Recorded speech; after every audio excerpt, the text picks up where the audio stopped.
everyone and welcome to the Data Science with Python full course, your complete roadmap to mastering data science skills using one of the most popular programming languages in the world. Data is everywhere, in business, healthcare, social media, and even the apps we use daily. But to turn the data into real insights, we need the power of data science, and that's where Python comes in. Whether you are aiming for a career in data science, improving your analytic skills, or transitioning into tech, this course is built to give you the hands-on experience and confidence you need. So let's begin your journey into the world of data science with Python and unlock the power of data. So please like, share and subscribe to Edureka's YouTube channel and hit the bell icon to stay updated on the latest tech content from Edureka. Also, check out Edureka's Data Science with Python certification course accredited by NASSCOM. It is crafted to help you build a strong foundation in Python programming for data science, and you will learn essential skills like data manipulation, file handling, object-oriented programming, and working with key libraries such as Pandas, NumPy, and Matplotlib. Whether you're just starting out or looking to upskill, this course offers a complete introduction to machine learning, recommendation systems, and other core data science techniques to help you launch your career in the field. So check out the course link given in the description box below. Now, let's get started with the first topic, that is, what is data science? Every day we create 2.5 quintillion bytes of data. That's enough to fill 500 billion DVDs. Do you know YouTube uses data science to personalize ads and recommend videos, making it more engaging and profitable? If I want to see cooking videos, I'll get it. On the other hand, Netflix. Do you know how Netflix makes money from data science? Netflix uses data science to recommend movies and TV shows to its customers, personalize its user interface, and create new content. Want to watch horror movies? Netflix has it all. This strategy has been very successful for Netflix. In 2022, Netflix generated over $30 billion in revenue and $6 billion in profit. Just like that, we have Starbucks. Do you know how Starbucks uses data science to make money? Starbucks uses data science to personalize the customer experience and make better business decisions by giving us different offers or coupons to keep us awaited. Data science is the process of extracting knowledge from data. It involves using a variety of techniques such as statistics, machine learning, and data mining to analyze data and identify patterns and trends. Improving products and services, example Netflix recommendations, making better business decisions, example Amazon personalization, reducing costs, example Starbucks fraud detection, are some of the main goals of a data science problem. Now we will be moving to the headline of this video, which is data science. First, we will start with what exactly is data science. Data science is like a magical toolbox brimming with diverse instruments of mathematics, statistics, and computer science, all intertwined to extract valuable treasures of knowledge from the vast seas of data. Data science is a field that gives insights from structured and unstructured data using different scientific methods and algorithms, and consequently helps in generating insight, making predictions, and devising data-driven solutions.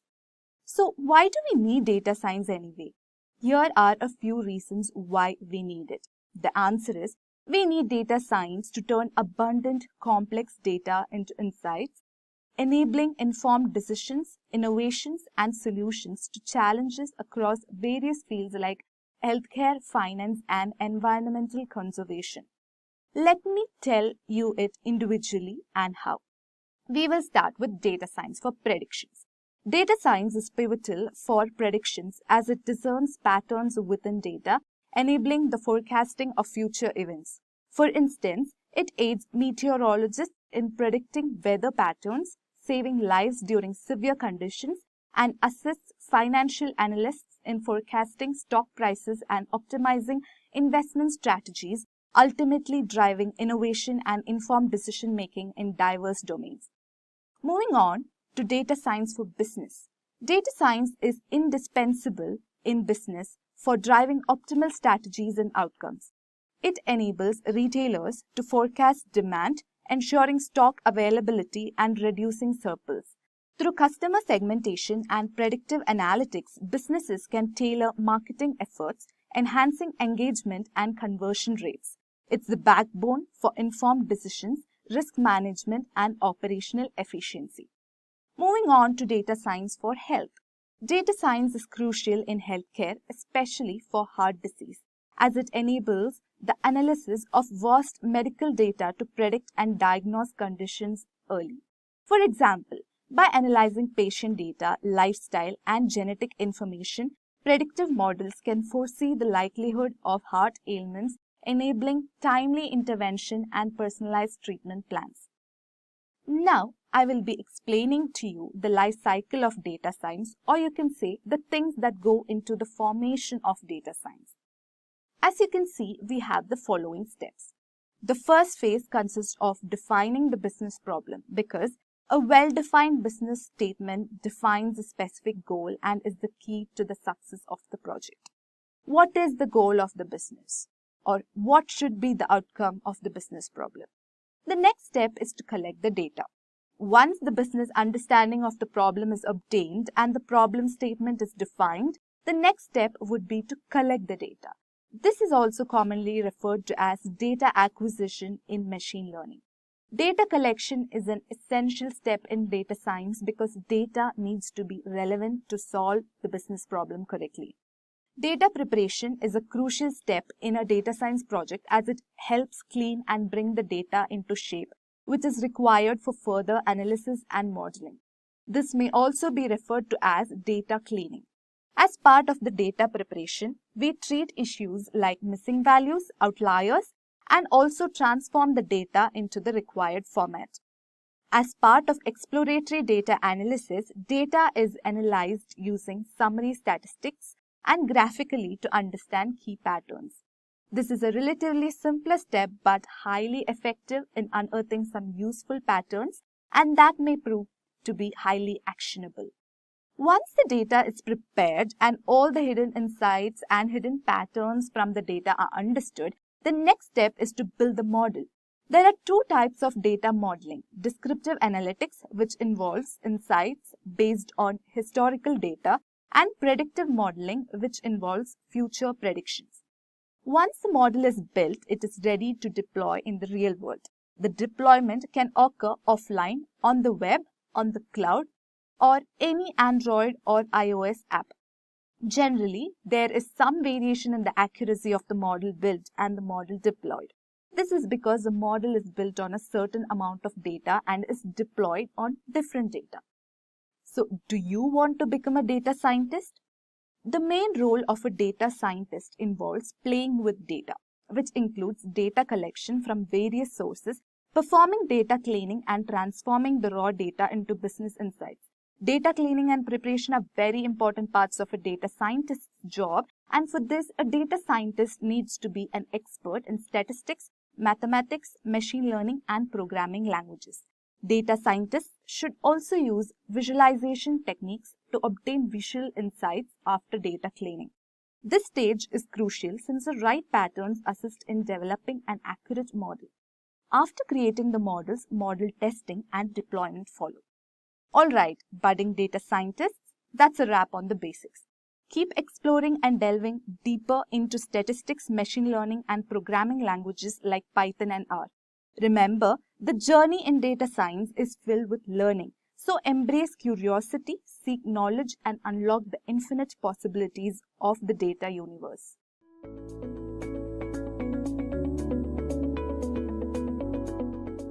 Data science is about asking the right questions, not just having the right answers. But is data science the right choice for a successful profession? Let's find out in today's video. According to LinkedIn.com, there are about 250,000 job opportunities in India related to data science.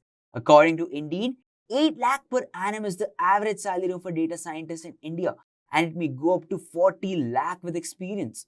According to US Bureau of Labor Statistics, there will be approximately 11.9 million job openings for data scientists in India by 2026.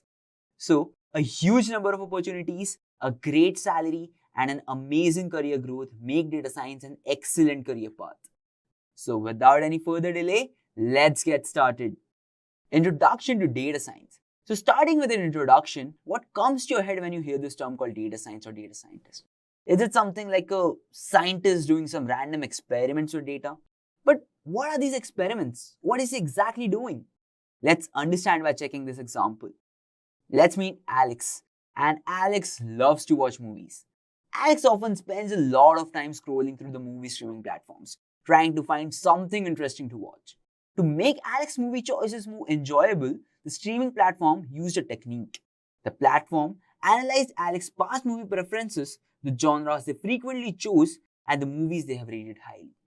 Using this information, the platform suggests personalized movie recommendations to Alex.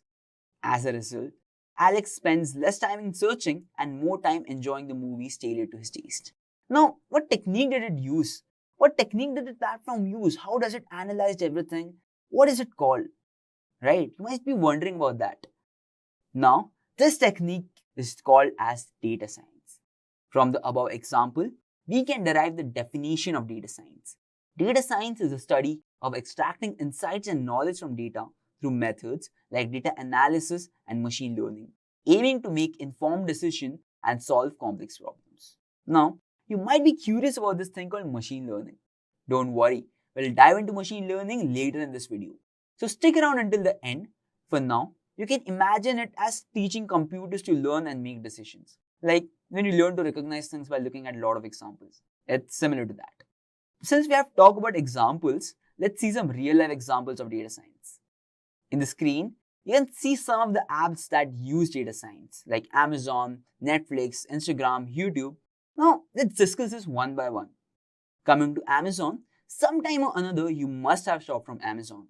Imagine scrolling through Amazon and feeling like it knows you so well. That's data science at play. When Amazon suggests products, it's not magic.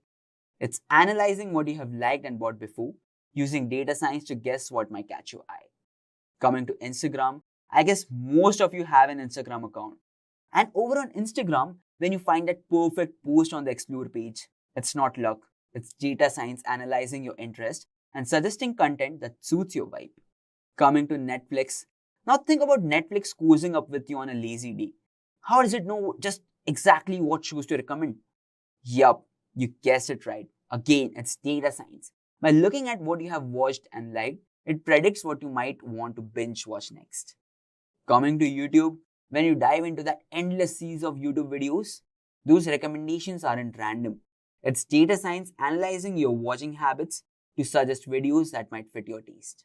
So next time, whenever you're enjoying your favorite online sports, just remember data science is behind the scenes wizard, making your experience feel personalized and magical.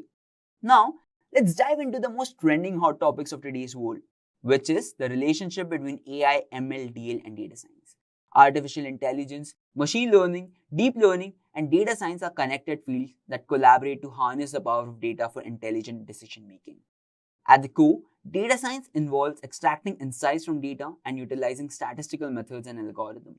Machine learning is a subset of AI where system learns from data to improve their performance without explicit programming. Deep learning, another subset of machine learning, focuses on neural networks with multiple layers, mimicking the human brain structure to handle complex tasks. AI serves as an overarching concept encompassing ML and DL, while data science acts as the foundation by providing the raw material, which is data, for analysis and learning. In essence, AI leverages machine learning and deep learning techniques, and both are fueled by the principles of data science, collectively shaping the landscape for intelligent technology and decision making. Now, once we understand what data science is, let's discuss the roles and responsibilities of a data scientist. The first step for a data scientist is to identify relevant data sources, both internal and external, that can provide valuable information for analysis.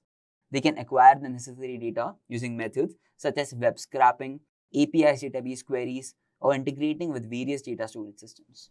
The next step involves data cleaning, also known as data preprocessing. This consists of handling missing or inconsistent data, addressing outliers, and ensuring data quality. Data cleaning is crucial to ensure that the data used for analysis is accurate and reliable. The third step is exploratory data analysis. Data scientists perform exploratory data analysis to understand the characteristics and patterns within the data using statistical methods and visualizations. This involves selecting, modifying, or creating features that are most relevant to the analysis or predictive modeling. Then we have model development. Data scientists choose appropriate machine learning algorithms based on the nature of the problem and data. They train the selected models on historical data to learn patterns and relationships. The fifth step is model evaluation. After model development, the data scientists evaluate the performance of the trained model using metrics like accuracy, precision, recall, or F1 score. Based on the evaluation, model may be fine-tuned or adjusted to improve their predictive capabilities. The next step is deployment and modeling. It includes deploying the model into productive environment for real-world applications. It involves continuous monitoring of model performance to ensure it remains effective over time. This consists of handling drift, adapting to changing pattern, and updating models as needed. Lastly, we have communication of results. Data scientists communicate their findings and insight to non-technical stakeholders through report and dashboards. Now, let's understand what is the difference between data and information. Throughout this video, we have used the term data a lot of times. Now, let's understand what exactly defines data. Imagine you have a list of numbers 5, 10, 15, 20, 25. These are just isolated figures of raw data. They need more context and meaning on their own. These numbers represent the score of a student in 5 different subjects. Suddenly, you have context and meaning attached to the numbers, transforming them into information. For instance, you can understand that the student scored 5 in the first subject, 10 in the second, 15 in the third, and so on. This organized and interpreted set of data becomes information, providing insights and a more comprehensive understanding of students' academic performance. In simple terms, data is like puzzle pieces, and information is the complete picture that emerges when those pieces are arranged and interpreted in a meaningful way. Now, let's get into model building. In the field of data science and machine learning, model building is a pivot step where data scientists construct predictive or descriptive models to extract insights and make informed decisions. Model building includes machine learning algorithms. So, in order to understand that, we need to first understand what machine learning is. So, coming to the definition of machine learning is the process of building a model using a set of algorithms that train on a data set to make predictions or take actions in order to optimize their system. There are basically 3 types of machine learning algorithms: supervised learning algorithm, unsupervised learning algorithm, and reinforcement learning algorithm. Coming to supervised learning algorithm, when we deal with labeled data sets, we use supervised learning algorithm. In supervised learning algorithm, we use algorithms such as linear regression, logistic regression, SVM, etc. Over here in the figure, you can see these user ID, gender, age, salary, purchase. These are the features of a data set. Okay? And you can see this works as a labels. So whenever we are dealing with a labeled data set, we use the supervised learning algorithm. But we do know that data sets are always not labeled. So what to do when we have unlabeled data sets? Whenever we are dealing with the unlabeled data sets, we use unsupervised learning algorithm. Algorithms such as k-means clustering, hierarchical clustering, Apriori algorithm are some of the unsupervised learning algorithms. In the figure, you can see we don't have labeled data. We have different shapes. By using this unsupervised learning algorithm, we are finding patterns in the shapes. We are finding a relationship between the patterns that have a relationship within itself, right? Now, moving forward, we have reinforcement learning algorithm. Reinforcement learning is a type of machine learning paradigm where an agent learns to make decisions by interacting with an environment. The agent receives feedback in the form of rewards or punishments based on the action it takes, and its objective is to learn a strategy or policy that maximizes the cumulative reward over time. Algorithms such as Q-learning and deep Q networks are some types of reinforcement learning algorithms. In order to study these algorithms in detail, you can go through our Data Science with Python certification course, the link to which is in the description box below.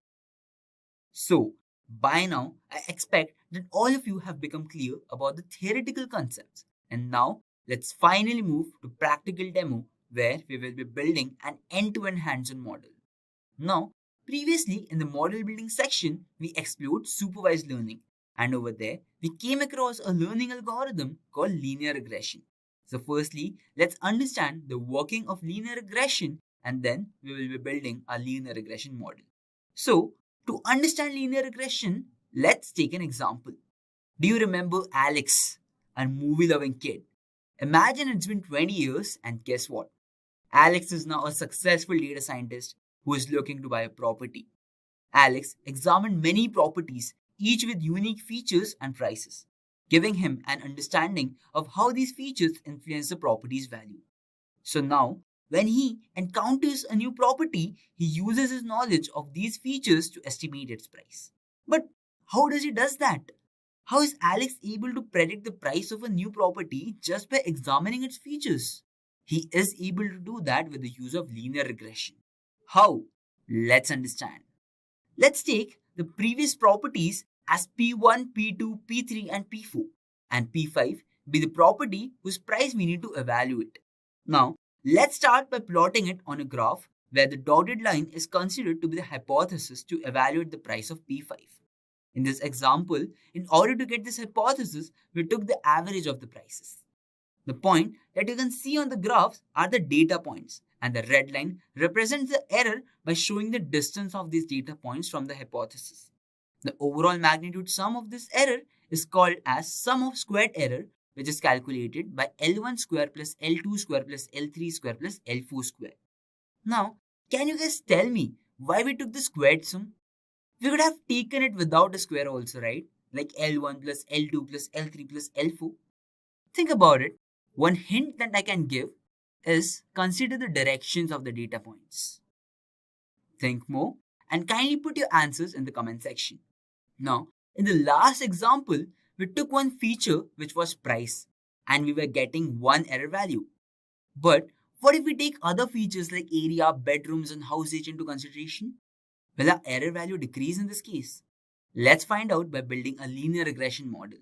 But before that, we need to install the Jupyter notebook where we will be writing our codes. So, moving forward, let's get into the installation part of Jupyter notebook.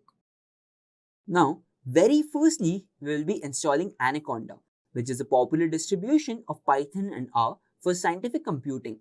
It basically simplifies the management of packages and environment. In order to install Anaconda, you can visit this website and I'll be putting this website link in the description box. You can directly access it from there. After coming to this website, you can scroll down and here you can select the installer based on your system configuration. Since Anaconda is a heavy software, so it might take time to install based on your system configurations. In my system, I have already installed Anaconda. Over here, in the downloads, you can see Anaconda. After installing the Anaconda successfully, go to the search box and type Anaconda Navigator. Again, since Anaconda is a heavy software, it might take a bit more time to open. Now, once it opens, you can see the Jupyter notebook over here.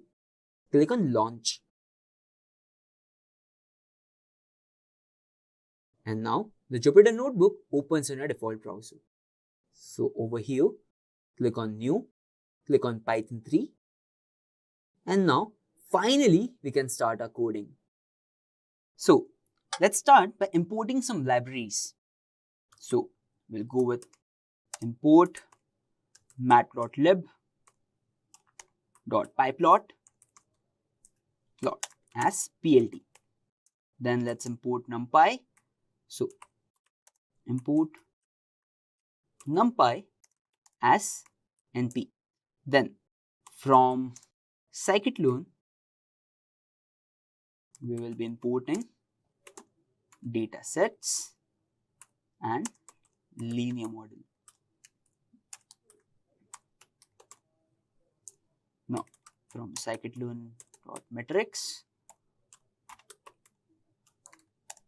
we will be importing mean squared error. Then we will be assigning it to diabetes. So, how to do that? Datasets dot load diabetes. Shift plus enter. So here it comes 1. means we are done with the importing of our libraries. Now, what we did, okay, why are these modules are necessary to build a model?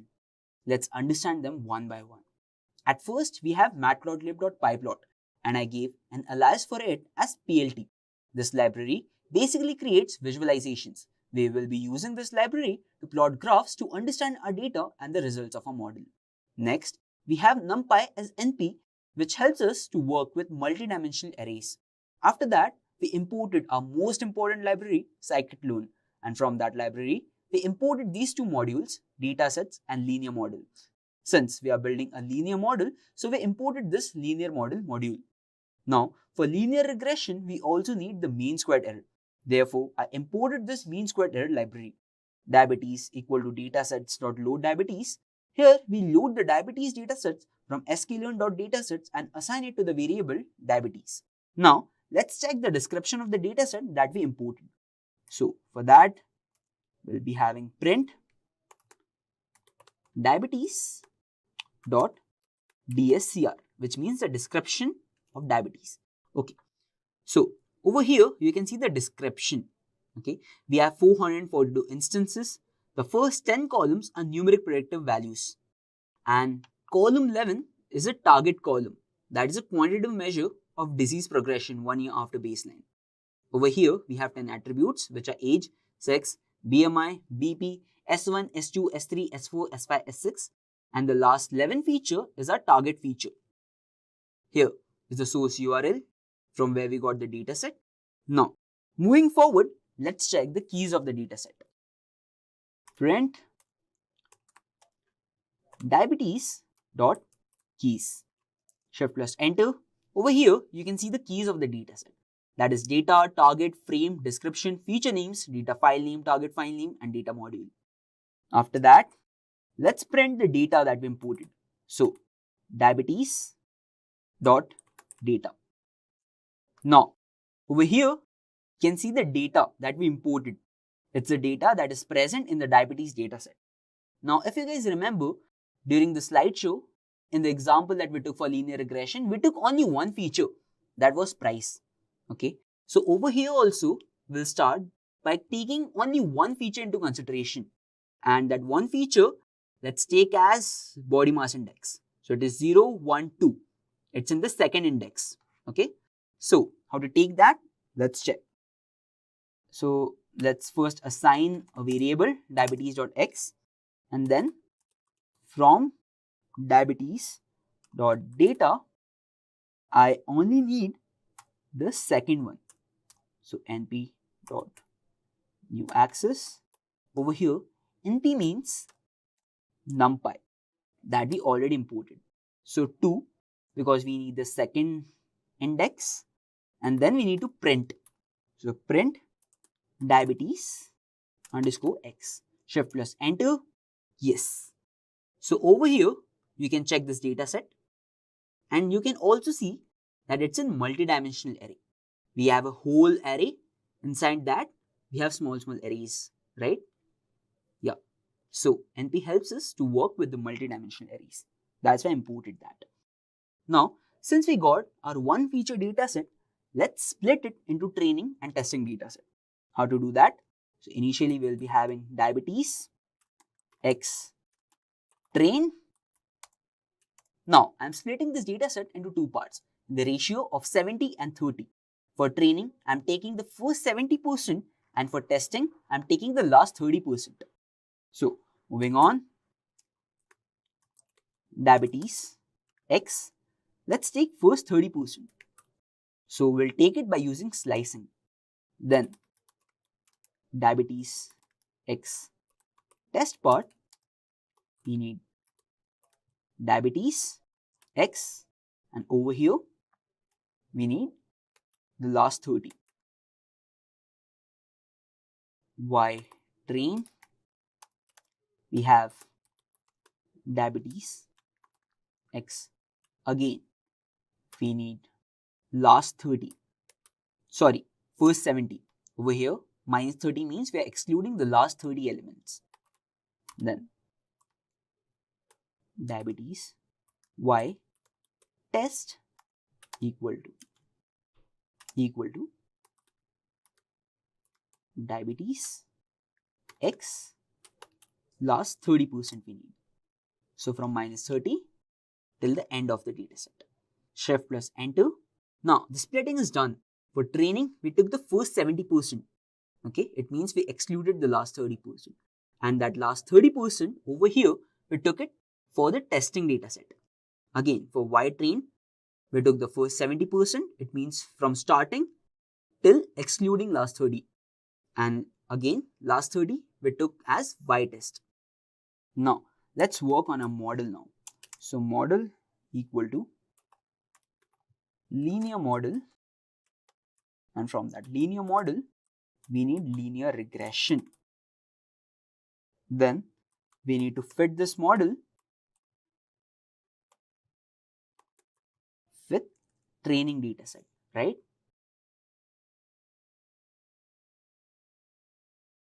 And diabetes Y-train. Shift plus enter. Over here, you can see the linear regression. Now, moving forward, let's make a variable which is actually going to store the predicted target value. And for that, diabetes Y predicted equal to model dot predict, and what we want him to predict, it's the diabetes X test, the testing value we need him to predict. Then we will be also printing the mean squared error. So mean squared error, we will be using the mean squared library that we imported. Mean squared error, and over here we need diabetes X test and diabetes Y predicted. Shift plus enter. Yes. So over here you can see the mean squared error as 3035. Now let's also check the weight and intercepts. So print weights, and in order to check the weight, we need to put model dot coefficient. Coefficients UAEF underscore, and then moving on to intercepts, we need model dot intercept underscore. Shift plus enter. Yes. So over here you can see the weight as 941 and the intercept as 153. Now let's bring all these points into a graph. Let's plot our data points. So in order to plotting it in a graph, we'll be using the Matplotlib. So if you guys remember, we put it PLT as an alias for Matplotlib. PLT.scatter, what we want diabetes X test and diabetes Y test. So we have diabetes X test over here, Control C, Control V, comma, and diabetes Y test we need. Okay, Control C and Control V. Then we also need to plot the hypothesis. So for that, plt.plot. How are we going to plot the hypothesis? We'll be needing diabetes X test and the predicted value. Control V, comma, diabetes Y predicted. Now in order to show the graph, we need plt.show function. Let's check, shift plus enter. Yes. So over here, you can see the graph. Okay. This plt.plot is going to give you the hypothesis, and plt.scatter are the data points. Okay. Now, if you guys remember, again, we took only one feature, which was body mass index, right? And by taking only one feature, the mean squared error is 3035. Let's copy this and let's put it over here. Okay, mean squared error. Let's comment it out. Now, mean squared error is 3035 after taking only one feature. Now, what was the question that we were having at the end of the slide? Will our mean squared error will decrease if we take more number of features? Let's find out that. So, over here, we took only one feature. Now, instead of one feature, I'm going to take the entire data set, right? So, I took the entire data set. For now, I'm going to comment all this out. Then I want kernel and I want to run all cells. It might take a bit time. Okay. So here you can check that the mean squared error is 1826. It reduced. Initially it was 3035 after taking only one feature, and it went to 1826 when we took all the features. So that is the core concept that we used in linear regression. Okay, I guess all of you now understood the core concept of linear regression. In simple words, the more number of features we have, the model is going to be that accurate, right? Now, since you guys understood everything into the linear regression, you guys understood the core thing of the linear regression, core concept of the linear regression. Now, moving forward, we are going to build a house predictive model. We'll be using California housing dataset in order to train that model. And then we're going to check what are the usual prices of the model. Cool. So we'll move forward. We will be building a California house price prediction model. In this project, we'll work on developing an end-to-end machine learning project using linear regression. We will be doing extensive data visualization. We perform data feature engineering. We will also see how we can select features based on the correlation of the features. So, very firstly, we'll start by importing the libraries. So, import NumPy as NP, import Pandas as PD. Then we will be importing our visualization libraries. So, plotly.express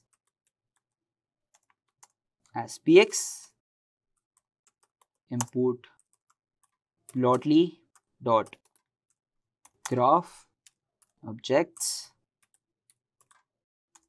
as geo graph objects. Then import plotly.io as pio, and we will be using templates for pio. Then we will be also importing Seaborn as SNS, import Matplotlib dot pyplot as PLT. We will be using an inline for Matplotlib.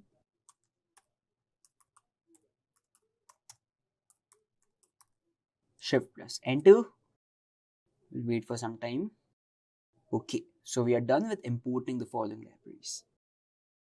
Then we need to import our dataset. So from Scikit-learn dot datasets, we will be importing fetch housing. Yes, so from Scikit-learn datasets, we'll be importing California housing dataset, and we'll be making a variable and we'll assign this dataset to that variable. California housing. Okay. Then x as housing.data and y equal to housing.target.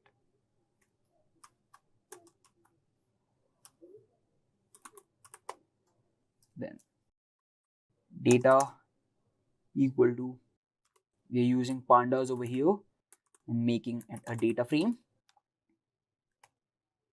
x comma columns equal to housing dot feature names, and then data of sales price. The sales price is the name of a target column, which is y data dot head. Let's check. So shift plus enter. Okay, so here you can see a data set in a table format. Okay, we use pd.data frame to achieve this format. Now, let's also check the description of the data. So, housing dot DSC, shift plus enter. Over here, you can check the California housing dataset. California housing dataset, we have number of instances as 20640 or 20,640. Number of attributes as 8 numeric, predictive attributes are the target. So the 8 attributes are medical insurance, house age, average rooms, average bedrooms, population, average occupation, latitude and longitude. Here is the URL in order to fetch this dataset. Now, let's also check the shape of the dataset. So print data dot shape. Over here, you can see 20640 rows and 9 columns. Now, let's also check the info of the data. So data.info. Over here, you can check the memory usage that our dataset is taking and if there are any null values in the columns. Like medical insurance, it's no null value. Okay. The data type you can check, the no null count you can check over here. So in our dataset, we have 20640 not null values. Now, let's also describe the data. So data dot describe. Now, what this describe function is going to give, it's going to give count, mean, standard deviation, minimum, 25%, 50%, maximum of particular columns, of particular features. In medical insurance, what is a count? We know 20640, we have the number of rows. So 20640 is the count of medical insurance, house age, average rooms, average bedrooms, and every feature. And you can see the sales price, it's our target feature. We have mean, standard deviation, mean, and everything. Now, one more method to check whether our dataset is containing any null value or not. So we have data dot is null over here dot sum. So over here you can see the sum of the null values, and since we don't have any null values in our dataset, it's 0. Let's play with the graphs. Okay. So SNS like Seaman library we are going to use. So plot data height, let's give 2.5. Then we have PLT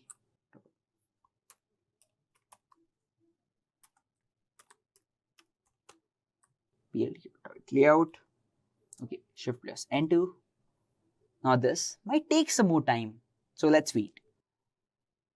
Here we use tight layout, so we might see some warnings, but I don't think we will see an error over here.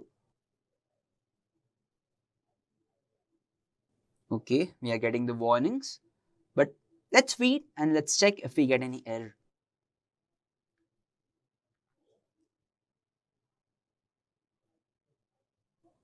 Okay, so here you can see the graph, but I'm sure you're not able to understand any of the relations. So basically what it gives or it shows a correlation between every features that we have. If I zoom in, okay, that's too much. Yeah. Over here, if you can see, it's medical insurance for sales price, for longitude, for latitude, for average rooms, and so on. And in the x-axis also, you have medical insurance, house age, average rooms, average bedrooms. But it's very evident that this representation is not understandable by many persons. So let's make it easy. Let's make it more understandable. So for that, we use SNS dot plot, and let's take our target into consideration. So sales price. Okay. Yes. Over here, you can see it shows a graph for sales price and the density, which is more relevant than the previous one. Now, we can also see there is some skewness and kurtosis. So let's measure skewness and kurtosis. So print We want the skewness over here. We need data. Okay, anything of the sales price. And we also need dot skew method for this. Very important. Same thing. Control V. But we need kurtosis. Need SL, and over here we need dot keyword for kurtosis. Let's check. Yes. So skewness is 0.97 and our kurtosis is 0.32. Okay. So moving on, let's play with the graphs and let's create a scatter plot. How to do it? So firstly, figure AX equal to PLT dot subplots. Okay. Then AX dot scatter, and over here we need X equal to data, and that data X, let's take medical insurance. Control V, and Y will be our target variable, like sales price. Then sales price, comma, font size, let's say 30. Then X label as medical insurance. Over here also, font size, let's keep it to 13, and then PLT dot show. Yes. So over here, the first line creates a figure Fig and set a set of subplot Ex. In this case, since no arguments are provided to the subplots, therefore it will create a single subplot. Moving on, the second line plots a scatter plot on the axis Ax. The X and Y parameters are set to the medical insurance and sales price columns of the data frame respectively. This means that the plot will have medical insurance value on the x-axis and sales price value on the y-axis. This PLT.y label sets the label of the y-axis to sales price and adjusts the font size to 13. Similarly, the next line sets the label of the x-axis to medical insurance and sets the font size to 13. This last line, PLT.show, basically displays the plot. Over here, you can see the relationship between medical insurance and the sales price. So now, let's write a code that analyzes the sales price data to see how well it conforms to a normal distribution. So, from SciPy, import stats. This line imports a stats module from the SciPy library, which contains a large number of probability distributions as well as a growing library of statistical functions. Then, from SciPy.stats, import normal and skewness. Here, specific functions like norm for the normal distribution and skew for calculating the skewness of a distribution are imported from SciPy.stats. Then, SNS distribution plot, plot data,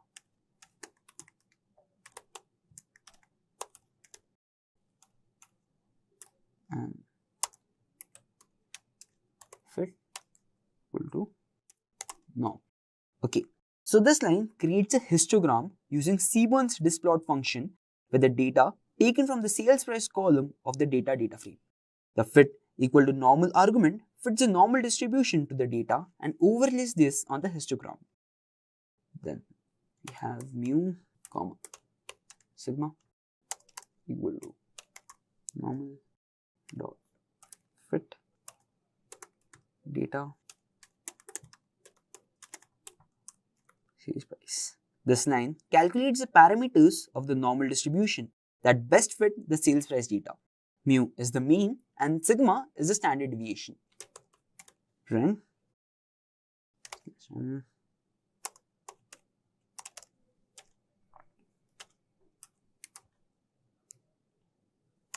and sigma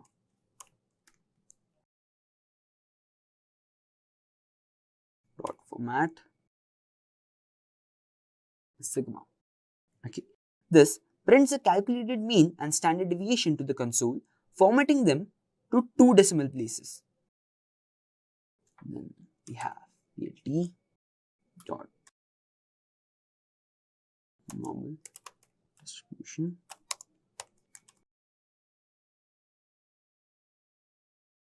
and here also 2 decimal dot mu and sigma. Okay, so this adds a legend to the plot describing the normal distribution with the calculated mean and standard deviation. Then it sets the title of the plot. Let's make it more clear. Okay, so plt.figure creates a new Matplotlib figure. This is the preparation for the next plot. Sales price, comma.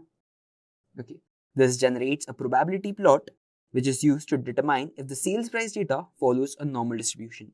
The data points are plotted against the theoretical quantities of the normal distribution. And then plt.show. This displays the plot. Okay, so we should press enter. Yeah. So as you can see, this code analyzes the sales price data to see how well it conforms to a normal distribution, both through a histogram and a QQ plot.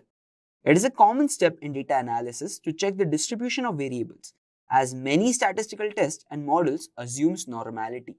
Over here, you can check mu equal to 2.07 and sigma equal to 1.15. Now, let's write the same code but with a twist. So over here, I'm going to put data sales price equal to np dot log 1p. Then from here, let's copy paste the same code. Control C. Ignore the warning. Now over here you can see mu equal to 1.06 and sigma equal to 0.36. It reduced as compared to the previous one. So as you can see, this code is similar to the previous one, but with a key difference. It first applies a logarithmic transformation to the sales price data before analyzing and visualizing its distribution. This code snippet is used to access whether the log transformation of the sales price data results in a distribution that more closely resembles a normal distribution, which is often a desirable property in statistical modeling and analysis. Now, let's move to data correlation. So, plt figure, we need fixed size equal to 10,10 cor to data dot corr sns dot heat map we are going to use. Comments as cor rotation true.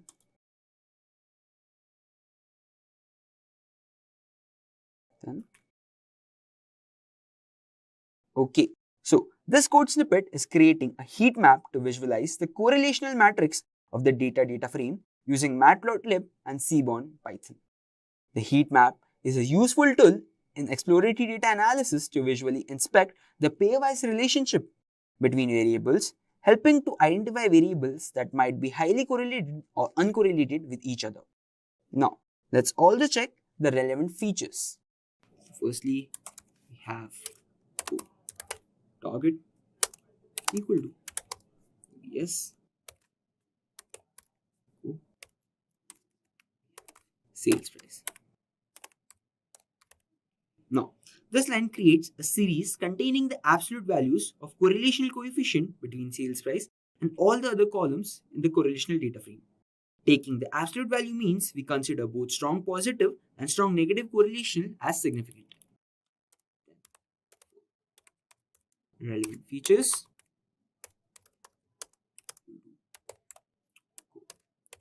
Target And over here, we want core target greater than 0.2. So this filters correlational target to only keep entries which our correlation coefficient is greater than 0.2.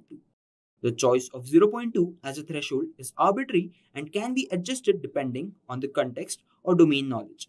It's a way to select features that have at least a moderate relation with sales price. Then names equal to index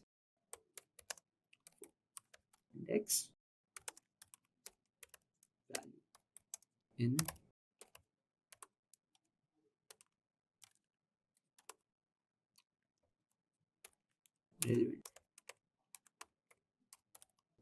relevant features. This list comprehension iterates over the relevant features and collects the index labels into the list names.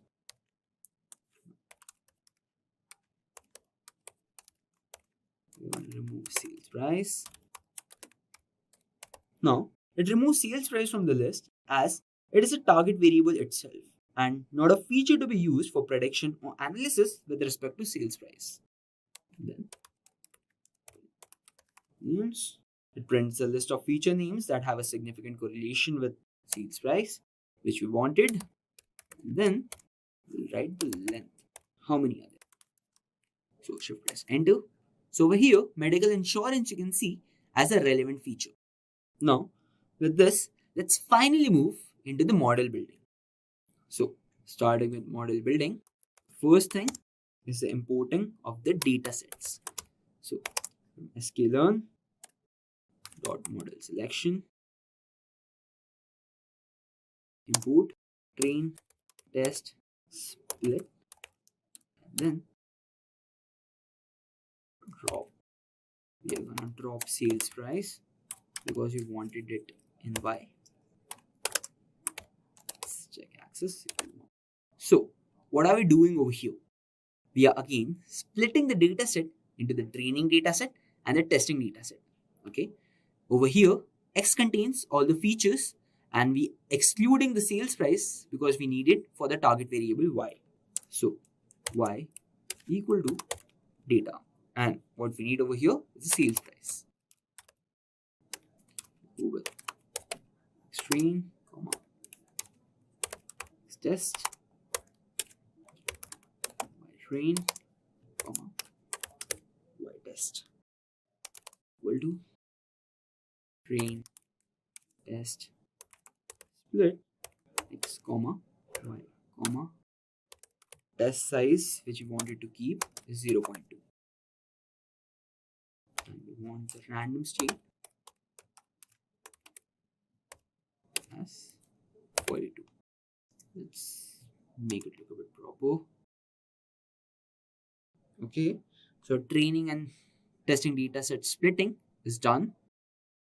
After that, we're gonna print it. So print x underscore train dot shape. By shape, we will be getting the number of rows and columns. So print similarly x underscore test dot shape. Similarly, print y underscore train dot shape and dot shape. So here you can see the training and testing splitting of the dataset.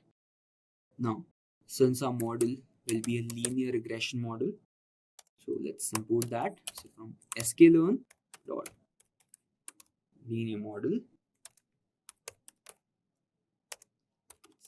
import linear regression. So let's give it LR equal to linear regression.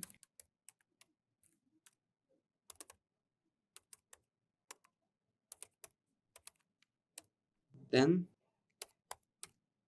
we will fit the training data sets. So x underscore train and y underscore train. With this, we will be training our model with the training data sets. Shift plus enter. Okay, over here it's form. Let's see. Yeah. Shift plus enter. Yes, over here you can see the linear regression. Now let's check the predictions. So predictions equal to, we want our model to predict the x test values. So x underscore test. Now let's check it, what our model have actually predicted. So firstly we'll print the actual value. Actual value of the house will be test 0. Then let's print the predicted value or the model predicted value.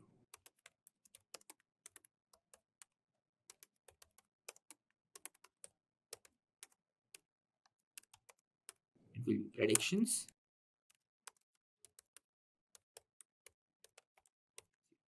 Okay, that looks good. Shift plus enter. Okay, so here you can see the actual value is 1.7 and a model predicted value is 0.6, which is a decent value, which is a decent prediction. Now, since linear regression model is a very basic machine learning model, the prediction which it is given is quite decent. Now, let's also check the mean squared error. So for that, Scikit-learn tricks board mean squared error.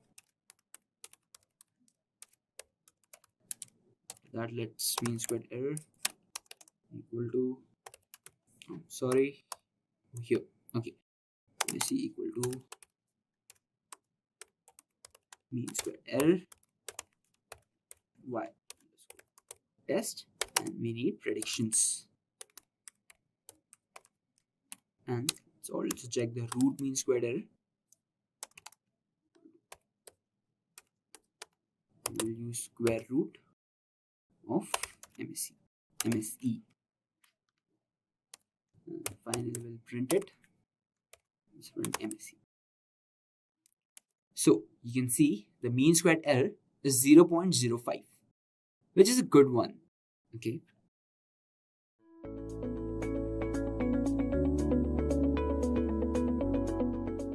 Now let's move ahead and look at the data lifecycle.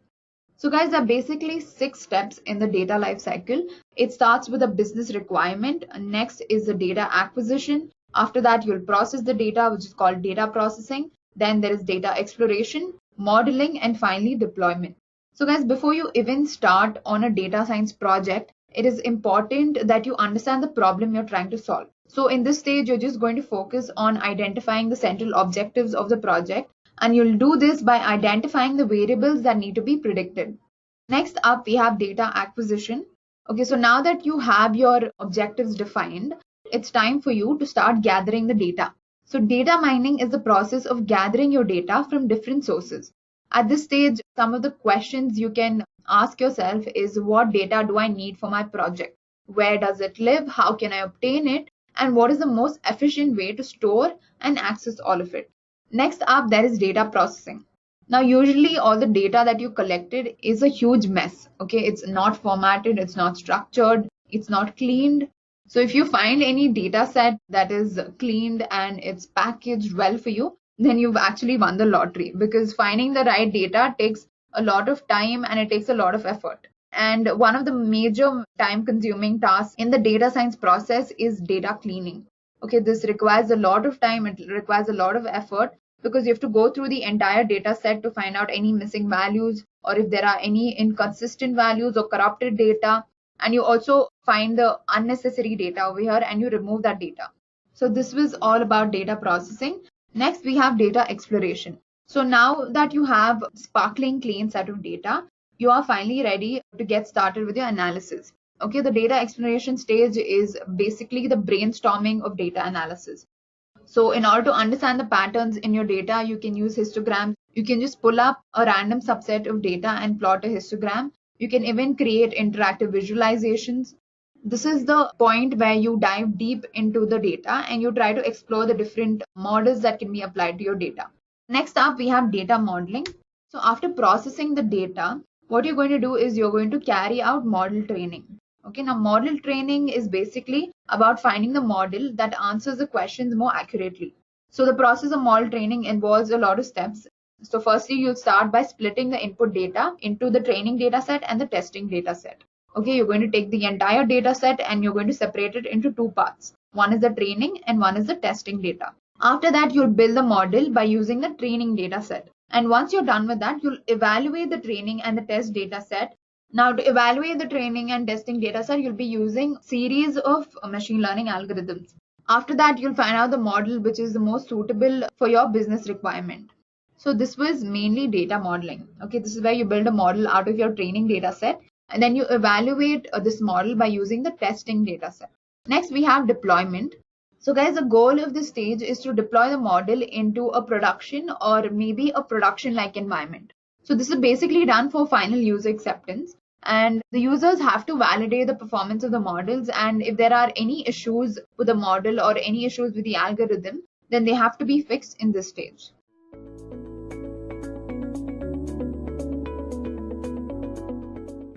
Let's get started with the introduction to Python. Python was created by Guido van Rossum in late 1980s and released in 1991. It is a high-level programming language known for its simplicity and versatility. Python has a vast community support and known for its readability as well. Python has an active cross-platform compatibility, community support, and dominance in the fields like data science and artificial intelligence. Now, let's explore some features of Python. First in the list we have easy to learn and use. Basically, Python is an excellent language for beginners due to its simple syntax. Since it is similar to an English language, it is very simple to read and write the code. Next we have interpreted language. This means Python code is executed line by line by an interpreter at a runtime, rather than being compiled into machine code like other languages such as C or C++. And then we have free and open source. Python has a huge and active developer community that contributes to its growth as it is open source and free to use. The next feature of the Python is cross-platform compatibility. Python is available for the variety of operating system, which includes Windows, Mac operating system, and Linux. You can also develop a code in one platform and run it on another platform with a very minimal modifications. Followed by this, we have dynamic typing. It means that there is no need to declare the variable types. Python itself interprets the data type at a runtime. And then we have object-oriented programming. Everything in a Python is an object. And object-oriented programming is a fundamental paradigm in which you can create and manipulate the object. And then we have large standard library. This contains pre-built modules and packages for a wide range of tasks, which includes file handling, network communication, and web development. And finally, we have portability and integration. This refers to its ability to run on various platforms and its capacity to integrate with the other programming languages and technologies. Now, let us discuss some applications of Python. First application on the list is machine learning and AI. Python is the go-to language for machine learning and artificial intelligence. Some of the libraries like TensorFlow, PyTorch, and Scikit-learn enable the development of predictive models and neural networks. Next we have web development. Python is widely used in a web development. Frameworks such as Django and Flask make it easier to create a web application. Python scripts helps in handling requests, managing databases, and creating dynamic web pages. And then we have game development. Python can be used to create games. Pygame library enables the creation of 2D games and simulation. And then we have data analysis and visualizations. Python, along with the libraries like NumPy, Pandas, and Matplotlib, is used for data analysis and enabling processes, and also for graph creations. And then we have networking programming. Python involves a few libraries like sockets, which is used to create, manage, and communicate with the network connections like TCP, UDP sockets, and facilitating the development of network applications and services. And then we have DevOps and infrastructure as a code. Python is used in DevOps for software development, automation, operation collaboration, configuration management, and CI/CD pipelines. And then we have cybersecurity. Python involves the creation of security tools and scripts to detect the vulnerabilities, analyze threats, and safeguard systems. Python flexibility enables the rapid development of security solutions as well as for the automation of security tasks. Finally, we have IoT, which means Internet of Things. Python is a versatile language for building IoT applications because it is used to develop embedded devices, process sensor data, and enable the communication with the IoT platforms. Let us know some popular Python frameworks. But before that, what do you mean by framework? A framework is similar to a blueprint for developing software. It is already existing structure that becomes the foundation for your project. Consider it is a pre-built skeleton that allows you to focus on unique aspects of your application rather than reinventing the wheel. First, we have Django, which is used for web application. And then we have Flask and Pyramid. It is used for web development. We also have Laravel. It is a popular PHP web framework that is used for various web development purposes. And then we have CherryPy. It is a lightweight and minimalistic Python web framework and used for specific projects where simplicity and minimalism are preferred. And then we have FastAPI and Tornado. Both has gained attention for its speed and simplicity in creation of robust APIs. Now, let's move on to the libraries of Python. So what do you mean by libraries? Libraries is a set of pre-written code modules that performs specific functions. It is similar to a toolkit that Python developers can use to save time and effort while developing a software. First, we have Pandas. It is used for data analysis and manipulation, especially with the structured data. Next, we have NumPy. This is especially for numerical computations and data manipulation in a Python. Then, Keras. It is an API as well as a Python library that simplifies the deep learning model building. And then we have PyTorch. This library provides a flexible platform for deep learning research and development. And we also have Matplotlib. This is a popular library for data visualization and creating plots and charts. Following this, we have Scikit-learn. This is a machine learning library for building and deploying machine learning models. After this, we have Seaborn. It is a Python data visualization library offering a higher level interface for creating attractive statistical plots. Finally, we have Plotly. It is an interactive graphic library that allows you to create interactive web-based data visualization. Let us see the basic syntax of Python. As you all know that hello world is a common phrase used in a programming language to demonstrate a basic program. So here, the print function in a Python is used to display the text or a given data on the screen. By calling the print function with a hello world as an argument, we instruct Python to display the text as an output. Next, here is a list of some companies that uses Python for their operations and development. Google, Facebook, Amazon, Netflix, Instagram, and we also have Dropbox, Spotify, NASA, IBM, and Cisco, and few more. Let us discuss about career opportunities of Python. So we have software development, web development, machine learning engineering, data scientist, and artificial intelligence specialist, and also cloud engineering, game development, automation engineering, data engineering, as well as a research analyst.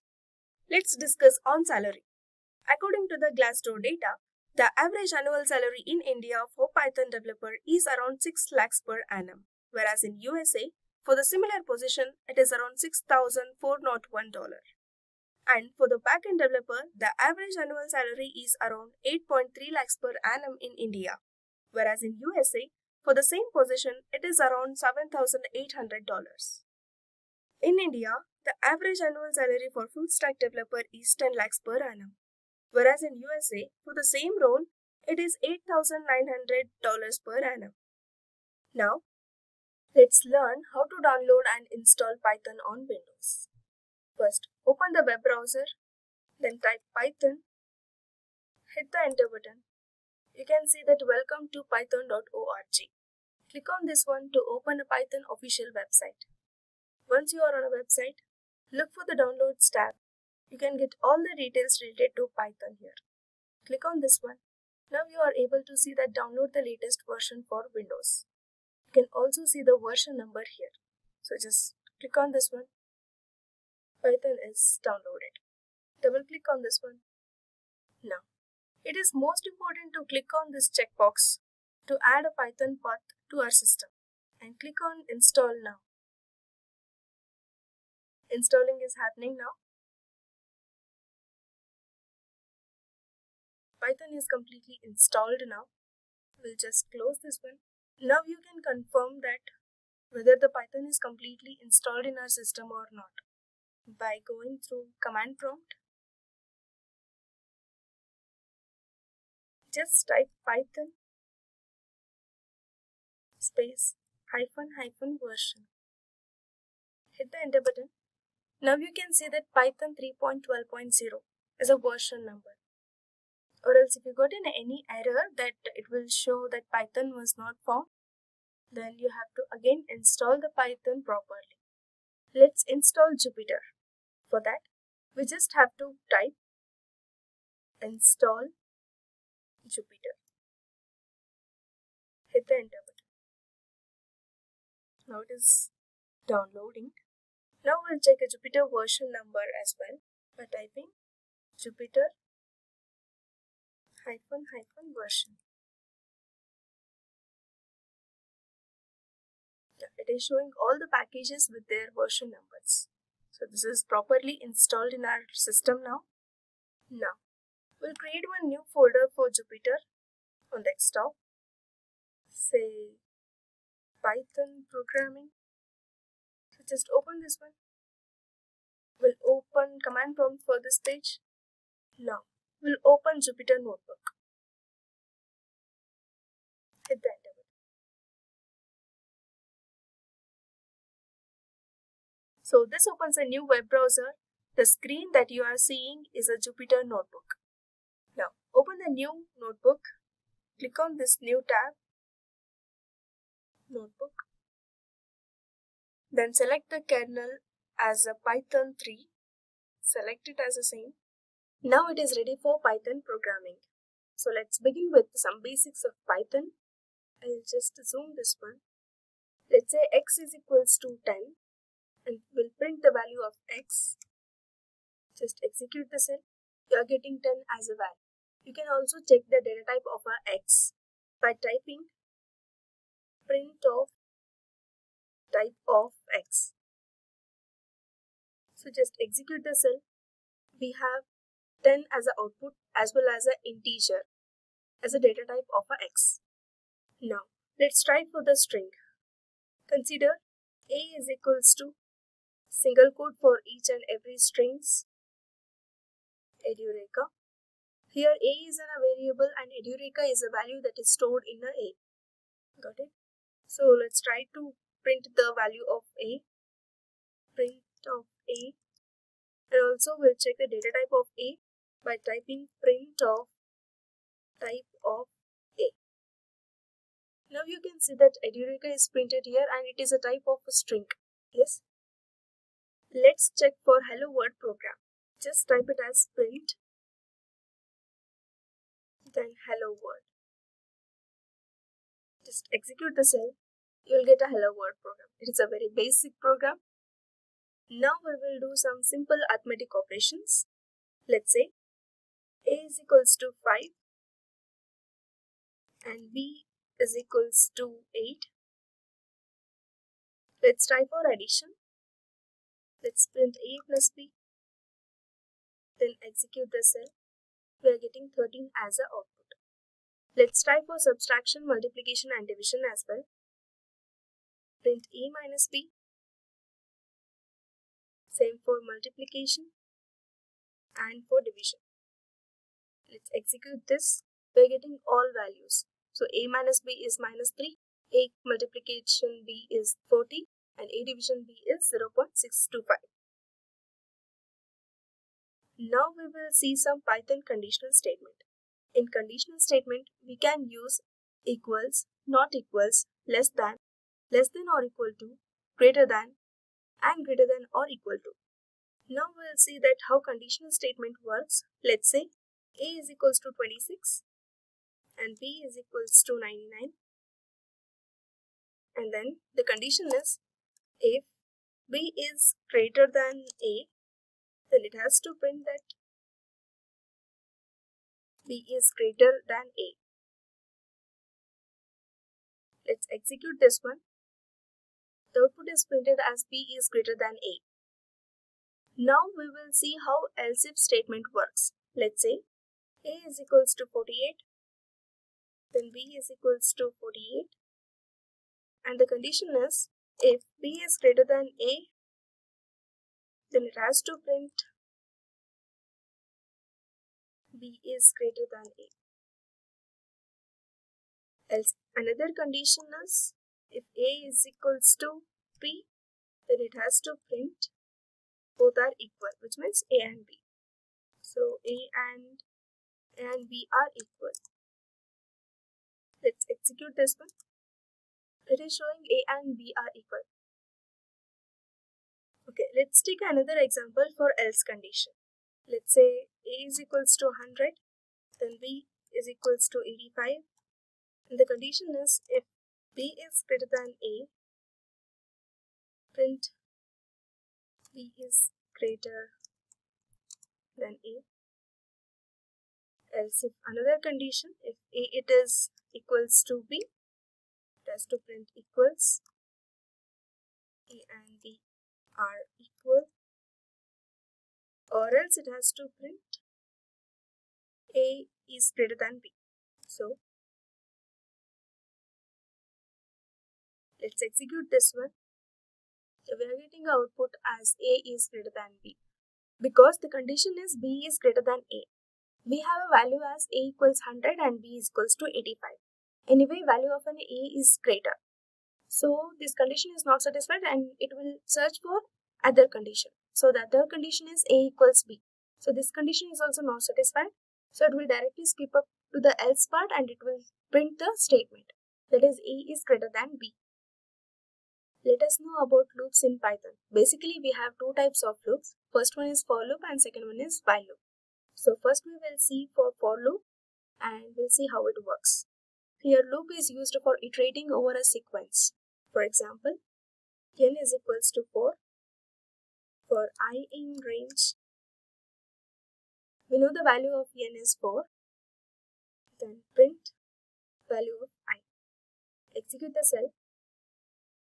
We are getting the output as 0, 1, 2, 3. Next we have another loop, that is while loop. So this loop is used to execute a block of statement repeatedly until a given condition is satisfied. Let's say count is equals to 0 and the condition with the while loop, while count is less than 3, then count is equals to count plus 1. Have to print Edureka. Okay, let's execute this one. It is printing Edureka, Edureka, Edureka for 3 times until this condition is satisfied.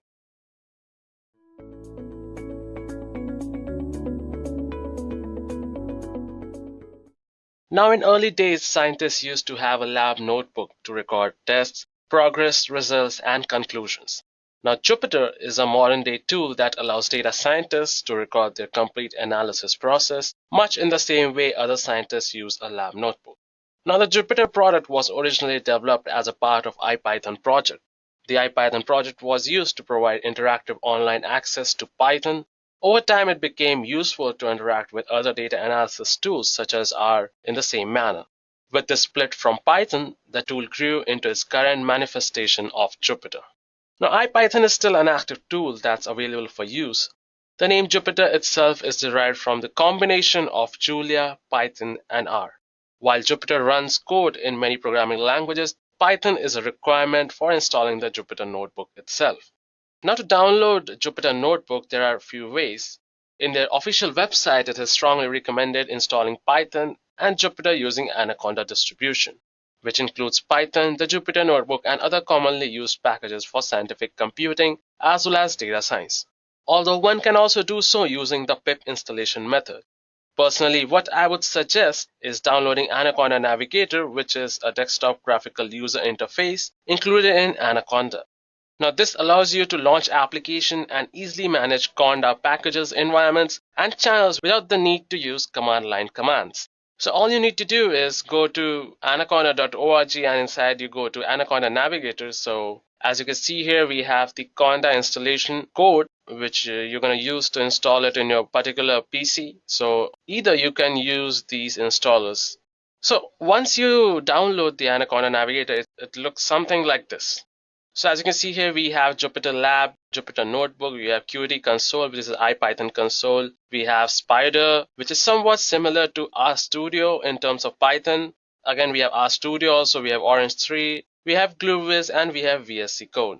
Our focus today would be on this Jupyter Notebook itself.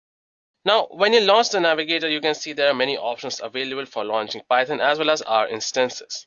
Now, by definition, a Jupyter Notebook is fundamentally a JSON file with a number of annotations. Now, it has three main parts, which are the metadata, the notebook format, and the list of cells.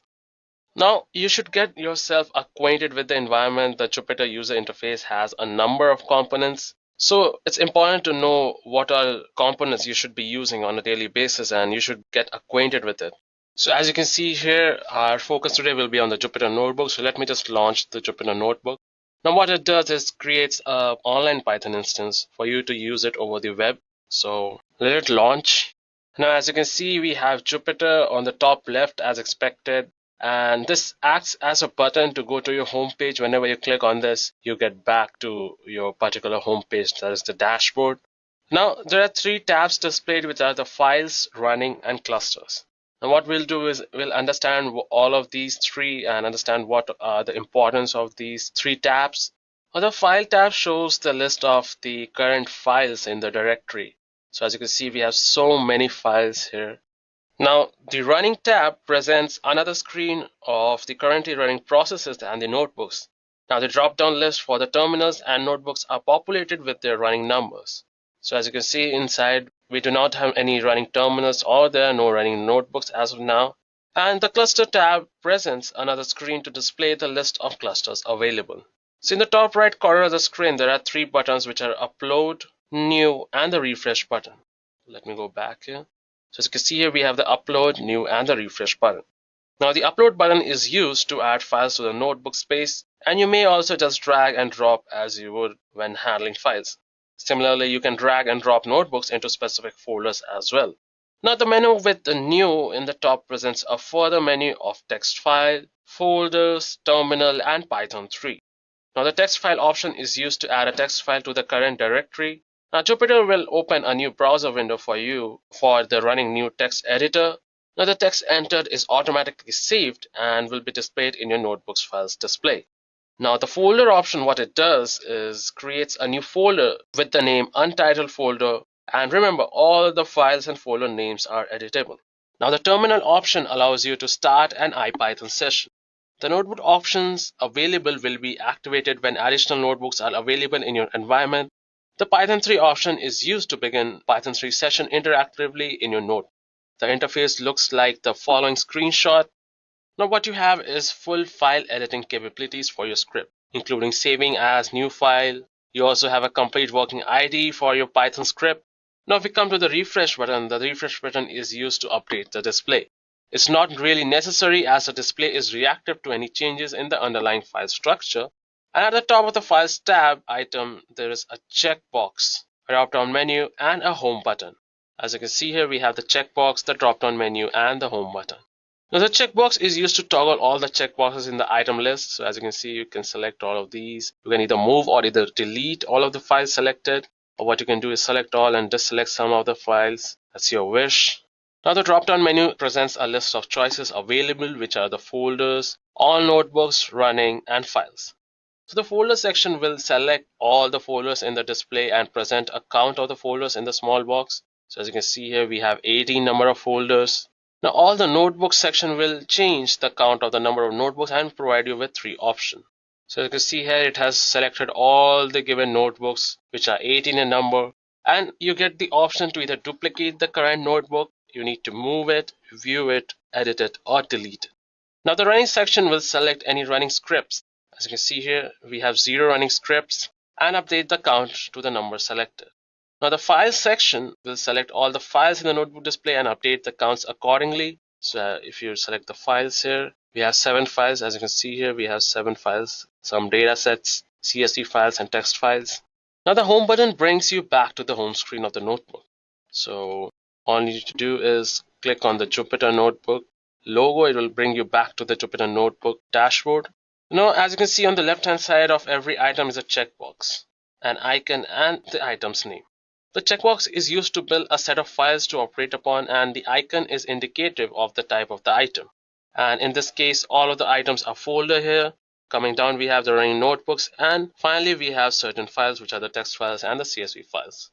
Now, a typical workflow of any Jupyter notebook is to, first of all, create a notebook for the project or your data analysis, add your analysis step, coding and output, and surround your analysis with organization and presentation markdown to communicate an entire story.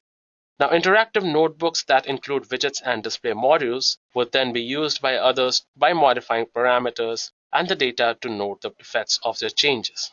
Now, if we talk about security, Jupyter notebooks are created in order to be shared with other users, in many cases over the internet.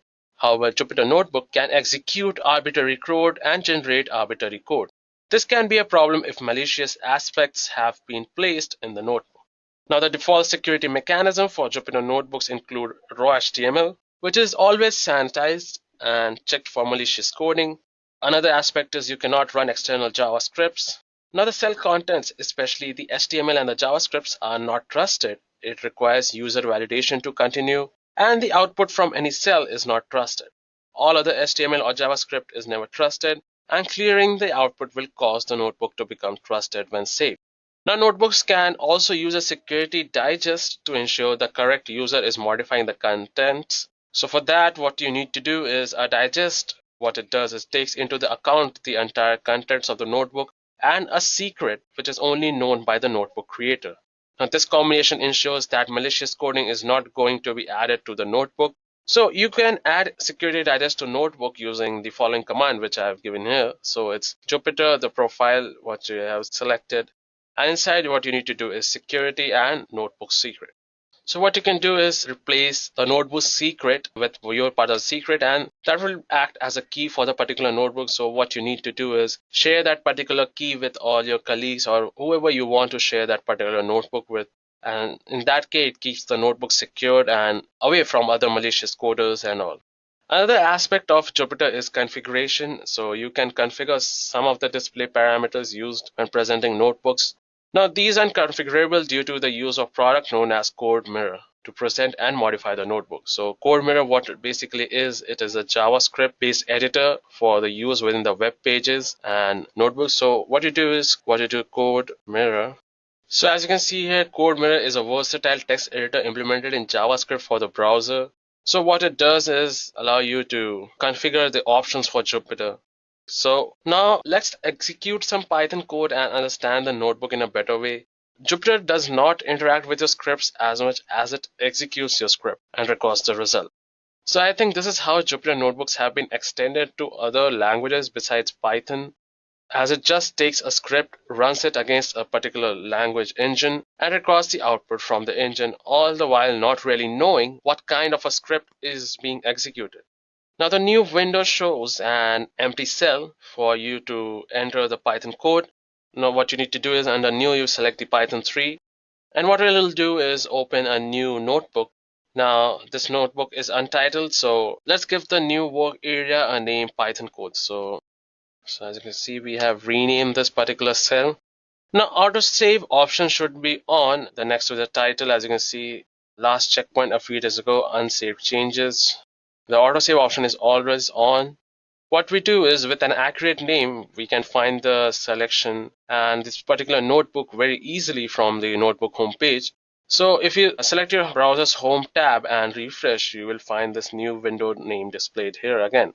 So if you just go to the notebook home, and as you can see, I mentioned it, Python codes, and under running also you have the Python codes here.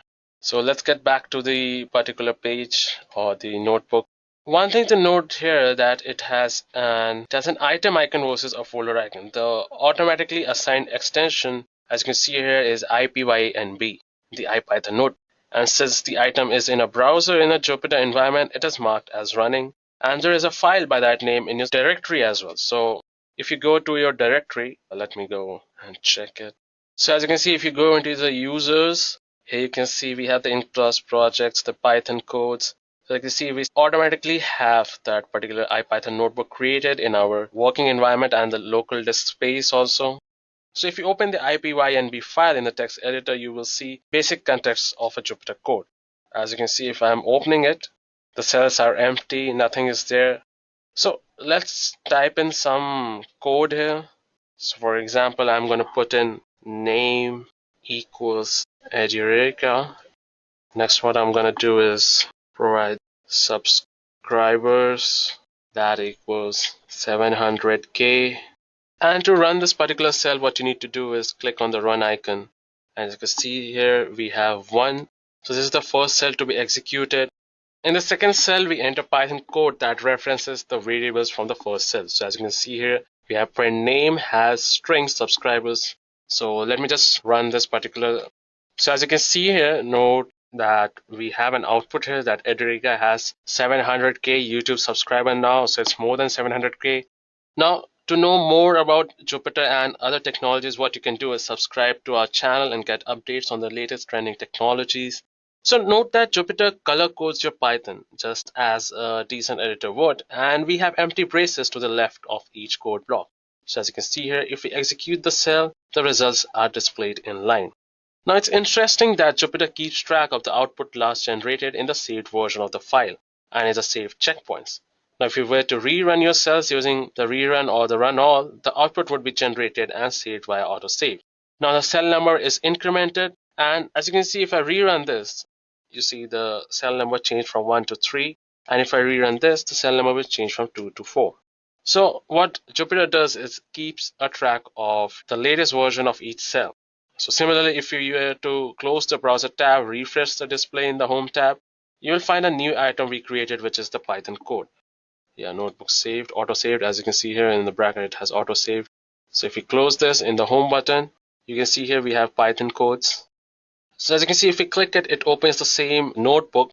It has the previously displayed items will be always there, showing the outputs that we generated in the last run.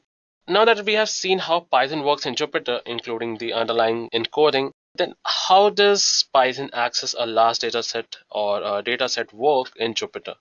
So let me create another new Python notebook.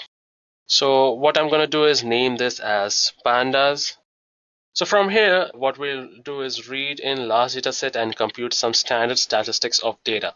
Now what we are interested in seeing how to use the pandas in Jupyter, how well the script performs, and what information is stored in the metadata, especially if it's a large dataset. So our Python script accesses the iris dataset here that's built into one of the Python packages. Now all we are looking into to do is to read in slightly large number of items and calculate some basic operations on the dataset.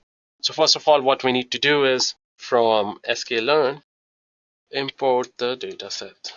So Scikit-learn is Scikit-learn, and it is another library of Python. It contains a lot of datasets for machine learning and all the algorithms which are present for machine learning and the datasets which are there. So our import was successful. So what we're going to do now is pull in the iris data. What we're going to do is iris underscore dataset equals dataset dot load underscore iris. Now this should do, and I'm sorry, it's datasets.load. So as you can see here, the number here is considered 3 now because in the second run we encountered an error. It was dataset, not dataset. So what we're gonna do is grab the first 2 columns of the data. So let's pretend x equals. If you press the tab, it automatically detects what you're gonna write as datasets.data, and what we're gonna do is take the first 2 rows, comma. Now to run it from your keyboard, all you need to do is press Shift and Enter. So next what we're going to do is calculate some basic statistics. So what we're going to do is x underscore count equals x we're going to use the length function. I said that we're going to use x.flat. Similarly, we're going to see xmin and xmax and the mean. Now to display our results, what we're going to do is display the results now. So as you can see, the count is 300, the minimum value is 3.8, the maximum value is 8.4, and the mean is 5.84333. Now, if you look at the IPNY file from this notebook, we see that none of the data is cached. Let me just open that file. So as you can see here that none of the data is cached in the IPNY file. We simply have the code references to the library code and the output from when we last calculated the script. So you can see we have the codes. Pandas is one of the most widely used features of Python, and it is a third-party library for data analysis packages, and that can be used freely. So in this example, we will develop a Python script that uses Pandas to see if there are any effect to using it in the Jupyter. Now the result will be calculated using the survival rates of the Titanic passenger based on their sets. So we're going to use the Titanic data sets here, which is one of the most famous data set. So what we do is let's add the display, or what we'd rather do is let me cross this one, close this, and unsave changes, auto saved. It has been saved. So let me close this and create another new Python 3 file. So let me name it as pandas_2. So first of all, what we're going to do is from pandas, we're going to import everything. So as you can see, I've taken the training set and I'm using the read_csv method. I'm taking the training set of the Titanic data set. Now I'm going to use the head option to show what the dataset looks like. And we're going to split the dataset into two parts, which is the male part and the female part. And I'm splitting it according to the cells. So let me run it again for once. And we're going to use the two survival rates, which are the women's survival rate and the men's survival rate. Let me split this one. What we can do is add another block here. We'll split this one. And let me just rerun this. So as you can see here, we have the training set head. See the age, bag, and the ticket. Then I've split the data set again. And let me calculate the survival rate. So if you have a look at the women's survival rate, that is 74%. And if you have a look at the men's survival rate, that is 18%. So this was how we use the Pandas library. But how does Python graphics works in Jupyter? Let me just rename this one to Python graphics. Or let me just name it to graphics. Okay, what we're going to do is import pandas again. So the steps of the scripts are like, first what we're going to do is import the graphics library that we need. So that's Matplotlib. We're going to import pandas. And next what we're going to do is define our data sets. So we are going to prove we have some player names here with James, Charles, Sachin, and Edward. And we have ages according to that. So we have 96, 55, 66, and 27. So what we're going to do is create our data set, convert the data into a format that allows easy graphical display. So what we're going to do is list and zip it in the name of player name, age. And then what we're going to do is use the df, which is the pandas data frame. And we're going to put the data as data set and columns as name and age. And finally, what we're going to do is plot it. So let me just rerun all of these lines for you. So let me run the third. So as you can see here, we have a graph which states the ages of all the particular players. So all the way starts from 96, goes to 55, then 66, and then 27. So guys, this was all about Jupyter Notebook.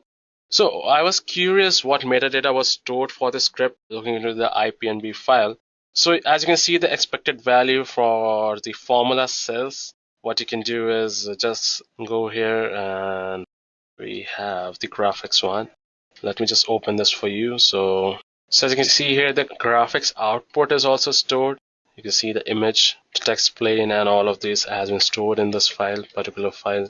Now, if you go to our homepage, you'll find the graphics Python codes, the pandas. It has not been updated because, as you can see, we have one more graphics IPNB file. And if you go to the running, you find that 3 and the clusters. There are no clusters as now present. So let's go to the homepage. So guys, that's it for the Jupyter Notebook tutorial.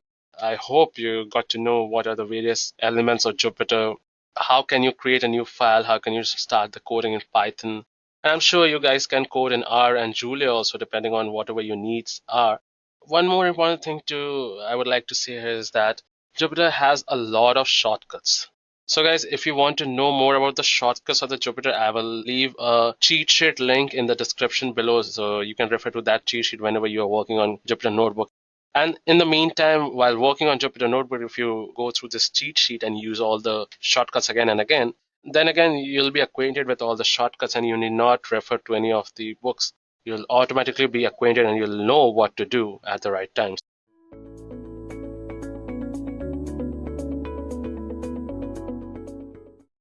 So let's begin by defining the term statistics. So statistics is a mathematical science pertaining to the data collection, analysis, interpretation, and presentation. It is used to process complex problems in real world so that the analysts can look for meaningful trends and changes. Analysts review data so they can reach meaningful conclusions, and several statistics functions, principles, and algorithms are implemented to analyze raw data, build statistical model, and infer or predict the result.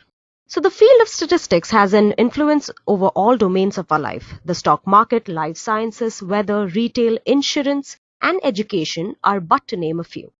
With that, let's move on to some basic terminology regarding stats. Now, there are a few statistical terms one should be aware of while dealing with data sciences. They are namely population, sample, variable, and parameter. Now, population is a set of sources which data has to be collected from. It can be a class of children, a population in a country, so on and so forth. A sample or a sample set is a subset of a wide population. You basically take a sample set, which is a chunk of the population, you apply your statistical model to them, and find out whether your conclusion holds for the entire population or no. So variable is any characteristic, number, or quantity that can be measured or counted.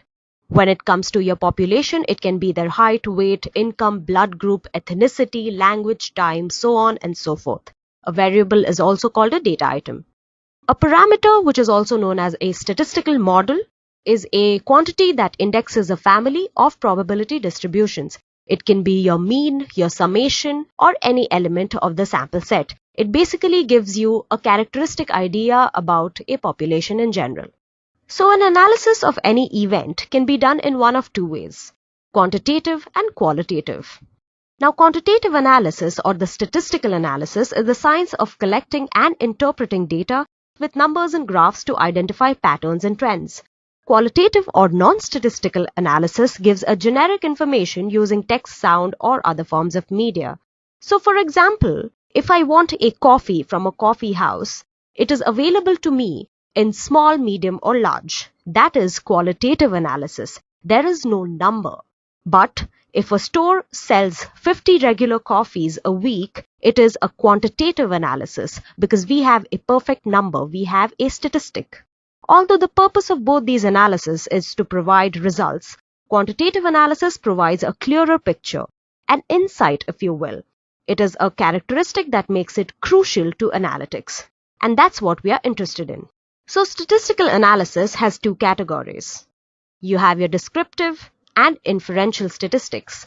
Now, descriptive statistics, as you can see, uses the data to provide descriptions of population either through numerical calculations or graphs or tables. Inferential statistics, on the other hand, makes inferences or predictions about a population based on a sample of data taken from population in the same question. Now, descriptive statistics helps organize data and focuses on the characteristics of data providing parameters. Suppose you want to study the average height of students in a classroom. In descriptive statistics, you would record the heights of all the students in the class, and then you would find out the maximum, minimum, and average height of the class. Inferential statistics, on the other hand, generalizes a large data set and applies probability to arrive at a conclusion. It allows you to infer parameters of population based on simple stats and builds models on it. So, if you take the same case of finding out the height of people in a class, in inferential statistics, you will take a sample set of the class, which is basically a few people from the entire class. You already have had grouped the class into tall, average, and short, and in this method, you basically build a statistical model and expand it for the entire population in the class. Now, let's talk a little bit about descriptive analysis. So we try to represent the data in forms of graphs and histograms and line plots, etc. But the data represented is based around some kind of central tendency. Means that the particular graph represents distribution of the mean or measures of spread. Depends on what you want from your graph. So for that, we have a few measures in statistics. Let me give you an example for better understanding. So here is a sample set of cars containing variables cars, mileage per gallon, which is your MPG, cylinder type, displacement, horsepower, and real axle ratio. Using descriptive analysis, you can analyze each of the variables in the dataset for mean, standard deviation, minimum, and maximum of the range. Now, first of all, we're going to discuss a few measures of the center. These are also called measures of central tendency. Now, if we want to find out the average of horsepower of all the cars among the population of cars, we will check and calculate the average of all values. In this case, we'll take the sum of all these values and divide them by the number of cars we have. We get an answer of 103.625. So this is basically the mean of the horsepower, which is the measure of average of all values in a sample. So mean gives you an average of an entire dataset. Suppose I say the average marks in the 10th board exams of students of a certain school is 85%. Then that particular data will give us a notion that the whole school, that at an average, each student scores about 85% and the central tendency of that school is to usually perform well. Next we have median. If we want to find out the central value of MPG amongst the population of cars, we'll have to arrange all values in either ascending or descending order and choose the middle value. In this case, since we have an even number of values, which is 8 values, we take the average of the two middle values. In this case, it is 22.9. Therefore, the measure of the central value of a sample set is called a median. Next, if we want to find out our most common type of cylinder amongst the population of cars, we will check the value which is repeated most number of times. Here we can see the cylinders come in two values, one is 4 and one is 6. So the most recurring value according to the graph, as we can see, is 6.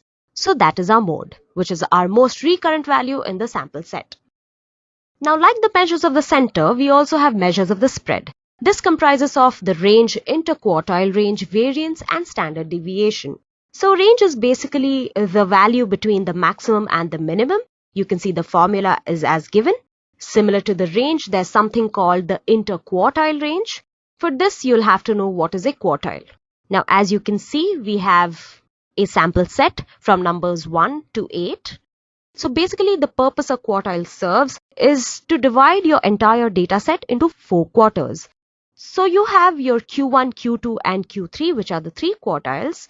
They are your division points, and you can determine their values like so. This is your Q1, your Q2, and your Q3. As you can see, basically you take the division, the number on either side of it, and you take an average of both those numbers. And the difference between your Q1 and Q3 is basically your interquartile range. Next, we have variance. A variance basically describes how much a random variable differs from its expected value. It basically entails computing squares of deviation. I'll explain to you in just a little while. Now, there are a few crucial terms which fall under this. The first one is deviation, which is basically the difference between each element from the mean. You can see the formula is given below. Your population variance is the average of squared deviations. And you have your sample variance, which is the average of squared differences from the mean. Now, as you can see, all of these terms revolve around the mean value. This basically gives you an idea of how much an element varies or deviates from your mean value. Now we have the standard deviation, which is the final measure of spread. It is the measure of dispersion of a set of data from its mean. Since it is such an important term in statistics, we are going to find out how to take out the standard deviation. For that, we have an example. So this is basically how you should calculate a standard deviation. So let's read our problem statement. Ross has 20 dinosaur figures. They have the numbers 9, 2, 5, 4, 12, 7, 8, 11, 9, 3, 7, 4, 12, 5, 4, 10, 9, 6, 9, and 4 on them. Wow, that was a mouthful. So what we have to do is we have to work out our standard deviation. So step 1 to it is to find out the mean. The mean here is 7. As you can see, average of all the numbers divided by 20, it's 7. Next, for each number, you have to subtract the mean and square the result. Now, why are we squaring the results? Is basically to nullify any sign difference that comes in our results. As you can see in the second row, we have 2 minus 7 and the result is going to be minus 5. In such a case, if we square it, we can bring it to a positive sign. Here you can see we have 25. Same goes for the third number. Next, we work out the means of those square differences. And we get a value called sigma square. If you remember, this is also the formula for the population variance. Now, why population variance is because there's something called the degree of freedom, which is a topic for another day. But all you must know is the degree of freedom we need to subtract from the samples, and that is why we take out this value. Next, if we take a square root of sigma square, we get our sigma, which is basically our standard deviation. Our standard deviation here is 2.983. Now that we've seen the math that goes into it, let's try to work it out in R. Now there are quite a few reasons to why the world is moving towards R. A couple of them are enlisted here. Now R is open source and freely available. It is absolutely free and there are no hidden costs unlike SAS or Matlab. You can freely install, use, update, clone, modify, redistribute and resell R. This saves a lot of the company's money, but it also allows for easy upgrades, which is useful for statistical programming languages. Now R is used across all platforms. So R can be run on Windows, Mac OS and Linux. It can also import data from Microsoft Excel, Microsoft Access, MySQL, Oracle and other programs. Next, R is a powerful scripting language. As such, R can handle large complex datasets. R is also the best language to use for heavy resource intensive simulations, and it can be used for high performance computer clusters. Finally, R is highly flexible and evolved. Many new developments in statistics first appear as R packages. Now, because of these reasons, R has a huge, vibrant community and resource bank, with a global community of passionate users who regularly interact on discussion forums and attend conferences. In addition, about 2,000 free libraries are available for our unlimited use, covering statistical areas of finance, cluster analysis, high-performance computing, and much more. Now, enough chit-chat. Let's get some work done. So, RStudio. Now, R is a programming language. We use it to do statistical and quantitative analysis. So, this is RStudio. On the top left is where we write the code. Beneath it is the console. On the top right, we have our environment where we see any objects that we create. And at its bottom, we see where our plots are. Now, let's run some descriptive statistics code here. Like we saw how we take out the mean, median, and mode. I have some code here. For mean and median, we have our direct functions. Here you can see this is our data right here. We can find our median here as well. In order to get mode value, we can define our own function in R. We can just get a unique set of values and get the mode for the data set. As we can see, the mode appears right here, the function. We have printed out the mode. Now for standard deviation, we have to take the square root of variance. As you can see, we have created an object called variance here, and the standard deviation here, we take the square root and it appears right here with all the other objects that we've created. Now, and we can also create a histogram. All we have to do is use the function hist and pass on the parameters. Here you see we have the histogram of our data right here. Now, so far you've learnt about descriptive statistics. Let's talk a little bit about inferential statistics. So, hypothesis testing is an inferential statistical technique to determine whether there is enough evidence in a data sample to infer that a certain condition holds true for an entire population or not. To understand the characteristics of a general population, we take a random sample and analyze the properties of the sample.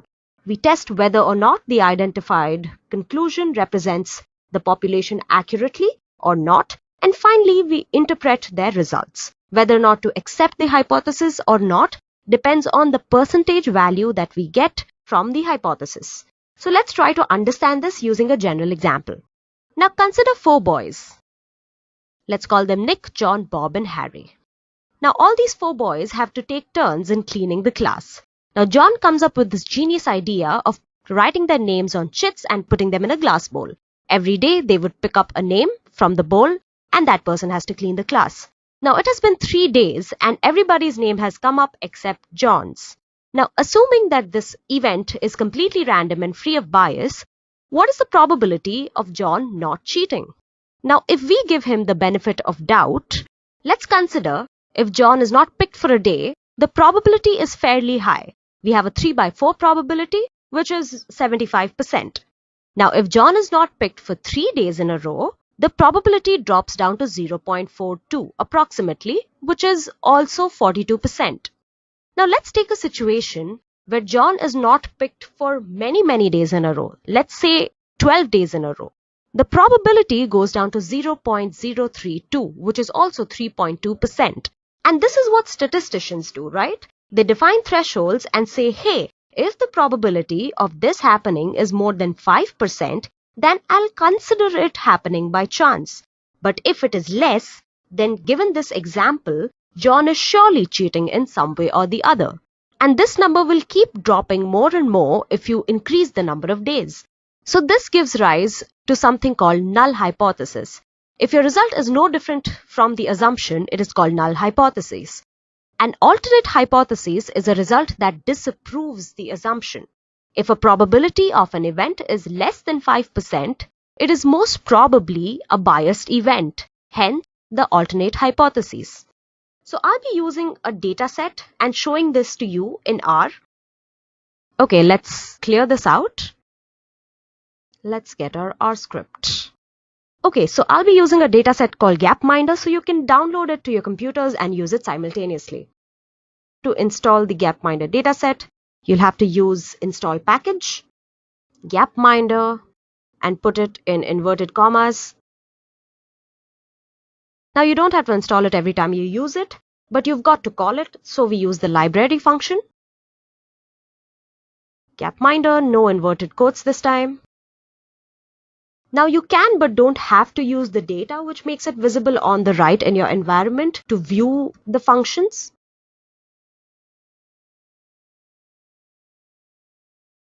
So yeah, now you can see your entire data set. So you can use the same data set to do all the descriptive statistic codes that we've run till now. But here we are going to use this for our inferential statistic codes, which is basically for hypothesis testing. You can see country, continent, year, life expectancy, population, and GDP per capita. These are the columns or variables that we have here. Okay, so we've got a data set and we might want to start by doing some manipulation. And to do that, we need to use a dplyr package. So dplyr package is one of those inbuilt packages that we need to manipulate data. Let's just install this. And again, the library function to call it. Okay, and once we've installed this, we've got access to a whole lot of sophisticated vocabulary in R. We've also got access to something called the pipe operator, which I shall explain to you about a little later in this module. So let's start by typing in Gapminder and then select the country and life expectancy. So we'll be creating a data frame, but we'll do it later. So this is what I was talking about, this percentage arrow percentage, which is also called the pipe operator because, well, it looks like a pipe. Now, pipe operator lets you pipe in your data from the left into your data in the right. So now we are going to select the country and life expectancy. And then, so this is how the pipe operator is referred to. And then we will filter. In this case, we want South Africa and Ireland. So we're just going to filter these two countries. So country, South Africa, or Ireland. You're going to run it. We're going to put this in a data frame like I had mentioned before. So we want to see how the average life expectancy differs from South Africa to Ireland. Now we want to know if this difference is statistically significant or purely by chance. Hence we do something called a t-test.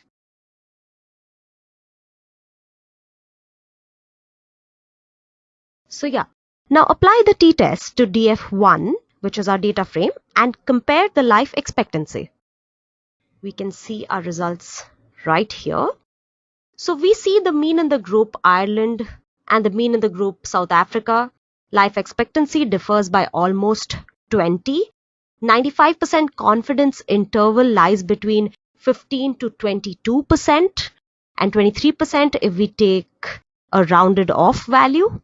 So what does this tell us? If this difference between the life expectancy is in fact 0, then the probability of that happening, or P, which is the probability value, which is 4.466 into e raised to the negative of 9, which is a very, very small value. It is very, very unlikely to happen, which is almost next to impossible. Hence, it disapproves our null hypothesis. Now let's interpret this data using the ggplot2. Again, we shall install the package and tell R that we want to use it.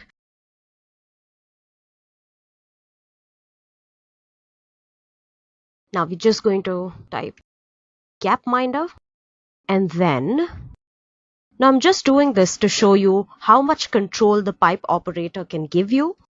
Now we want to specify the aesthetics and filter by GDP per capita. Filter by GDP, it automatically comes over. GDP per capita less than 50,000, and then we'll be specifying the aesthetics of the plot. So AES X is equal to GDP per capita, Y is equal to life expectancy. Now we want to specify the aesthetics. We want the life expectancy to map out against y-axis and the GDP per capita to map out against x-axis. So let's just run the code and see. Okay. So we use the plus sign to see what geometry needs to be used on the canvas. So I'll be using this, the geometry point. Let's run this and see. We get a basic scatter plot. To get a better graph, let's just do a log transformation of our GDP per capita and run this. Much better. Now, this looks a little bit busy, so let's just color all the dots by continent. And we can also change the size of each bubble by the population size. There you go. Looks very busy, looks very opaque. So let's just make these bubbles a little transparent. All we have to do is type alpha equals 0.6. Okay, slightly better. Let's try 0.3. By trial and error, you can basically see the kind of transparency you want. Okay, this works for me much better. Now, if we want a smooth, a linear graph, we can just add geom smooth. Let's see what that does. Yeah, it gives us lines showing a pattern or a trend in the bubbles. If you want a more linear method, all you can do is type method equals lm. We have straighter lines. Now it still looks very busy to me, so I'm just going to separate it continent wise into different graphs. So facet, there's something called as facet wrap, and I'm going to type continent. Now that we have 5 different graphs for different continents, I think segregating them by color is not required. So let's just color this by year, shall we? Now if I zoom this, if I zoom the plot, you see that now we have one graphic which has life expectancy, GDP per capita, population size by continent and date, 5 variables in one graphic that doesn't look too busy or messy, and this is what R has to offer. Hence, it is completely a statistician's programming language.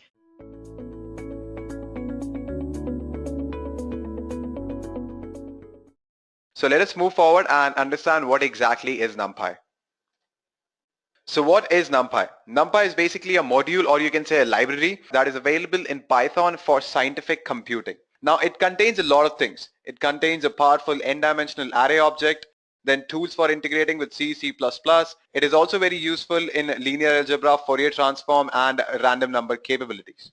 Now let me tell you guys, NumPy can also be used as an efficient multi-dimensional container for data, for generic data. Now let me tell you what exactly is multi-dimensional array. Now over here, this picture actually depicts multi-dimensional array. So we have various elements that are stored in their respective memory locations. So we have 1, 2, 3 in their own memory locations. Now why is it two-dimensional?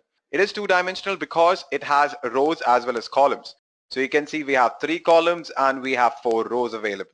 So that is the reason why it becomes a two-dimensional array. So if I would have had only one row, then I would have said that it is a one-dimensional array. But since it contains rows as well as columns, that is, it is represented in a matrix form. That is why we call this as a two-dimensional array. So let me open my PyCharm and I'll tell you practically how to actually create a NumPy array. So this is my PyCharm, guys. Over here, the first thing that you need to do is first install the NumPy module. And how you're going to do that, click on File, go to Settings tab, and you'll see the Project Interpreter option.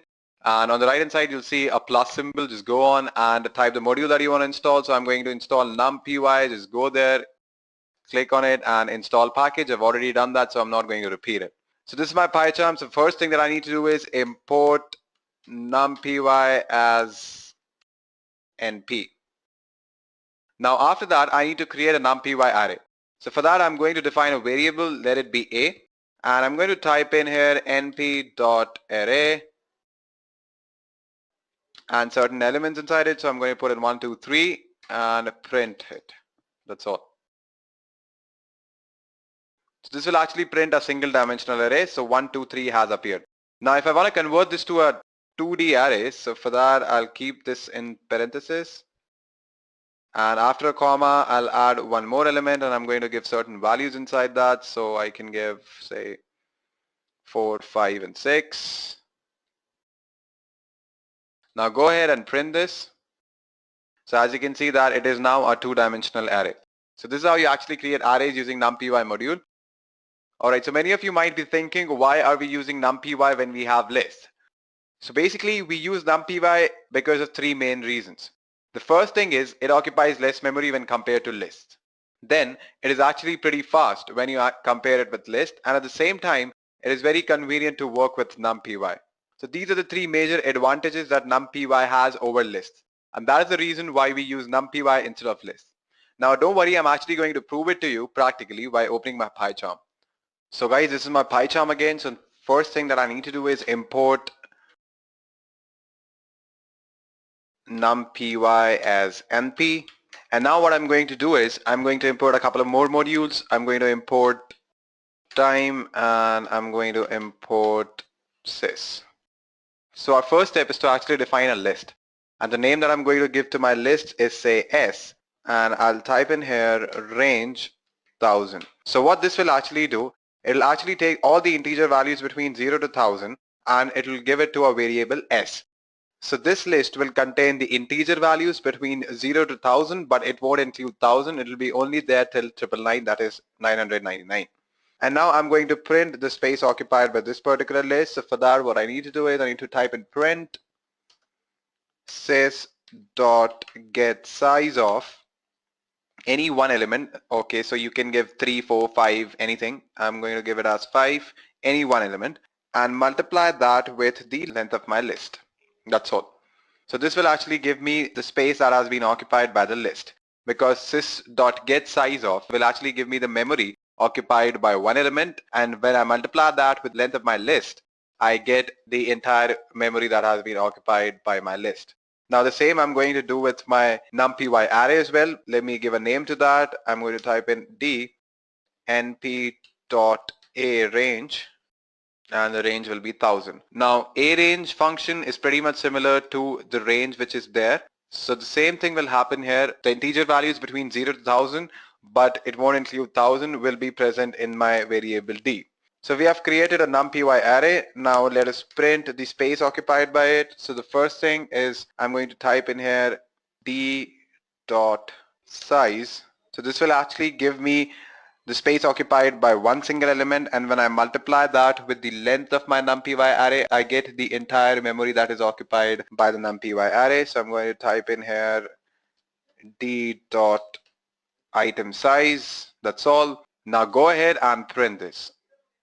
So this actually shows the memory that has been occupied by my list, and this shows the memory that has been occupied by my NumPy array.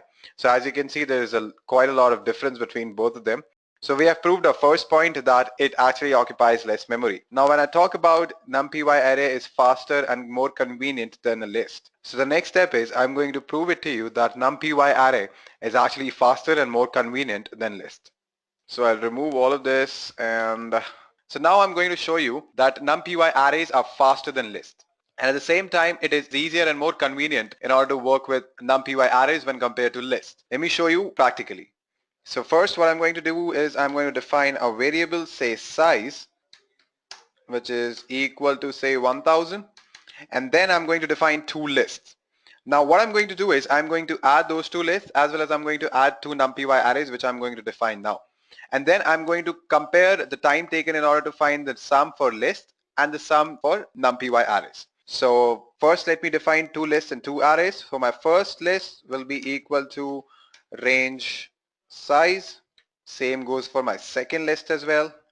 Just change the name to L2. And now I'm going to define two NumPy arrays, A1 equal to NP dot A range size. Go ahead and do the same for the second NumPy array as well and change the name as A2.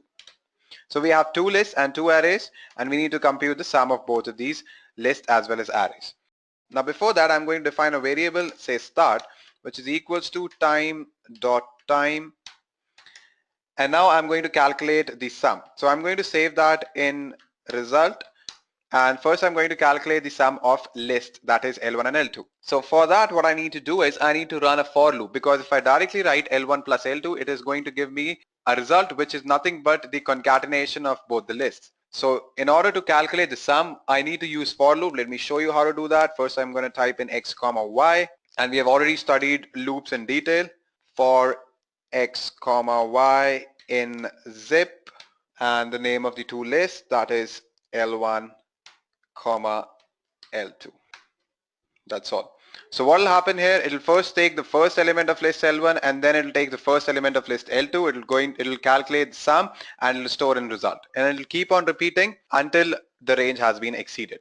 Now this is how you calculate sum in lists. But when you talk about arrays, what you need to do is you need to just write in A1 plus A2. That's all. That's why I'm saying that it is more convenient in order to work with NumPy arrays when compared to lists. Now our next step is to define the same variable start and initialize it with time.time.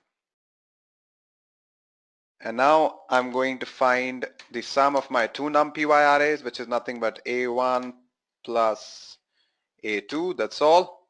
And now print the time taken. So print time.time minus start, and then multiply it with 1000.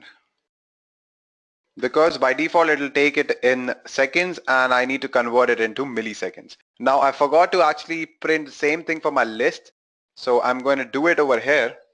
So this will actually give me the time taken by my list in order to compute the sum, and this statement will give me the time taken by my NumPy array in order to compute the sum. So let us go ahead and execute this, and we'll see what happens. So it gives me 0 milliseconds because the size is small. Let me just add a couple more zeros.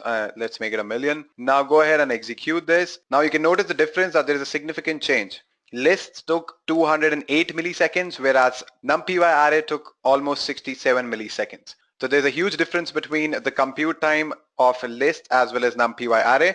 That's why I say that NumPy array are faster, convenient, and at the same time they occupy less space when compared to list. So that is the reason why we choose NumPy arrays over list. If you have any questions or doubts, you can ask me. So let us go ahead and move forward towards the next topic, that is NumPy operations. So let me go back to my slides. So now is the time to see various operations that you can perform with the NumPy arrays. So you can find the dimension of your array, whether it is a two-dimensional or a single-dimensional array. Then you can even calculate the byte size of each element. It is pretty easy. I'm going to tell you that practically. You don't need to worry about that. And you can even find the data types of the elements that are stored in your array. So if you want to know what is the data type of the elements, you can do that as well. So let me show you these three operations first, and then we'll move forward to the other operations. I'm going to open my PyCharm once more, guys. Let me remove all of this. So we have imported the NumPy module. Now what I'm going to do is I'm going to define a NumPy array. I'm going to name it as A, and I'll write here np.array 1, 2, 3. Put that in parentheses. Now add one more element, say 2, 3, 4. Alright, so it's a two-dimensional array. Now if I want to know whether it's a two-dimensional or a single-dimensional array, so I'm just going to type in print a.ndim, and it'll give me the dimension. So let me show you that, and I'm going to run this. So it says 2, that means it is a two-dimensional array. So what if I move this part and make it as a single dimensional array? It should give us the result as 1. Let's see if it does that or not, and yep, it gives us 1 as a result. So this is how you actually calculate the dimension of your array. Now if you want to find the byte size of each of the elements, so what you need to do is, instead of ndim, you can call a function called item size. Go ahead, execute this, and you'll get, so each element occupies 4 bytes. After that, if you want to know the data type that is stored in the array, so you can just type in here dtype.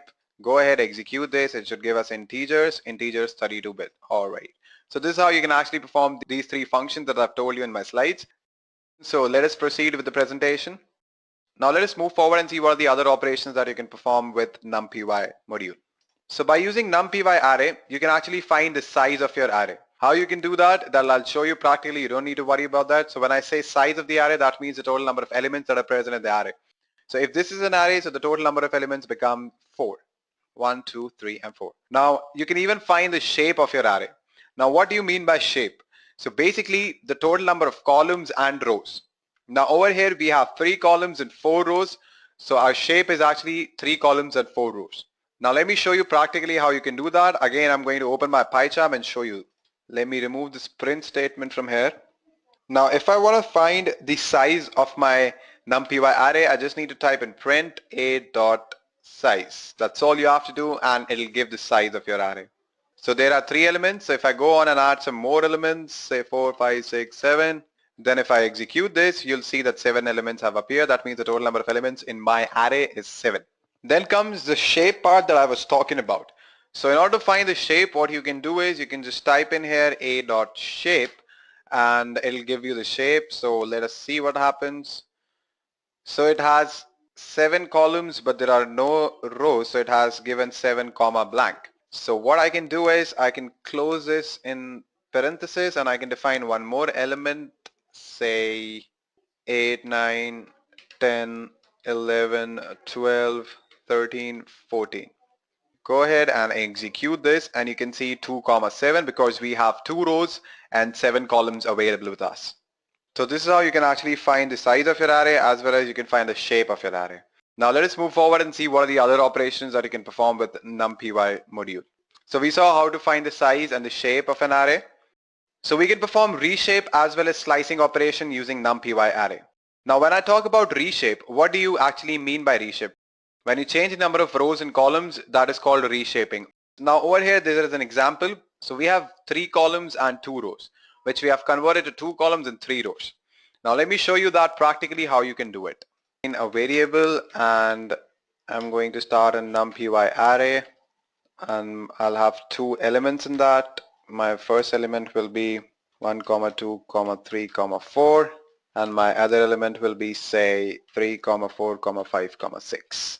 So I have a 2-dimensional array that contains 2 rows and 4 columns. Now I can convert that to 4 rows and 2 columns. Let me show you how to do that. You're just going to type in a is equal to a.reshape, and I want to convert it to, say, 4 rows and 2 columns. Go ahead and print this. So it has converted that to 4 rows and 2 columns, as you can see it in front of your screen. Now let me show you that earlier this is not the case. I'm going to type in a print statement here as well in order to show you that how it has reshaped. So earlier we had 4 columns as well as 2 rows, but now we have 2 columns and 4 rows. So this is how you can perform the reshape operation. Now let us talk about slicing. So slicing is basically extracting particular set of elements from your array. And the slicing operation that happens here is pretty much similar to the one which is there in list as well. So suppose if I want only this particular element, that is 3. So for that, what I need to print, I'll show you, print A and the index value of 3, which is present at 0, comma, and the index is 2. Let me tell you how indexing happened. So this element will be 0, this element will be 1. Now if I want 3 from here, from the 0th element, I want the index 2. Indexing starts from 0, 1 and 2. So that's why I've written 0, 2, and it should print 3 for me. Let us see if it does that or not. And yep, it prints 3. Now say if I want to print 4 and 6. Now for that, what I need to do is I need to remove this 2 here, and I'm going to put a colon that says all the rows including 0, and in that row I want only index 3. So we have only 2 rows, so if I would have written 0, 1, then it wouldn't have included this particular row. So if I have one more element here, so I can actually write here 2, so that won't actually include the element which is present at the second index. So when I say 0, this actually means all the rows that includes 0 as well. So we have only 2 rows, it will include both the rows, and at the same time it'll actually going to print the third index from both of these rows. So let me show you if that happens or not, and yep, it happens. We have 4 and 6 available with us. Now just to remove confusion, what I'm going to do is I'm going to add one more element, and I'm going to give values to it, say 7, 8, 9 and 10. So now if I want 4 and 6, I can't just write 0, because if I do that, it'll print 10 as well. Let me show you that. Yep, it has printed 10. Now in order to avoid that, what I can do is I can write in here 2. So as I've told you, this is the 0th element, first element and the second element. So when I write 0, 2, it won't include the second element. It'll only include 0th as well as the first element. Now inside that, we have index 3 from both of these rows. That is why we'll actually get 4 and 6. Let us see if that happens or not. And you can see 4 and 6 is now available. So this is how you can perform slicing when we in NumPy arrays. Now what I'm going to do is I'm going to type in a equal to np.line space, and now over here first I'll write 1 comma say 3, and I want say 5 values between 1 comma 3. What this will do is it'll actually print the 5 values which are equally spaced between 1 to 3. So let me print this first. I'm going to type in print a and go ahead, execute this, and you can see that we have 1, then we have 1.5, then we have 2, 2.5 as well as 3. So if I would have written here 10, it will actually give me 10 values between 1 to 3. And yep, you can see we have the 10 values between 1 to 3. So this is how you can perform line spacing as well. So any questions or any doubts till now, guys, you can ask me. So there are no questions. Let me open my slide and we'll see what are the other operations that you can perform with NumPy. So we saw how to perform reshaping and slicing. Now let us see what are the other operations. So we are now going to find out the minimum, maximum as well as the sum of our NumPy arrays. So let us go ahead and execute that practically. Let me remove all of this, and now I'm going to define one more NumPy array, np.array, and I want elements in it, say 1, 2, 3. Now if I want to find the element which has the maximum value, so what I can do is I can just type in here print a.max, that's all, and it'll give me the maximum value in my a NumPy array, which is 3 obviously. If I want to find minimum value, so I'm just going to type in here min, and it'll print the same for me, which is 1. Now if I want to calculate sum, it is pretty easy. Just go on and type sum and it'll give you the sum. That's all, guys. It's that simple. So let us move forward with our slides. So now comes the axis concept here, guys. It is pretty similar. We have a NumPy array which looks like this, and the rows are called axis 1 and columns are called axis 0. Now you must be thinking, what is the use of this axis? Suppose if you want to calculate the sum of all the rows, then you can actually use these axes and you can do that. Now let me show you practically how it happens. I'm going to open my PyCharm again and I'm going to show it to you. Let me remove this and let me add one more element here, 3, 4, 5. So if I want to find the sum of axis 0, It's very, very easy. Just go on and type print a dot sum and type in axis equal to 0. Go ahead and print this, and you can see 4, 6, and 8. 1 plus 3 is 4.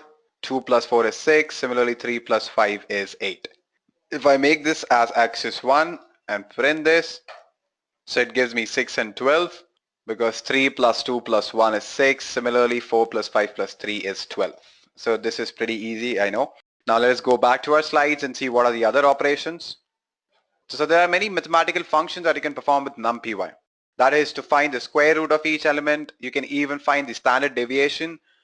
The standard deviation basically means that whatever the elements that are there in your NPY array, you find the mean of that, and you actually find out how much each element deviates from that mean. So that exactly is standard deviation.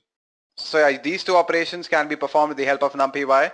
You can find the square root, you can find the standard deviation. Now let me show you that how you can do it. This is my PyCharm again.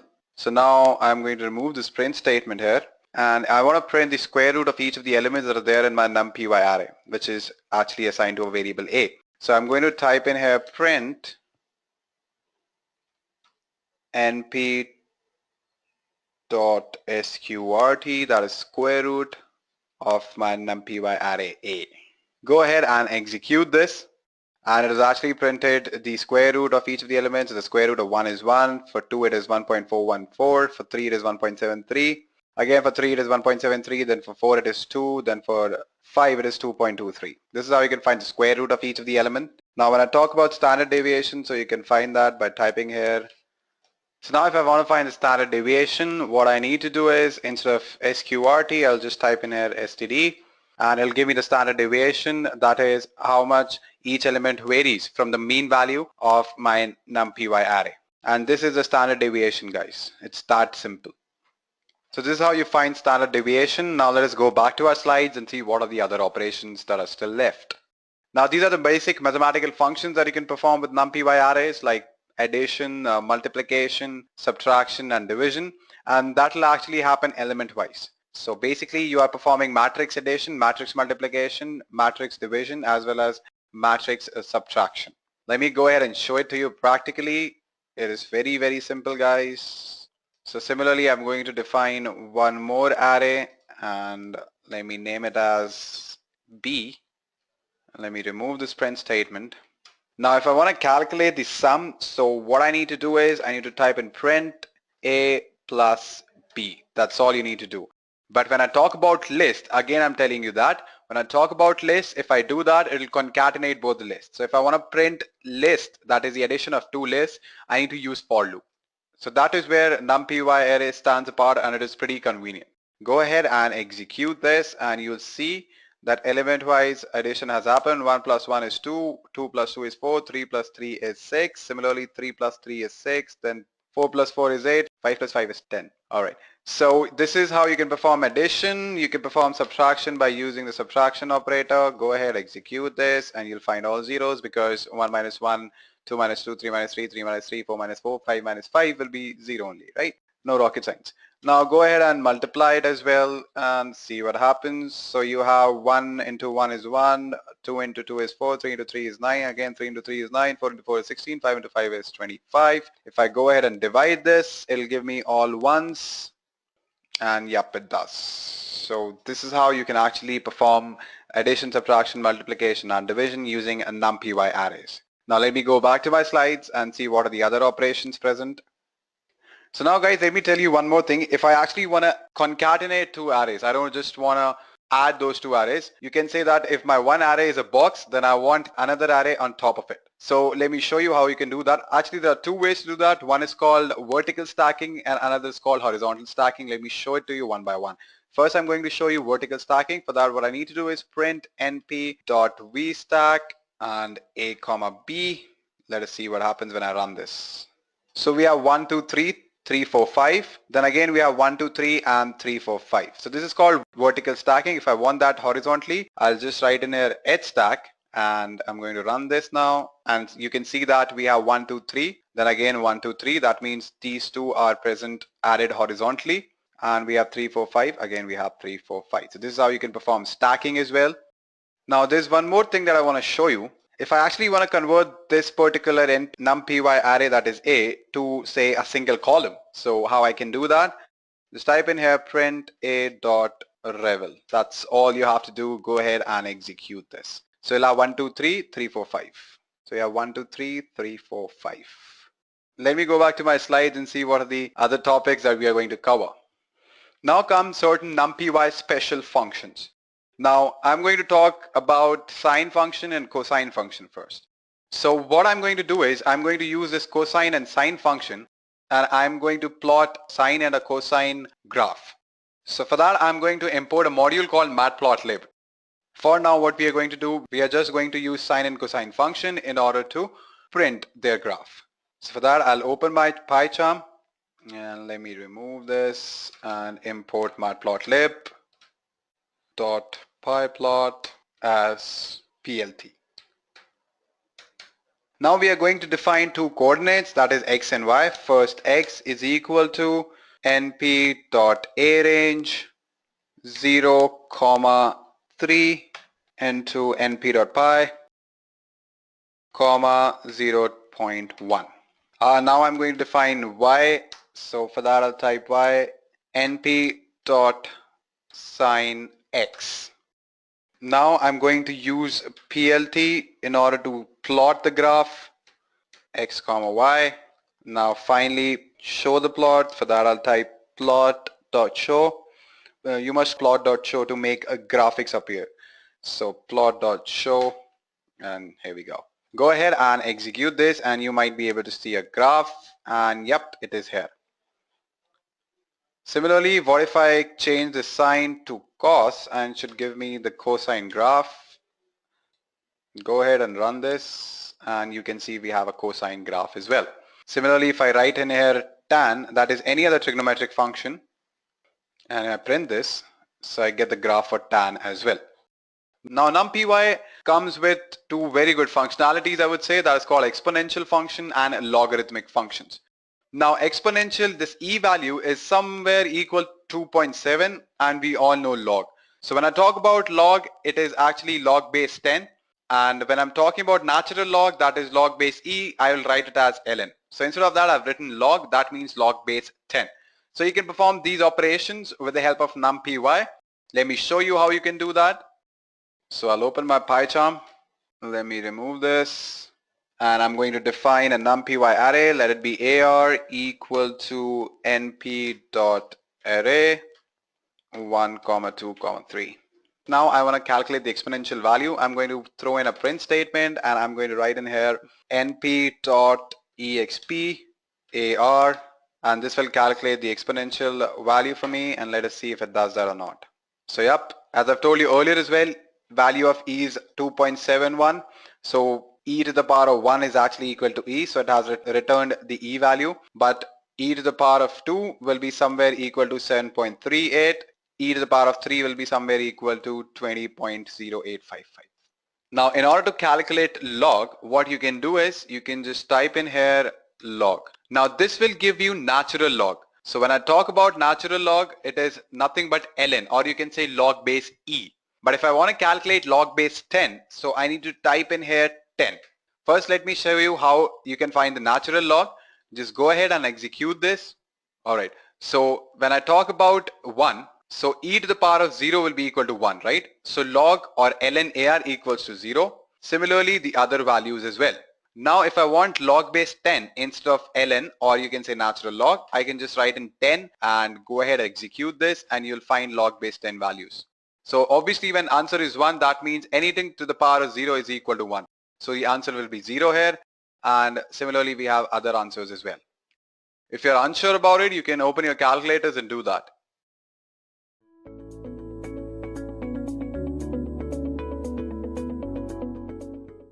So let us go ahead and take a look at what exactly is Pandas.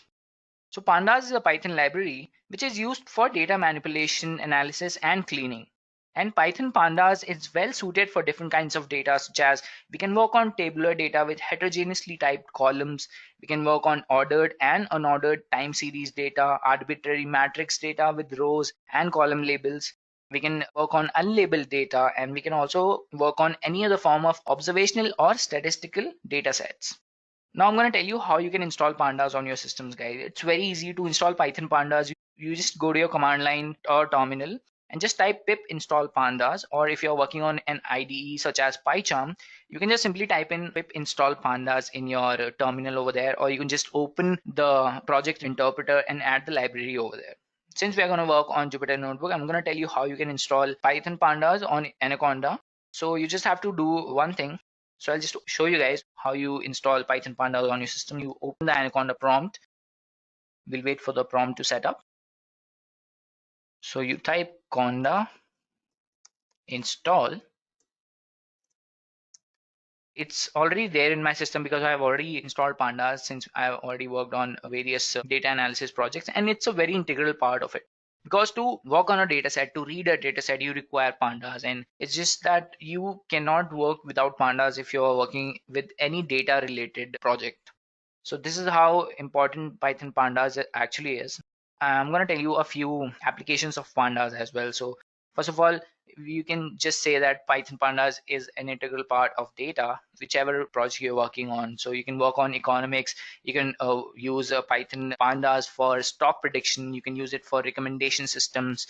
Then you can use it on neuroscience and statistics also. You can use it for, and then there is advertising, so many data coming from different platforms. You can just analyze the data using Pandas, clean the data for irrelevant, inconsistencies in your data. You can do that using Pandas. And then you can use it for analytics as well. That's the very basic use of Python Pandas that I can think of. So right now that we know how Pandas actually is in Python programming and what it is used for, let's go ahead and take a look at the very integral part of Pandas, that is data frames and series. We'll wait for this to install, guys. Meanwhile, I'll just tell you what are data frames and series, guys.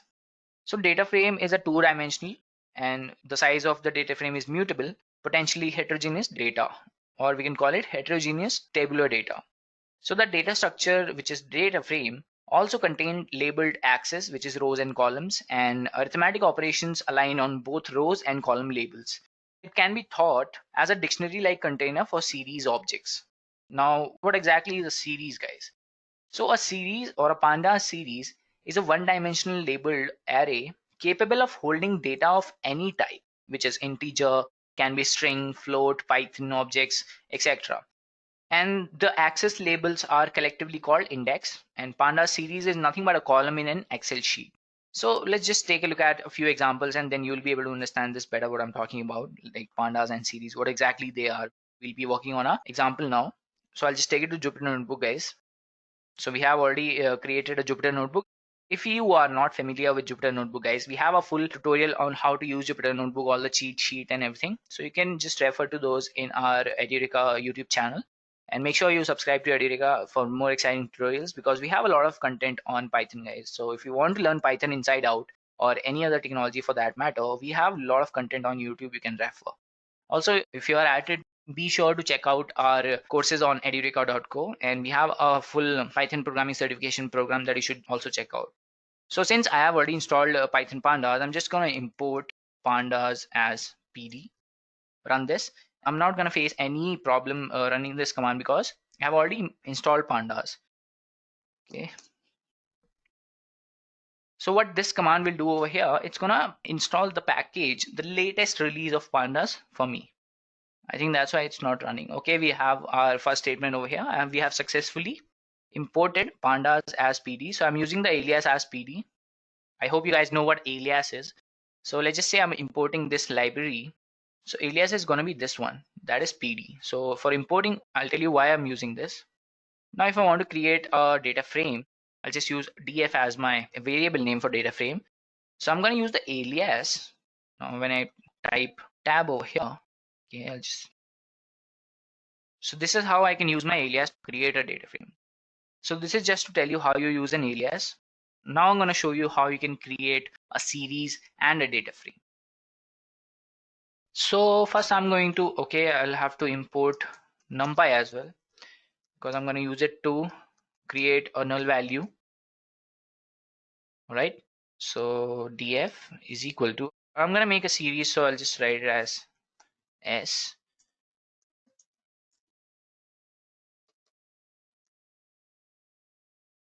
All right. Series, and I'm going to pass a list of values. Let's say 1, 2, 3, 4, 5, 6. And I'm going to use my NumPy now to create a null value like 8, 9, and one more value, let's say 10. So it's going to create a series. Now when I print s, so we have a series which has indexes which are already there, and all these values that I passed inside a list. So this is how you create a series in Python, guys, using pandas. After this, I'm going to tell you how you create a data frame. So for that also, I'm going to tell you how you create a data frame using a dictionary object, and how you can create a data frame using series as well. So now what we are going to do is we are going to create a data frame by passing a NumPy array with a datetime index and label columns. So I'll take one variable, let's say date or dates. I'll just type it as D, and I'm going to take pd dot. So we're going to take the date range. And after this, I'm going to pass a few values, let's say 2020, and I'm going to pass values like we're in the month of March, so I'll just write it as March. And after this, I'm going to take periods, which is equal to, let's say 10. So this is my date range, guys. Okay, I have an invalid syntax, right? Should work fine now. So when I print D over here, so I have all these values in a date range format. After this, what I'm going to do is I am going to take one data frame, which I am going to take as df for obvious reasons to make it clearer. And I'm going to take data frame, and inside this I'm going to pass a few values. So first of all, I'm going to take a few random values. So I'm going to use np.random number, and inside this I'm going to pass 10, let's say 4. Now I'm going to get the index values as d, and I'm going to have to pass a few more values, which is columns. So I'll pass the columns as a list, and I'm going to take, let's say 4 columns. So I'm just going to take, okay, wait a minute, A, B, C, D. All right, do we have any errors? No. So now I'm going to print my data frame. So I have a data frame, guys, which I've created using, passing a NumPy array, and I have a datetime index with labeled columns, which are A, B, C, and D. This is my index, guys, and I have all these random values using NP array.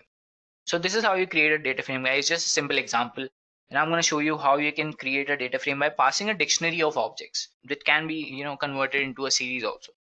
So I'll take, let's say again, df is equal to pd dot data frame, and I'm going to pass a dictionary over here now. So I'm going to take a few values first of all. So first value is, let's say a. Now after this, I have to pass something, right? Okay, I'm going to write, let's say, a list of 1, 2, 3, and 4. After this, my next value is going to be, let's say b, and I'm going to pass a timestamp, let's say. And for timestamp, I'm going to use the same I have used over here, 2020 0301. I have to use the right. And after this, I'm going to pass one more value, let's say c, and I'm going to use a series now, a series object. And inside this, I'm going to pass 1, and the index is going to be, let's say, a range. All right, index is equal to a list with a range of 4, because we have only 4 values over here. We don't want any null values. And after this, I have to type in the data type as well, the data type of the series, guys. So for that, I use dtype is equal to, let's say, float 32. All right. After this, I provide my next value, which is D. Now for D, I'm going to use an NumPy array. And for this, I'm going to pass a value, let's say, not 3, let's say 5 multiplied by 4. And let's take the D type is equal to integer 32. Yes. All right. Now I take my final value, which is going to be E. And inside this, I'm going to pass a data frame, or we're going to use the categorical object, guys. We're going to talk about this later on in the session, so don't worry. I'm just showing you how you can create a data frame using all these objects that we have at our disposal, guys.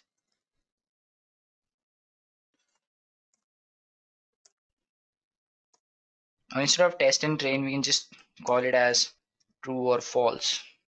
It doesn't matter. We are taking categorical object, so it has to be either true or false, or it can be 0 or 1, but it has to be decisive in a way that there are only two values.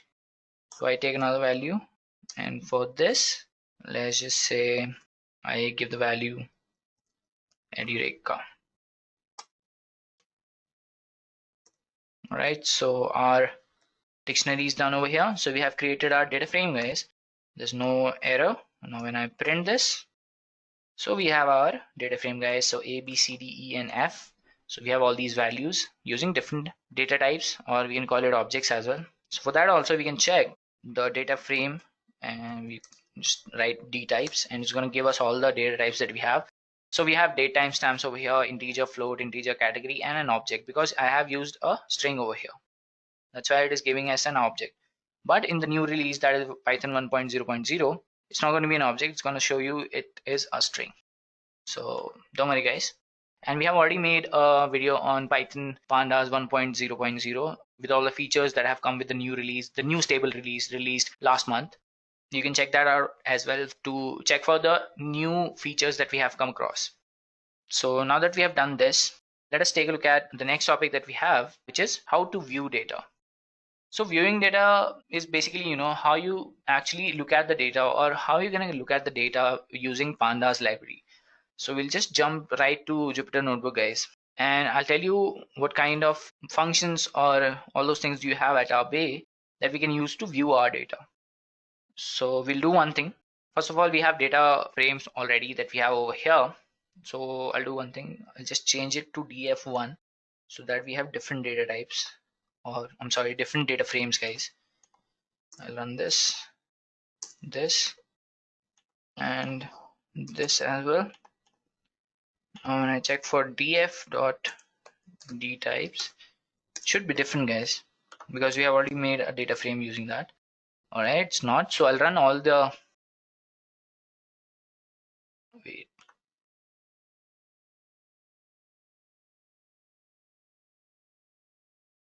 So I'll do one thing. I'll restart and run all the cells so that we have two different data frames.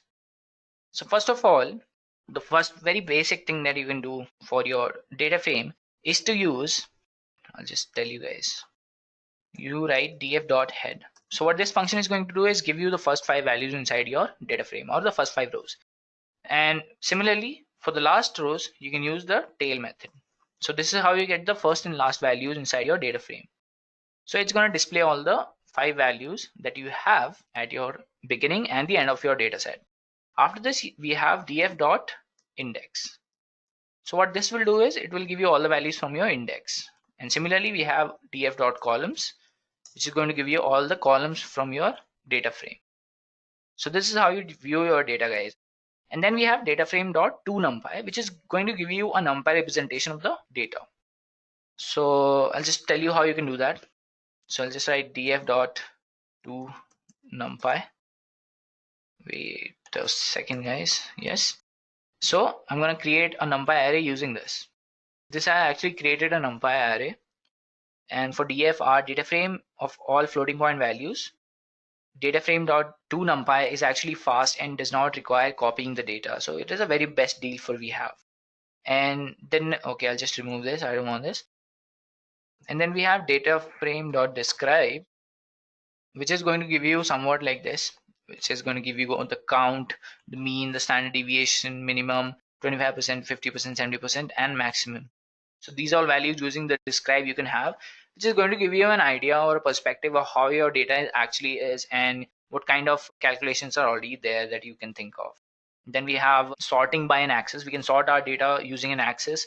So for that, you have to just write, okay, I'll just show you guys. You just have to write df dot sort by index, and inside this you have to give the value of the axis. I'll just give 1, and then let's say ascending, you want it to be ascending. No, I'll just write it as false. So it has given me the data frame by sorting the index. Similarly, I can sort it by the columns as well, or I'm sorry, sort it by values. So I'll write it as values, and I want to give the value as, say, values, and I'm going to give the value as, let's say, by, I want to sort it by C. It has sorted the values depending on C. So this is how you sort your data frame, guys. And now that we know how we can actually look at our data, I'm going to tell you how you select particular values inside your data, guys.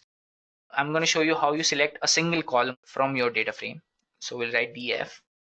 It's very simple, guys. To get a value from your data frame using only a single column, you can write A, or let's say C.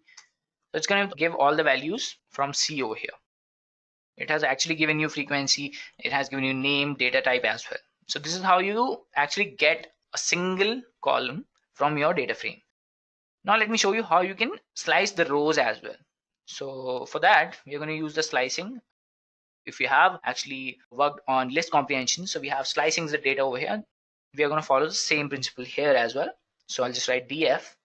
Now I want my first, starting from my first value to third value. So it has given me only 3 rows, starting from the 0th row, and it has given me third row. And it does not actually include the third row because it starts from 0. So I'm giving 3 values. If I write 6 over here, I'm going to get the 6th value, but it's not going to be at the 6th row because the first row over here is going to be 0th row. I hope you understand this, guys. So I have shown you how you can slice your data, to get particular number of rows. Now let me tell you how you can select the data using the labels, guys. So for that, you have to use df dot, there has to be location, loc, and inside this you're gonna pass the values by labels, guys. All right, so let's pass d, that is, and 0. So let's see what the output is, guys. All right, so we have got all the values using the label, that is d over here, which we have passed over there in our previous section where we have declared the data frame. And I'm sure this is visible to you guys. Now the next thing is selecting data on a multi-axis by label. So what we'll do is we'll write df.loc, and after this we write hyphen, and we're gonna create, let's say, A, and we're gonna pass C, right? So it's gonna give me the values accordingly, which I passed over here.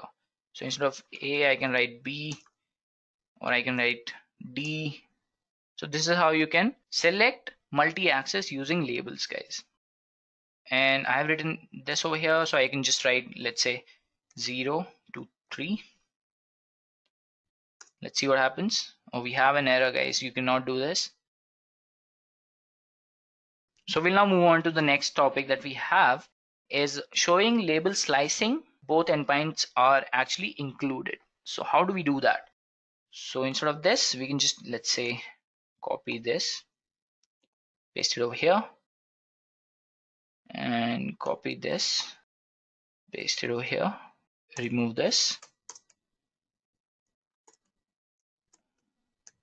So this is just to show you guys how you can work with it.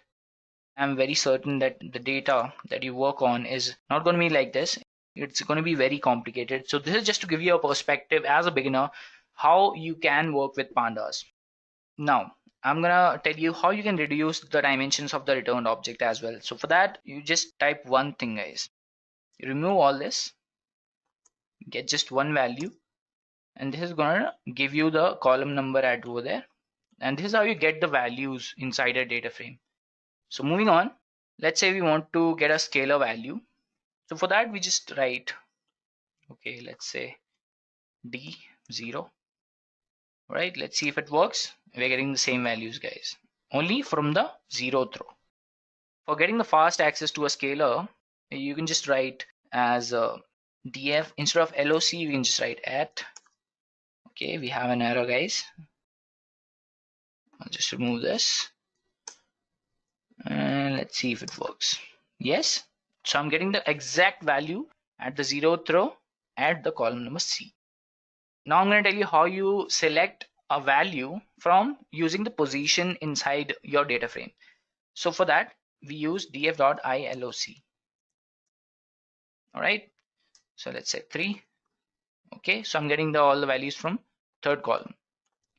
And similarly we can slice the data, you can just get it like 3 to 5. All right,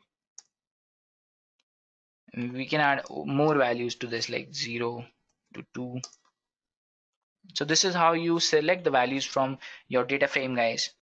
Now we have Boolean indexing as well inside our data frames. So I'll just tell you quickly what it is. So for that you just write df. Now I'm going to check if df column number A, let's say this is interesting, guys. So it has given me all the values inside A where A is greater than 0. If I write it, let's say 2, I have no values because none of the values are greater than 2. So this is how you can get the Boolean indexing. This is actually important when you're applying functions to your data frame, guys. So moving on, let's take a look at another method, which is in method. I'll just tell you how it works, guys. So it's basically is to check if the particular value inside your data frame is in there or not. Now there's one more thing. We can set new values inside our data frame. We can set a new column which automatically aligns the data by the indexes. So for that we can make the series, and we can set the values by label, we can set the values by position, and we can set the assigning with a NumPy array as well. And the result of the settings will actually align with the data frame, where a new operation with the setting can be followed, where you can simply align the data frame with the existing data frame. Now let's go ahead and take a look at the next topic that we have, which is handling the missing data inside your data frame. So let's jump right to it, guys. We'll go to Jupyter Notebook and we'll work with our missing values now. So Pandas primarily use the value np.nan to represent missing data. It is by default not included in the computations, and we're going to see the missing value right now. So first of all, you have to reindex. You have to do reindexing, which is going to allow you to change, add, delete the index on a specified axis, so which is going to return a copy of the data as well. All right, I'll just take df2 is equal to df.reindex. So this is how I'm going to do the reindexing, guys. So index is equal to, let's say, d0 to 4. Yes, I'm going to get the columns after the reindexing, which is going to be equal to list of df.columns, and I'm going to add one more column, which is going to be, let's say, E. All right, now what I'm going to do is I'll do loc. I'm going to check a few values. So instead of dates, I've taken D, guys. So D of 0 and D of 1 at E is equal to 1. Now let's check what is df2, guys. We have two null values over here. So this is how I'm going to show you how to handle missing values inside your data frame. So we have done reindexing. So first of all, I'm going to check for null values. So we have true over here, and we can get the count as well. Is null, and we count these null values. All right.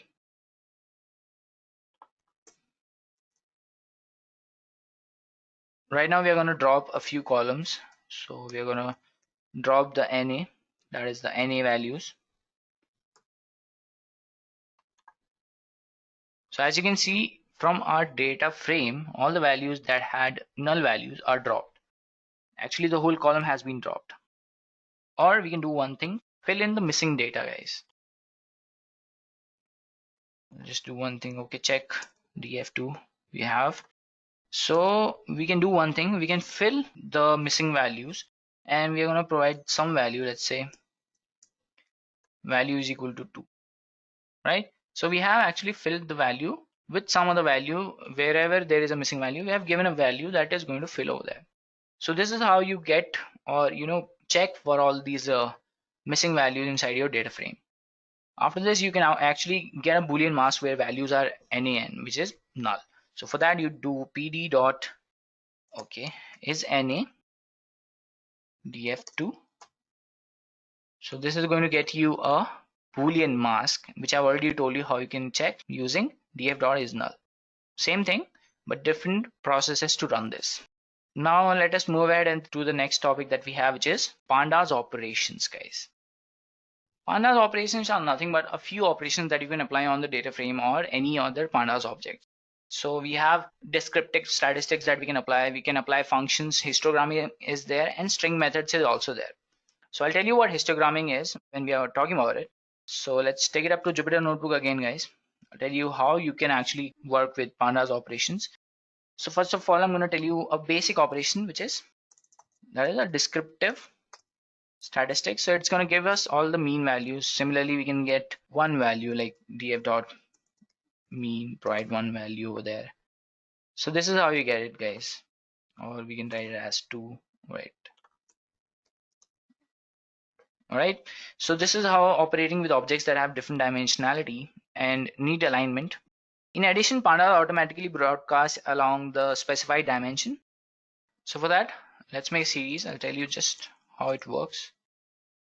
pd dot series, give it a few values. Let's say 1, 2, 3, np dot nan 5, I'm sorry, 4, 5, and then give the index value. The index is going to be dates, and let's just shift all this 2 places, right? We have made an error, guys. Length of pass value is 6 and index implies 10. So we have to actually put more values. So write 6, 7, 8, 9. Yes. Now when I print s over here, we have all these values.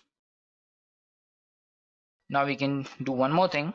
So we write it as df dot sub, and we pass the s over here, which is our series, and we make an axis, write it as index.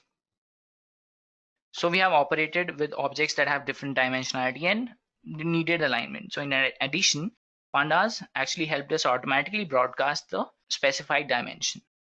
So now I'm going to talk about applying functions to the data. So we already have data frame. Let's see what we have. So we have this data frame, guys. So what I'm going to do is I'm going to apply a few functions. So first of all, I'm going to use the apply method over here, and let's see what all do I have. Let's just check. We have absolute import, all close, a max, a minimum, angle, any append, all these functions that I can apply on this. So let's say we have CumSum. Let's see what this does, guys. All right.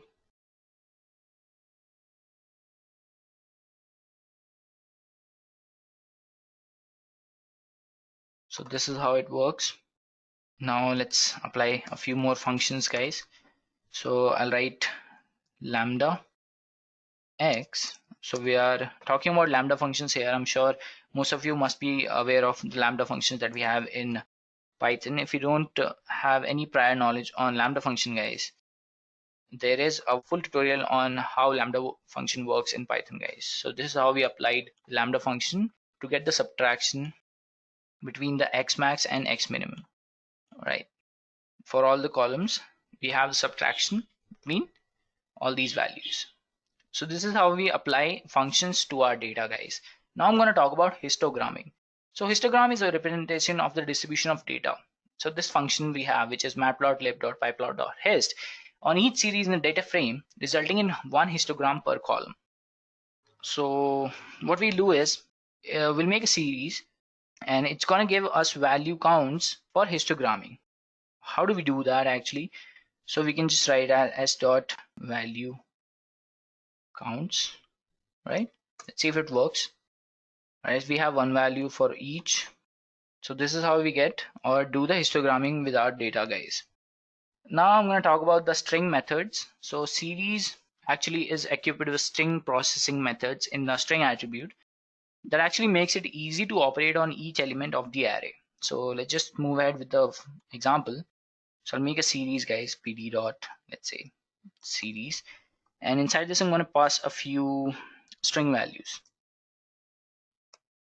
So I'm going to start with Edureka, write Python next. Let's write Jupyter, give it a few null values as well to make it a little or slightly different from perfect. All right, so give it a few values, let's say football. And looking at the current scenario, let's write world. So we have a series over here, guys. Now what we'll do, we'll take or use the string methods. So I'm gonna make it all to lower, which are already lower. So I'll make it to upper, guys, upper letter words. So everything we have changed using the string methods inside our Pandas series. These are all the operations that you can perform on Pandas, guys. So let's move ahead to the next topic that we have, which is merging. So in merging, we are basically going to merge two data frames together. So we have two functions, which is concat and join. So concat Pandas objects along a particular axis with optional set logic along the other axis. It can also add a layer of hierarchical indexing on the concatenation axis, which may be useful if the labels are the same or overlapping on the past axis number. So let's take a look at the example for this. So we have our data frame. I'm going to use pd dot data frame. Give it a few values, let's say np dot random number from, let's say, 10 and 4. All right, so we have all these values. Now what I'll do is I'll break it into the pieces. So how to do that? So let's say I write it as df2 is equal to df from first to third row. The next one is df from third to, let's say, seventh row, and then we have df from seventh to the end of the data. So this is how I am going to break it into the pieces. Now when I write it as df2, we have 3 data sets. Now I'm going to use the concatenation function using concat. All right, I'm gonna concatenate df2. So this is how I've concatenated the missing pieces, not the missing pieces, the several other pieces together using the pandas concat function. Now let's talk about the join function that we have. So for this, basically I'm going to tell you how you can do the left and right join. So for the left join, I'll write left is equal to pd dot data frame, and let's see, first value, let's say a, give it a few values, let's say 1, 2, and then say b, we have 3, 4. All right, we make the for the right as well. So I'm just gonna copy all this, paste it over here. Okay, I'm just going to write it as d, this is going to be, let's say, c, and change a few values. So we have left and right, and I'm going to just type left, and then we get the output for right. So I'm going to join all these two using the join function. So for that, I'm going to use the merge function, and inside this, let's say left, we have right, and on is equal to, I'm gonna join it at let's say A. Let's see how it works. Okay, it doesn't. So we have a key error, which is A. So I'll change it to A, guys.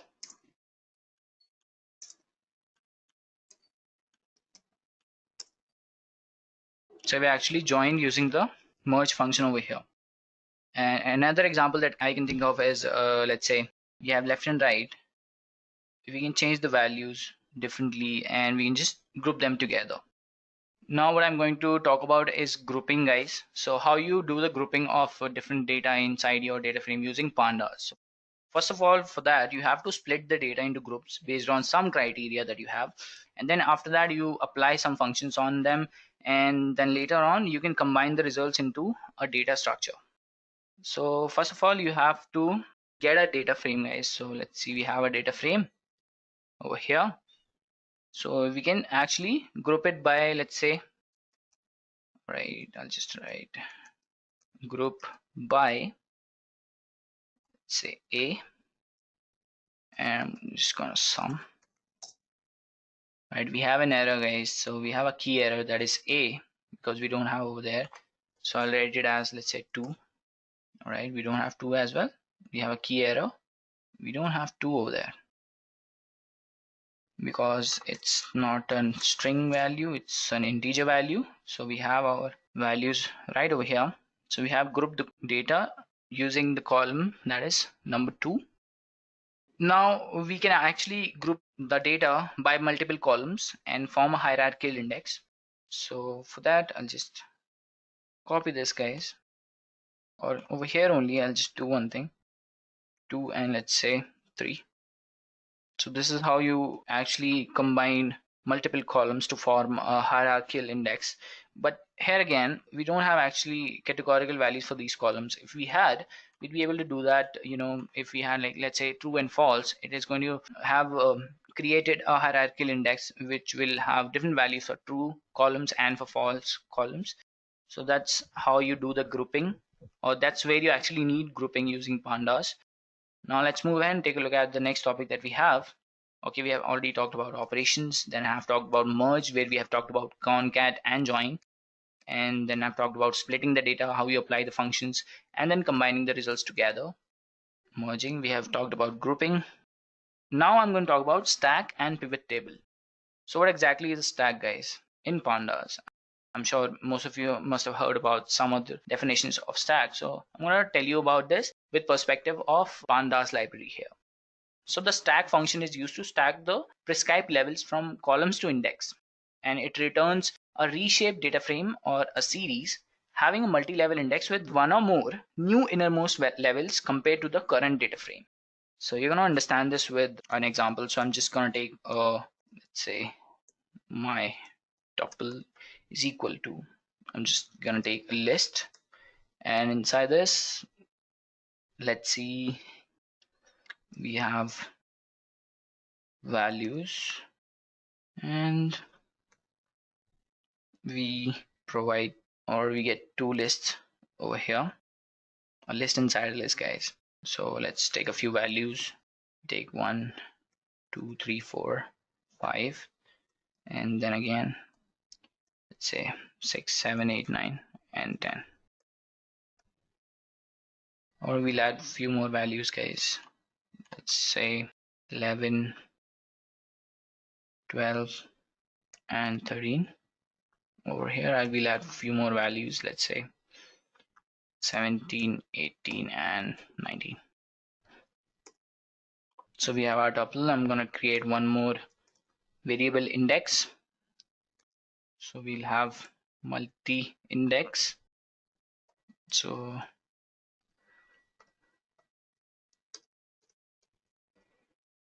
from tuples, and inside this I'm going to pass my tuple,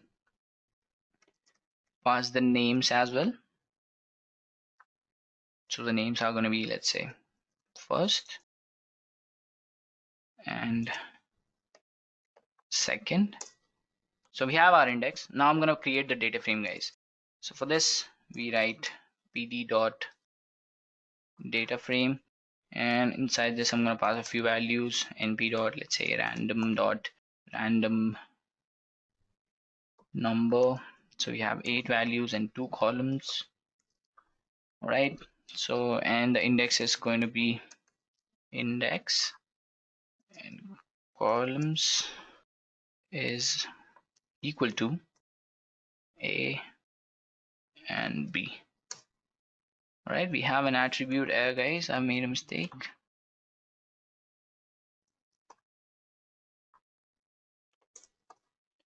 So there's no error now, and I'm going to make one more data frame. So inside this I'm going to pass this value. Now I check my data frame. So I have reshaped my data frame with this first and the second and all these values. Now we're going to talk about the stack method, guys, so which compresses a level in the data frame's columns. So we're going to do one thing. We're just going to do df2 dot stack. Right, this an attribute error. So this is how we stack or compress a level in the data frame's column, guys. And with a stack data frame or series having a multi-index as the index, inverse operation of stack is unstack, by which default it's gonna unstack whatever you have done with using stack. So we'll do df2 dot stack, and this is how you unstack. Now we'll talk about the pivot tables, guys. Oh wait, let's put it inside a variable, let's say a.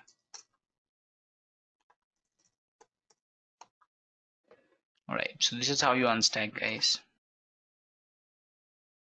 We're getting different values there. Now we're going to talk about the pivot tables that we have in Pandas. So it is nothing but the levels in the pivot table will be stored in multi-index objects. On the index are columns of the result data frame. So we'll take a look at one example, guys, which is going to be pretty clear. So we'll take df again, pd dot data frame, and inside this we're going to take a few values, or we're going to take a list inside a dictionary. So let's go with a few values. Let's say 1, or let's say a. All right, so we write a, b, c, d,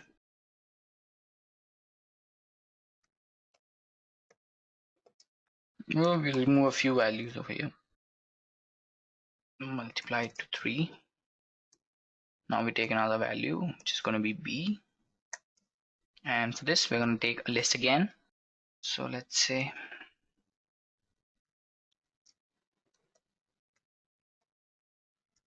multiply it to 4, take another value, let's say c now, and inside this we're going to pass a few values again. So we're going to pass 6 values. So let's write p, and p, q, and q, multiply it to 2 because we want the number to be 12. And now d is going to be np dot random number, and the number we want is 12. And we take one more value e, and we take the same values for this as well, random number 12. No errors, I guess. So we have an invalid syntax, guys. So we forgot to add a comma over here and here and here. Right, so I think it should work fine now without any errors. So we have printed the data frame over here, guys. So this is how it looks. Now we can produce pivot tables from this data very easily, guys. The very reason of creating this data frame was to get the pivot tables. Now what I'll do is I'll just write pd dot pivot table, and I'm going to pass df over here. All right, df and the values is going to be, let's say, D, and index is equal to A and B, and columns, let's say, is equal to C. So this is how you create a pivot table, guys. Now that we are done with pivot tables, let me talk about the next topic that we have, which is time series and categoricals. So we have done reshaping, merging, grouping as well. Now we're going to talk about the time series and categoricals. So Pandas has simple, powerful, and efficient functionality for performing resampling operations during frequency conversion, which is, for example, converting secondly data into 5-minutely data. And this is extremely common in, but not limited to, financial applications. So we're going to take a look at a few examples.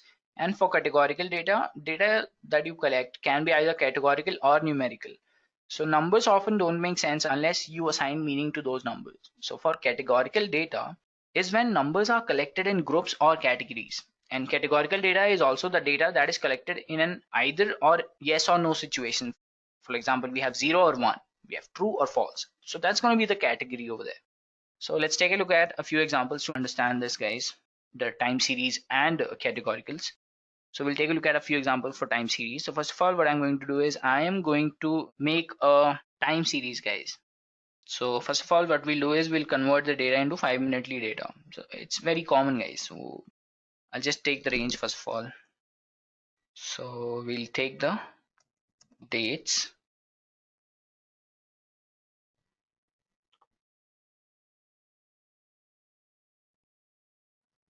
All right, I made a mistake.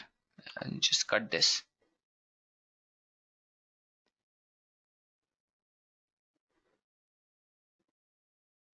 So I'll just run this again. We'll get one more column. And now what I'll do is I'll make one variable using the pd.date range. Yes, and I'm going to provide the range as, let's say, 2020 01 or 03 01. We want the periods is equal to 100, and let's say frequency is equal to S. All right, let's print dates. Okay, so we have dates over here. I'll just remove this for now. So now we take one more variable, let's say TS is equal to PD dot, I'm going to take a time series, and inside this I'm going to use np dot random and random integer, which is going to be 0 to 500, and the length is of dates, and then we have index is equal to dates. So we have, okay, we have NumPy attribute, no random randint. All right,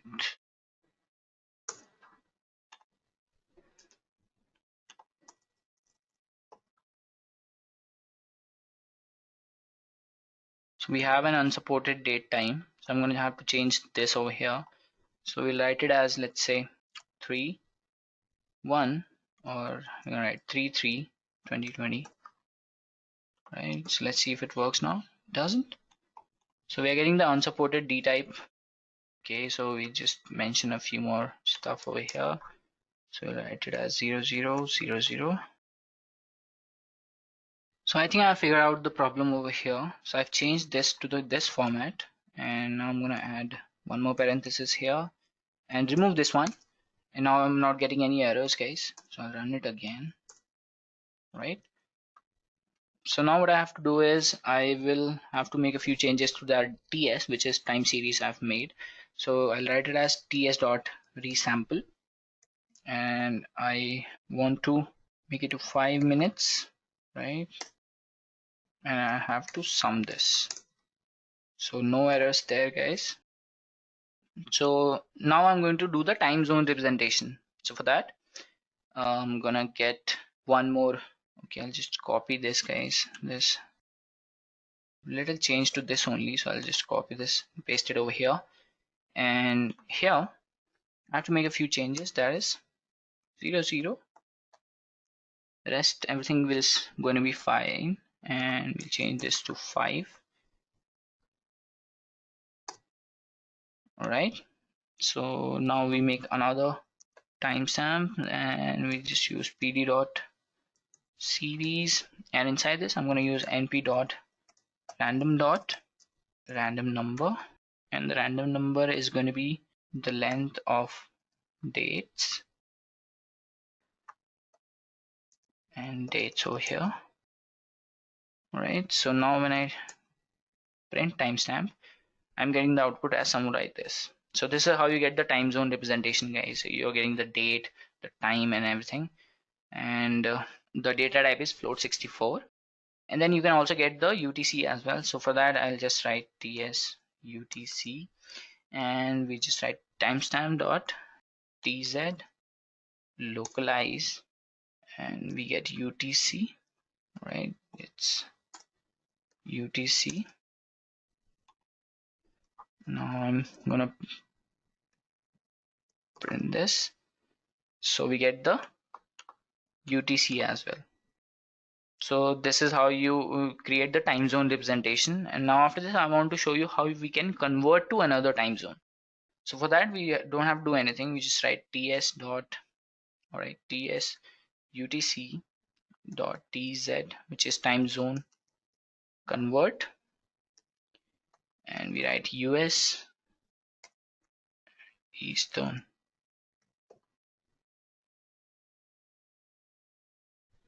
So we have converted into the US time zone. And converting between time span representations also, we can do that. Let's just say that's your exercise, so you have to convert between the time spans representations so that you'll be able to understand this better. For that, you don't have to do anything. You just have to take the date range, the period is going to be 5, and then you write the frequency. Instead of S, you write it as M. The rest all is going to be the same, guys. Okay, I'll just do it here as well. Just copy this, paste it over here. Instead of S, it's going to be M, where I have to remove this. All right, now I make the timestamp, which is going to be the same, guys. Now print the timestamp. This is how we convert. Or after this, we take one more variable, let's say PS, and I'm going to period. All right, now when I print PS over here, this is the output I get. So the frequency is M. I've changed the frequency, and now I can just convert it to timestamp, guys. Let's see where it is. This is how you create it into a timestamp. Now converting between period and timestamp enables some convenient arithmetic functions to be used. So for that, we have period, range, and all those things that you can add. Now moving on to the next topic, that is categoricals. So for that, let me just take one more data frame, guys. So I'll write it as df is equal to pd dot data frame.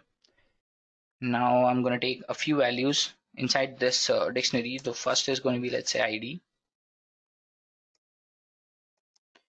And now I'm going to pass a list with a few values, precisely 6. So I'm going to use 6 values over here. Now my next topic is, or the next key is, let's say raw grade, or just grade we'll write.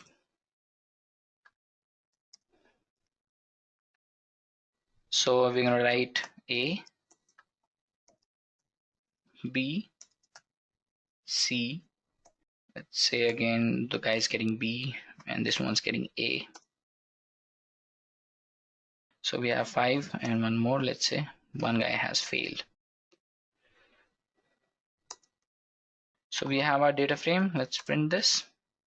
Okay, so we have our data frame. What I'm going to do is I am going to get the grade, right? So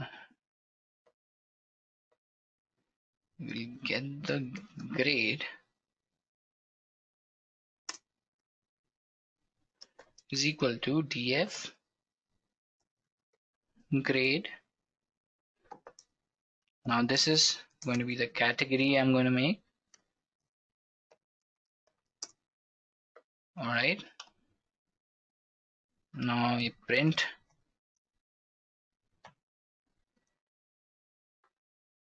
df grade. So we have grades like A, B, C, B, A, E. Now I'm going to rename the categories to more meaningful names. So what I'll do is I'll make the change over here only. So I'll write cat dot categories, and I'm going to write the categories as, let's say, good. Instead of pass fail, I'm just going to write very good. And then there is excellent. All right. So we have very good, very bad, and excellent. All right, we have an error, guys. There's something we have done. So we have new categories needs to have the same number of items as the old categories. So how many categories do we have over there? Let's just copy this.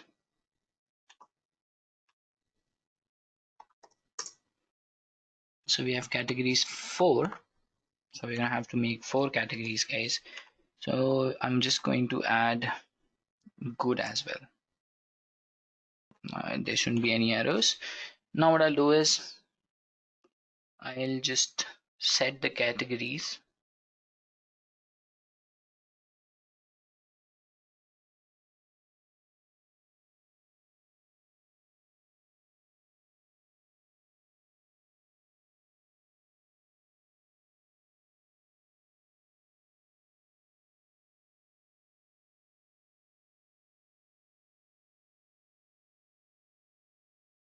So I'm going to set the categories now.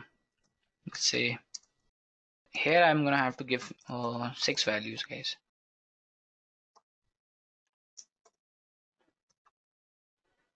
So right, very good. Let's say bad, very bad, medium good, very good. Any sort of categories I have to give over here. So I'll just write very bad, good, and let's say medium. All right, so after this I have set the categories as well. Now I'll just write df grade. Okay, so we have good, very bad, then we have very good, very bad, and good, and then we have NaN because we have not given any other category for that. And we have the 5 objects, so we are getting very good, bad, very bad, good, medium. So that's how you use the categoricals in Pandas, guys.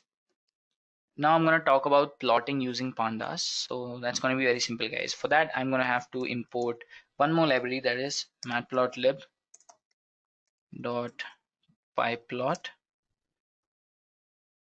I'm going to use it as PLT. All right.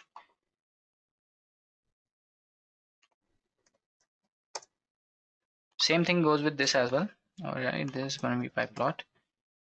All right, so there should not be any errors now. Okay, so I will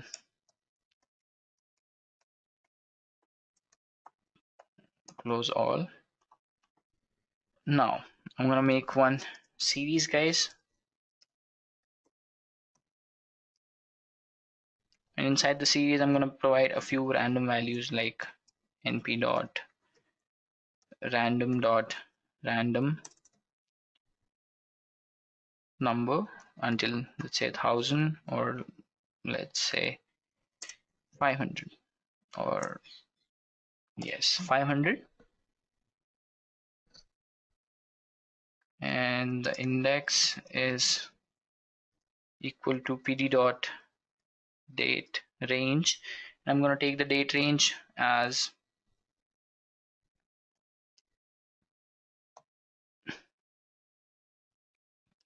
1/3/2020, and let's take the periods is equal to 1000. Wait, we have to take it as 500 because we have 500 values over there. I hope no errors. Yes. Now I'm going to take the timestamp and we're going to get the sum. All right. Now ts dot plot.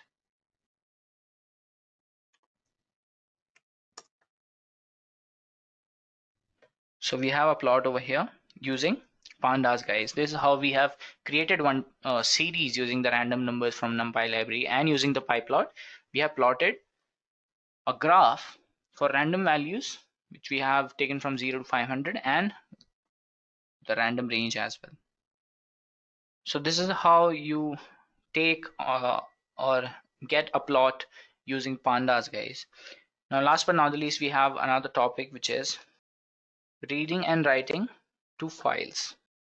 So inside this, I'm going to show you how you can read from a file and how you can actually create a file over there. So we have our data frame, guys, or we have our TS. This is our TS, guys. So I can just, convert it to a CSV file, guys. Make it or give it a file name as, let's say, ts.csv, and it's going to save the ts.csv file somewhere in my directory.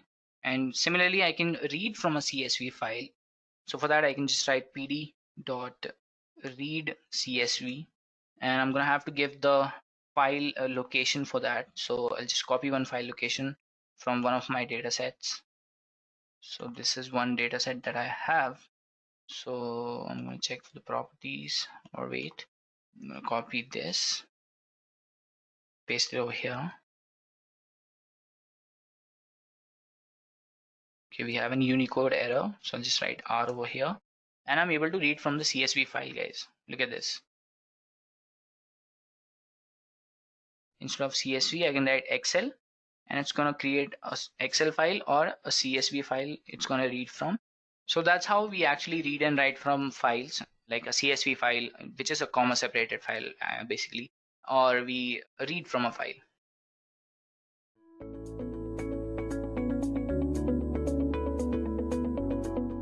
What is Matplotlib? Now it is very important for us to understand as to how Matplotlib works fundamentally. Now it is pretty easy and pretty basic. You have some data, then your computer will draw that data to a canvas of some sort, but it is only in the computer's memory. Now once your computer has drawn that data, you can show that data. So this is so the computer can first draw everything and then perform the more laborious task of showing it on the screen. Very basic. I know you might find it pretty lame, but it is very important for us to understand how fundamentally Matplotlib works. So you have an example in front of your screen. So again, we have that data in which we have country-wise percentage of unemployed youth. And I've done some analysis and I've shown it graphically, the percentage change in the unemployed youth country-wise between 2010 to 2011. So this is how that plot looks like. It is nothing but a bar plot. Now there are various types of plots available. We'll have a look at few of those in the next slide. So we'll move forward and see what are the various types of plots. So I've listed down 6 types of plots. First is the bar graph, then histograms, scatter plot, pie plot, hexagonal bin plot, and area plot. So we'll move forward and we'll get started with it. We'll write our first Matplotlib code. So here's the most basic code in order to generate one of the most simple graph. So let me explain to you this code. First of all, what I've done, I have imported pyplot from Matplotlib as PLT. Then I'll use this pyplot in order to plot the graph in the canvas. And then finally, I'll use this PLT, which is nothing but pyplot, in order to show what we have got. So pretty basic, guys. So what I'll do, I'll open my PyCharm and execute this practically. So this is my PyCharm, guys. So over here, I'll first create a Python file with .py extension, and I'm going to name it as first code. Now over here, I'll first import pyplot from Matplotlib. So for that, I'll type from Matplotlib import pyplot as PLT. Now this PLT is pretty much similar to NP that we were using in NumPy array, if you can recall. So it is not mandatory to use PLT only. You can use whatever you want, but a lot of people use it as PLT, and I'll keep it that way. Now our next step is to plot our graph to the canvas. So for that, what I'll do, I'll type in plt.plot, and I'll write in here my X and Y axis values. So For x-axis, I'll keep it as 1, 2, 3. Then for y-axis, I'm gonna add values such as 4, 5, and 1. So this will plot our graph in the canvas. Now, final step is to show that plot. How we'll do that? I'll just type in here plt.show and we'll execute this and see what happens. Run first code, and yep, this is how our first basic graph looks like. So with 3 lines of code, you have got this graph. So we'll move forward and we'll see how to actually add title labels to our graph. For that, I'll open my slides once more. So now, of course, there are some problems with our graph. First off, we have actually learned in school that we are supposed to put labels on each axis. And we need to also add a title to our graph. It actually doesn't make sense. Our graph doesn't make sense if there are no x and y axis labels and a title. So you don't know what is axis, you don't know what is x axis, you don't know what is y axis, and what is the graph about. Plus, in terms of programming, it is very unlikely that you'll be actually filling in data to the plt.plot function. Now over here, you can notice that we are actually filling in data like 1, 2, 3, 4, 5, 1. Instead, you will be passing variables into it. All right. So it should be something like plt.plot, and you can say x comma y if you have defined variables x comma y. All right. So now let us show plotting variables as well as adding some descriptive labels and a good title. Now the code is pretty much similar to the previous one, but it has few extra fields. Let me explain you that. So of course I've imported the pyplot from Matplotlib. After that, what I've done, I've defined 2 variables, x and y, and I have certain values in it, like 5, 8, 10, and 12, 16, 6. You can put whatever values you want, and this can even contain a data frame, a Pandas data frame that has a data set. After that, what I've done, I've defined plt.plot function in which I have x and y. Instead of filling the data, I'm putting in variables that actually contain data. After that, I've added a title, which is info, then y label, which is nothing but y-axis, and x label, which is nothing but x-axis. After that, I need to show my plot. So for that, I've done plt.show. And the result is there in front of your screen. We have a title, we have labels for x-axis and y-axis. Now let me open my PyCharm and execute this practically. This is my PyCharm again, guys. So I'll remove till here, and obviously I need pyplot function from Matplotlib. So now I will define x and y variable. So in x, it'll have a list of numbers, say 5, 8, and 10. And now I'll define one more variable, y, which again has a list of numbers 12, 16, and 6. 12, 16, and 6. Yep. So I'll write in here plt.plot, and instead of filling in data, I'll be passing variables. All right. And now our next step is to add title and x label as well as y label. So in order to add title, I will write here plt.title and the title of my graph. So I can just write here info. And now I'm going to define x and y labels. For that, I'll type in plt.ylabel, and I'm going to name it as y-axis. Similarly, for x label, I'm going to do the same thing, x-axis. All right. Now finally, I'll type in plt.show. Now go ahead and run this. So you can see that we have a graph that contains the title info, y-axis as a y label, as well as x-axis as the x label. Now I'll again open my slides and we'll see what next are we going to see. Now this graph is pretty much incomplete or ugly, I would say, because what if I want to change the width of this particular line? What if I want to add some grid lines? What if I want to change the color? So all those things, how will I do that? Don't worry, the next slide will actually tell you the same, how to add style to your graph. So how to add style to your graph? For that, first thing that you need to do is import the style function from Matplotlib module. After that, you need to call it style.use ggplot. So whatever plot that you want to use, I'm using ggplot right now. Then again, I've defined 4 variables, x, y, x2, and y2. And all of these contains a list of numbers. Again, I'm telling you, it can be a data frame as well, which contains a data set. Then what I've done, again, I have used plt.plot function. But over here, apart from x and y, there are many other fields. So don't get confused. I'll explain it to you. It's very, very easy. So this thing G actually tells me that the color of my line should be green. Then this is label. So this label is not for your x-axis or y-axis. It is for your curve, which is line 1. You can give whatever name you want. Then we have line width. I want the width of my line to be 5. So I've put in here 5. Similarly, I've done for the next plot as well. Then I've added title, which you know how to do that. Similarly, Y label and X label. Now after that, I'm using this legend function in order to add a legend to my graph. Over here, you can notice that we have it present in our graph where I'm pointing with my highlighter right now. So we have line 1 and line 2. After that, what I've done, I've added grid lines to my graph, which is of the color K, which is nothing but black. So you can see it in my graph as well. We have grid lines available. And finally, plt.show. So this is my PyCharm again, guys. Let me first remove all of this. And I need to import the style function. So for that, I'll type from Matplotlib, import style. That's it. Style.use ggplot. Now define the variables. First will be x, add certain values to it. I'll add in 5, 8, 10. 5, 8, 10. Then y. I'm going to add a list of numbers 12, 16, 6. Now one more variable x2. Again, it will have list of numbers, which will be 6, 9, 11. Then I'm going to use y2 variable and I'll add some numbers to it, 6, 15 and 7. Alright, so now I'm going to use plt.plot function, and over here first I write x comma y. Then now given a color to it, I'm going to give it as green. Next, label line 1. Now line width, which is equal to 5.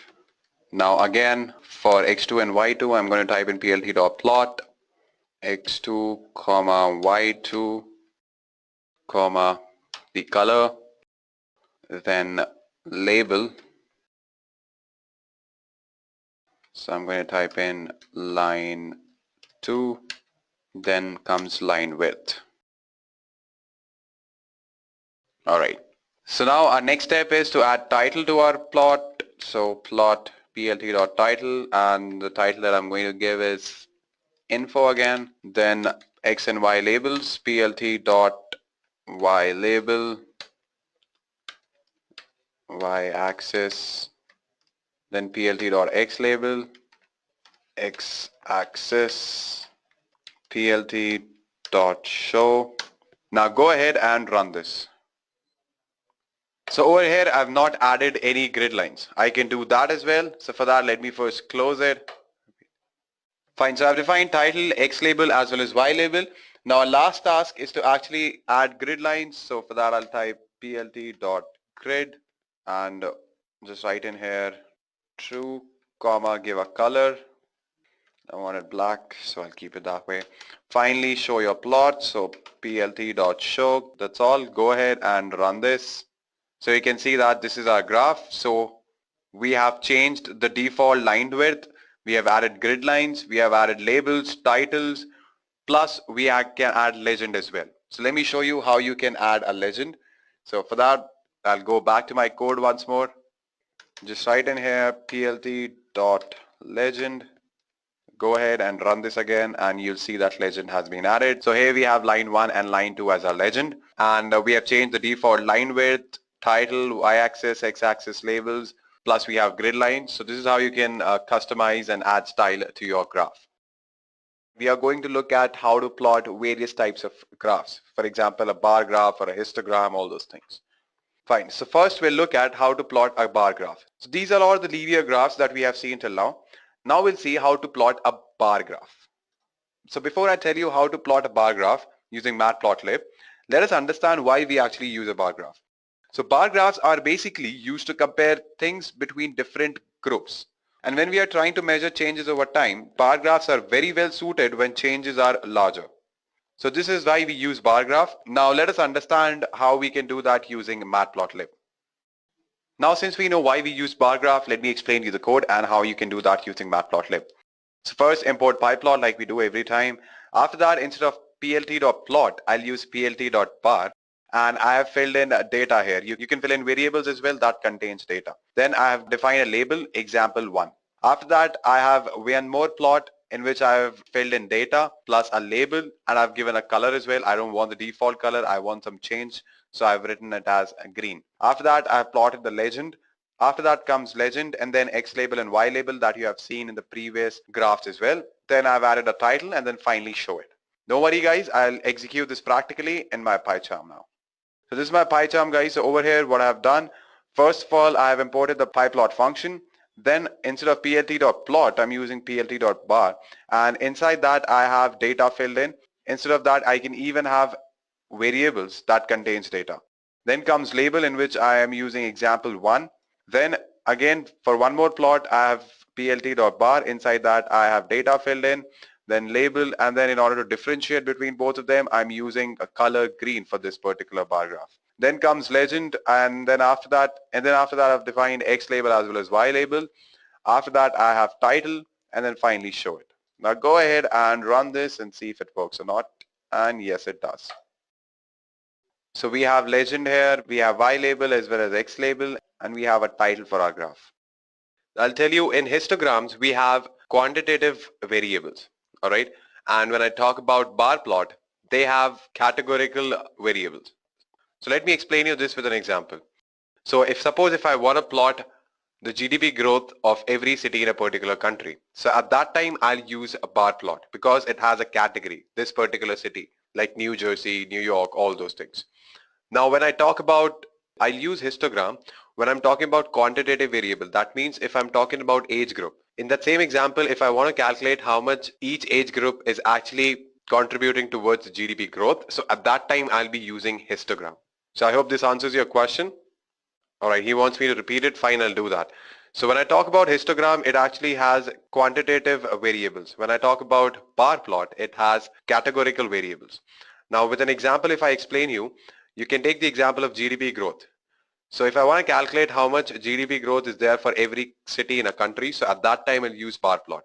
But if I want to calculate how much each age group is contributing towards the GDP growth of a country, then at that time I'll use a histogram. So over there we had a category in bar plot like cities, but here we have a quantitative variable that is age group. So I hope this answers your question. All right, he says yes, fine. All right, so let us move forward and focus on the code that you have in front of your screen. So let me explain you this code. So over here we have population ages. So we have defined a list in which we have multiple numbers. After that we have defined one more list or a variable, bins, in which we have multiple numbers again. Now instead of using plt.bar for bar plot, for histogram we use hist, plt.hist. Then comes population ages. Instead of data, I am filling in here variables that contains data. Then bins. Then hist type, I want it to be a bar type. Now when I talk about hist type, I want it to be bar. And then the width should be 0.8. That's all. The rest all you can understand. It is X label, Y label, title, legend, and finally show the plot. Now I'll go ahead and execute this practically in my PyCharm. So this is my PyCharm guys, and just to save time, what I've done, I've actually copied it already. So over here you can see we have imported the Matplotlib module. Then we have a variable population ages and bins. Now instead of using plt.bar, I'm using plt.hist for histograms. Then comes the two variables, and then hist type is equals to bar, and then I've defined width. Similarly, I've defined X label, Y label, and title like the previous examples. Then comes legend, and then finally show the plot. So let us go ahead and execute this and see if it works or not. Yep, it does. So we'll move forward and understand scatter plot as well. Now before we understand how to plot a scatter graph, we need to understand why we actually use scatter plots. Usually we use scatter plots in order to compare two variables, or three if you're plotting in 3 dimensions, looking for a correlation or groups. So basically you try to find out how much 2 or 3 variables related to each other. So over here, as you can see, there is one point here and there's another point here. So these two are pretty much dissimilar to each other, right? Now when I talk about these 2 points, they're pretty close to each other. So you can say that these two are pretty much similar. And basically what we are doing here, we're trying to find the relationship between the 2 variables. And that is actually called your correlation. Now let us understand the code. Now let me explain you the code. So first of all, we have imported the pyplot function from the Matplotlib module. Then we have 2 variables X and Y, which contains a certain set of values. Now, instead of calling plt.plot or plt.bar or plt.hist, I'm using scatter because I'm doing it for a scatter plot, right? Now inside the parenthesis, I have X and Y variables. These variables contain data, and I can even write the data instead of just writing the variables as well. Now I've defined a label and then color. Then rest of the things, we have X label, Y label, the title, then legend, and then show. That's all. Now let's go ahead and execute this practically in my PyCharm. Now this is my PyCharm, and over here I've already pasted the code. So I'll just go and run this and we'll see what happens. So this is how our scatter plot looks like. So here we have our legend, then we have the title, then we have our y-axis, then x-axis. These two are the labels for that. So let me close it and see what is the other plot that we are going to focus on. Now once scatter plot is done, we'll have a look at the area plot, or you can even call it as a stack plot. So basically these area graphs are very similar to the line graphs, okay? They can be used to track changes over time for one or more groups. Area graphs are good to use when you are tracking the changes in two or more related groups that make up one whole category. You can take an example of, say, public and private groups, okay? So before I explain you the code, let me tell you one thing, guys. The problem here is with polygons, we cannot actually have labels for our data. In order to solve that problem, all we did here was plot some empty lines, giving them the same color and the correct labels in accordance with our stack plot. We also gave them a line width of 5, as you can notice here, to make the lines a bit thicker in the legend. Now we can easily see that we are spending our day sleeping, eating, working, and playing. So this is how the code works. Now let me execute that practically in my PyCharm. So I've copied the code already just to save time again. Now this is our code. Over here I've already explained to you why are we defining these empty lines, just to add labels. Now let us go ahead and execute this and see what happens. So this is our graph, guys, and again we have legends, title to our graph, and Y label as well as X label. So we'll move forward and look at various other plots. This is called a pie plot. So let me tell you about pie charts a bit. So pie charts are pretty much similar to stack plots, only they are for a certain point in time. Typically a pie chart is used to show parts to the whole and often a percentage share. You can consider the example of percentage of market share and things like that, right? Now let me tell you guys, Matplotlib handles the sizes of the slices and everything. So all we need to do is just feed it the numbers. That's what we have done here. So let me explain you the code here. So over here we use plt.pie to plot a pie chart. We have slices. We have specified slices. Now slices, which are nothing but the relevant sizes for each part. Then we specify the labels and then the color list for the corresponding slices. Next, we can optionally specify the start angle for the graph. This lets you start the line where you want. In our case, we chose a 90-degree angle for the pie chart, which means the first division will be a vertical line. Next, we can optionally add a shadow as well. And after that, we can even use explode to pull out a slice a bit. So we have explode that says 0, 0.1, 0, 0. So because of that, you can see that eating has been pulled out a bit. Now basically we have 4 total slices. So with explode, if we didn't want to pull out any slice at all, we would have just written here 0, 0, 0, 0. Now if we want to pull out the first slice a bit, we would do 0.1, 0, 0, 0. And if we want to pull out the second slice a bit, what we can do is 0, 0.1, 0, 0, like in our case. Now finally we do an auto pact. Now this auto pact overlay the percentages on the graph itself. So you can see that we have 8.3, 29.2%, 54.2%, all those things written on the graph itself. And then finally add a title and then show it. Now let me execute this practically, guys. Now just to save time, I've already written the code. So I'm just going to go ahead and execute this and we'll see if it comes or not. Yep, here is our pie chart. So we have seen multiple types of plots. We have seen pie plot, bar plot, histograms, area plot. Now what we need to understand is how to handle multiple plots. So at that time, what will you do? Let me open my slides again and we'll move forward with that. So this slide actually tells you how to deal with multiple plots. Now you can notice in the figure as well, we have 2 plots available. Now let me help you out with the code that is there in front of your screen. So in the beginning, we are importing a couple of modules. One is matplotlib.pyplot, which you are already familiar with. After that, there is a NumPy module as well. So we have covered NumPy modules in the previous sessions. If you have any doubts, you can go through it. Now after that, you might find this part confusing if you're not familiar with NumPy. Now let me just tell you what it does. It will create a NumPy array that will have elements between 0 till 5 in the steps of 0.1. Now similarly, T2 will also be a NumPy array that will have elements ranging from 0 till 5 and in the steps of 0.02. Now after that, the code is pretty much similar to the previous examples that we have seen. But there is one new concept that is called subplot. Now let me tell you what this subplot does. It helps us to plot multiple plots, alright? So when we write subplot 211, this means that we have two plots. Horizontally, we have only one plot present and vertically we have two plots. And in that vertical position, this plot will be our first graph. Now you can notice that we have one more subplot that is 212. So vertically we have two plots, horizontally we have one, and this is the second plot. So what I'll do, I'll open my PyCharm and I'll play around with it a bit so that you'll be able to understand it better. So now this is the code, guys. First I'll go ahead and execute this and we'll see the result. So we have a graph, something which is like this, right? We have two plots which are aligned vertically. Now what I'm going to do is I'm going to just minimize this and I'm going to change the subplot value so that you'll be able to understand better how we are dealing with multiple plots. Now over here, if I make this as 2 and this one as well as 2, so let us see what we get. So we have got the same graph, but it is aligned horizontally, if you can notice.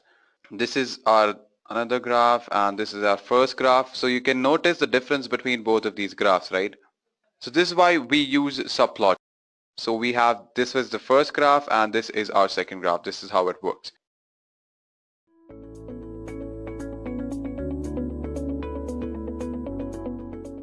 So first, let's have an introduction to hypothesis testing. So the first question which might arise in your mind is, what is a hypothesis? So let's understand this with an example. Like a few years ago, if you remember, Maggi noodles were banned, which is a product of a Nestle company, on the claim that it has excess amount of lead in it. So the government regulatory body, which says that there cannot be more than 2.5 ppm of the lead in any food product, has conducted a test on a sample of Maggi noodles and found that there was an excess lead in Maggi noodles. So what happened is, you can see here like the lead content. So the lead content should be less than 2.5 ppm as per the government regulatory bodies.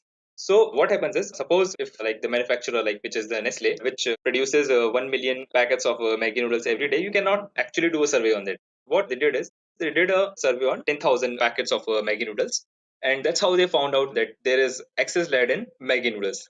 So this is how it becomes a claim, by extracting a sample through a very big population, because the government regulatory body cannot do test on all the packets of Maggi noodles. So they extracted out a small sample out of a very big population and they made a test out of it. And that's how they reached to a conclusion.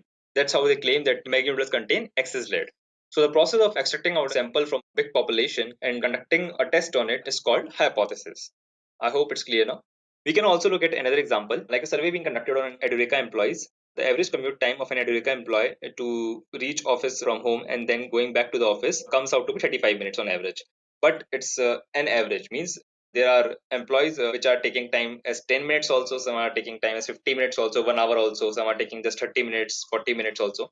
So we found out that we conducted a survey on 100 Edureka employees and we found out the average commute time to be 35 minutes. So this becomes a claim. This is the status quo. So this is how the hypothesis has been formulated. Now let's understand what is hypothesis testing. So if you conduct a test on this hypothesis, that's what hypothesis testing is. So hypothesis testing, if I frame it, it becomes hypothesis testing is like used to confirm your conclusion about the population. Through hypothesis testing, you can determine whether there is enough evidence to conclude if the hypothesis about the population parameter is true or not. Now let's understand the null and alternate hypothesis. So we will understand this with an example of criminal trial. So suppose there is an accused which has done some crime, and now judge has to decide whether he has done the crime or he has not done the crime. So there are like now two hypotheses you can see. The first hypothesis is that accused is innocent, he hasn't done the crime, and the second is that the accused has done the crime and he is guilty. So you can see here like there are two opposite hypotheses here. So the first one is null hypothesis, denoted as H0, which is a prevailing belief about the population. It states that there is no change or there is no difference in the status quo, means there is no difference in the situation, according to which the accused is innocent and he is just a member of the society and he hasn't done anything wrong. Now, second one is the alternate hypothesis, denoted as H1, which is a claim that opposes the null hypothesis, which means the accused is innocent, which brings a change in the situation, a difference in the situation. Now, if you remember the older example which I gave you of Maggi noodles, now the status quo here is, if you remember, the null hypothesis here is that the lead in the food product, means in the Maggi noodles, does not exceed the maximum limit. That is, it does not exceed the 2.5 ppm. and the alternate hypothesis will be lead in the Maggi noodles does exceed the 2.5 ppm limit. That is the maximum limit. Now, if you remember the example of Edureka employees, the survey done on Edureka employees for reaching the office and coming back from the office to their respective homes, means the average commute time, which is taken by them is 35 minutes. But suppose now the claim is after some research or survey, we found out that it's taking more than 35 minutes. So now can you please tell me which one is the null hypothesis will be in this situation? Like I will give you the option. So the first option is like employees take an average commute time of 35 minutes, and option B is employees take more than 35 minutes. So you can pause this video right now and you can answer the question in the comment section below. Now you see the outcome of the communal trial example is like the null hypothesis accused is innocent, and alternate hypothesis is that the accused is not innocent. So if you see here, the rejection of null hypothesis will be like guilty, because that is status quo, there is no change. But if you reject the status quo, which means the accused is guilty. And the second is failure to reject the null hypothesis, which means the accused is not guilty, which means like we don't have the enough evidence to reject the null hypothesis. But remember this thing, that in any way there cannot be a situation where you accept the null hypothesis. The only situation is you don't have enough evidence to reject the null hypothesis. Now we have to understand this important concept, that is formulation of null and alternate hypothesis. So now we will understand how to formulate null and alternate hypothesis. So if your claim statement has words like at least, at most, less than, or greater than, you cannot formulate the null hypothesis just from the claim statement, because it's not necessary that the claim is about the status quo, means always about the status quo. So you can use the following rule to formulate the null and alternate hypothesis. So the null hypothesis always has the following signs, like equal to, or smaller than equals to, or greater than equals to. And the alternate hypothesis always has the following signs, like not equal to, or greater than, or lesser than. Keep that in mind. This is a very important thing. Now let's see an example of Flipkart. Suppose Flipkart claimed that its total valuation in December 2020 was at least $20 billion. Here, the claim contains greater than equals to sign. So the null hypothesis is the original claim. The hypothesis in this case can be formulated as, like you can see here, total valuation greater than equals to $20 billion, which is null hypothesis, and total valuation is smaller than is $20 billion. You can understand the difference between the signs. I have told you the signs which are used in null hypothesis and alternate hypothesis. You can see the equal sign is there and there is no equal sign in alternate hypothesis. Similarly, in situation 2, you can like Flipkart claim that the total valuation in December 2020 was greater than $20 billion. Here the claim contains greater sign. So the null hypothesis is the complement of the original claim. So the hypothesis in this case can be formulated as, you can see like total valuation greater than $20 billion, which is alternate hypothesis, and total valuation which is smaller than equals to $20 billion is null hypothesis. You can see the difference between the signs. To summarize this, you cannot decide the status quo or formulate the null hypothesis from the claim statement. You need to take care of the signs in writing the null hypothesis. It always has to be formulated using not equals to, or greater, or smaller signs. Once you have formulated the null and alternate hypothesis, the next most important step of hypothesis testing is making the decision to either reject or fail to reject the null hypothesis. We will understand this with the critical value method. So we take here the example of archery. Now suppose there's a friend of yours named Aviral who likes to brag about his skills of archery, and he told like he has scored 70 in archery. But you doubt his claim because you have a perception that he likes to brag about. So you have this perception of Aviral that he usually brags. So you doubt his claim. So you can see like Aviral's claim here is that he scored 70. That is the status quo, means that is the null hypothesis. So for clearing your doubts, just for the confirmation purpose, you played a match with Aviral. So you played like over 5 games of archery with him, and you find that the average score of game is 20. So which is like less likely to believe actual claim of Aviral if he gets 20 as the average score, because 70 is like far away from 20. So you can like reject the null hypothesis. But suppose the average score of 5 games is like 65. In that case, you more like to believe his claim because that is near to 70. Or if it is more than like even 70, like suppose he got 80 or 90, in which case Aviral is like underestimating himself. So we can see this graph here. So you can say like the status quo is 70. Suppose like the score, we can say for the 5 games he got a little lower, like we can say around 55, 60, or say 50 we got. We can say like he scored around 50. Now we have to understand like that we can reject it or not. So there's a critical point where you will reject the Aviral's claim, or there's a critical point above which you will like accept the Aviral's claim. So we say these points as lower critical value or upper critical value. Like suppose if it is 50 or it is 55 or it is until 45, we can say, just for example purpose I'm saying, not for definitive purpose. if the score is 45 or 50 around, so we say like we can actually believe Avril. And if it is lower than that, we can say like he was just bragging. Or if he gets the value around like 80 or 90, which is more than 70. So if that is the value, then we'll also like accept the Avril's claim. We can also say that he might be underestimating himself. So you can see this graph, first one. In this, see like if whatever the score comes out and that score is come under lower critical value. Suppose you believe like if he gets only 60, below than that you feel like he's just bragging. So he got 50, which comes under lower critical value. So we say that Avril actually like was just bragging. And suppose you can say like he got around 80 score. So you can say, okay, you are believing in him. But if you say like, suppose he got score of around 90 or 100, which comes under upper critical value. So you feel like he is just underestimating himself. So in that case, if the research hypothesis means alternate hypothesis value comes under lower critical value, upper critical value, you reject the null hypothesis. And in the similar manner, if these values doesn't come under lower critical value or upper critical value, we say it comes under acceptance region, as you can see here. Like 50 comes under acceptance region, so we accept the Avril's claim. So in such a situation, we fail to reject the null hypothesis. So these kind of tests where we have like both lower critical value and upper critical value, these kind of tests we say it as two-tailed tests, which are mostly used in healthcare system. Like suppose there's a medicine in which the paracetamol drug is required, but there's certain amount of quantity is required. Like paracetamol, which is used for curing pain and fever of a patient, and we require like 500 ml for curing it. But suppose drug present in the medicine is just 300 grams. It will like decrease the efficacy of the medicine, and it might not be useful for the patient. And like suppose there is a increase in the value of the drug, like suppose there is 700 gram or 1000 gram, that can like do side effects to the patient. Maybe it can like cause diarrhea or maybe cause other problems. So which is not a good thing. There is both lower critical value and upper critical value for that. So there should only be 500 grams of paracetamol, not more than that, not less than that. So that's the critical point. Now the second one is lower tail test. So lower tail test and like upper tail test, both are there. You can see how their graphs are shown. So these kind of tests are usually used in manufacturing companies. Like we have taken the example of Maggi noodles, where the government regulatory authority found out that the lead content in Maggi noodles has exceeded 2.5 ppm. So there is one kind of test. Like in this, you can see like there was an upper critical value. Like if it exceeds 2.5 ppm, that comes under upper critical value. There are like three kinds of tests in it, as I've explained to you, like two tail test, lower tail test, and upper tail test. So you can see like in lower tail test, the rejection region is on the left side, as you can see on the left side of the graph. And if you see the right side of the graph, you can see the rejection region is on the right side of the distribution. That is for upper tilt. Now that you have an idea of acceptance regions, critical values, low critical value, upper critical value, and different types of tests, let's have a different example to have a better understanding of critical value method.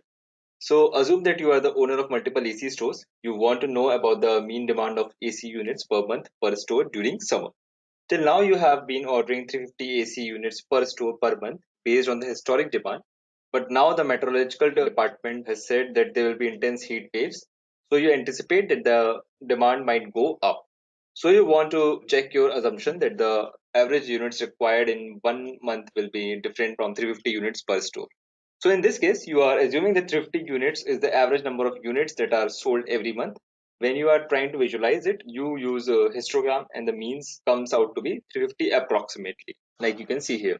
So this becomes the mean or average of population. So next you will define the null and the alternate hypothesis. You start with the null hypothesis, that is the assumption about the status quo. So you assume that H0 is true, and this implies that your population mean is still equal to 350. In this AC hypothesis problem, the assumption is that the average demand for the AC units per store in 1 month is 350 units. So your null hypothesis H0 states that the mean demand of ACs is 350 units per store every month, as you can see here in the graph. So now that your null hypothesis is clear, the next step is to state the alternative or research hypothesis. So H1 is the opposite of H0, which means like the opposite of null hypothesis. So it challenges the status quo. This is the assumption that you try to prove, and you should examine all evidence with respect to H1. In your AC sales problem, H1 is that the population mean mu is not equals to 350. You should always examine the evidences with respect to alternative hypothesis, not with respect to null hypothesis. So now you need to formulate the hypothesis. So the first step would be to, in formulating the hypothesis, is that H0 is equals to 350. So there's like no change in the status quo, and h1 is not equal to 350, which as I explained you, like status quo has changed in alternate hypothesis, which actually is just opposite of the null hypothesis. Now you need to find the critical region for it. Suppose like the sample mean is very far away from 350, suppose it's around 600. So you can easily say that it lies in the upper critical region, and you can say like you can easily reject the null hypothesis here and accept the alternate hypothesis. Like you can say that the sales is increased. And suppose if sample mean is not very far away, it's like very near to the 350, like you can say like it's around 355. If you say 355, then it's like sample mean is very close to 350. So you cannot reject the null hypothesis, but you also like can't accept cause. So further statistical evidence we will see for it, and then we will decide what we need to go for. So for that we need to do the sampling distribution of the x bar. So as you're working on samples, you will compute the standard error. The standard error can be calculated as standard deviation by square root of number of samples. So you calculate the standard error because you want to know is the value 370.16 has significant distance from the mean 350. So the null hypothesis can be rejected. Now we have the normal distribution of sample means with a mean of 350, and we have the standard error, or we can say that sample standard deviation, which is 15. So now we have to find the critical value through it. So to find the critical value, you need to first specify the probability of an error happening, and we need to like keep this in mind. The probability of an error happening should be the least. So suppose you find out the critical value to be 380. So it's like if you get the sales of more than 380, you can easily reject the null hypothesis. So we can take the significance error value, that is alpha, to be 0.05, which is normally taken as 0.05 only. So we can say through this that the percentage of error happening is 5% only. For 95% of the time, the condition will be right. Means like for 5% of the case, when you will reject the null hypothesis, when null hypothesis will be actually true, and for 95% of the cases that will be acceptance region. So it's like we fail to reject the null hypothesis in 95% of the cases when it is actually true. So the error won't take place in 95% of the time. So here you can see like there is a lower critical region, upper critical region. There is a ZC value we have to find out for it. So as it's 5% means 0.05. So that will be like divided into half for lower critical region and for half for upper critical region. So for upper critical value, you find it by subtracting it from 1 for area under this curve, which comes out to be 0.975. Then we have to find the Z score for it. That can be found out through this table. Like if you see horizontally and vertically, 0.9750, horizontally it is 1.9 and vertically it is 0.06. So if you add, it comes out to be 1.96. So then you calculate the critical value, like upper critical value and low critical value from the value of ZC. So that you can calculate through this formula, like critical value equals to mu plus Z score into standard deviation of the sample. Okay. So you can see like upper critical value comes out to be 379.4, which is under the acceptance region, and LCV comes out to be 320.6. So as you can see, like the sample mean is less than upper critical value and greater than lower critical value. That is, it is in the acceptance region. So the final decision is that we fail to reject the null hypothesis. Means null hypothesis is true. So we can say that sales will be like equivalent to 350. So now let's understand in a standard form like the critical value methods. So after formulating the hypothesis, the steps you must follow for making a decision using the critical value methods are as follows. You can see like you have to calculate the value of Z score from the given value of alpha, mean significance level, which we have taken as 0.05. So like you can see like 0.05 is given as 5% is not specified in the problem. So then you have to calculate critical values like upper critical value and lower critical value from the value of ZC, and finally make the decision on the basis of the value of the sample mean X with respect to the critical values, means upper critical value and lower critical value. I hope this made you understand the critical value method. So apart from critical value method, there's other methods as well to reject the null hypothesis or failing to reject the null hypothesis. So we will look at one of these methods, which is p-value method. So we will now find the p-value for the same AC sales example. So you can see the p-value is the shaded region from the gray area region. So we have to find the like for 370.16 of mean, p-value will be like for like greater than the 370.16. So we need to find the p-value for the z-score 1.34. So if we look for z table, you can see like the value will be for 0.9099. You can see how horizontally it has been plotted and how vertically it has been plotted for 1.3 and 0.04. We have find the value to be 0.9099. So now for calculating the p-value, we will subtract 0.9099 from 1. So it will come out to be 0.0901. And just because it's a two-tailed test, so we will multiply it by 2 and we get the value as 0.1802, that is 18.02%. And now, so if you see the significance level, which was 0.05, that is 5%. So you can see like p-value is higher than the significance level. So we can now easily say that we cannot reject the null hypothesis. So the final decision is that we fail to reject the null hypothesis. So after formulating the null and alternate hypothesis, the steps to follow in order to making a decision using the p-value method, like we have understood in the process, is that we have to calculate the value of the z-score for the sample mean point on the distribution. Then we need to calculate the p-value from the cumulative probability for the given z-score using the z-table. So, and the third step is to finally make a decision on the basis of the p-value, like multiply it by 2 for a two-tailed test with respect to the given value of alpha, means the significance value. So by comparing that, we have reached the final conclusion. I hope this made you understand that the p-value method as well, how we can use it for rejecting null hypothesis and for failing to reject the null hypothesis. Now let's understand the types of errors in hypothesis testing which can occur. So the first type of error which can occur in hypothesis testing, we call it as type 1 error, which occurs when the null hypothesis is actually true and we reject it. So if you remember the criminal trial example, so we need to have all amount of concrete evidences to prove that accused has actually done the crime. Suppose judgment for the crime is a death penalty. Just suppose, and if we like, if the judge doesn't get all the proper evidences and he give the judgment as a death penalty, and somehow like those evidences doesn't prove that he is accused, and suppose in reality the accused is actually innocent and he gets the death penalty, that will be a very big error. So which can actually affect the society a lot. So that's the, I mean, say the density of type 1 error. So we need to keep that in mind, that we need to have concrete evidences to support our alternate hypothesis. So we don't have to reject null hypothesis like that. We need to have proper concrete evidences for it. So then there is a second kind of error, which is a type 2 error, which occurs when the null hypothesis is actually false, but we still fail to reject it. So like type 1 error is denoted by alpha, and the type 2 error is being denoted by beta.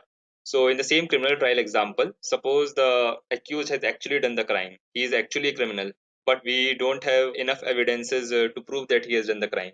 So that will lead to type 2 error, because that person can actually, like the criminal can actually again go and do several other crimes, and which can be harmful for the society. That is also like a very grave situation.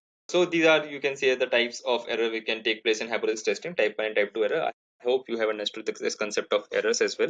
So now that you have a conceptual understanding of hypothesis testing, let's see a case study of Flipkart and how hypothesis testing can be applied in like real-time business and e-commerce business. So let's first have a business understanding and understand the problem statement as well. So in this entire demonstration, you will be looking at an important business metric used in the e-commerce industry, that is the click-through rate, popularly known as CTR. So this is a very important business metric, especially for the businesses that have a website presence or a application presence. So on this metric, we will be making claims and hypotheses and then test them using the concepts that we learned previously. Before getting into hypothesis testing part, let's understand what CTR means and how specifically we are like going to use it in this demonstration.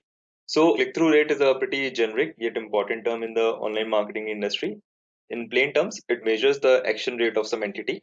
May it be a banner ad or a homepage for some website, or we can say if there's an ad tech website. So like if people will be opening a certain course and applying for it. So those are like action rate of that course of that entity. So now let's understand how the search through rate or CTR can be defined in the search context. So in the case of online search, the CTR is the proportion of searches that was successful when you are trying to compute the search CTR. The relevant formula for it can be given as like total number of successful searches by total number of searches. So what are the successful searches? So I will give you an example for search CTR through Flipkart only. So if you search for, like, we can search for machine learning books. This is the like normal search we are doing, and these are the results. And if I go open a particular search into it, so that becomes a successful search.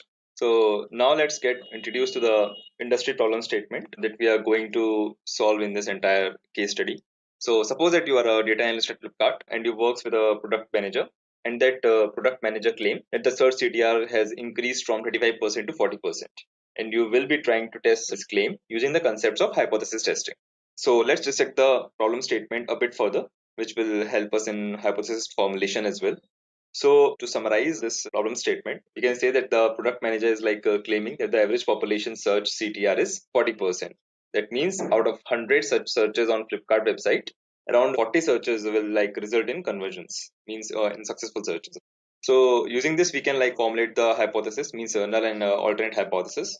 So according to the given claim, as the search rate is 40%, which means null hypothesis will be 0.4, and the alternate hypothesis, which means we are going to challenge the claim. So the alternate hypothesis will be H1 P not equals to 0.4.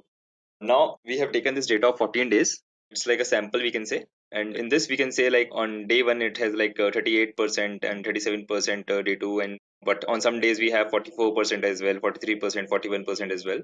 So for the 14 days data, we have taken for the formulation for further backing up of our research hypothesis. So now you must be thinking we can go ahead and conduct the hypothesis test directly on the given data. But think about it for a while. Which data exactly are you going to test the hypothesis on? Is it the CTR of 1 day, 1 week, or multiple days? Since the data is varying a lot across all days, how do we ensure that the sample is a random representation one? Because we need to have an appropriate representative sample.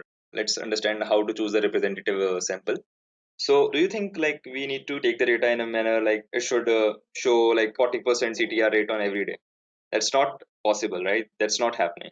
So we will of course take the data where on some days there will be 40% CTR rate, there will on some day 35%, there may be some day 45%, and it will vary somewhat. On weekday it will vary, on weekends it will vary, right?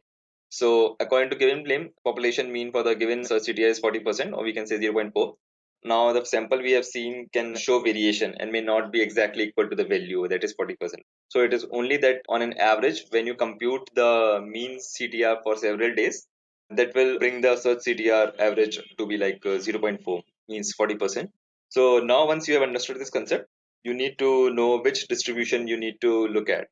So do you need to see the population distribution or sample distribution, means some different samples? So now that we have understood that we have to focus on sample mean, we will finally compute the sample parameters for the given sample data. So we see that we can see the CTR, it's varying, and we see for every day there are normal searches which happen around 500 we can see for day 1, day 2, and then on some day it happens to be 600, some day it happens to be 800. So it's like that. So we can see here the clicks as well. The successful clicks, means we can see successful searches, those are 190, 185. On some days it is 312, 175 as well. So we can see the total searches are 7,400, and clicks come out to be 2885. So for the 14 days, come out with the average search CTR, that is the total number of clicks out of total number of searches. So which results in 0.39 as the average search CTR. So therefore, we can say the sample mean comes out to be 0.39, and sample size is 7,400. So we can say we have taken the sample of total searches of 7,400. So that brings the sample size to 7,400. So next step is we need to compute the test statistic.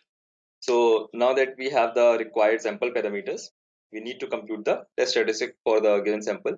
For this, we need the sampling distribution standard deviation as well. So let's say you are given the population variance as 0.24. Now let's go ahead and compute the sampling distribution's standard version. Note that you are already given the population variance of 0.24.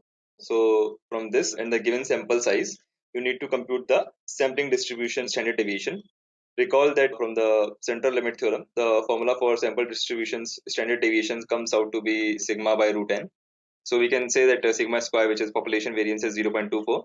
And as we've already found out the sample size, that is n equals to 7,400, thus the sampling distribution standard deviation is computed as sigma by root n, which comes out to be 0.006. So thus we have calculated the sampling distribution standard deviation given from central limit theorem comes out to be 0.006. So now let's go ahead and calculate the test statistic for the sample, which you know will be its Z score. So Z score, as you know, can be calculated by the following formula, that is x minus mu by sigma by root n. Now for the given problem, we have the parameters as follows. We can say sample mean is 0.39, population mean is 0.40, that is claimed by the project manager as well. And sampling distribution standard deviation, we have got 0.006. So substituting the values we get like in the formula, that is x we have 0.39, mu is 0.40 and sigma value is 0.005, means 0.006. We can see the sigma by root n value, that is the sampling distribution standard deviation, that is 0.006, and we get this value as z value, that is 1.756. So this is the test statistic of our sample data. Next method is we have to find the critical region, and we already know like what is alternate and null hypothesis, as well as the population variance, that is 0.24, as well as the sample mean to be 0.39 and sample size to be 7,400. That is what we got from the test statistics from our sample data. Second crucial parameter that we need is the level of significance of alpha, that is like how much the results can deviate. So the level of confidence or alpha is the like maximum permissible limit to which the sample can deviate, and for the given test we can take it as 0.05. It's like a industry thumb rule, we can say, like taking the alpha value to be 0.05. But sometimes if you have other situations and conditions different from them, then you can have a different like alpha value as well. But here we don't have any such conditions or situations which can affect our significance level, so we have just taken it as 0.05. So using this we can find the critical region for the given test conditions. So for finding the critical region, you need to use the like value of alpha, means the significance level, as well as the given null hypothesis as well. Since it is a two-tailed test, so we need to have a cutoff range as well. So this cutoff range will be divided into two. So as we have 0.05 as the significance level, that will be divided into two. So that will bring us two like regions on the left side and the right side, that will be lower critical value and upper critical value. So that will be divided into two by alpha. So that will comes out to be 0.025. So if your value comes under 0.025 on the left side or the right side, then we can like reject the null hypothesis. But as we saw that our value is 0.39, like that comes out to even minus 1.756. That doesn't come under the critical region.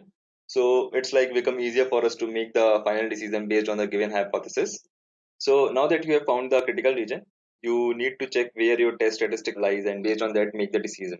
So on the basis of our evaluation of critical region and on the basis of z-score and everything, we have found that we can't reject the null hypothesis. So therefore we can say that we haven't found enough statistical evidence to disprove the product manager's claim. So this is about the finding the critical region. And now other than finding the critical region, we have another approach which is the p-value approach to do the same as well. So let's go ahead and use that approach as well. So here you will be doing the same hypothesis using an alternative procedure, that is the p-value approach.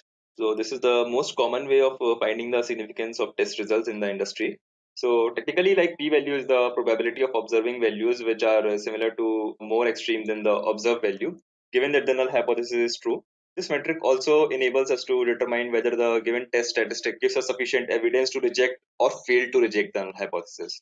So let's go ahead and use this approach as well. So when you compute the p-value, you sort of followed an opposite route to the original critical value route. So as we know that p-value approach is more extreme approach of getting the sufficient evidence for rejecting or failing to reject the null hypothesis. So on that basis, we can get more extreme limits. So we can get it like here for 0.39, and similarly on the right side as well. On the left and right side, we have got more extreme limits. So now we can like compute the p-value. So for computing the probability corresponding to the given z-score, that is minus 1.756, we get the p-value as a 0.039. Since this is a two-tailed test, you multiply this value with 2 and obtain the p-value as 0.079. Now, since the value is greater than the given level of significance, you fail to reject the null hypothesis. To summarize, the p-value approach also gives us the same result as the critical value approach, which is that either both will reject the null hypothesis or fail to reject the null hypothesis. So with this, we come to the same conclusion as of critical value approach, that we have still don't have proper evidences, like proper sufficient evidences to reject the project manager's claims of click-through rate being increased to 40%. Now that we have learned about the basic concepts of hypothesis testing, and we have learned like how to formulate the hypothesis and then make a decision through either the critical value method or through the p-value method.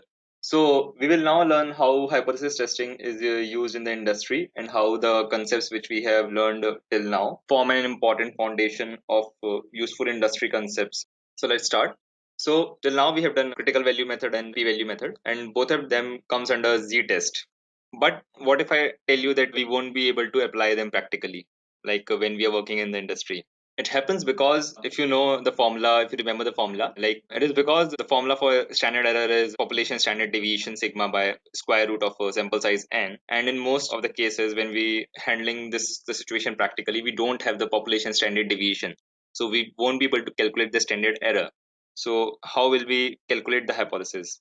So here comes the t-test. Before understanding t-test, first let's understand t-distribution. So if you see t-distribution, t-distribution's graph is actually very similar to normal distribution.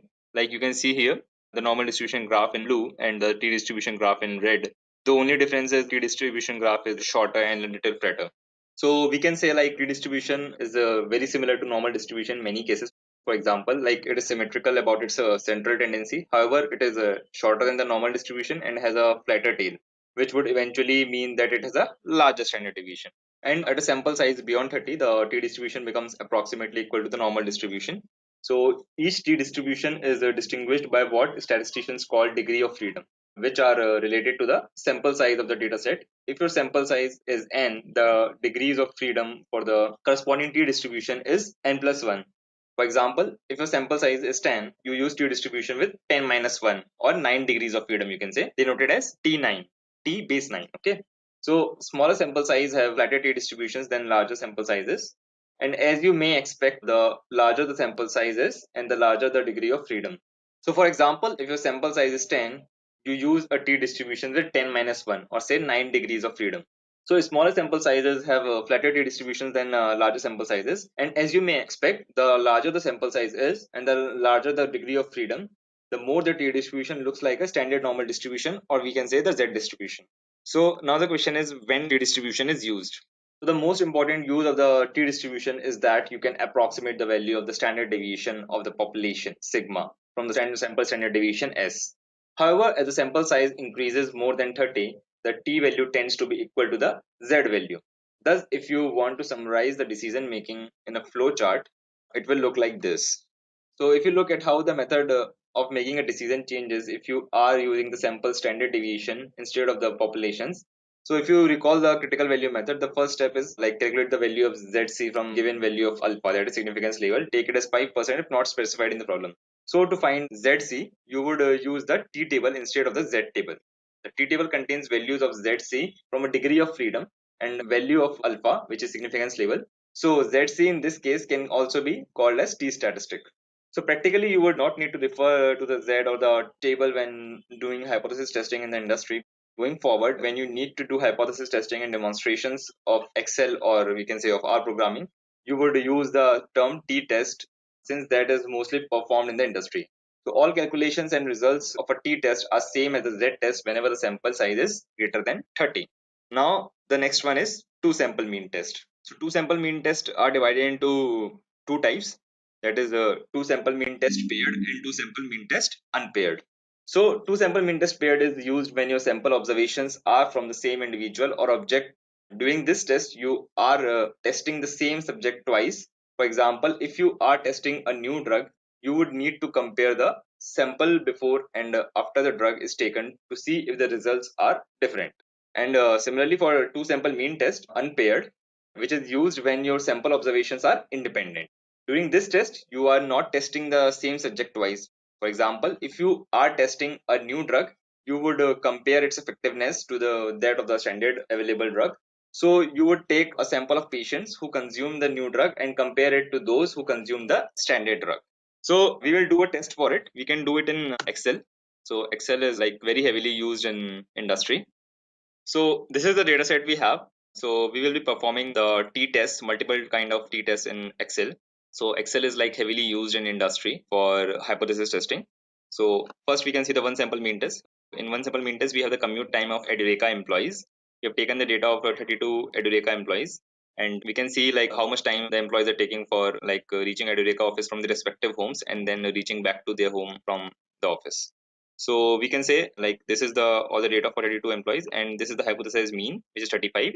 That means we can say the null hypothesis, but we need to like do our research along with the statistics. We have to come and prove the alternate hypothesis, whatever claim we want to make, like whether it is 35 or it is not. That is just simple. We have previously seen in our like p-value approach and critical value method also from our basic concepts which we have learned. We have learned how to do it. So this was the one sample mean test. Now let's see the two sample mean test paired, which we just talked about. So here you can see that there's a commute time for Edureka employees given for day 1 and also for day 2 for the same employees. That's why it is being told paired, because if you see the sample size is same and also of the same person. Like there's a person A, it has a commute time of 27 on day 1 and a commute time of 23 on day 2. Similarly for person B, the same commute time of 43 for day 1 and 42 for day 2. So now what we have to do is we have to check for whether the average time is equivalent to, like, we have taken the average commute time to be 35. So if it is coming 35 or not for the day 1 and day 2, and we will find the difference. Actually the difference should be 0 actually, that then only the null hypothesis will be correct. So how we can do is, if you know, like, there is this option of add-ins. You can search for add-ins in Excel. It is add-ins. You open the add-ins and you will find this option of analysis toolpack. Just select this one and click OK. And when you do that, you will find data option that there's a data analysis pack which has been added. So you open this. So you can see like different types of tests and different types of statistical methods are given here for checking. So here you can see like t-test paired two sample for means is given. This one we have to select because we are checking for two sample mean test paired. So we'll go OK, and we will select the range. So here. So range is from here to down. This is the range, and variable 2 also range we will take. Just select here. Okay, and hypothesized mean difference should be 0, right? So we will take 0, and alpha value is 0.05, and output you can also get the results in a new sheet, but other than that you can also select the output range as well. In that way you will get in the same sheet. Output range we can select. So I will select column E and F. So that is the output range, and just click OK. So you got the results here. So you can see like that's just given as pair two sample for means, and then mean you can see like there's a little difference in mean for variable 1 and 2. And just a second. So other than that, the variance is also given. Observations also, like you can cross check from here, like how many samples are given in variable 1 and variable 2, so they are same. And Pearson correlation is given, and DF is also given, T stat is given. Also, like if it is a one tail test or two tail test, in that way P value is also given. So you can see like even in one tail and two tail, both the values are larger than 0.05 and like 0.025 as well for two tail and one test in reference to that. And so we can easily say that if comparing the values of one tail and two tail test are higher. So we failed to reject the null hypothesis, and we don't have enough evidences to reject the null hypothesis. So that is the two sample mean test paired. Now let's come to two sample mean test unpaired. In the same manner, in what the difference in this one is, you can say like this is the commute time of team 1. We can say of like this is for Bangalore, for Edureka of employees in Bangalore, and for Edureka employees in New Delhi. Like in Edureka employees in Bangalore, the commute time is 27, 43, all these things are given, but it is not related to team 2, which is in New Delhi. So it's not of the same person. So that's why we say it as unpaired, because both the values are not related to each other. So in the same manner, we can go and open the data analysis package. So there are like two things. If you are sure about the equal variances, you can select, but right now I'm not sure. So I will select the t-test two sample, assuming unequal variance. So we'll just select this, and we will select the variable range. And similarly for second one, we are selecting this variable range per second. So for variable 2, we will select the range. The mean difference will be 0 here. We want in the output range, so we will select the output range as well. So let's select this one. So that's it. So now you can see like the mean variance and everything, like there's a significant difference in mean, and you can see the variance as well and everything. And for one tail test there's a value of 0.01, for two tail test is 0.02. So you can see like there is a significant difference in that, and it's also like lower, the value of one tail test and two tail test are lower than the 0.05 and 0.025 as well. So we can say like we are able to reject the null hypothesis here. So now let's move back to the third kind of test, t test, and that is two sample proportion test. So two sample proportion test is used when your sample observations are categorical with two categories. Like it could be true or false, 1 or 0, yes or no, male or female, or we can say like success or failure. And there are like different other categorical examples. So for example, if you're comparing the effectiveness of true drugs, you would define the desired outcome of the drug as the success. So you would take a sample of patients who consume the new drug and record the number of success and compare it with successes in another sample who consume the standard drug. So we will also see its demonstration in Excel.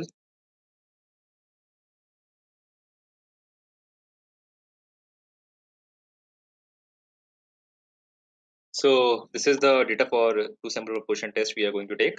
Here you can say like commute time for day 1 is given and commute time for day 2 is given. And then we have converted that into categorical data. So if the commute time is less than 35, it's 0. And if it is more than or equal to 35, it is 1. So it's like the commute time is given in such a manner that if it is more than 35, it is 1. And if it is less than or equal to 35, then it is 0. So the data is given. So here, but how we will gonna make the test, like execute the test here. This time we are not going to use the data analysis package. And there's one more thing called Excel stat. And for that, you can like simply search for Excel stat and you will get it for 30 days. So you can get a free trial of Excel stat. Like it is a 14-day free trial. You can click here and you can get it added to your Excel. So I already have it added in my Excel. So I will just go to Excel stat here. Here, this is the place where it get added. So you just have to start the Excel stat. First time when you click, it just process, and then again you have to go to Excel stat. Then you can just go to test a hypothesis, and that you have to go to parametric test and select the test for two proportions. So you have to select the frequency for it. Just a second, we'll just cross it. We will first select the frequency. We will first check the frequency for it. So same data for. So here you can see the frequency is 15 and the total sample size is 32. And in this one, frequency is 20 and the total sample size is 32. So we'll again go to parametric test, two proportions, and we can now give the frequency, right? So it is just 15 and this is 32 sample size. This is 20. Sample size is 32. We can also select the proportion as well, but we will be like selecting the frequencies only, not proportions. So because it's easier. So and again we can like select the range for it. So we will just select the range. And you can select in this manner. The range has been selected. Other than that, you can go to the options, and here the hypothesize reference will be 0, significance level will be that, and variance will be there. And in this we have to like select the like proportion 1 minus proportion 2 is not equals to 3, that is the null hypothesis. So we will just select OK. So now you can see like we got the results. So you can see like the frequency is 1 is to 15, sample size 1 is to 32, frequency everything is given, sample size 2 in the same frequency and the same sample size, same minute is given. Also like if you want to run again with a different frequency, that also you can run. That's not a problem. So if you like want to change the alpha value in the significance level, you can change that and again run. And you can see the difference is given. So we see that the p-value is 0.309, which is larger than 0.05. So it is the answer is also given there. The difference between the proportion is equals to 0, and the difference between the proportion is different from 0. That is the alternate hypothesis. But as the compared p-value is greater than the significance level, so we cannot reject the null hypothesis. So we got the answer here. So now let's move on to the next test. The next test is A/B testing. So A/B testing is like a direct industry application of the two sample proportion test sample. While developing an e-commerce website, there could be like different opinions about the choices of various elements, such as the shape of buttons, the text on the call to action buttons, or like the colors of various UI elements, or we can say like the copy on the website, or numerous other such things. So often the choice of these elements is very subjective and is difficult to predict which option would perform better. So to resolve such conflicts, you can use A/B testing. So A/B testing provides a way for you to test two different versions of the same elements and see which one performs better. So A/B testing is like entirely based on the two sample proportion test. The two sample proportion test is used when you want to compare the proportions of two different samples. You can use various tools to conduct A/B testing like R or Optimizely, etc. So, but here we will be doing the same A/B testing in Excel. You can like use various tools to conduct A/B testing like Optimizely, Excel, etc. So let's see an example of A/B testing. Like if you know, like there is this media company, like gaming company, Electronic Arts. So when Electronic Arts, a successful media company, released a new version of one of its most popular games, the company wanted to get it right, which is the SimCity 5 game.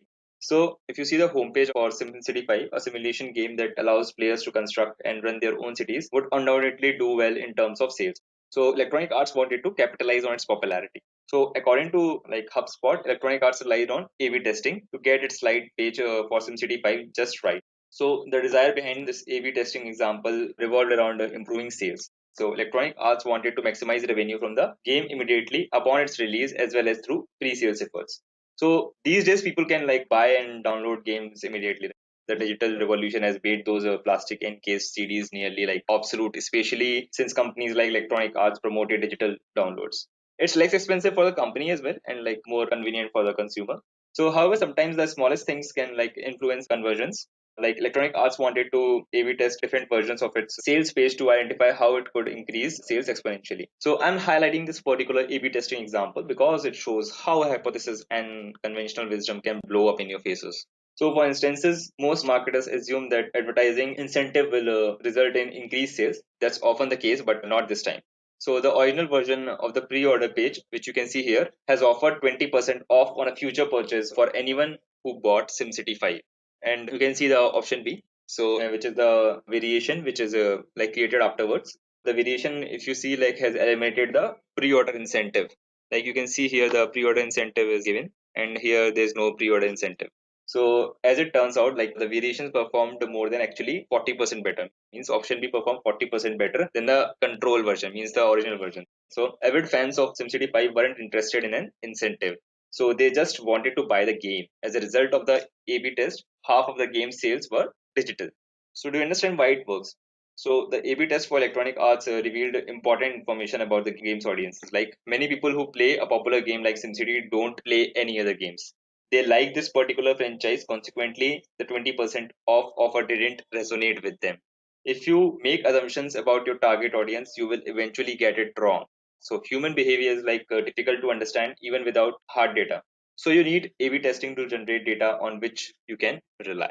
So let's now demonstrate A/B testing also on the same Excel file. We have the data set already. So we will just go to A/B testing data. So you can see the data is given here for control group and variable group.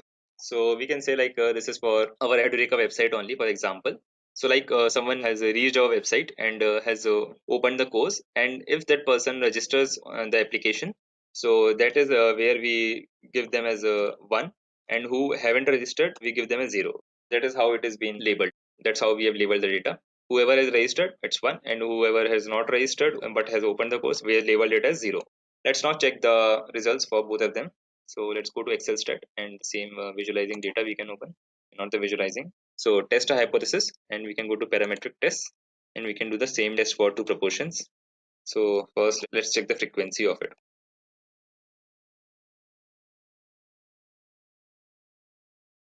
So you can see the total sample size is 2620 and sum is 618. So we will just select it here. We will just copy it here, 618 and 2620. So similarly, we will do the count for variable 2 also, and we got like 601 and the frequency, and the 2380 is the sample size. So we will just go to test a hypothesis, do parametric tests, test for two proportions. We will just fill the values here, 618, and this is 2620, this is 601, this is 2380. Select the frequency, and then we will select the range as well, select this range. And other than that, we will go to options, and for this one we will select the proportion 1 minus proportion 2 is smaller than d, which is lesser than 35. That is our null hypothesis, and everything is same like 0 and significance table 5, and then we will just give OK. So results will be here soon. So yeah, as I am using the Excel stat trial version, so it is showing like to use the trial version. So yeah, so you can see here as like test for two proportions we have done, which is the A/B test, but you can see like the frequency and everything is given here. Frequencies you can see like 601 out of 2380, and so if you calculate it in percentage for the variable 1, that is for control group, there's a 23% success rate, and for the sample size 2, which is like variable group, for that the success rate is 25%. So we found the variance also, like continuity correction, everything is there, data is given, and like 95% confidence interval on the difference between the opportunities we have got. And you can see like the p value is 0.091, which is like the and alpha value is 0.05. So we see like p value is greater than alpha value. So the answer is like we cannot like reject the null hypothesis because like p value is greater. So that's how the A/B testing is done. So now we are like done with all the testings, and we have completed the industry demonstration as well. So we have also understood all the concepts of hypothesis testing, and we have also implemented them on like with the relevance of industry, whatever the test is being conducted in industry. Of those kind of test also we have conducted.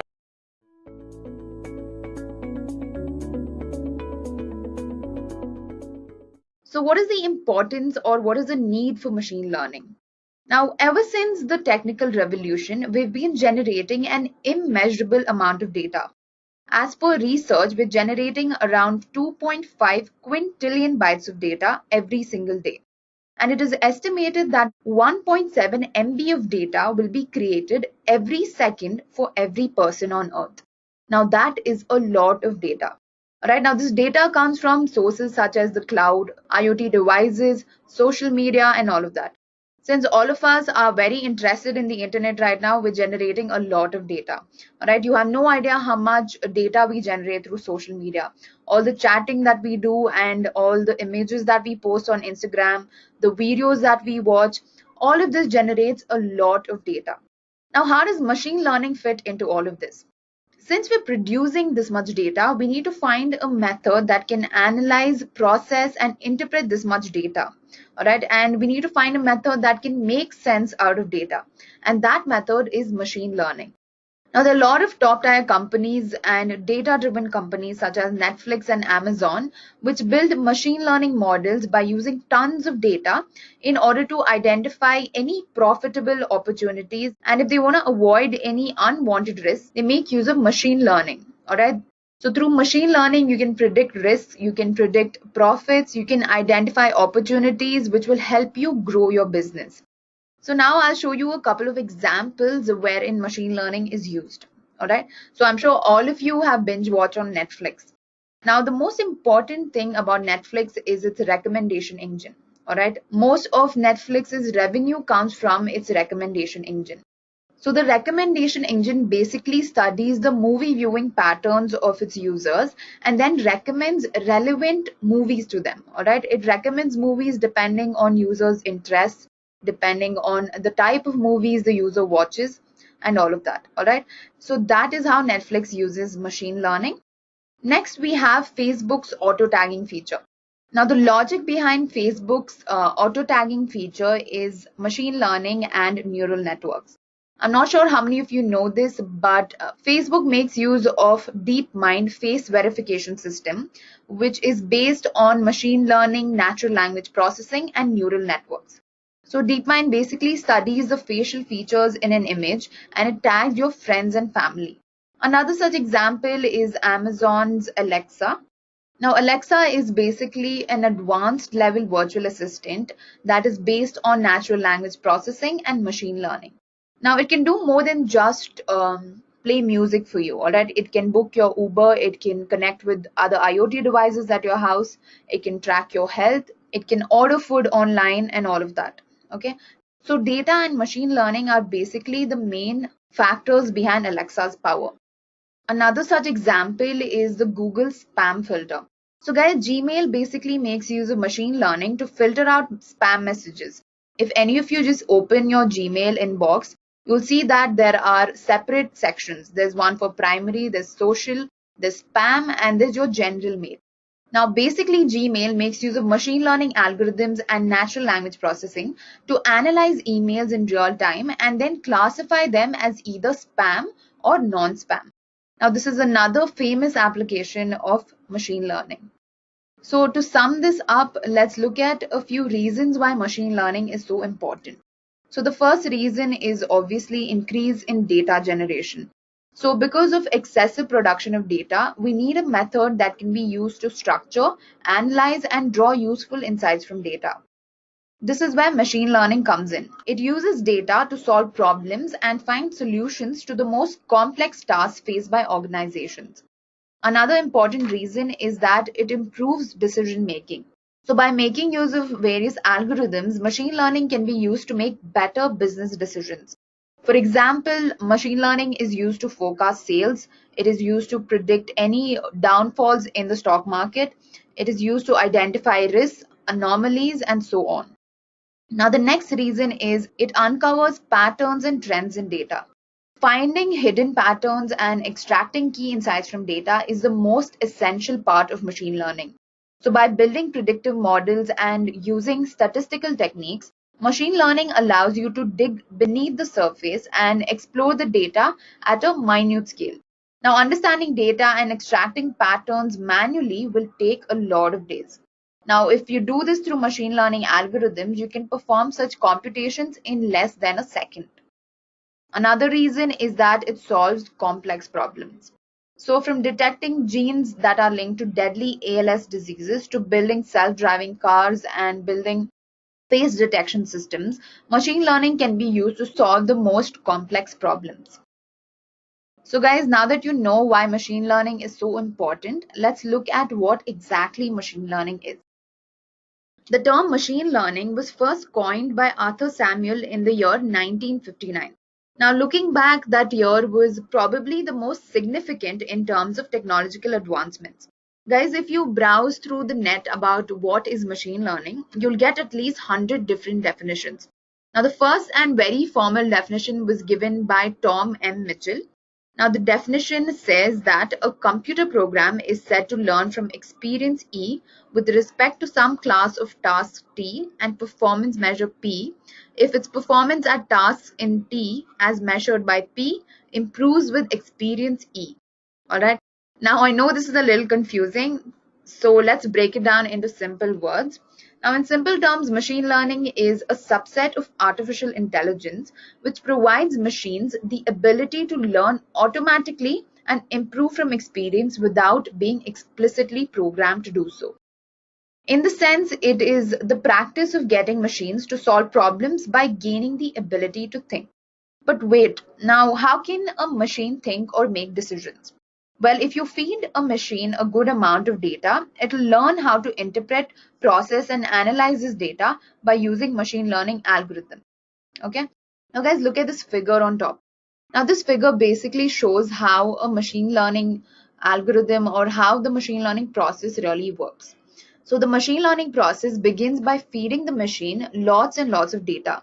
Okay, by using this data, the machine is trained to detect hidden insights and trends. Now, these insights are then used to build a machine learning model by using an algorithm in order to solve a problem.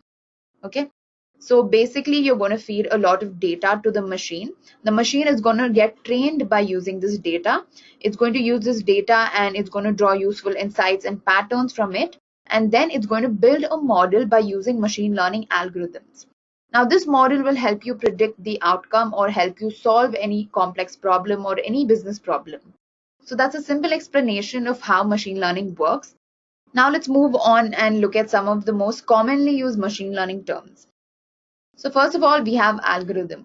Now this is quite self-explanatory. Basically, algorithm is a set of rules or statistical techniques which are used to learn patterns from data. Now, an algorithm is the logic behind a machine learning model. All right. An example of a machine learning algorithm is linear regression. I'm not sure how many of you have heard of linear regression. It's the most simple and basic machine learning algorithm. All right. Next, we have model. Now, model is the main component of machine learning. All right. So, model will basically map the input to your output by using the machine learning algorithm and by using the data that you're feeding the machine. So basically, the model is a representation of the entire machine learning process. So the model is basically fed input, which is a lot of data, and then it will output a particular result or a particular outcome by using machine learning algorithms. Next, we have something known as predictor variable. Now, predictor variable is a feature of the data that can be used to predict the output. So for example, let's say that you're trying to predict the weight of a person depending on the person's height and their age. All right. So over here, the predictor variables are your height and your age because you're using height and age of a person to predict the person's weight. All right. So the height and the age are the predictor variables. Now, weight, on the other hand, is the response or the target variable. So response variable is a feature or the output variable that needs to be predicted by using the predictor variables. All right. After that, we have something known as training data. So guys, the data that is fed to a machine learning model is always split into two parts. First, we have the training data and then we have the testing data. Now, training data is basically used to build the machine learning model. So usually training data is much larger than the testing data because obviously if you're trying to train the machine, then you're going to feed it a lot more data. Testing data is just used to validate and evaluate the efficiency of the model. All right. So that was training data and testing data. So guys, these were a few terms that I thought you should know before we move any further. Okay, now let's move on and discuss the machine learning process. Now this is going to get very interesting because I'm going to give you an example and make you understand how the machine learning process works. So first of all, let's define the different stages or the different steps involved in the machine learning process. So a machine learning process always begins with defining the objective or defining the problem that you're trying to solve. Next stage is data gathering or data collection. Now the data that you need to solve this problem is collected at this stage. This is followed by data preparation or data processing. After that, you have data exploration and analysis. And the next stage is building a machine learning model. This is followed by model evaluation. And finally, you have prediction or your output. Now let's try to understand this entire process with an example. So our problem statement here is to predict the possibility of rain by studying the weather conditions. So let's say that you're given a problem statement and you're asked to use a machine learning process to solve this problem statement. So let's get started. All right. So the first step is to define the objective of the problem statement. Our objective here is to predict the possibility of rain by studying the weather conditions. Now, in the first stage of a machine learning process, you must understand what exactly needs to be predicted. Now, in our case, the objective is to predict the possibility of rain by studying weather conditions, right? So at this stage, it is also essential to take mental notes on what kind of data can be used to solve this problem, or the type of approach that you can follow to get to the solution. All right. A few questions that are worth asking during this stage is, what are we trying to predict? What are the target features or what are the predictor variables? What kind of input data do we need? And what kind of problem are we facing? Is it a binary classification problem or is it a clustering problem? Now, don't worry if you don't know what classification and clustering is. I'll be explaining this in the upcoming slides. So guys, this was the first step of a machine learning process, which is define the objective of the problem. All right, now let's move on and look at step number 2. So step number 2 is basically data collection or data gathering. Now at this stage, you must be asking questions such as what kind of data is needed to solve the problem? Is the data available? And if it is available, how can I get the data? Okay, so once you know the type of data that is required, you must understand how you can derive this data. Data collection can be done manually or by web scraping. But if you're a beginner and you're just looking to learn machine learning, you don't have to worry about getting the data. Okay, there are thousands of data resources on the web. You can just go ahead and download the data sets from websites such as Kaggle. Okay, now coming back to the problem at hand, the data needed for weather forecasting includes measures such as humidity level, temperature, pressure, locality, whether or not you live in a hill station, and so on. So guys, such data must be collected and stored for analysis.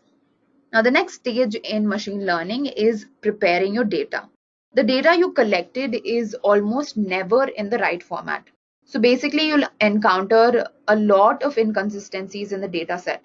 Okay, this includes missing values, redundant variables, duplicate values, and so on. Removing such values is very important because they might lead to wrongful computations and predictions. So that's why at this stage, you must scan the entire data set for any inconsistencies and you have to fix them at this stage. Now, the next step is exploratory data analysis.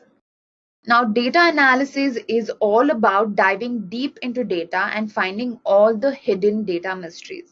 Okay, this is where you become a detective.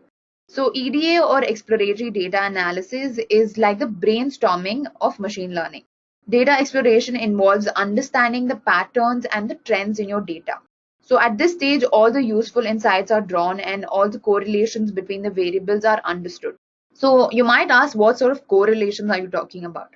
For example, in the case of predicting rainfall, we know that there is a strong possibility of rain if the temperature has fallen low. Okay, so such correlations have to be understood and mapped at this stage. Now, this stage is followed by stage number 5, which is building a machine learning model. So all the insights and the patterns that you derive during data exploration are used to build the machine learning model. So this stage always begins by splitting the data set into two parts, training data and the testing data. So earlier in this session, I already told you what training and testing data is. Now the training data will be used to build and analyze the model, and the logic of the model will be based on the machine learning algorithm that is being implemented. Okay. Now in the case of predicting rainfall, since the output will be in the form of true or false, we can use a classification algorithm like logistic regression. Now, choosing the right algorithm depends on the type of problem you're trying to solve, the data set you have, and the level of complexity of the problem. So in the upcoming sections, we'll be discussing different types of problems that can be solved by using machine learning. So don't worry if you don't know what classification algorithm is and what logistic regression is. Okay. So all you need to know is at this stage, you'll be building a machine learning model by using machine learning algorithm and by using the training data set. The next step in a machine learning process is model evaluation and optimization. So after building a model by using the training data set, it is finally time to put the model to a test. Okay. So the testing data set is used to check the efficiency of the model and how accurately it can predict the outcome. So once you calculate the accuracy, any improvements in the model have to be implemented in this stage. Okay. So methods like parameter tuning and cross-validation can be used to improve the performance of the model. This is followed by the last stage, which is predictions. So once the model is evaluated and improved, it is finally used to make predictions. The final output can be a categorical variable or it can be a continuous quantity. In our case, for predicting the occurrence of rainfall, the output will be a categorical variable. In the sense, our output will be in the form of true or false, yes or no. Yes basically represents that it's going to rain, and no will represent that no, it won't rain. Okay, as simple as that. So guys, that was the entire machine learning process.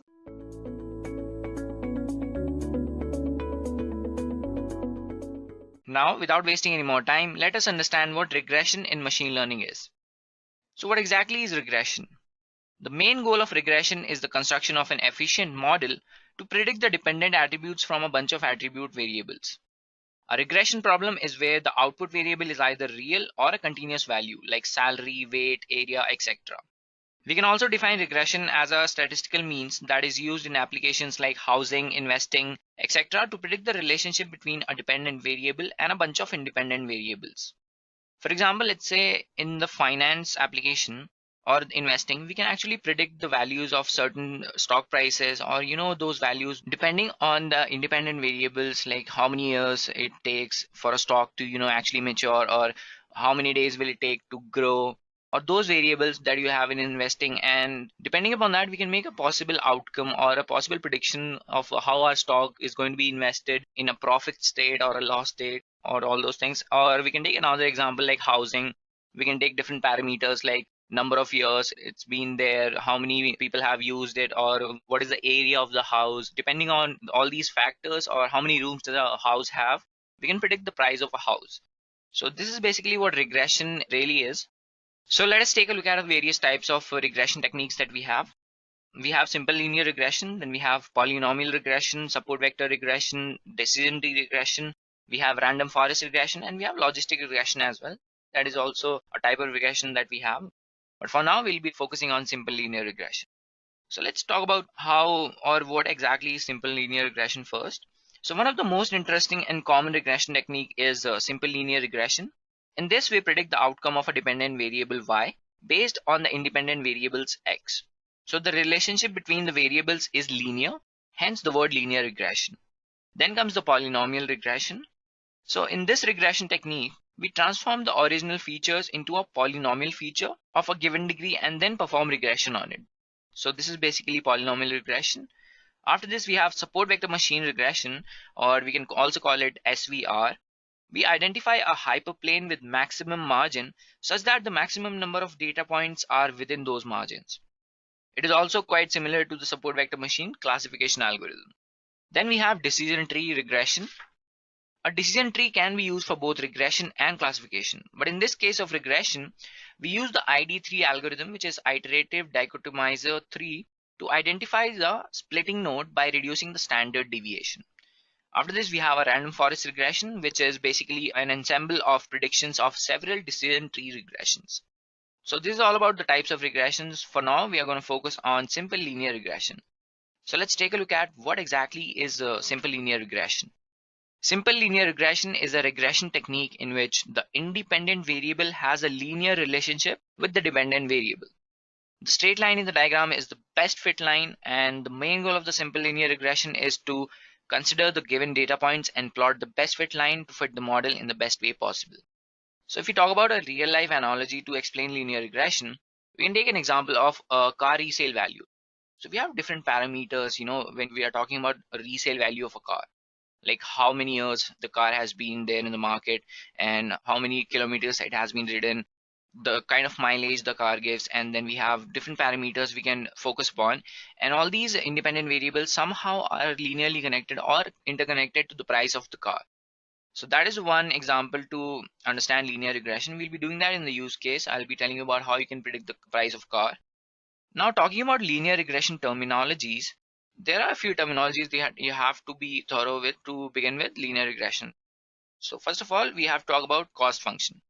So the best fit line can be based on the linear equation that is given here. So in this, the dependent variable that is to be predicted is denoted by y. A line that touches the y-axis is denoted by the intercept b0.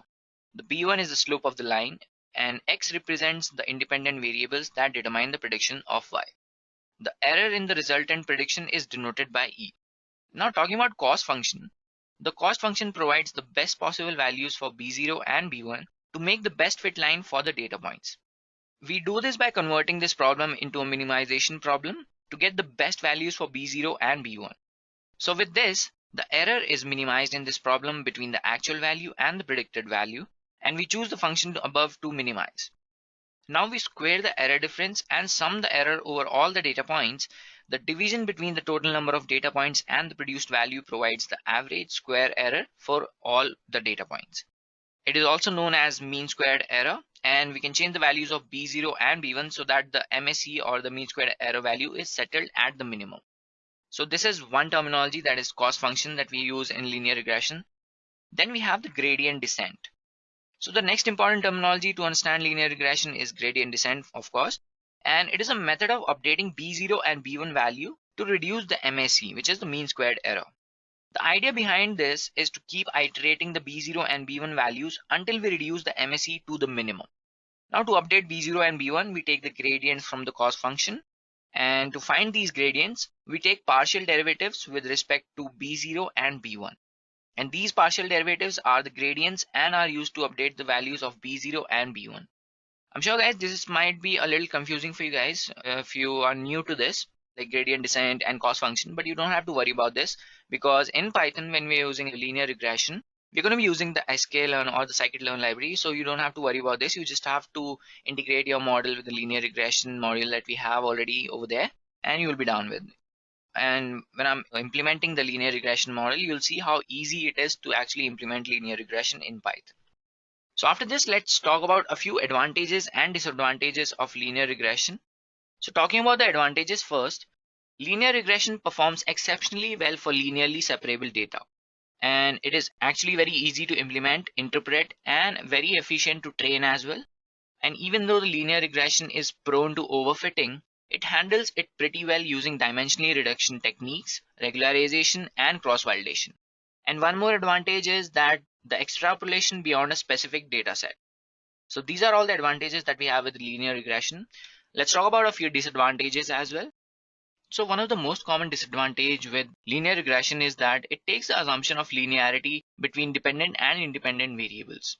The next disadvantage is it is often very prone to noise and overfitting as well, which is not a very good sign for any model if you are doing regression or classification in machine learning. The next disadvantage is it is very quite sensitive to outliers as well. And the last one is that it is very prone to multicollinearity. So these are all the advantages and disadvantages of linear regression. Now let's also take a look at a few use cases that we can use linear regression for. So we can use it for sales forecasting. Depending upon the features, like we can actually predict the price of a item, or in sales, we can forecast the price or make assumptions over there, like predictions, obviously. Then we can use it for risk analysis for disease predictions. Like we can take a disease data set, and depending upon several features that are linearly connected with one risk detection, we can use it for risk analysis as well. We can obviously use it for housing applications to predict the prices and other factors, like what are the different aspects that are going to be decisive in the price of a house. All those features using the linear regression. And then of course we can use it for finance applications to predict the stock prices, investment evaluation, etc. The basic idea behind linear regression is to find the relationship between the dependent and independent variables to get the best fitting line that would predict the outcome with the least error. So we can use linear regression in simple real life situations as well, like predicting the SAT scores with regard to the number of hours of study and other decisive factors that we can use it for. Now that we are done with the use cases as well, let's take a look at specific use case that I'm going to show you in Sklearn or Scikit-learn library, and we're going to implement the linear regression model over there. So let me take you through the steps that are going to take place over there. So first of all, we are going to load the data. After that, we'll explore the data. So we'll take a look at how our data is, what are the different features, and what are the data points that we have in the data set. After that, we'll slice the data according to our requirements. And then we'll train and split the data using the fit and predict method that we have in Scikit-learn. And then we'll generate the model from the Scikit-learn. And after we are done making the model, we'll evaluate the accuracy. So let's take it up to PyCharm, guys. I'll show you a very simple example first of all with the diabetes dataset that we have in Scikit-learn. We can simply import it from the datasets module that we have in Scikit-learn. And after this simple example, I'm going to show you a custom dataset that is a car resale value, and we're going to predict some prices for car resale values. So without wasting any more time, let's take it up to PyCharm.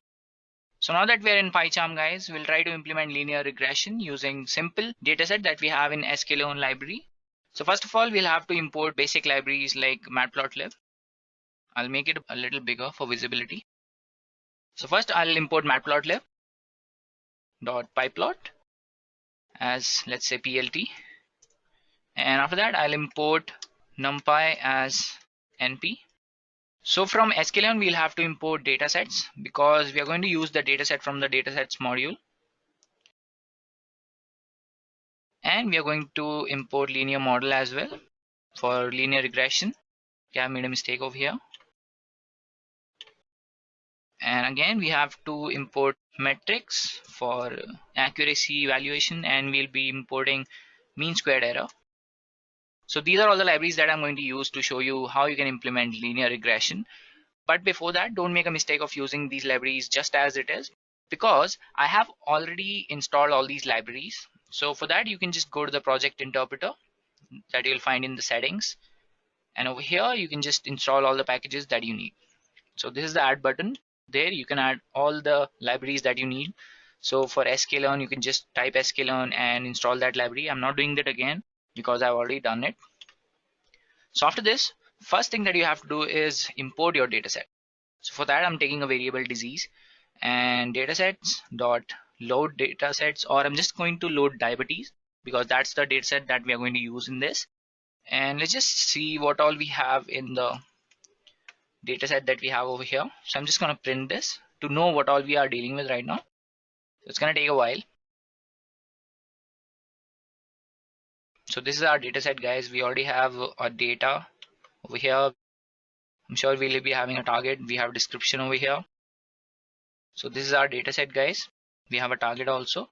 So this is a very sliced up data, which is actually pretty good for our use right now because I'm showing you a simple implementation of linear regression. So this is going to be very easy. So what I'll do is I'll comment this line because we don't need this right now. And after this, I'll just take one more variable. Let's just say disease X. And inside this, I am going to take disease.data. Now after this, I'm going to split my data into train and test. So what I'll do is I'll just write disease X. After this, I'll write train. And let me take another variable, that is the X test. And we'll have to take this same variable for Y as well because we need two variables. So I'll take it as Y, train, and disease Y test. Now inside this, I'll have to split my data into training and testing data. So I'll use the disease over here, or we can just call it data also, disease X. And I'm going to split the data from the starting until -30. So I'll leave the last 30 data entries inside the data set, which I'm going to use in the training set. So I'll use for the training set the -20, that is from the last, the 20 entries that we have over here. And similarly, in the same thing, we are going to do for the y train and y test as well. So over here I'll just write y. So before doing this, I'm just going to make it as target because we're using the target variable over here. Disease.target again, and in this I am going to use the last 20 entries. So we have successfully split our data. Now what happens is, after splitting your data, you have to generate your model. For that, I'm just going to take one variable. So I'm just going to take it as reg, or regression. We can call it as regression as well. So I'm going to use linear model, and I'm going to call linear regression.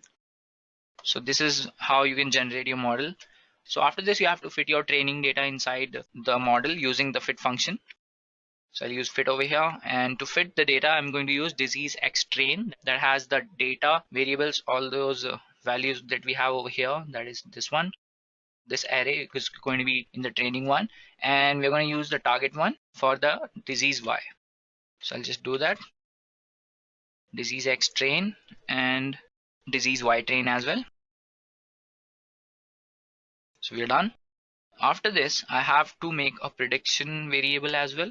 I'll make it as y predict, and inside this I am going to use the predict function. So for this we are going to use the disease x test because this is what we are testing right now. So our model is actually done, guys.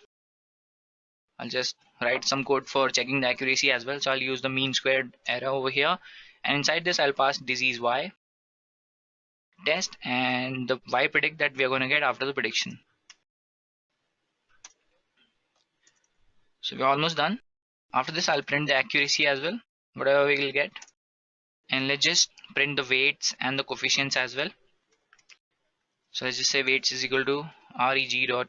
So we have a function for this as well to calculate the coefficient, that is the weights, and intercept as well. So I'll name it as intercept and reg dot intercept. We'll print these as well, weights and intercept. So our model is done, guys. So we have successfully used all these libraries. We have loaded the data set, and after that we have generated the model by splitting the data and everything. So I'll just run this code and see what the output is. Okay, so we have the accuracy, that is a mean square error, that is 2004, and then we have the intercept and the weights as well. So this might sound a bit confusing for you guys. So I'll just add a few things over here to make you understand this better. So what I'll do is I'll make a few changes over here. So I'll just write it like np dot new axis. I'll write it as 2 over here, and we'll plot the graph also.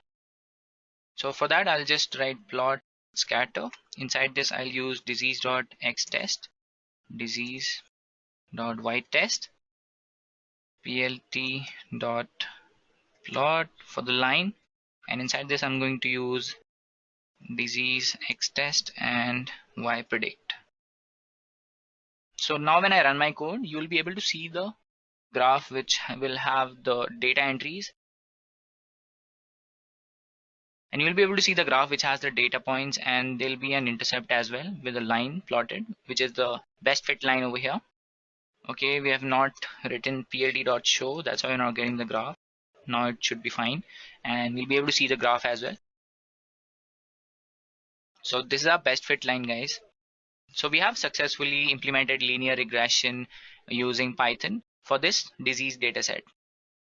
But to do this, I had to segregate this data all separately. And if you implement it using all the columns that you have in over here in the data, it's not going to be fine. I mean, it's going to throw you an error and will not show you a best fit line. So now that we are done with this one, I'll show you one more use case. Inside we are going to use the custom data set which has the car resale values. So let's get it done. So I'll just remove all this. So first of all, I will import, as you can see over here in the directory, guys, you can already see this cars.csv. This is my custom data set that I'm going to use inside this one. So I'll just import NumPy as np, import pandas. Because we are using a custom data set, I'm going to have to use pandas to import or to actually load the CSV file that I have over there. And after this, I'll use matplotlib.pyplot as plt, and from Scikit-learn linear model, we are going to use linear regression. And after this, I'll just import Scikit-learn.metrics and import the R2 score, or we're not going to use that, so I'll just remove this one for now, and we'll use import stats model. We'll leave this one for later as well. So first of all, I have to load the data, so I'm naming it as cars. So for this, I'll just write pd.read csv, and if you don't know how you can import the CSV files, the custom made CSV files inside your program, you can check out other tutorials on Edureka. So we have a tutorial in detail how you can read CSV files. So first of all, let me just get a quick exploration of the data what we have over here. So I'll just write the print statement. I'll get the head. So this is what my data set looks like, guys. It's loading still. So we have all these values, and to get the better picture over here, I'll try to print the columns as well. So I'll just write cars.columns. So it will give me the name of all the columns that I have in this data set. Okay, so we have all these values, sales in thousands, we have a 4-year resale value, then we have price in thousands, and we have engine size, horsepower, wheelbase, width, length, then we have curb weight, we have fuel capacity, fuel efficiency as well. Okay, so this is what our data looks like, guys. So let me just plot a graph first of all. So I'll just write PLT, and we're going to use the figure size. For figure size is equal to, let's just say, 16 by 8, and after this I will use a scatter plot, and inside this I'm going to give a few values. So I'm going to use cars. So first of all, I want to check the relationship between a horsepower, and then I'll check what is the relation between a horsepower and the price of the car, which is in thousands, of course. And let's just get it as black. Yes, and let's just put a few labels as well. So X label is going to be, let's say, horsepower, and we will write the Y label as, let's just say, price. And let's just plot this graph for now. Okay, I'll put it over here only. Now when I run this, let's see what I'm getting over here. Okay, so I'm getting a graph like this.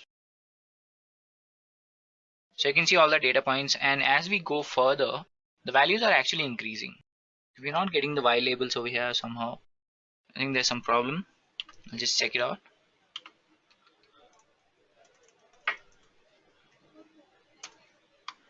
Okay, we leave it for now, and let's check the image of over here. So on the x-axis we have the horsepower, which is going until 450. So a car with the horsepower 450 is ranging around 70,000. That is the price, and that's going to be in dollars, guys. And all these values, like a 150 horsepower car, it's going to be around 20,000 bucks, and a simple 50 horsepower car is going to be around 10,000 bucks. So this is our data, guys. I think it's pretty evident that we have a relation between a horsepower and the price of the car that we are actually looking at right now. So we'll build a model around this for now.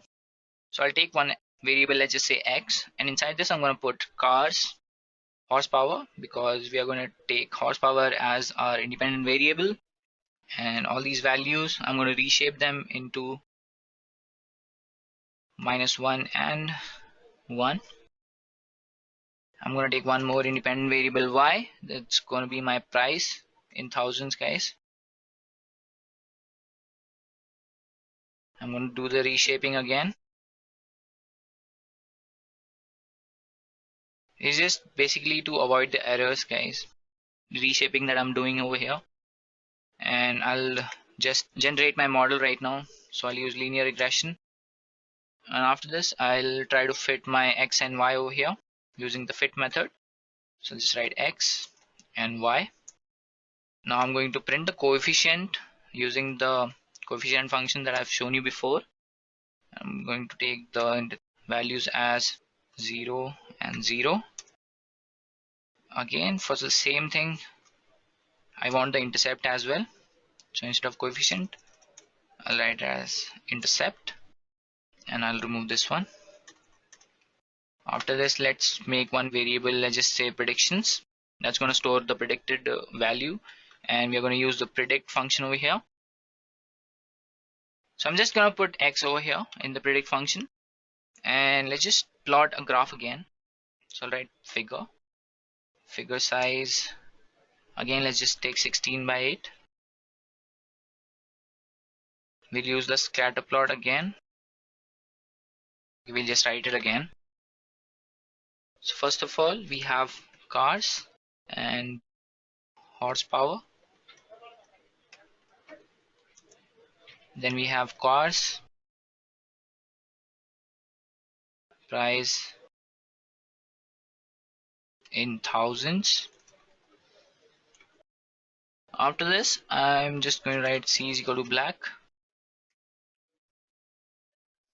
Now we have one more plot for the line, so I'm going to use plt.plot.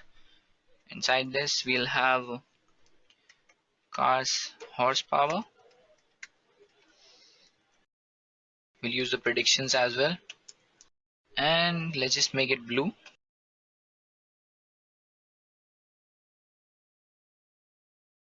We'll put the label again. So the X label is going to be the horsepower, and the Y label is going to be prices, or just price. I'll write plt.show. Now when I run this, I should be getting okay, we'll get the first plot before getting the second plot. So we have a plot like this. So actually the horsepower is over here, that is going up till 450 horsepower, and this is actually our price. Now when I close this, okay, I've made a mistake somewhere. Okay, this is actually, now when I run this again, it should be fine.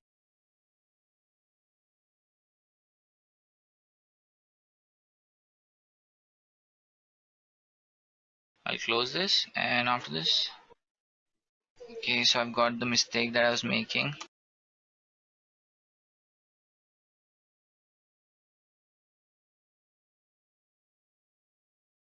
So before running this program, I'll add the line width as well.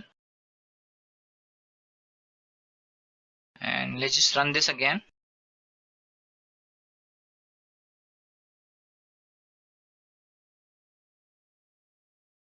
So first I'm getting this, which is horsepower right here, and we have the price right over here. After this, let's see. So we have a best fit line over here, as you can see, guys.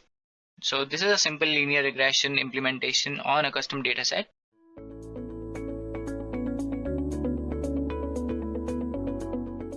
So today we'll be discussing logistic regression. So let's move forward and understand the what and why of logistic regression. Now this algorithm is most widely used when the dependent variable, or you can say the output, is in the binary format. So here you need to predict the outcome of a categorical dependent variable. So the outcome should be always discrete or categorical in nature. Now by discrete, I mean the value should be binary, or you can say you just have two values. It can either be 0 or 1. It can either be yes or a no, either be true or false, or high or low. So only these can be the outcomes. So the value which you need to predict should be discrete, or you can say categorical in nature.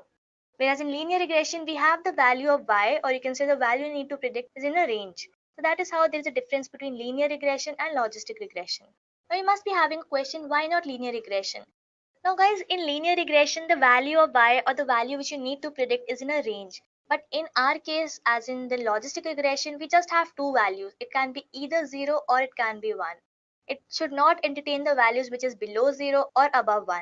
But in linear regression, we have the value of y in the range. So here, in order to implement logistic regression, we need to clip this part. So we don't need the value that is below 0, or we don't need the value which is above 1.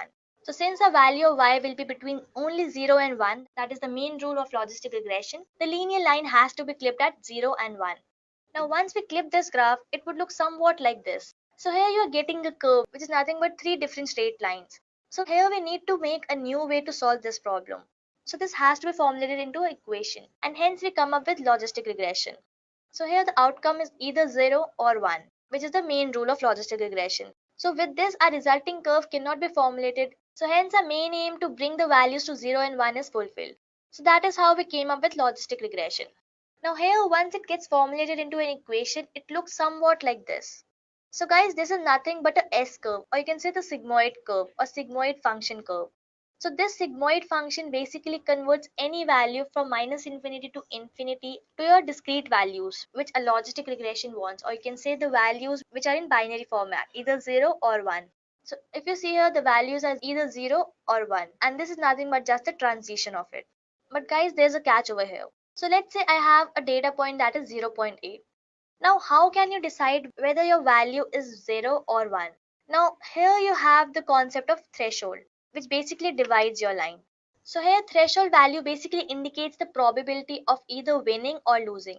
So here by winning, I mean the value is equals to 1, and by losing, I mean the value is equals to 0. But how does it do that? Let's say I have a data point which is over here. Let's say my cursor is at 0.8. So here I'll check whether this value is less than my threshold value or not. Let's say if it is more than my threshold value, it should give me the result as 1. If it is less than that, then it should give me the result as 0.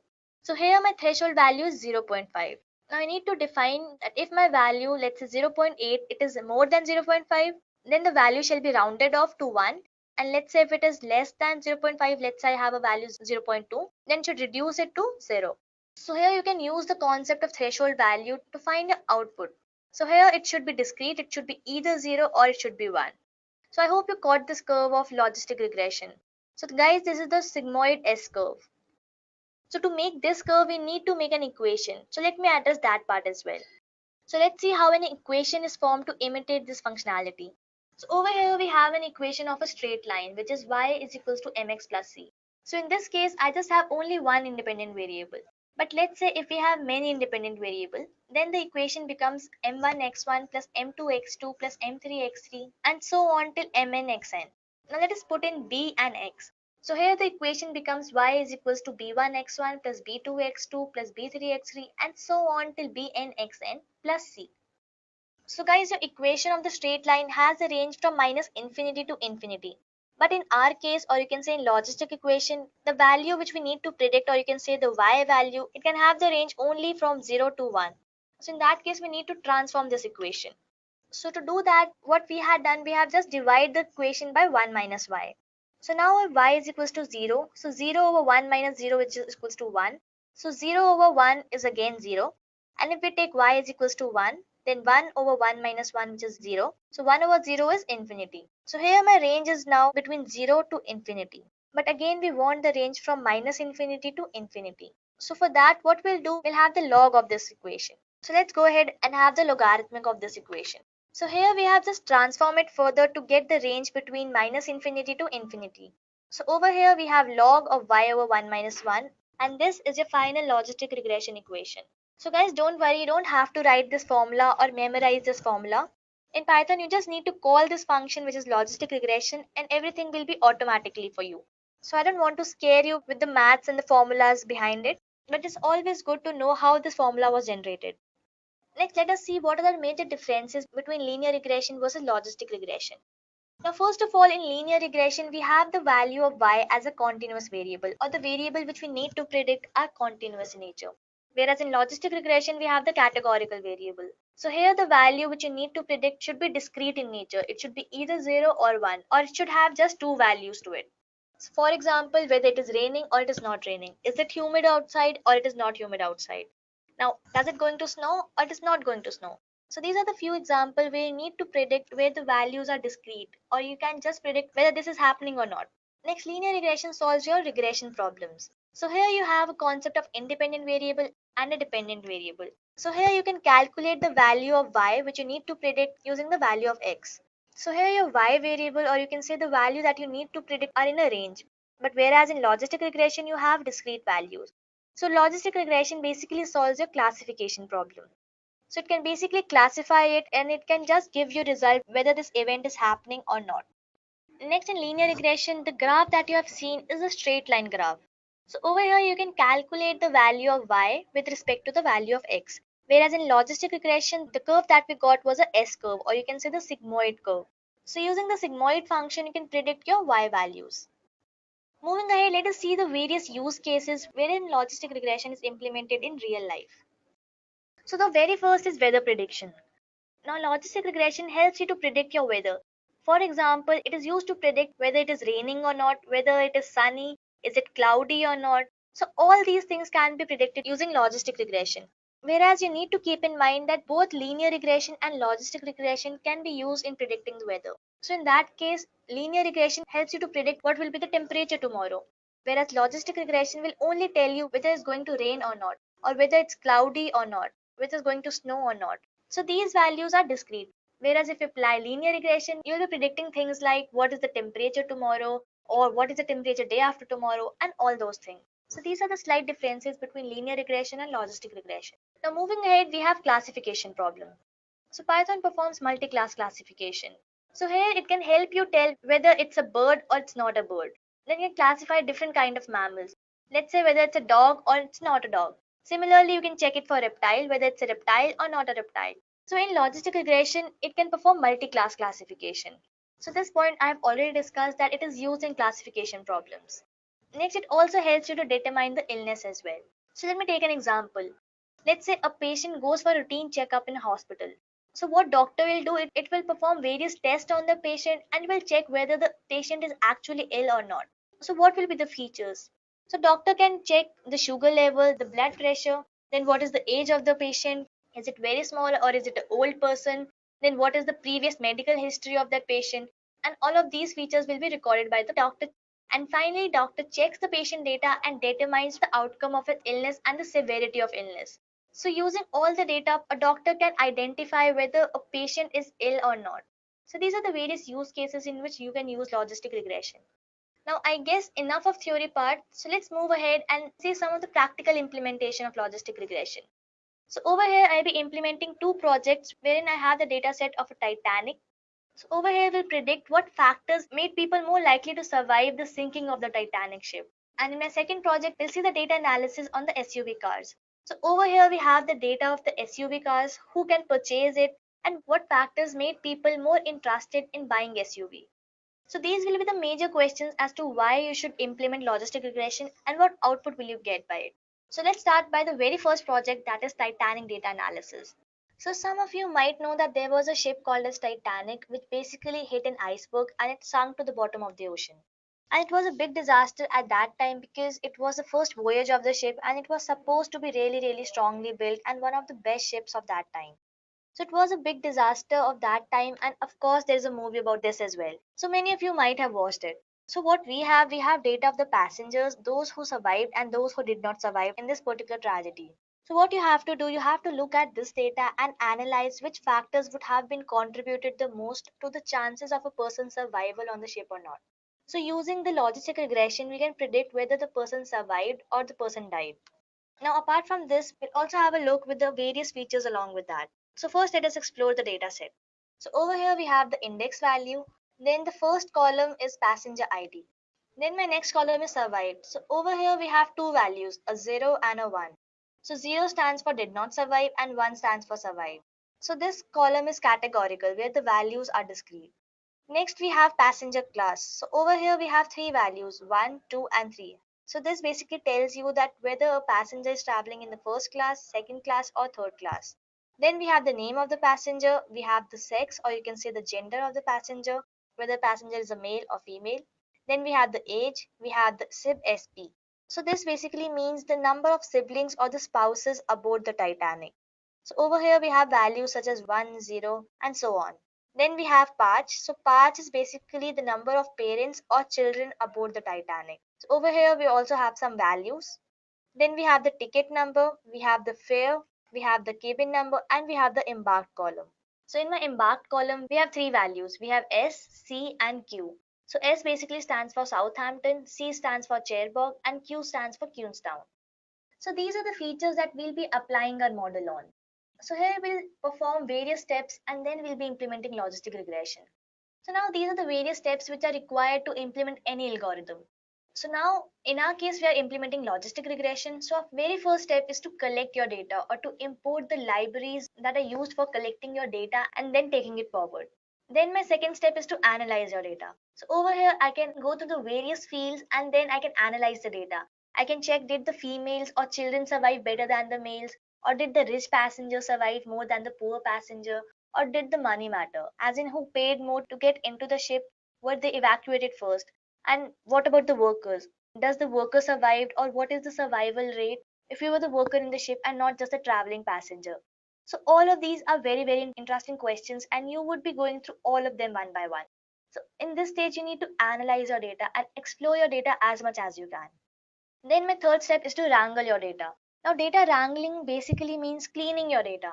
So over here you can simply remove the unnecessary items, or if you have a null values in the data set, you can just clear that data and then you can take it forward. So in this step you can build your model using the trained data set and then you can test it using the test. So over here you will be performing a split, which basically split your data set into training and testing data set. And finally you will check the accuracy so as to ensure how much accurate your values are. So now let's go into all these steps in detail. So number one, we have to collect your data, or you can say import the libraries. So let me just show you the implementation part as well. So I'll just open my Jupyter notebook and I'll just implement all of these steps side by side. So guys, this is my Jupyter notebook.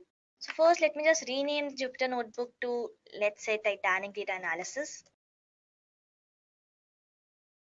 Now our first step was to import all the libraries and collect the data. So let me just import all the libraries first. So first of all, I'll import Pandas. So Pandas is used for data analysis. So I'll say import Pandas as PD. Then I'll be importing NumPy. So I'll say import NumPy as NP. So NumPy is a library in Python which basically stands for numerical Python, and it is widely used to perform any scientific computation. Next, we'll be importing Seaborn. So Seaborn is a library for statistical plotting. So I'll say import Seaborn as SNS. I'll also import Matplotlib. So Matplotlib library is again for plotting. So I'll say import matplotlib.pyplot as PLT. Now to run this library in Jupyter Notebook, all I have to write in is %matplotlib inline. Next, I'll be importing one module as well, so as to calculate the basic mathematical functions. So I'll say import maths. So these are the libraries that I'll be needing in this Titanic data analysis. So now let me just import my data set. So I'll take a variable, let's say Titanic data, and using the pandas, I will just read my CSV, or you can say the data set. I'll write the name of my data set, that is titanic.csv. Now I have already showed you the data set. So over here, let me just print the top 10 rows. So for that, I'll just say, I'll take the variable Titanic data dot head and I'll say the top 10 rows. So now I'll just run this. So to run this, so I just have to press Shift plus Enter, or else you can just directly click on this cell. So over here, I have the index, we have the passenger ID, which is nothing but again the index which is starting from 1. Then we have the survived column, which has the categorical values, or you can say the discrete values, which is in the form of 0 or 1. Then we have the passenger class, we have the name of the passenger, sex, age, and so on. So this is the dataset that I'll be going forward with. Next, let us print the number of passengers which are there in this original dataset. So for that, I'll just simply type in print. I'll say number of passengers. And using the length function, I can calculate the total length. So I'll say length, and inside this, I'll be passing this variable, which is Titanic data. So I'll just copy it from here. I'll just paste it, dot index. And next, so let me just print this one. So here the number of passengers which are there in the original data set we have is 891. So around this number were traveling in the Titanic ship. So over here my first step is done, where you have just collected data, imported all the libraries, and find out the total number of passengers which are traveling in Titanic. So now let me just go back to presentation and let's see what is my next step. So we're done with the collecting data. Next step is to analyze your data. So over here we'll be creating different plots to check the relationship between variables, as in how one variable is affecting the other. So you can simply explore your dataset by making use of various columns, and then you can plot a graph between them. So you can either plot a correlation graph, you can plot a distribution graph. It's up to you guys. So let me just go back to my Jupyter notebook and let me analyze some of the data. Over here, my second part is to analyze data. So I just put this in header 2.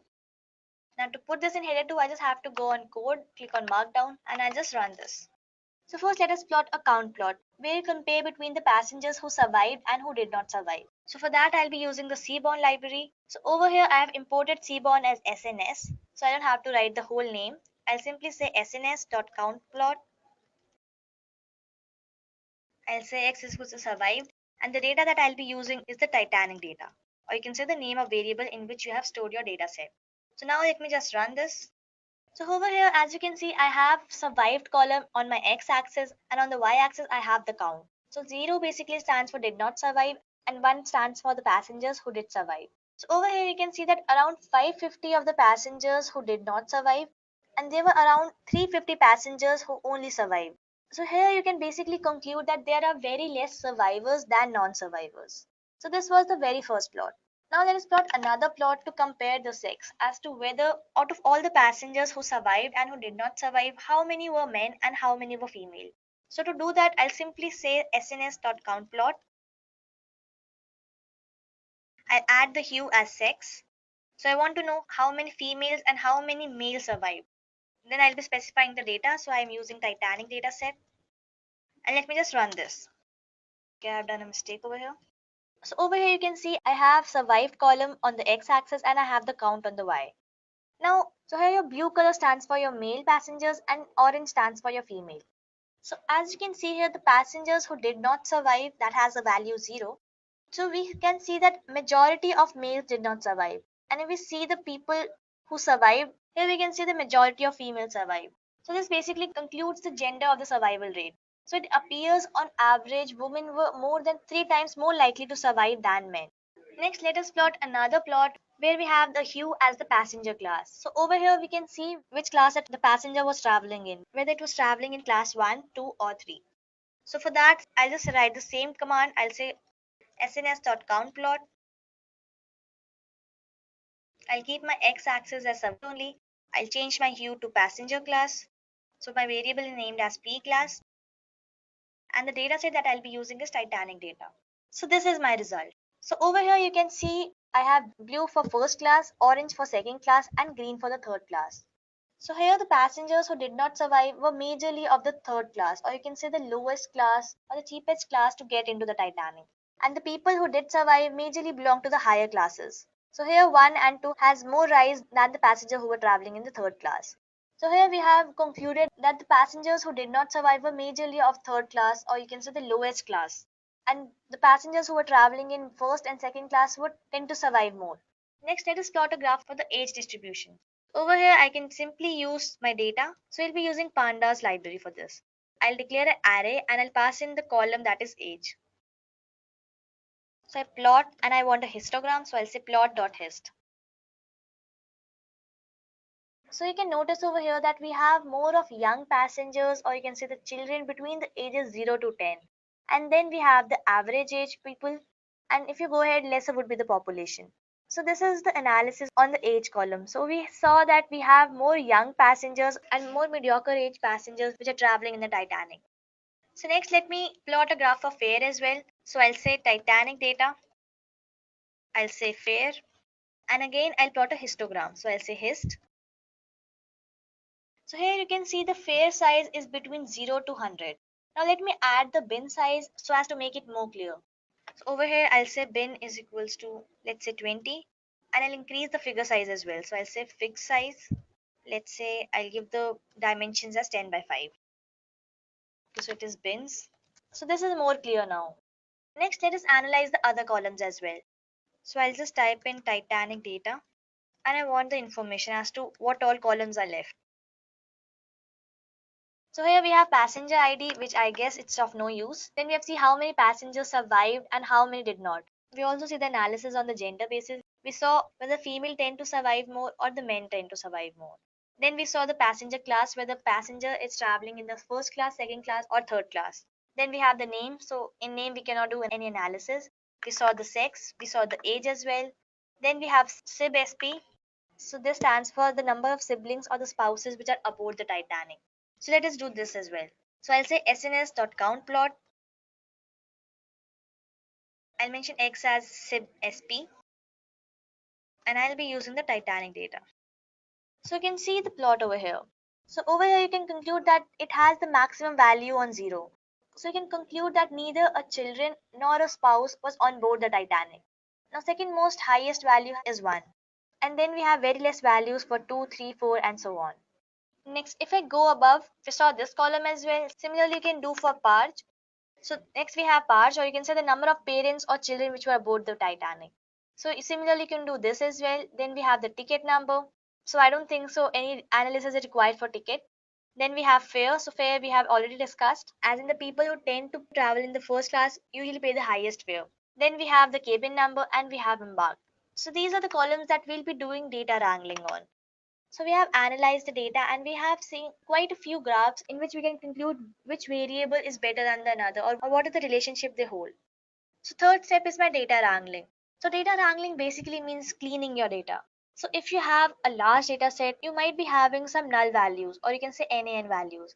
So it's very important that you remove all the unnecessary items that are present in your data set. So removing this directly affects your accuracy. So I'll just go ahead and clean my data by removing all the NaN values and unnecessary columns which has a null value in the data set. So next I'll be performing data wrangling.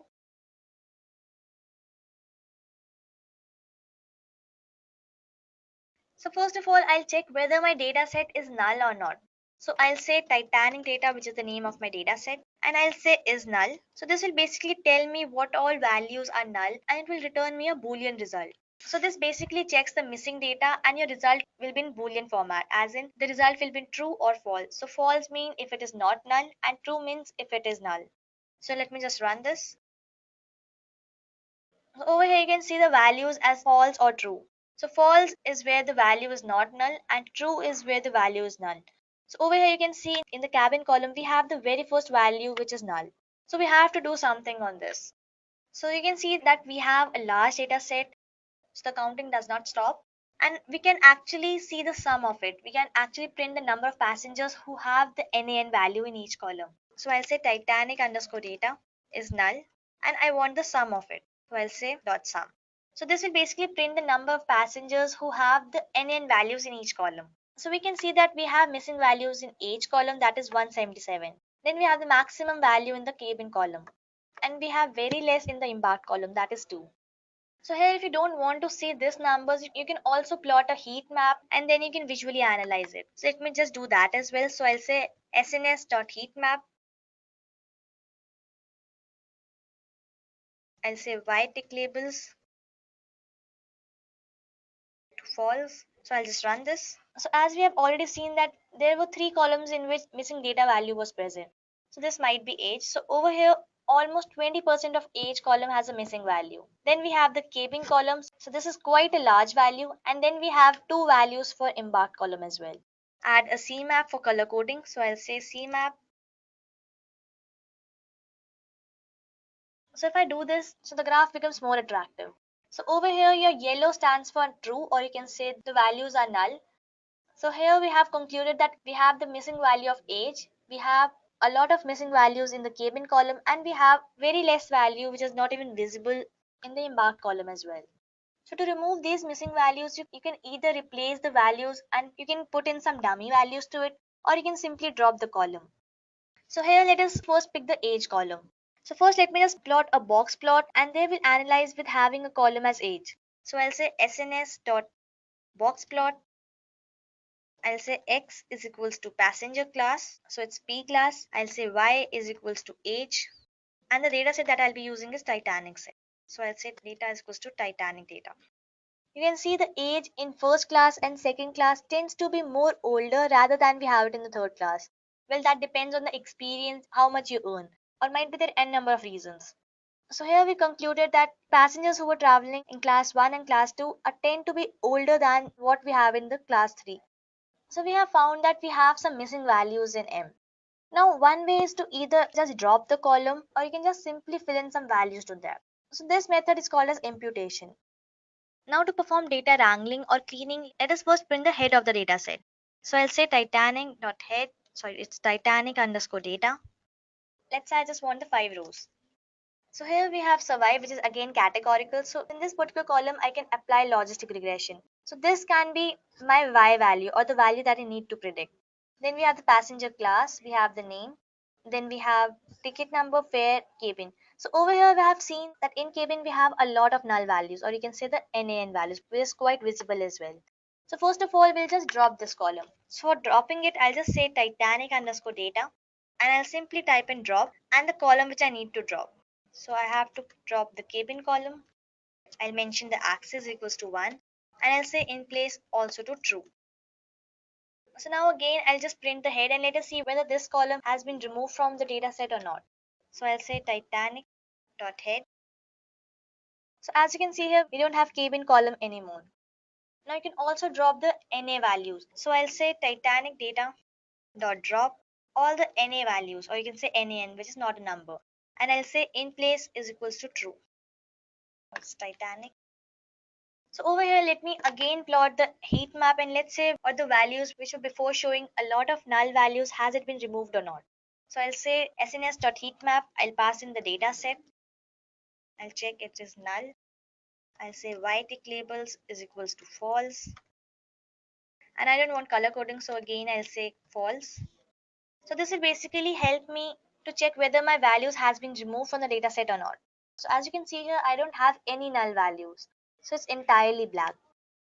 Now you can actually know the sum as well. So I'll just go above. So I'll just copy this part and I just use the sum function to calculate the sum. So here that tells me that data set is clean, as in the data set does not contain any null value or any NaN value. So now we have wrangled our data, you can say clean our data. So here we have done just one step in data wrangling, that is just removing one column out of it. Now you can do a lot of things. You can actually fill in the values with some other values, or you can just calculate the mean and then you can just fit in the null values. But now if I see my data set, so I'll say Titanic data dot head. But now if I see over here, I have a lot of string values. So this has to be converted to categorical variables in order to implement logistic regression. So what we will do, we will convert this to categorical variable into some dummy variables. And this can be done using Pandas, because logistic regression just take two values. So whenever you apply machine learning, you need to make sure that there are no string values present, because it won't be taking these as your input variables. So using string, you don't have to predict anything. But in my case, I have the survived column. So I need to predict how many people tend to survive and how many did not. So 0 stands for did not survive and 1 stands for survive. So now let me just convert these variables into dummy variables. So I'll just use pandas and I'll say pd.getDummies. You can simply press tab to autocomplete. I'll say Titanic data and I'll pass the sex. So you can just simply click on shift plus tab to get more information on this. So here we have the type data frame and we have the passenger ID, survived, and the passenger class. So if you run this, you'll see that 0 basically stands for not a female and 1 stands for it is a female. Similarly for male, 0 stands for it's not male and 1 stands for male. Now we don't require both these columns, because one column itself is enough to tell us whether it's male or you can say female or not. So let's say if I want to keep only male, now I'll say if the value of male is 1, so it is definitely a male and it is not a female. So that is how you don't need both of these values. So for that, I'll just remove the first column, let's say female. So I'll say drop first and true. So over here it has given me just one column which is male and has the value 0 and 1. Now let me just set this as a variable, let's say sex. So over here I can say sex.head. I'll just want to see the first 5 rows. Sorry, it's dot. So this is how my data looks like. Now here we have done it for sex. Then we have the numerical values in age, we have the numerical values in spouses, then we have the ticket number, we have the fare, and we have embarked as well. So in embarked, the values are in S, C, and Q. So here also we can apply this get dummy function. So let's say I'll take a variable, let's say embark. I'll use the pandas library. I'll enter the column name, that is embarked. So let me just print the head of it. So I'll say embark.head. So over here we have C, Q, and S. Now here also we can drop the first column, because these two values are enough whether the passenger is either traveling for Q, that is Queenstown, S for Southampton, and if both the values are 0, then definitely the passenger is from Cherbourg, that is the third value. So you can again drop the first value. So I'll say drop and true. Let me just run this. So this is how my output looks like. Now similarly you can do it for passenger class as well. So here also we have three classes, 1, 2 and 3. So I'll just copy the whole statement. So let's say I want the variable name, let's say PCL. I'll pass in the column name, that is P class, and I'll just drop the first column. So here also the values would be 1, 2 or 3, and I'll just remove the first column. So here we just left with 2 and 3. So if both the values are 0, then definitely the passenger is traveling in the first class. Now we have made the values as categorical. Now my next step would be to concatenate all these new rows into a data set. Or you can say Titanic data. Using the pandas, we'll just concatenate all these columns. So I'll say p.concat, and I'll say we have to concatenate sex, we have to concatenate embark and PCL. And then I'll mention the access to 1. I'll just run this. Okay, I need to print the head. So over here you can see that these columns have been added over here. So we have the male column, which basically tells whether a person is male or it's a female. Then we have the embark, which is basically Q and S. So if it's traveling from Queenstown, the value would be 1, else it would be 0. And if both of these values are 0, it is definitely traveling from Cherbourg. Then we have the passenger class as 2 and 3. So if the value of both these is 0, then the passenger is traveling in class 1. So I hope you got this till now. Now these are the irrelevant columns that we have it over here. So we can just drop these columns. We'll dropping P class, the embarked column, and the sex column. So I'll just type in Titanic data dot drop, and I'll mention the columns that I want to drop. So I'll say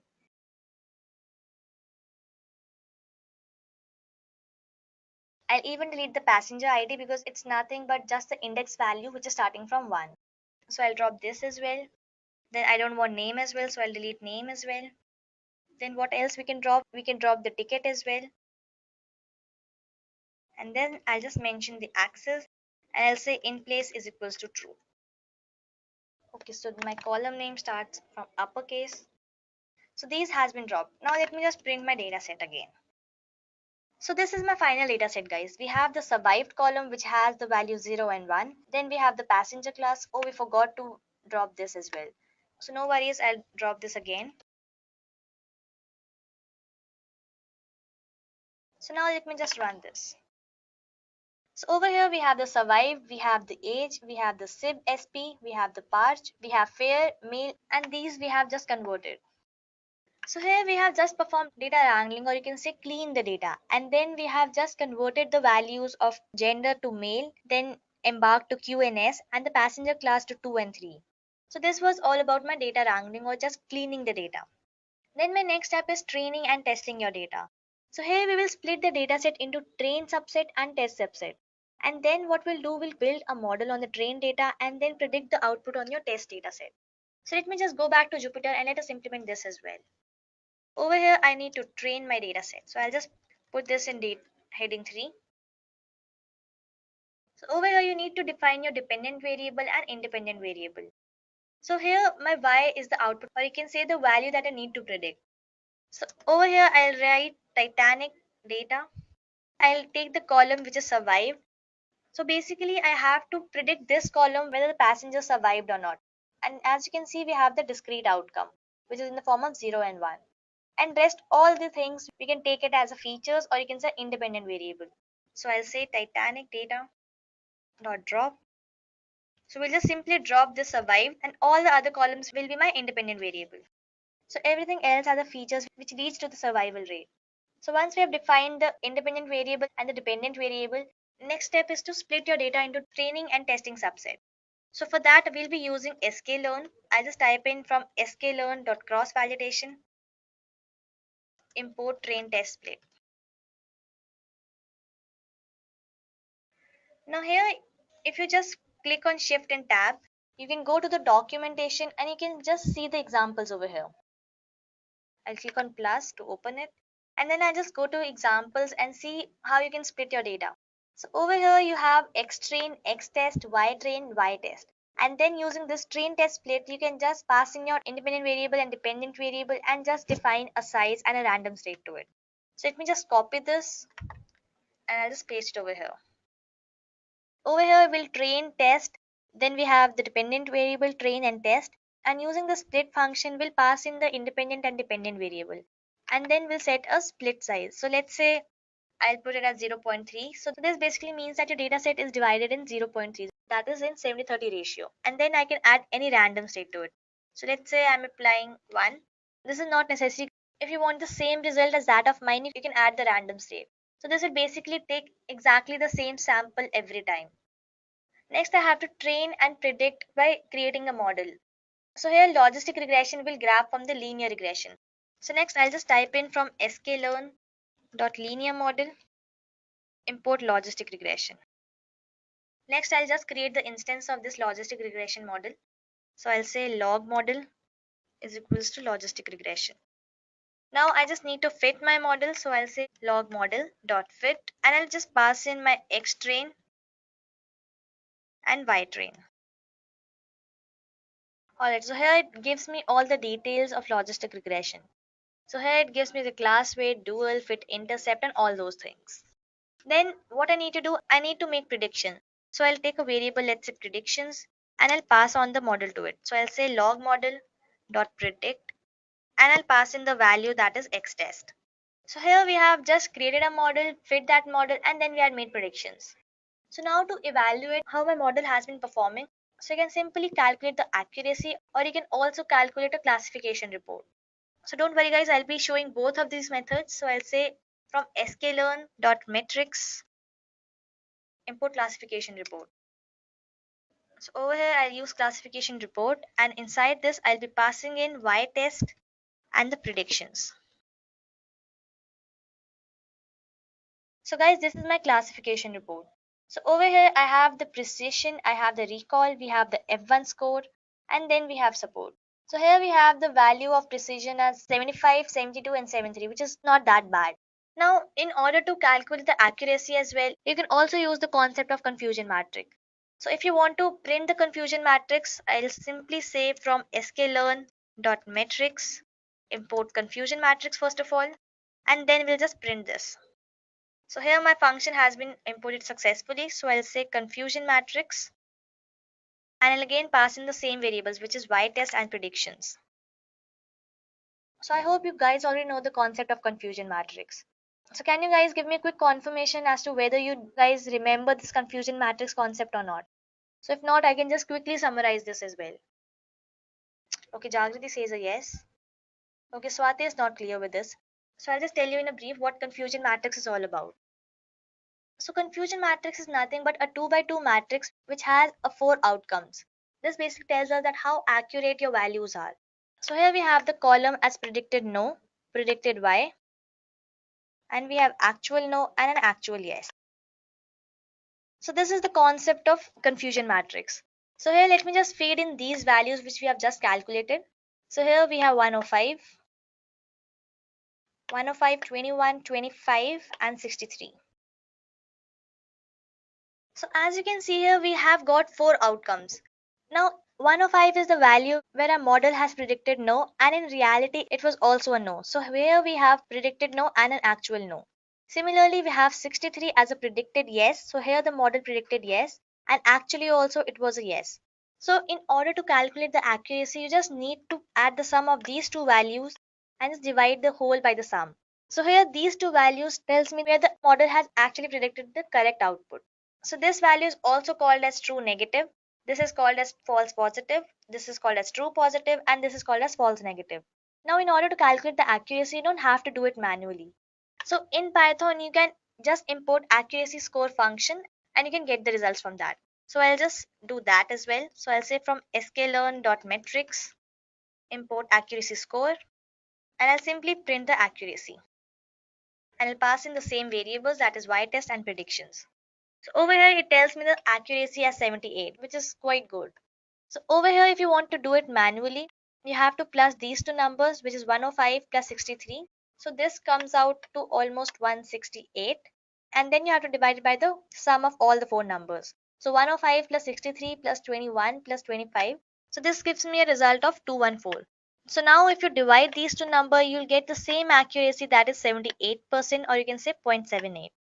So that is how you can calculate the accuracy. So now let me just go back to my presentation and let's see what all we have covered till now. So here we have first split our data into train and test subset. Then we have built our model on the trained data and then predicted the output on the test data set. And then my fifth step is to check the accuracy. So here we have calculated accuracy to almost 78%, which is quite good. You cannot say that accuracy is bad. So here it tells me how accurate your results are. So here my accuracy score defines that, and hence we got a good accuracy. So now moving ahead, let us see the second project, that is SUV data analysis. So in this, a car company has released new SUV in the market, and using the previous data about the sales of their SUV, they want to predict the category of people who might be interested in buying this. So using the logistic regression, you need to find what factors made people more interested in buying this SUV. So for this, let us see a data set where I have user ID, I have gender as male and female, then we have the age, we have the estimated salary, and then we have the purchased column. So this is my discrete column, or you can say the categorical column. So here we just have the value that is 0 and 1. And this column we need to predict whether a person can actually purchase a SUV or not. So based on these factors, we will be deciding whether a person can actually purchase a SUV or not. So we know the salary of a person, we know the age. And using these, we can predict whether a person can actually purchase a SUV or not. So let me just go to my Jupyter notebook and let us implement logistic regression. So guys, I will not be going through all the details of data cleaning and analyzing the part. So that part, I'll just leave it on you. So just go ahead and practice as much as you can. Alright. So my second project is SUV predictions. Alright. So first of all, I have to import all the libraries. So I say import NumPy as NP. And similarly, I'll do the rest of it.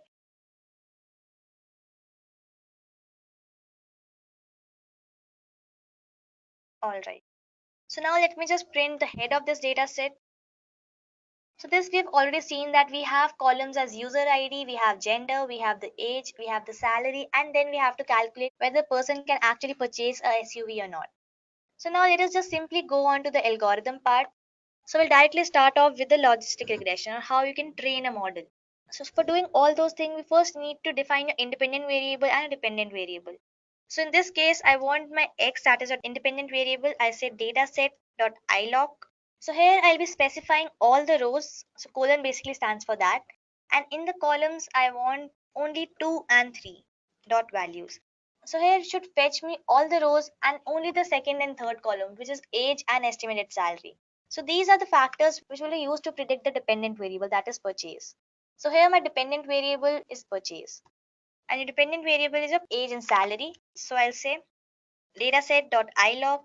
I'll have all the rows and I just want fourth column, that is my purchased column, dot values. Alright, so I've just forgot one square bracket over here. Alright. So over here I have defined my independent variable and dependent variable. So here my independent variable is age and salary, and dependent variable is the column purchase. Now you must be wondering, what is this ilog function? So ilog function is basically an indexer for Pandas data frame, and it is used for integer based indexing, or you can also say selection by index. Now let me just print these independent variables and dependent variable. So if I print the independent variable, I have the age as well as the salary. Next, let me print the dependent variable as well. So over here, you can see I just have the values in 0 and 1. So 0 stands for did not purchase. Next, let me just divide my dataset into training and test subset.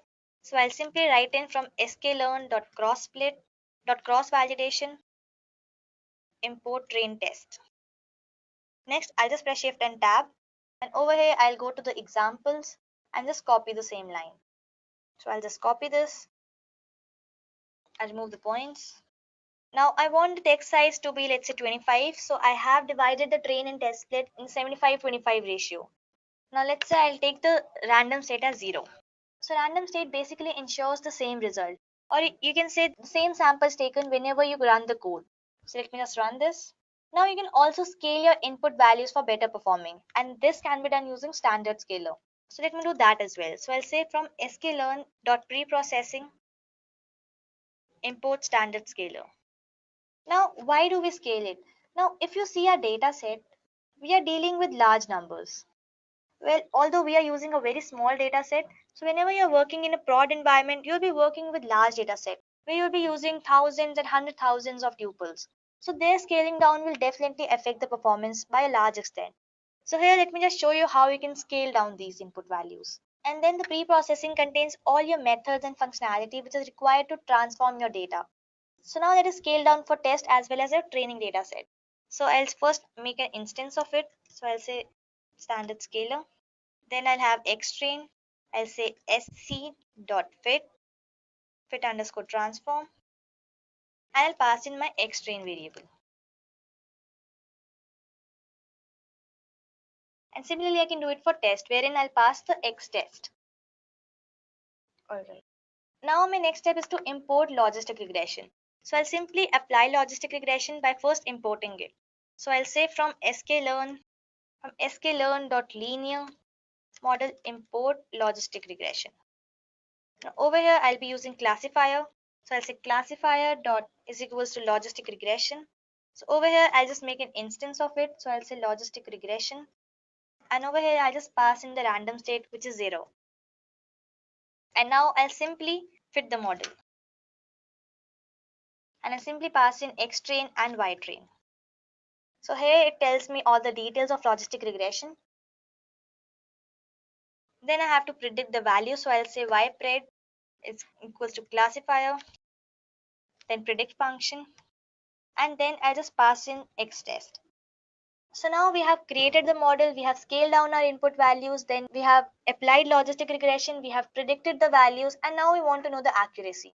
So to know the accuracy, first we need to import accuracy score. So I'll say from sklearn.metrics import accuracy score, and using this function we can calculate the accuracy, or you can manually do that by creating a confusion matrix.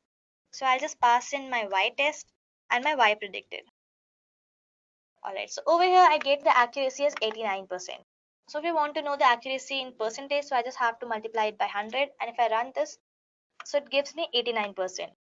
So here I have taken my independent variables as age and salary, and then we have calculated that how many people can purchase the SUV, and then we have calculated our model by checking the accuracy.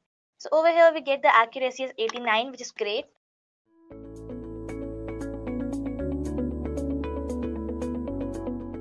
So what is classification? And if I have to tell you about classification, like for example, what happens is like we have two type of, when we talk about machine learning is nothing but, you know, like a series of instructions you give it to the computer so that it can learn the patterns from your data set, right? To give you an example, imagine that there is a trending topic. For example, you want to find it out whether Prime Minister Modi will be the second Prime Minister, once again the Prime Minister for the country or not. Okay, so now what you will do is you will collect the data set from multiple different sources, and you will actually build it like a algorithm where you will get a label as yes or no. Yes, he will continue as the next prime minister, or no, he will not continue as a next prime minister. So you will collect the data set and you will feed this data set to the computer, and this process is called as a machine learning, right? So now in this case, what happens is so this is about the classification, right? So now machine learning is basically of two types. One is called as a supervised machine learning, another is called as a unsupervised machine learning, and the third one is a reinforcement machine learning. So when we speak about supervised machine learning, as the name suggests, it provides some supervision, right? For example, the teacher teaching the kid, it's a supervised machine learning, right? So we will give the trained examples, we will give the trained data set with the pure label on top of that. This is called as a supervised machine learning. So if I draw in front of you, this type of machine learning look like this, supervised machine learning, where what happens is like you would have the data set, which is a structured data set, and you would have one column which is called as a label, what you want to predict. Okay, and you would have a various predictors by which you want to predict. To give you an example, imagine that you want to predict a pricing of a community. Okay, you want to predict what would be the pricing of apartment in a particular community, right? Now these can be the variable, like you can see that what would be the number of how many floors it has. You can have a variable like what is a pollution level, how many educational institutions are nearby, right? So based upon that, the pricing will change. But this type of supervised machine learning, why it is called supervised machine learning? Because we provide the independent variable, or we provide the predictors, also we provide the label data set. Okay, now this supervised machine learning is basically of two types. So this supervised machine learning, one first is called as the, regression based supervised machine learning. Okay, and the second one is called as a classification based supervised machine learning. Now, what is the difference between regression based and a classification based supervised machine learning? Regression based supervised machine learning is that machine learning where what you want to predict is continuous in nature. Okay, imagine you want to predict the community prices, right, which is a continuous value. If it is a continuous value, then we will go ahead with regression based supervised machine learning. Okay, whereas if you want to predict something which is the discrete outcome, to give you an example, you want to predict that whether I will win the match or not. Okay, I want to predict whether the particular employee will churn out from the company or not. You want to predict, like whether the person will have a cancer or not.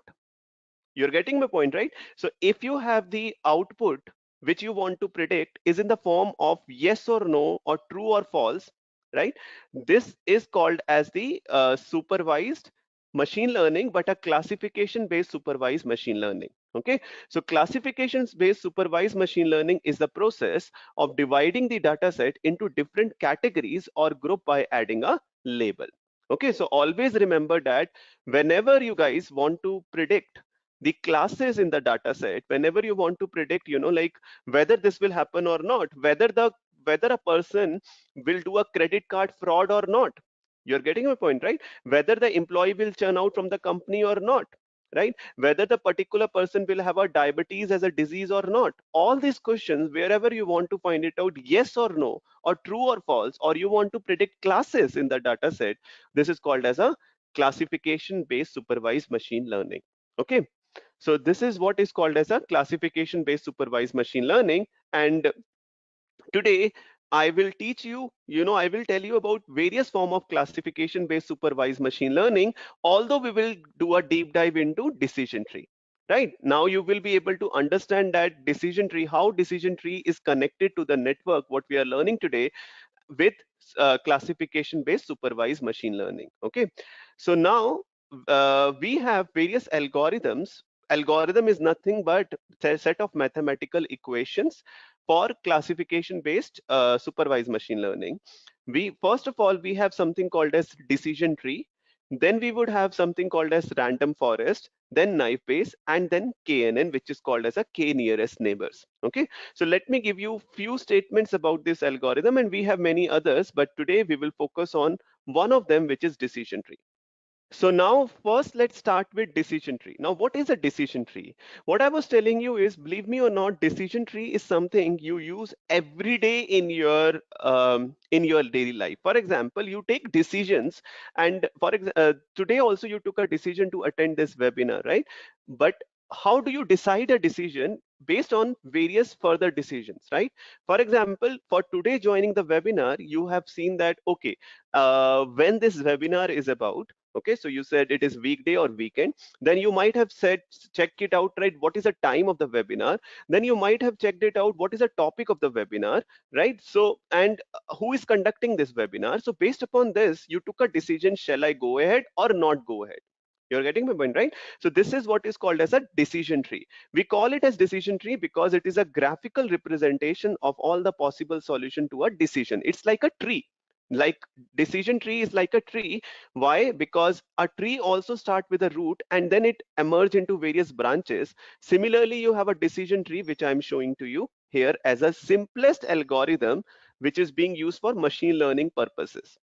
Now it is something like this. Imagine that you want to find it out that, like, do you want to go to a restaurant or do you want to buy an hamburger? Okay, so you have two choices. Either you can go for a restaurant or either you can buy a hamburger. Now how would you decide which one you would follow? So you will start with what is called as a root node. You will start with the root node that whether I am hungry or not, right? If I am hungry, right, then only I will go for all these activity. If I am not hungry at all, then simply go and sleep. You got my point, right? So this is how you will start with the first node, which is to find it out whether I'm feeling hungry or not. If I'm feeling hungry, then I will decide that, well, I have money which is around $25 worth. If I have money, then I will go for a restaurant. If I don't have a money, then I will buy an hamburger. You understood this? This is simplest representation of decision tree. Basically, you decide something on the basis of the previous outcomes. And you can imagine any sort of example here. Imagine that you want to find it out whether the person will do a credit card fraud or not.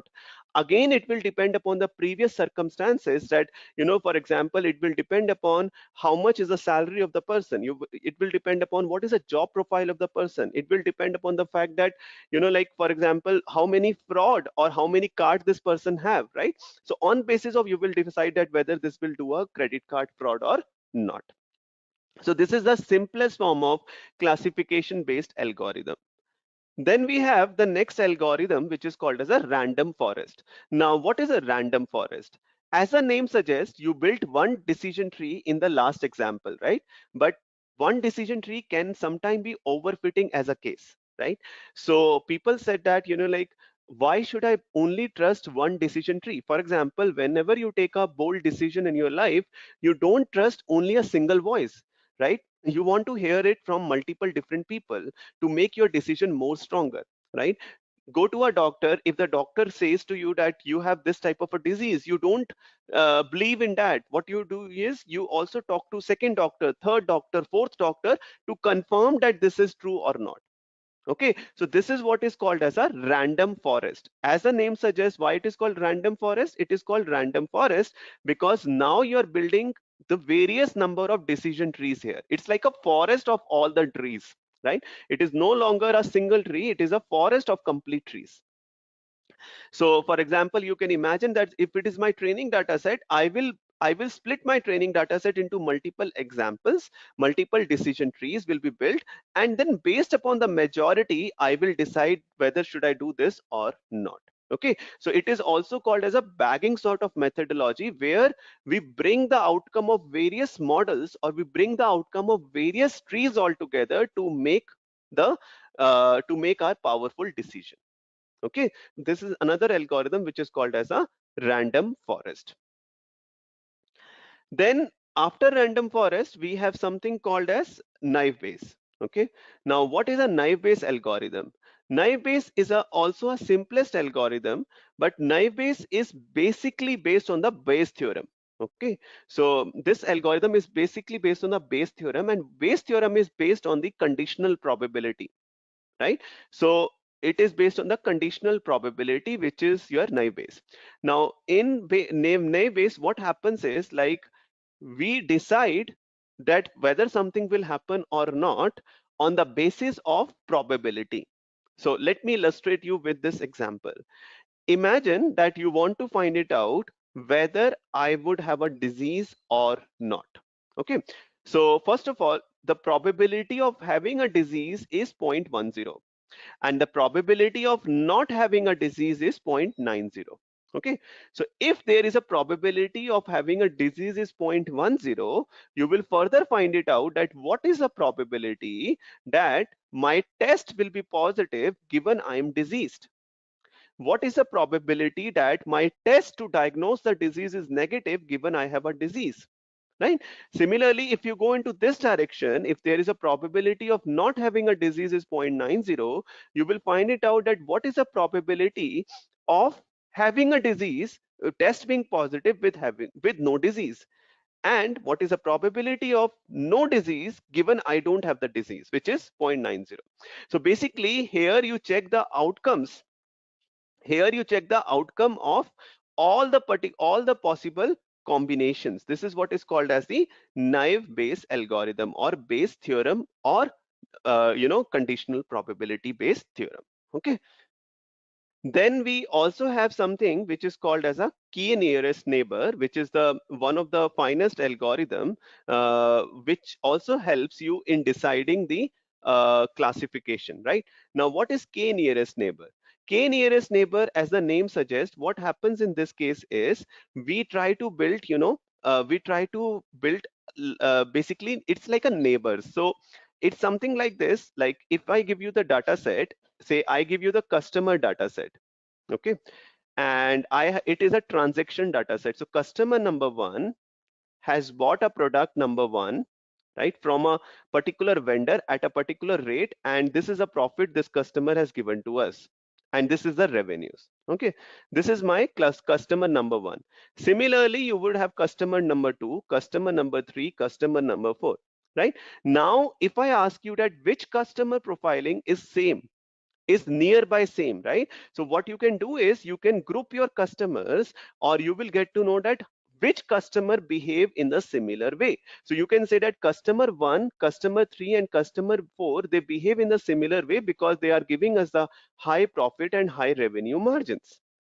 You understood? So this is what happens in the case of k nearest neighbor. So k nearest neighbor, what you generally do is you find it out that what I would be able to, find it out who is my nearest neighbor, like what are the similarities in the patterns we have, right?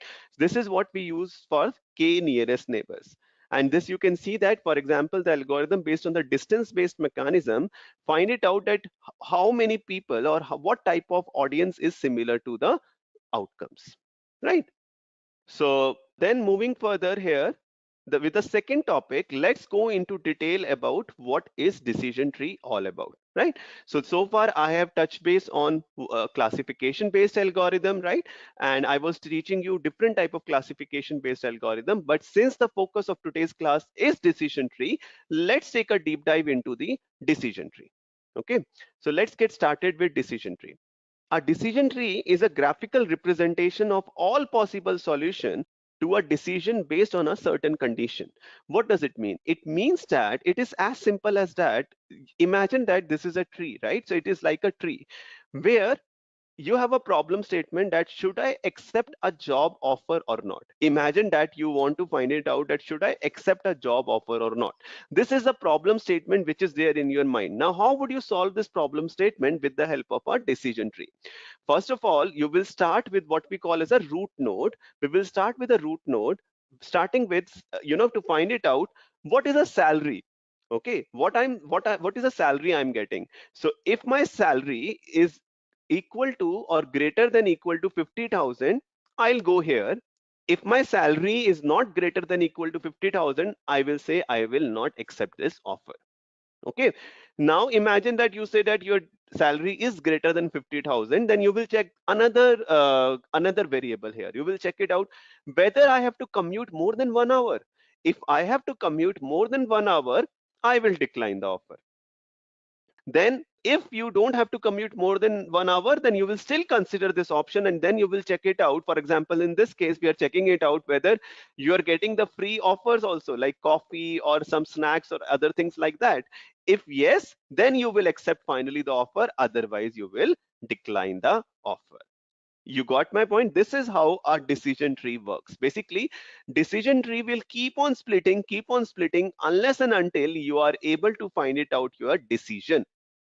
Okay, so here the decision was, shall I accept this or not, right? So it will keep on splitting unless and until you get your decision whether you do this or not, like this example which I have explained you. Okay, now with this, what happens is, like, if I go further and explain you further on this decision tree, let's understand this more importantly, right? Let's understand this one by one. So imagine that this is my data set. Okay, now in my data set, you can see that I have various colors given to you. It's like a green color, yellow color, red color, and a yellow color. I am saying if there is a green color fruit with a diameter of 3, right? And I can say it is a mango. Whereas I'm saying if it is a yellow color and a diameter 3, still will be called as a mango. If it is a red color with 1 diameter, then it is a grape. And it can be a red color with a diameter of 1, still can be a grape, but even a yellow with a diameter of 3 can be lemon. Now, what is happening in this case is, if you have this type of a data set where you want to predict the label of the fruit, right? You want to predict whether a fruit will be mango, whether a fruit will be lemon, right? Or whether a fruit in this case is mango and lemon or grape. I have to build a classifier, which is a decision tree classifier on the basis of this data set. Imagine this is a problem statement given to you. Now, first of all, what you will do here is you will take this data set right? You will take this data set and you will start with a root node. Root node, imagine here is like, is my diameter of the fruit greater than equal to 3 or not? Okay, is my diameter of the fruit greater than equal to 3 or not? If it is greater than equal to 3, right? Now, if it is greater than equal to 3, you can see that you have 3 fruits here, 3 rows of the data set here. One is green with 3 mango, yellow with 3 lemon, yellow with 3 mango. And wherever it fails in the condition, you are left with where the diameter is not greater than equal to 3, it is less than equal to 3. Then which are the data set we have? Red 1 grape and red 1 grape. Okay, so I hope you are understanding this, right? How we have starting with the decision tree with the based on one condition here, right? Which is diameter. Now, based upon this, what I will do is I have to split it further. Here in this case, I don't have to split it because I already got the result. So if my diameter is greater than equal to 3, in my data set, if the diameter is not equal to greater than equal to 3, I know it is a grape, right? Whereas if the diameter is greater than equal to 3, then it can be a mango or it can be a lemon. I'm not sure on my decision. So what I will do here is I will split it further. So I have to split this further. Here the splitting is not required, but if I split this further, I may check it out now. Is the color equal to yellow or not? Now, if the color is equal to yellow, then I have two fruit, which is your this row, which is your mango or lemon. And if the color is not equal to yellow, then you will have the another row of the data set, which is which you are left with, right? So this is how you have done this work in the case of your decision tree. Okay, and how you will find it out at which type of the criteria or which type of the algorithm I should, or which type of criteria or variable I should choose here to split the tree is on the basis of Gini index and the information gain. How your decision tree works basically on the basis of the condition, and if you get a pure subset, then no need to split it further. If there is no pure subset, you will keep on splitting unless and until you get a pure subset.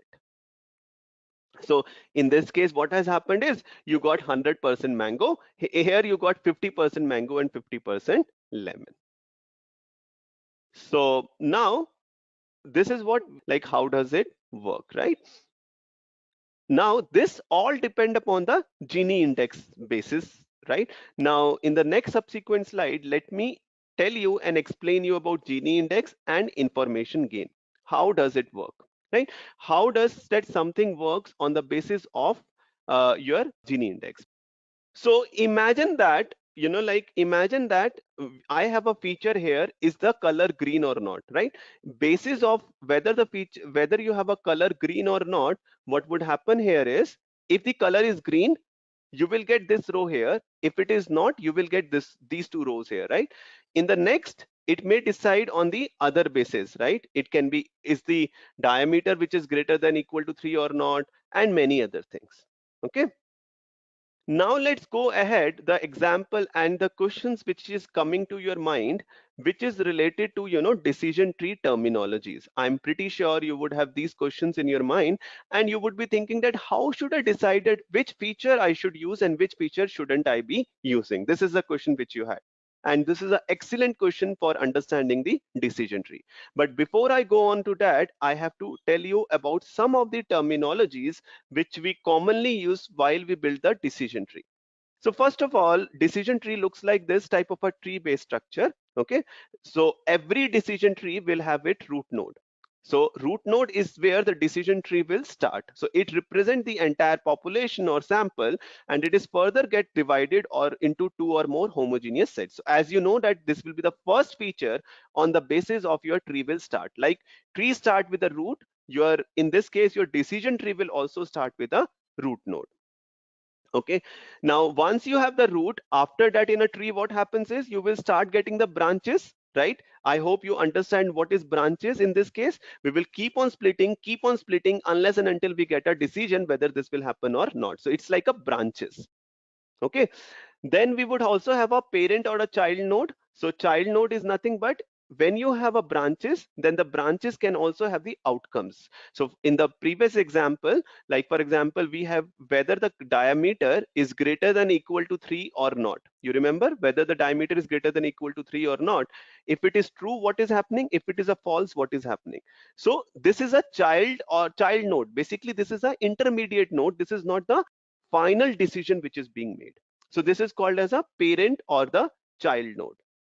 Then we also have other terminology here, which is splitting, which you know that we will keep on splitting unless and until you get a desired node. And finally, the tree end with the leaf node. So always remember one thing, you will start your tree with a root node. Root node is a node with which you will start the decision tree, and you will end your decision as decision tree at a leaf node where you will get a decision that you should do this or not.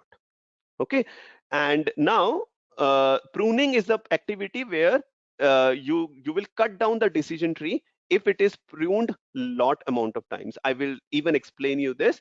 It is a case of overfitting. You shouldn't build shouldn't build 1,000 branches of the tree when it is not even required. So I'll explain you this point. Now let's move further here and let's see this with the help of an example, which was your Gini index and your information gain, right?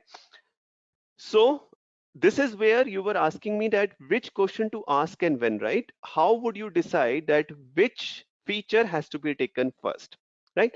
Let's take up an example here, and I would encourage every one of you to hear me really fine here, because this is on the basis how would you decide or how the algorithm decide to break this further.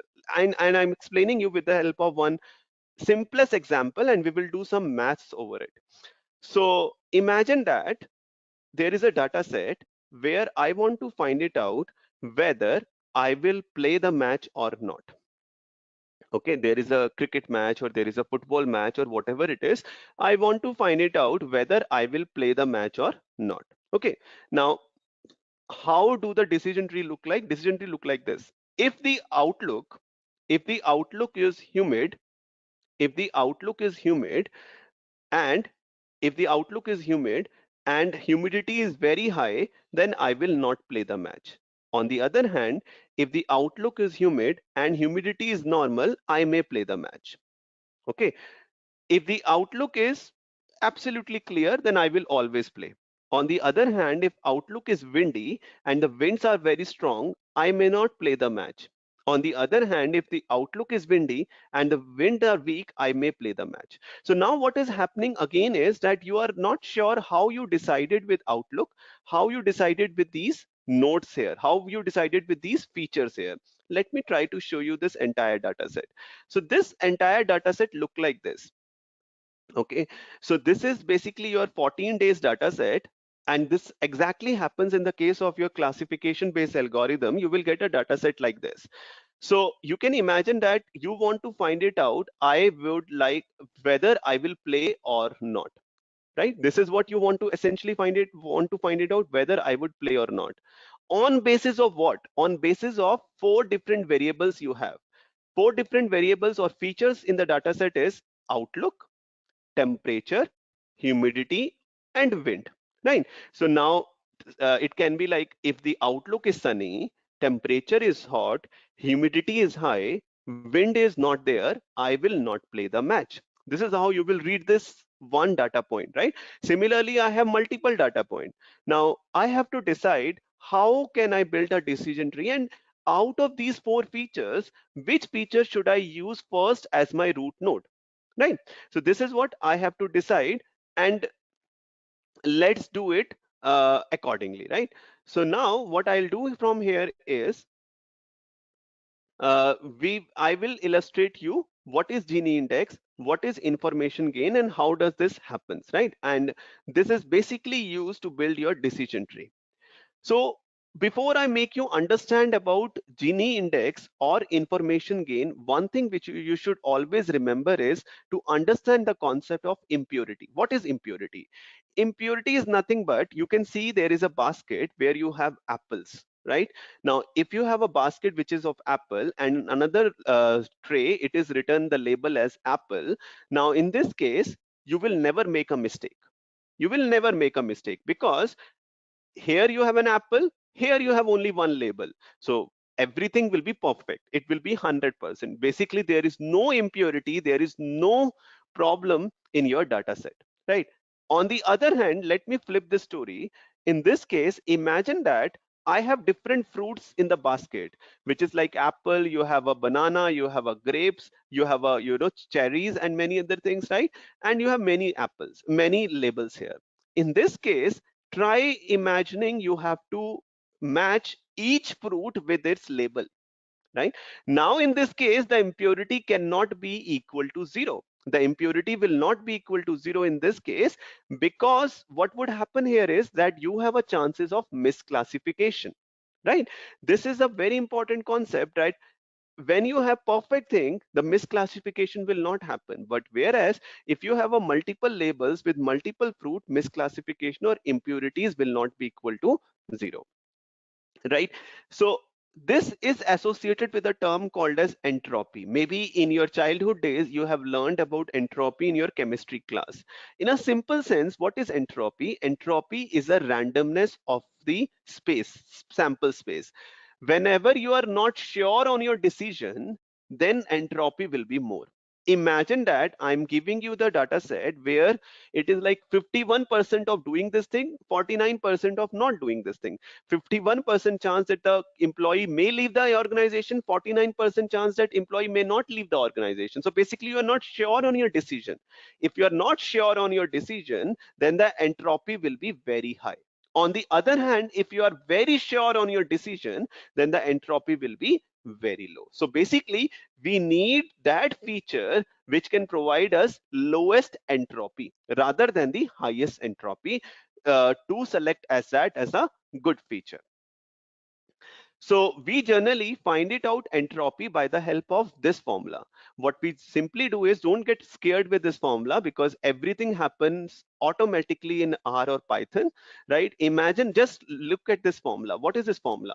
This formula says that what is the probability that something will happen, multiply by log base 2 probability that something will happen, subtract this with probability that something will not happen, into log base 2 probability that something will not happen. Okay, let's take up an example. Don't worry about it. Let's take up an example that probability that I will win the match you will apply here, and probability that I will not play the match or win the match you will apply here, and then you will calculate the entropy.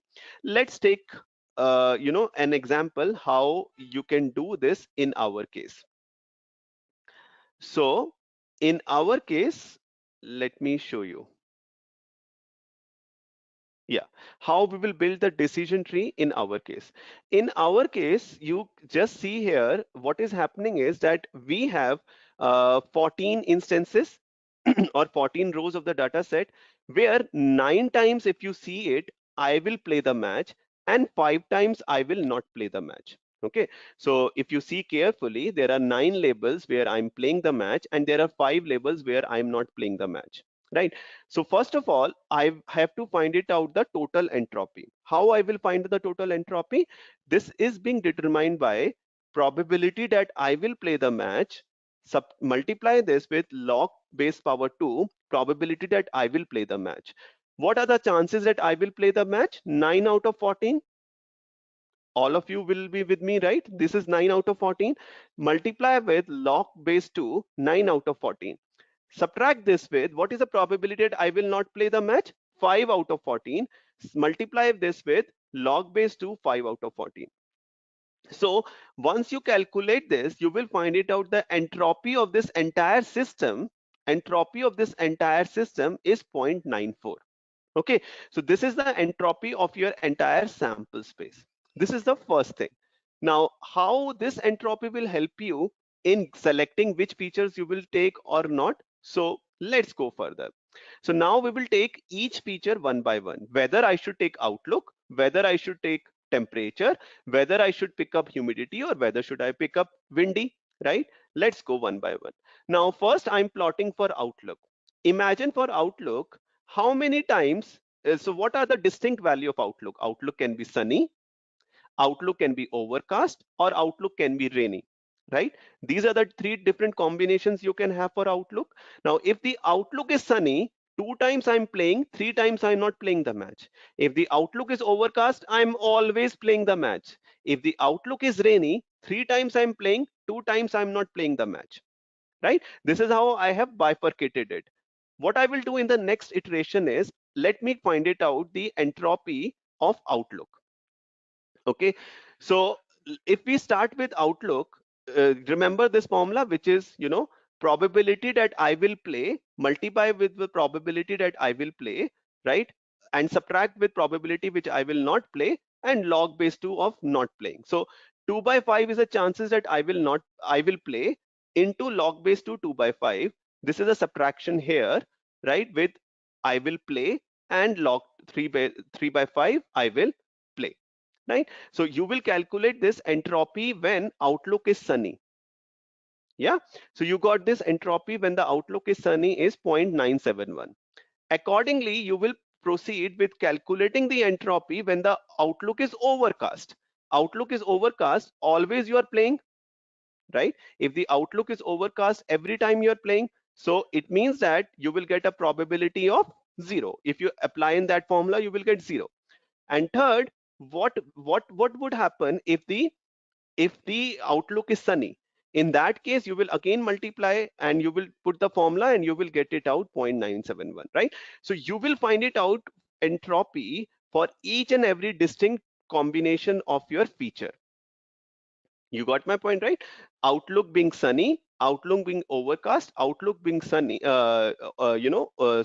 overcast, sunny, and rainy. This should be replaced here, right? And then what you will do is you will finally calculate the information gain. Information gain is nothing but what you will do is you will pick it up the chances, you will pick it up the entire chances when you are playing, right? Which is 5 out of 14. You remember 5 out of 14 were the total chances that I will play, into if it is sunny, plus 4 out of 14 if it is overcast, 5 out of 14 if it is rainy, right? And you will calculate the information from this outlook. And once you calculate the information, you will subtract this information from your total entropy, which I found it out in the last slide, which was 0.94. You will subtract this and you will get the information gain, or this is also called as a information gain from a particular feature. So basically, these type of a calculation, first of all, don't get scared away that you have to do this calculation. But what I'm trying to explain you is this is how your algorithm will work. For each and every feature, it will calculate the information gain from your feature, right? If you have the more information gain, it means that this variable is of very, very important in predicting that something will happen or not. Okay, so for outlook, I got the information gain as 0.247 with all the calculation. Remember, then we will proceed with wind, if the wind is there or not, right? And then I will proceed with wind and I will calculate the information gain and say information gain I found it out is 0.048, right? Similarly, we will calculate for all the 4 of them. Let me put it together for all of you. So this is what happens here. Now, if I put in front of all of you, these were the 4 different variable I have: outlook, temperature, humidity, and wind, right?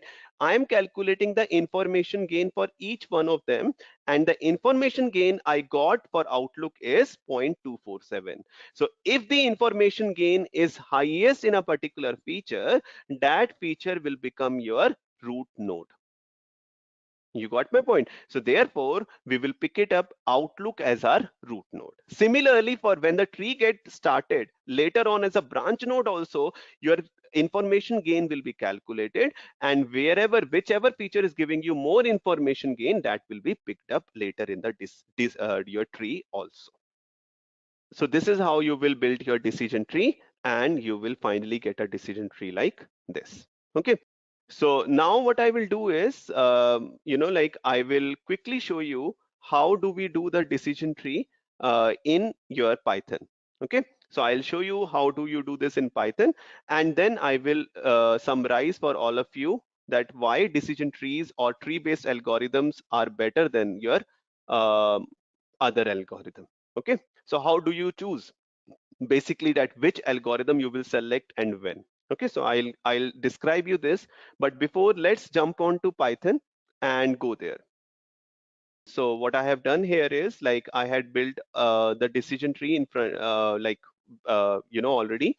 So quickly, I will walk you through the commands. Okay.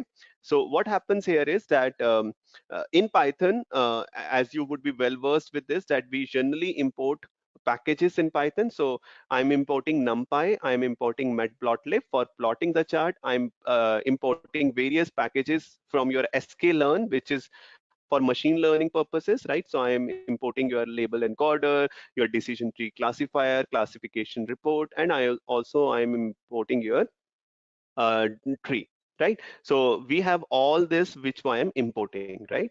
After I import, what I will do is I'm reading my data set. So I'm showing you this with the help of our iris data set, which is one of the very popular data set for building the decision tree, right? For any particular source. So imagine that this is my data set, and I'm just showing you 6 rows of the data set where, I want to find it out whether a particular flower species will be Setosa, versicolor, or virginica. I have 3 different flowers which I want to predict, and on the basis of sepal length, sepal width, and petal width. So basically, I have different dimensions of flowers length and width, and based on that, I want to find it out whether the particular species will be Setosa, versicolor, or virginica. You got my point, right? So this is a data set. So what I will do is, as you know, with every machine learning data set, we play with the data set. So I'm checking the information here, what type of the data type it is. So sepal length, it is a float, petal length, it is a float, and species is a object. Why object? Because this is a categorical column. So after this, I'm also checking whether there is any null value present in the data set or not, because if there is any null value, then we have to get rid of that null value, or we have to replace that null value with some imputed value, right? This is what I'm checking here. Once I do that, I'm also plotting this because we usually do visualization, right, to understand the data set better. So what I'm doing here with the help of SNS, which is your SNS.pair plot, I'm plotting all the possible plots. So basically, sepal length with sepal width, what type of the combination look like. So Setosa, versicolor, and virginica, there are 3 different species you can see in the data set. And this is what I'm getting a trend between your sepal length and sepal width. Similarly, this is basically from sepal width to petal length, right? So this is how I'm understanding the patterns, or I'm understanding the relationship between the variables in the data set. So this is what I'm understanding here. I am also checking whether there is a correlation or not. Higher the shade, it means there will be a strong correlation. So all of these things is being done as a part of exploratory data analysis before even you start your machine learning model, right? Once you do this, after that, what I have to do is, after that, what I'm trying to do is, I am taking your species column, what I want to predict, as my target variable, which is your dependent variable. And so this is the dependent variable, and with the help of what I want to predict will be my independent variable. So I'm calling X all my independent variable, and I'm calling target as my dependent variable. Once I do this, then you will also think about it that the variable which I want to predict is the flower species, right? But I want to convert this into 0 and 1 class, 0, 1, 2 class, because your computer cannot understand text, right? Computer can only understand the numbers. So what I'm doing here is I'm changing it to the class, right? So what I'm trying to do here is I'm saying wherever it is Setosa, it will become 0. Wherever it is Virginica, it will become 1. And it is versicolor as a third category, it will become 2. So now imagine my data set, my label to predict becomes 0, 1, or 2 instead of 3 flower, which was Setosa, versicolor, and Virginica. This is what I'm doing with the encoder here. Once I convert this and this become my target, what I will do is, as I told you, that I will split this data set into training and test data set. So basically 80% of the data is going into the training data set, and remaining 20% I'm taking as a test data set. Okay. Now I will call decision tree classifier. Like I want to make a decision tree and I want to fit this on my training data set and the test data set. And I will start building the decision tree, and with the help of from so here is when I have created the decision tree, and here is when I am checking the prediction, how accurate my decision tree is. So I got my precision, which is good, I got my recall, I got my F1 score, and I also get the support, right? So all these matrices are being used to calculate your how accurate your predictions are. So higher the precision, better the results would be, right? And finally, I am showing to you that how does the tree look like. So I had tried to plot this decision tree in front of you. So basically it starts with petal length, and you can see the Gini index coming up here, or the information gain, which is information gain and Gini index are reciprocal to each other. If you want to use information gain, you will get that score. If you don't want to use information gain, you will get Gini index. So they are both reciprocal of each other. It is one and the same thing. You use Gini index or you use information gain. They are the two different metrics to build your decision tree. So you can see that based on a petal length, the tree gets splitted like this. Then based on the petal length of different dimensions, your tree further split, then it further split, then it further split, and finally you get to know that whether the particular species will be versicolor or virginica. Okay, so this is how your entire decision tree is built in Python. Okay, so this is how it's so simple. I know it takes time to build this thing, but once you are a good data scientist and you understand all these things, it is very simple to build all these things very easily in Python or R, right? So now finally going back, how would you decide that which algorithm, which algorithm will be taken when? So what happens is, this is on the basis of scikit-learn. So it starts something like this. Okay, so it is on the basis of like this, that first of all you see here that um, whether how many samples you have, how many data points you have in a data set, right? If you have more than 50 samples, then you will go here. If you have less than 50 data point, then you will go here. So you will get more data set, right? So if you have more data, if you have greater than 50 data point, then you will go further, you split your data set. If it is not, then you just the kind advice it, get more data set. Okay, so then you will decide that what you want to predict. If you have a labeled data set, then you will go here, right, and do clustering. If you don't have the labeled data set, then you will see whether you want to predict a quantity. If yes, you will go in regression. If you want to predict, if you just want to do exploratory analysis, you can do dimensional reduction. If you have a labeled data set, for classification, you can do all this classification. So basically, this is a cheat sheet which we generally use to decide that what we have to do with the data set and when.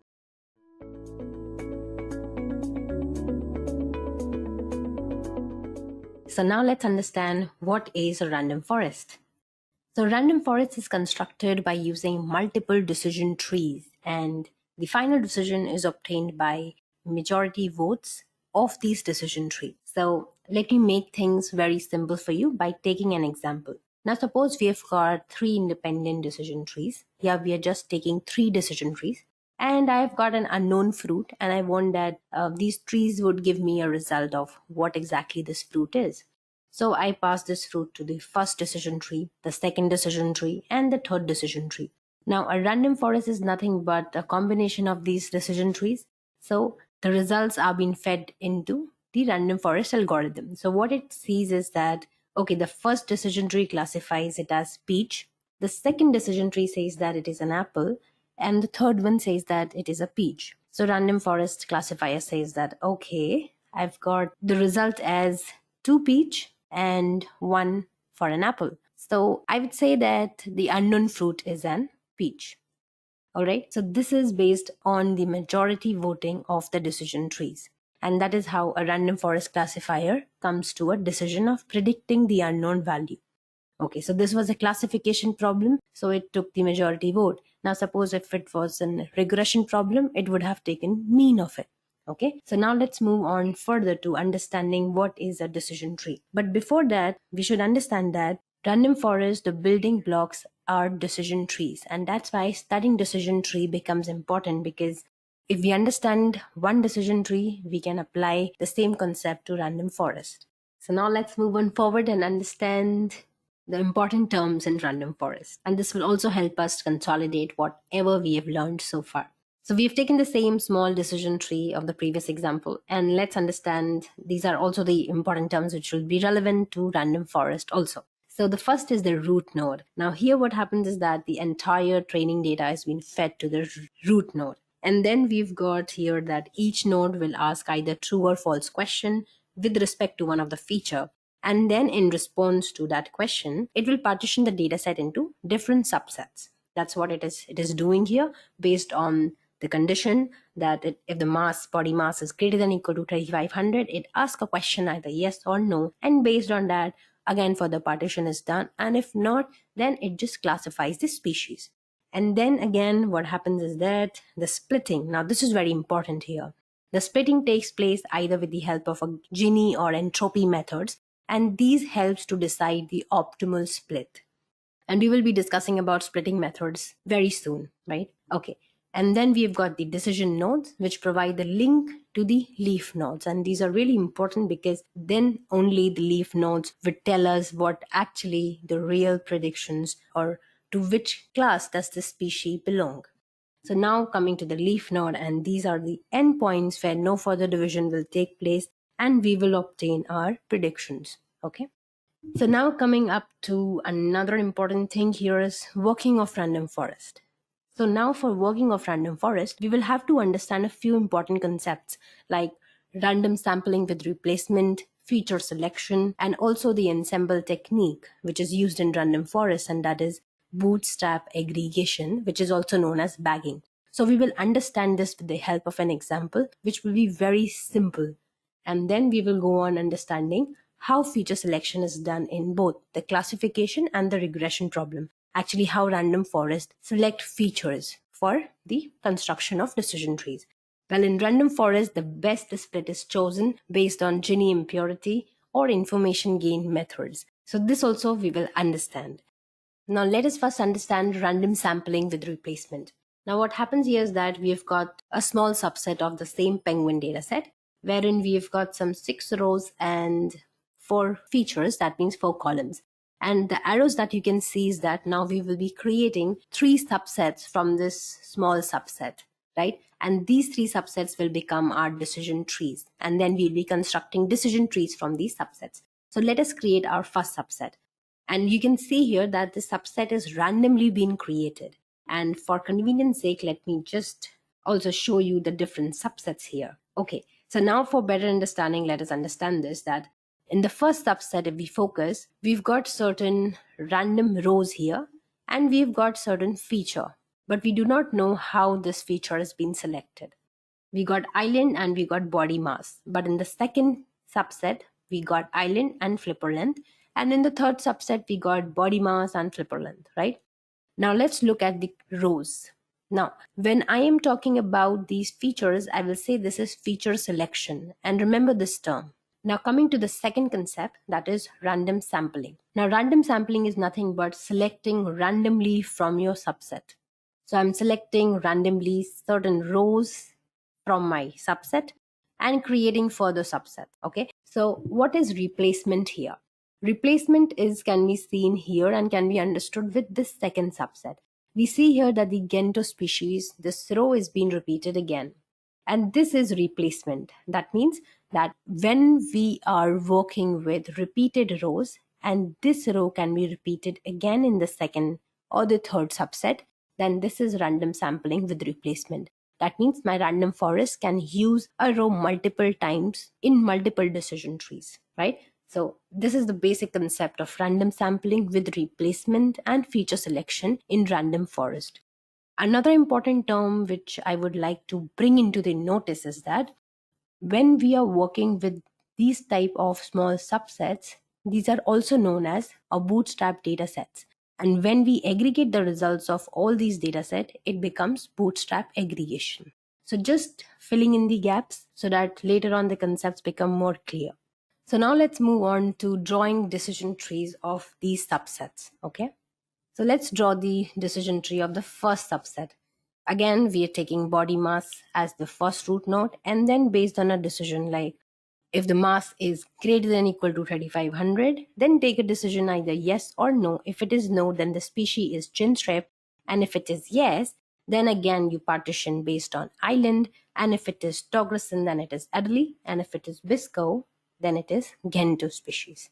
Okay, so this is how we will construct 2 more decision trees of the remaining subsets. So in the second subset, let us just again create decision tree, and here now we are taking flipper length, and then based on a condition that if the flipper length is greater than or equal to 190, then make a split. If it is yes, then the species become Gento, and if it is no, that means again make a decision based on island, and if it is Togresen, it is Adelie, and if the island is Dream Island, then it is a chin-strap species. So this is how the decision tree of the second subset has been created, and this is how it will take decisions, right, based on the tree length, depth, and also the features it is selecting. Okay, so now let's create the third decision tree of the third subset, and we get a decision tree something like this, wherein body mass, if it is greater than 4000, and if it is yes, then clearly it is a Gento species, and if it is no, then again make a partition with respect to flipper length, another feature here, and then if it is again greater than or equal to 190, then the species would be Adelie, else it would be chin-strap. So this is how decision tree 3 will make a decision. Now let's just keep these decision trees with us, okay? And we will make sense of these trees just in a while, okay? But before that, let us understand how feature selection is done in a random forest. How am I selecting the columns? So for classification, by default, the feature selection is taken as the square root of total number of all the features. Now suppose I've got here 4 features. So it is a classification problem. I will take the square root of these 4 features, which becomes 2. So decision tree would be constructed based on 2 features each. If suppose I had 16 features, then it would be square root of 16. That would be 4. So 4 features would be taken in each decision tree. All right. And suppose if this would have been a regression problem, then by default, what would happen? The features would be selected by taking the total number of features and dividing them by 3. Okay. So this is how by default the feature selection is being done by a random forest. Okay. Now let us move on forward to consolidating our learning. So now we are coming to ensemble techniques, that is also known as bootstrap aggregation. Random forest uses ensemble techniques. And what is ensembling? It just means that you are aggregating the result of the decision trees and taking the majority vote in case of classification and the mean in case of regression problems and giving the output. Okay. So now we have again plotted all our decision trees here. And below we can see that there's an unknown data and I want to predict the species of this data. So what will happen is that again, let us just feed this problem to each of the decision tree and let's see what each decision tree makes the prediction. So I just feed this unknown data to decision tree 1 and it says that, okay, the species seems to be chin-strap. Okay. And then decision tree 2 says that based on the data, it has been found that the species is Adelie. And then decision tree 3 says that, no, with my decision tree, this species is chin-strap. Okay, now all these data is being fed to random forest classifier. And it says that, okay, for chin-strap, I've got 2 votes. For Adelie, it's got 1 vote. So the new species would be chin-strap, right? So this is how the bootstrap aggregation is done based on the majority voting and the decisions taken by different decision trees. They have been combined together, aggregated, and we get an ensembled result in the random forest. Okay, so this was a very simple concept of ensemble techniques which has been used in random forest. Okay, so now let's move on forward to splitting methods. So what are the splitting methods that we use in random forest? So splitting methods are many, like Gini impurity, information gain, or chi-square. So let's discuss about Gini impurity. So Gini impurity is nothing but it is used to predict the likelihood that a randomly selected example would be incorrectly classified by a specific node. And it is called impurity metric because it shows how the model differs from a pure division, right? And another interesting fact about Gini impurity is that the impurity ranges from 0 to 1, with 0 indicating that all of the elements belong to a single class and 1 indicates that only one class exists. Now value, which is like 0.5, this indicates that the elements, they are uniformly distributed across some classes, right? Now moving on forward to information gain. Now this is another splitting method which random forest can use, and information gain utilizes entropy. So entropy is nothing but it is a measure of uncertainty. So information gain, let's talk about that first. So the features they are selected that provide most of the information about a class, right? And this utilizes the entropy concept. So let's see what is entropy. This is a measure of randomness or uncertainty in the data, right? So now let's move on to understanding the advantages of random forest. And we see here various advantages. So let's focus on firstly low variance. Now, since random forest overcomes the limitations of decision tree, and it also has the advantage of low variance because it combines the result of multiple decision trees. And each decision tree is being trained on limited data set that we have seen earlier also. So each tree was making its own subset of data and training the data on that limited length of the tree. So there's less depth, there's less overfitting, and low variance of the data. So coming to the next point, that is reduced overfitting. Again, since we were working with multiple decision trees, hence reduced depth of the tree, so we get reduced overfitting. That means the model is fitted well and it does not tries to learn even the noises, right? So we use the bootstrap aggregation or bagging here in random forest, and that is why we also get reduced overfitting in random forest. And this is one of the reasons that why is it so popular, because you don't have to worry about overfitting of the data, right? All right, now moving on forward to the another advantage is that the normalization is not required in random forest because it works on rule-based approach, right? And another advantage is that it gives really good accuracy, which we will also see in our hands-on. It really gives very nice predictions, either precision or recall, and generalizes well on unseen data as compared to other classifiers or machine learning classifiers which are present like Naive-Bayes or SVM or KNN. Random forest really outperforms other classifiers, right? So let's move on to understanding few more advantages of random forest. Is that it is suitable for both classification and regression problems, and also it works well with both categorical and continuous data. So you can use it well with any of the data sets, right? And it performs well on large data sets, right? So it solves most of the problem. That's why random forest is largely been used in machine learning problems. Now moving on forward to certain disadvantages of random forest. So the first disadvantage is that it requires more training time because of the multiple decision trees. If you've got a huge data set, you would be constructing hundreds and hundreds of decision trees, and that requires a lot of training time.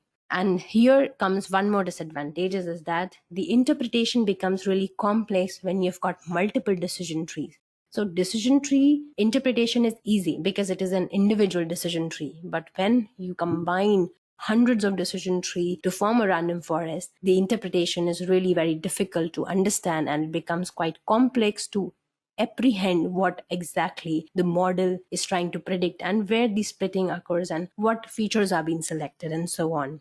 And another disadvantage is that it requires more memory. So memory utilization is really heavy in case of random forest because we are working with multiple decision trees. And another disadvantage is that it is computationally expensive and requires a lot of resources because of the training of multiple decision trees and also storing them.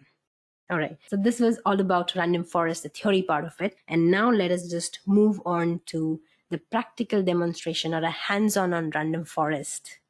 Okay, so now it's time for a hands-on on random forest.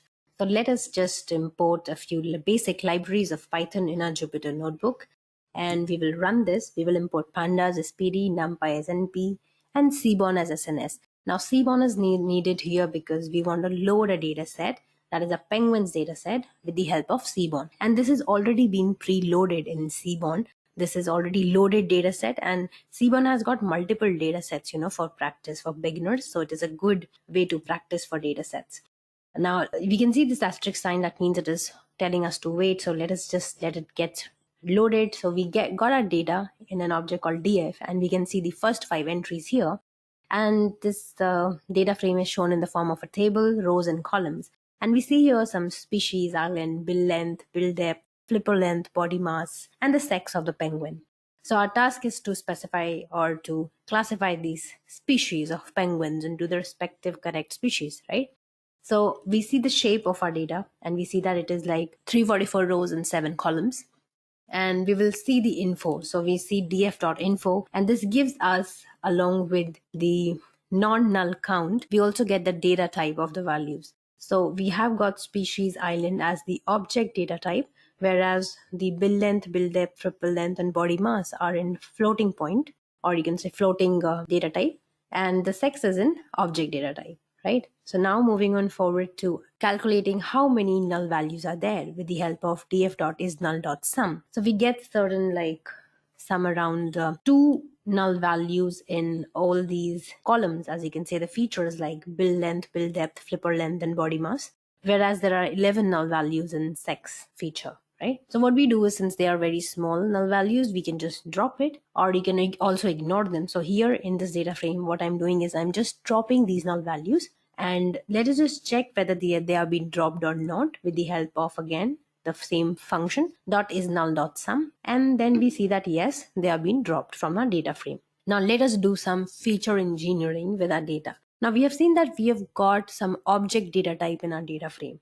And before feeding it into algorithm that is random forest, we have to transform the categorical data or the object data type into the numeric.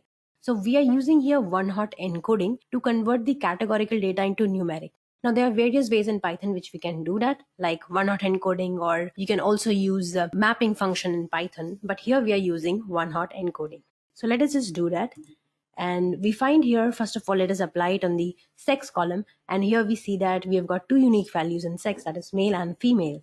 And we use pandas here to get dummies. That is how we will apply this one-hot encoding, because this is how get dummies work. So what happens is here is that the new unique values are converted into the respective columns in the data frame. So we see here we have got 2 unique values, males and female, and they are being converted into the columns. Okay, so one thing to note here is that we also get a problem of dummy trap, because here we see only 2 unique values. Now suppose if I had 6 or 7 unique values and I do this one-hot encoding, I would have lots of features in my data frame, and that would lead to several complexities. So what I do is, to keep things simple, I can use one-hot encoding when my data frame or my unique counts are low, when my unique values are less.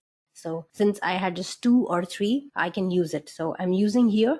So what I do is, again, now one row, one column, as we can see here, that it is redundant, giving me extra information. So I will just drop it.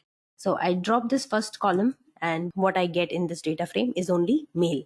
So let us just infer whether I can also infer females from this or not. So if the value is 1, that means the penguin is a male. And if the value is 0, that means the penguin is a female. Okay, so only one column is needed for this data frame. So I just kept one and dropped the other one. Okay, now apply again one-hot encoding to the island feature. So in island, if we check the unique values, we've got 3 unique values here: Toggerson, Bisco, and Dream Island. And the object is the data type, right? So again, we will use pandas, pd.getDummies, and we will apply it on the feature island, and let's get the head of it. So we get here, again, the unique values were converted into columns, and we get here respective 3 columns. And then again, we will just drop the first column to get the remaining 2 columns. So here also we can infer that if the island is Toggerson, if it is 1, then it is not Dream, neither Bisco, right? So this is how we can read it from the data frame and understand that. Now remember this thing, that these 2, island and here sex, these are 2 independent data frames. These are not yet included in the main data frame. So what we will do now is we will concatenate the above 2 data frames into the original data frame. So what we do, we again create a new data frame, that is new data, and let us just concat with the help of pd.concat function, and we will concat what? df, island, and sex. And access is 1, that means in the column. Okay.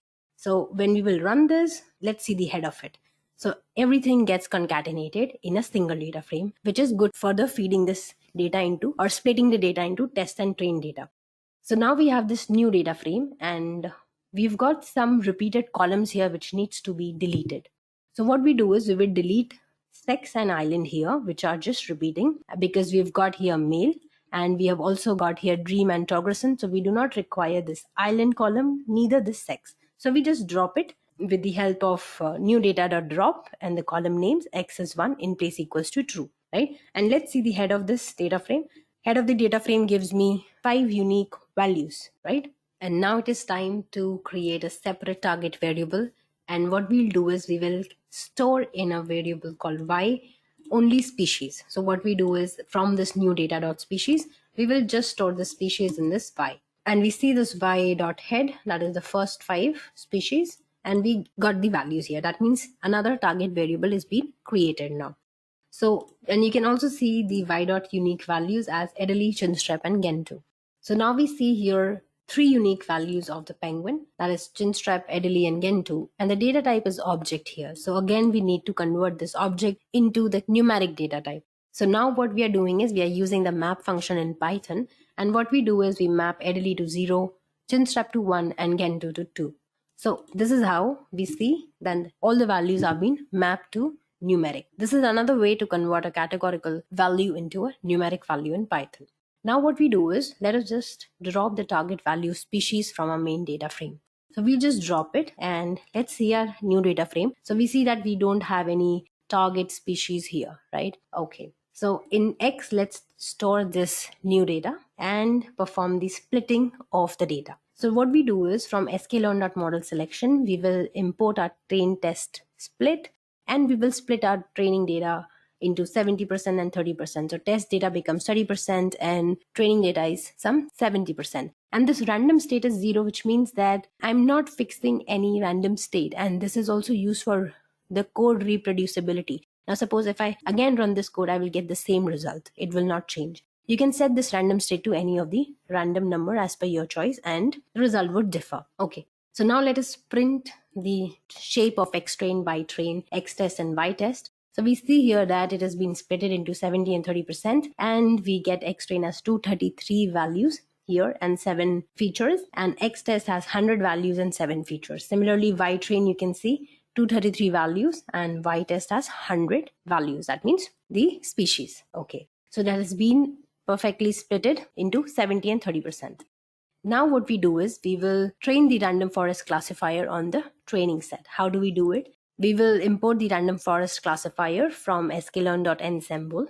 So we've already dealt with what is ensemble. And then in classifier, we will store this random forest and this n estimator is nothing but decision trees. So we are creating some 5 decision trees here and the criteria is entropy. And again, random state is set to 0. So let's see. And then we will fit this xtrain and ytrain. So this has been fitted and the criteria is entropy here. All right. So now let's make some predictions and let's create a variable called ypredict and we will just predict it on xtest. And we have also printed this y prediction. And now let's print the confusion matrix to check the accuracy of random forest algorithm. And what we do is from matrices, sklearn matrices, we will import classification report and confusion matrix and also the accuracy score.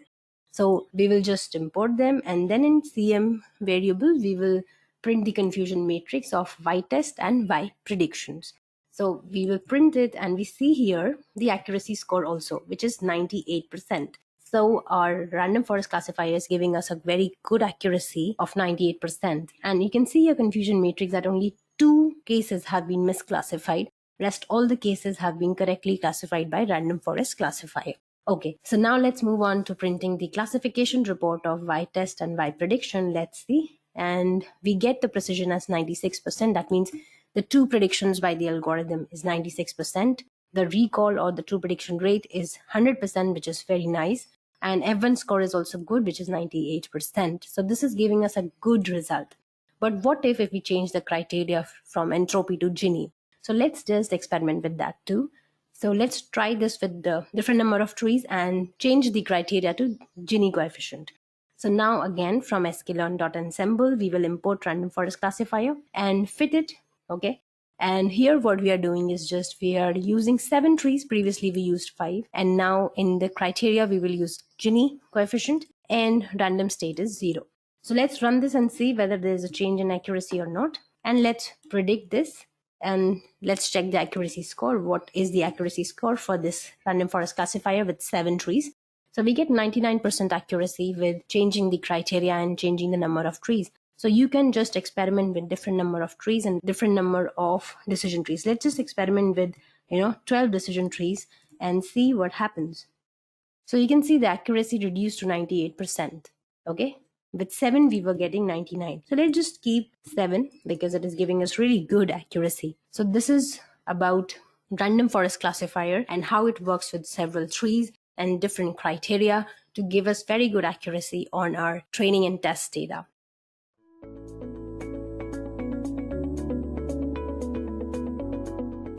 What is KNN algorithm? So as we said, KNN algorithm is K nearest neighbors algorithm, and it is an example of supervised learning algorithm where basically you try to classify a new data point based on the neighbors of that data point, which is basically which data points are closer to it.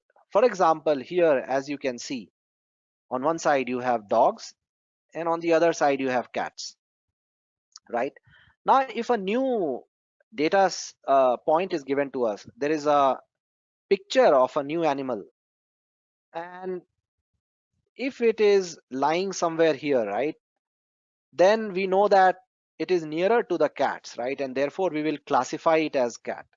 Whereas if it is sort of nearer to the dogs, then we classify it as dog, right? So that's the neighborhood for the dog, and therefore we sort of classify it, that new animal or the new picture, as being that of a dog.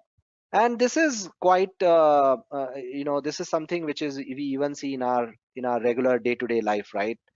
We have had examples where our parents keep telling us, okay, don't play with those kinds of children or something because they are not good in their studies, or probably they are not so good in their behavior, because you would become like them, right? So it's again an example from real life of classifying a particular person based on the company that they keep, right, or from the with the kind of people that they are. So that's sort of the example. And now let me actually go back. Okay, what are the features of K nearest neighbors algorithm? Okay, so let's talk about the features of KNN. So as I said, KNN is a supervised learning algorithm. Typically, it is used for supervised learning kind of problems.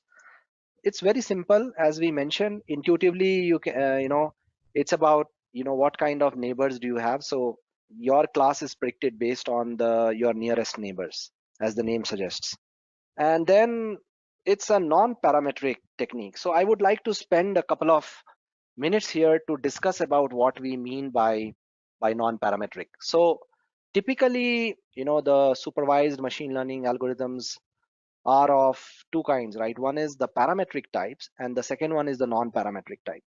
When we say parametric, what we mean is basically that the machine or the algorithm assumes that there is an underlying function or a distribution that is known of the particular data set. Like, for example, the linear regression would assume that the relationship between two things x and y is linear in nature, right? And similarly, for a distribution, a Gaussian distribution, it would assume a normal distribution of the data points, and so on. So a lot of the supervised machine learning algorithms, they assume some kind of function association between the predictor, which is basically the root causes which help you in predicting, and the variable that you are trying to predict. Whereas there are certain algorithms like the KNN or the Parson window or the linear discriminant analysis, which is of the kind which is called non-parametric, because it does not assume any particular kind of distribution or any particular kind of functional relationship of the data that you are trying to predict, or you're trying to learn the pattern of. So KNN is one of the kind. As I said, Parson window is another one, which is basically where you in Parson window, essentially the volume of the data set or the area that the data set covers is known, whereas you're trying to find the k there, which is the number of data points within that area or the volume, right? Whereas in case of non-parametric technique like KNN, it's the opposite, where the k is known, which is basically you would like to associate the class of the data point that you're trying to predict based on the k number of neighbors around it. Now k can be 3, 4, 5, whatever, right? 10, 20, and so on. Essentially, the difference between Parson window and KNN is that in KNN, you already know the k, and then from the k you try to find out the volume, and therefore then you try to find the probability or the density underlying distribution. And then there is the discriminant analysis, which is of again two kinds, linear discriminant and multiple discriminant analysis, where basically what you do is you transform the underlying data, the features, into a higher dimension, and in such a way that in the new feature space, after you have transformed the data, you now try to apply a parametric approach. Like for example, you will try to project the features onto a line, or if it is on a subspace which is higher dimension than a line, then essentially it becomes multiple discriminant analysis. So basically, those are the three kinds of non-parametric techniques. So even if you were not able to sort of get the full hang of what these three types are, what you need to keep in mind is that non-parametric technique does not assume any kind of distribution or any kind of functional relationship of the underlying data, and therefore it gives us a lot of flexibility. Whereas the parametric techniques, they basically assume some kind of functional relationship between the data points, or they assume some kind of distribution. So where would you use a non-parametric versus a parametric technique, right? So basically you would use non-parametric technique, where you do not know about the functional relationship. That is one. Second is that, there is maybe, let's say, large amount of data and so on. And thirdly, non-parametric technique like KNN does not work in a very high dimensional data. So you would also use parametric techniques in that case. Whereas if you have, smaller data sets, you would use, typically non-parametric techniques. And then also, if you understand that the relationship between the data points might be, for example, linear or something like that, you would use a parametric technique. So you are assuming that there is some kind of relationship, like a linear relationship or something like that between the data point. So that's where you will use the parametric technique. So again, just to summarize, basically non-parametric is an approach where you do not assume any kind of distribution or functional relationship, whereas parametric assumes a functional relationship or basically a distribution between the data points.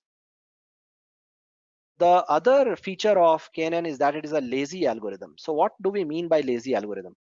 Actually, in most of the supervised learning algorithms, you basically train your model on the training data set, then you have your model, and then you apply this particular model to the test data set to then classify or predict, for example, whether a new image is that of a cat or a dog, right? So this can be, some kind of algorithm like support vector machine or regression or logistic regression or whatever, right? So you run this logistic regression or you run this regression or support vector machine on the training data set, and it learns the features or it learns the parameters of the model from that data set, and then applies this learned model on the test data set. Whereas in case of KNN, actually there is no training step at all. That's why it's called a lazy algorithm, because what it does is, at the time that you are actually now want to predict, at that point in time, actually it will go and it will do all the calculations of the distance of the new data point, like for example, the new image of the cat or dog, from all the other data points that you have. So it will calculate all the distances, and then we'll check for those data points which are, or the k data points which are nearest to this. So that's why it's called lazy algorithm, because nothing happens till the point, or no calculations happen till the point you are actually trying to predict something. So there is no training step involved. Okay, and then it's used for both classification and regression, as we just mentioned. So it can be used to predict the values as well as be able to classify something like, okay, whether it is a cat or dog, or if you're trying to, let's say, predict some value, some forecast or something, that for that also you can use it. And then it is based on feature similarity, which is basically, what do we mean by feature similarity? So feature can be things like, if for example, you are looking at classifying cats versus dog, right? So is the eyes like a dog? That can be one of the features. How do the ears look? That can be one of the features. What about the tongue, the face, and so on? So there can be multiple such features, and how similar these features are between two data points, which is used basically by the KNN algorithm. And then, as I said, there is no training step involved. So these are the features of KNN algorithm. And therefore, now let's look at actually just some simple examples of how it works. So as you can see here in this slide, we have two classes of data. So one is all these blue data points, and there is another one which is the orange data points. Now, if you have a new data point, which is this pink one here, which class should it belong to? Should it belong to class A or should it belong to class B? So what you would do is you would actually start calculating the distance of this pink data point from every square or blue triangle data point. And then you will decide, you will have to assume a particular K. Let's say K is 3, right? Which is, I'm looking at the nearest 3 data points. And in that case, basically, as you can see, if we draw this circle, right, then we see that 2 of the nearest data points within that circle is of the square orange kind. So basically, we will predict that this particular new data point belongs to class A. Whereas K value was 7, right, as in this particular example now. You would see that 4 out of the 7 is actually of the blue triangle kind, and therefore we will now classify it as belonging to class B.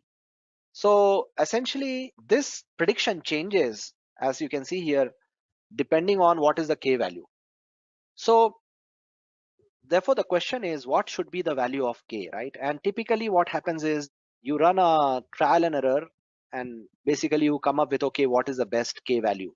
But essentially what one needs to understand is that as the value of K increases, basically the partition line starts moving towards becoming more and more linear. So it starts becoming less flexible, and it starts assuming some kind of a linear dividing line or something like that. So what happens is that as you increase the K, your bias basically increases, but your variation reduces. So we know that in classification problems or in machine learning problems, bias and variance are two things that we are trying to manage, right? Bias is basically how close you are to the actual class or to the actual value, whereas variation is how much variability is there in your prediction. So as the K increases, the bias sort of increases, but the variance reduces. And then it is vice versa. So if your K decreases, let's say at K is equal to 1, where you are only looking at just one nearest neighbor and then predicting based on that, actually the bias is the least, which means it is the most flexible. K is equal to 1 will give you the most flexible sort of demarcating line or function, whereas the variability will be the maximum. So that's the sort of the trade-off. And that's how we actually determine K. So we have to get a K value in such a way based on trial and error that sort of maximizes our sort of or reduces the bias as well as the variance, and that's the kind of optimization we are trying to do. Okay, so how do we calculate the distance itself, right? And distance typically can be of many kinds. So the example here is of the Euclidean distance, but you can have other kinds of distances like Manhattan distance or Mahalanobis distance, and you can look up references for other kinds of distances. Now Euclidean distance is calculated for the point P1 and P2 as given here. Essentially Euclidean distance is nothing but the square root of sum of the x coordinates of these 2 points P1 and P2, and then y coordinate square of these 2 points P1 and P2. And this is just an example of one kind of distance, and other kinds of distances like Manhattan or Mahalanobis are also there. And then this calculating this distance becomes quite challenging, especially in cases where you are trying to, for example, calculate, let's say, how close two LinkedIn profiles are, right? Or trying to classify the category of electrocardiogram and so on and so forth. So there we have to bring in more creativity to just decide what kind of distance to use. Okay, now let's move ahead. We will now talk of some use cases where KNN can be used, and this is an example of how KNN can be used for book recommendation. So if you have purchased books on Amazon or wherever, right, some of these recommendations are based on KNN algorithm. And then as we said, KNN is like based on features, right? So maybe let's say what will be the nearest neighbors of a particular book. It can be based on who is the author, what is the topic, and so on and so forth. And then there are other use cases like I mentioned, so for classifying satellite images, for classifying handwritten digits on image analytics, or for classifying electrocardiograms, etc. Typically KNN can be used. Okay, so now actually we will get into some hands-on.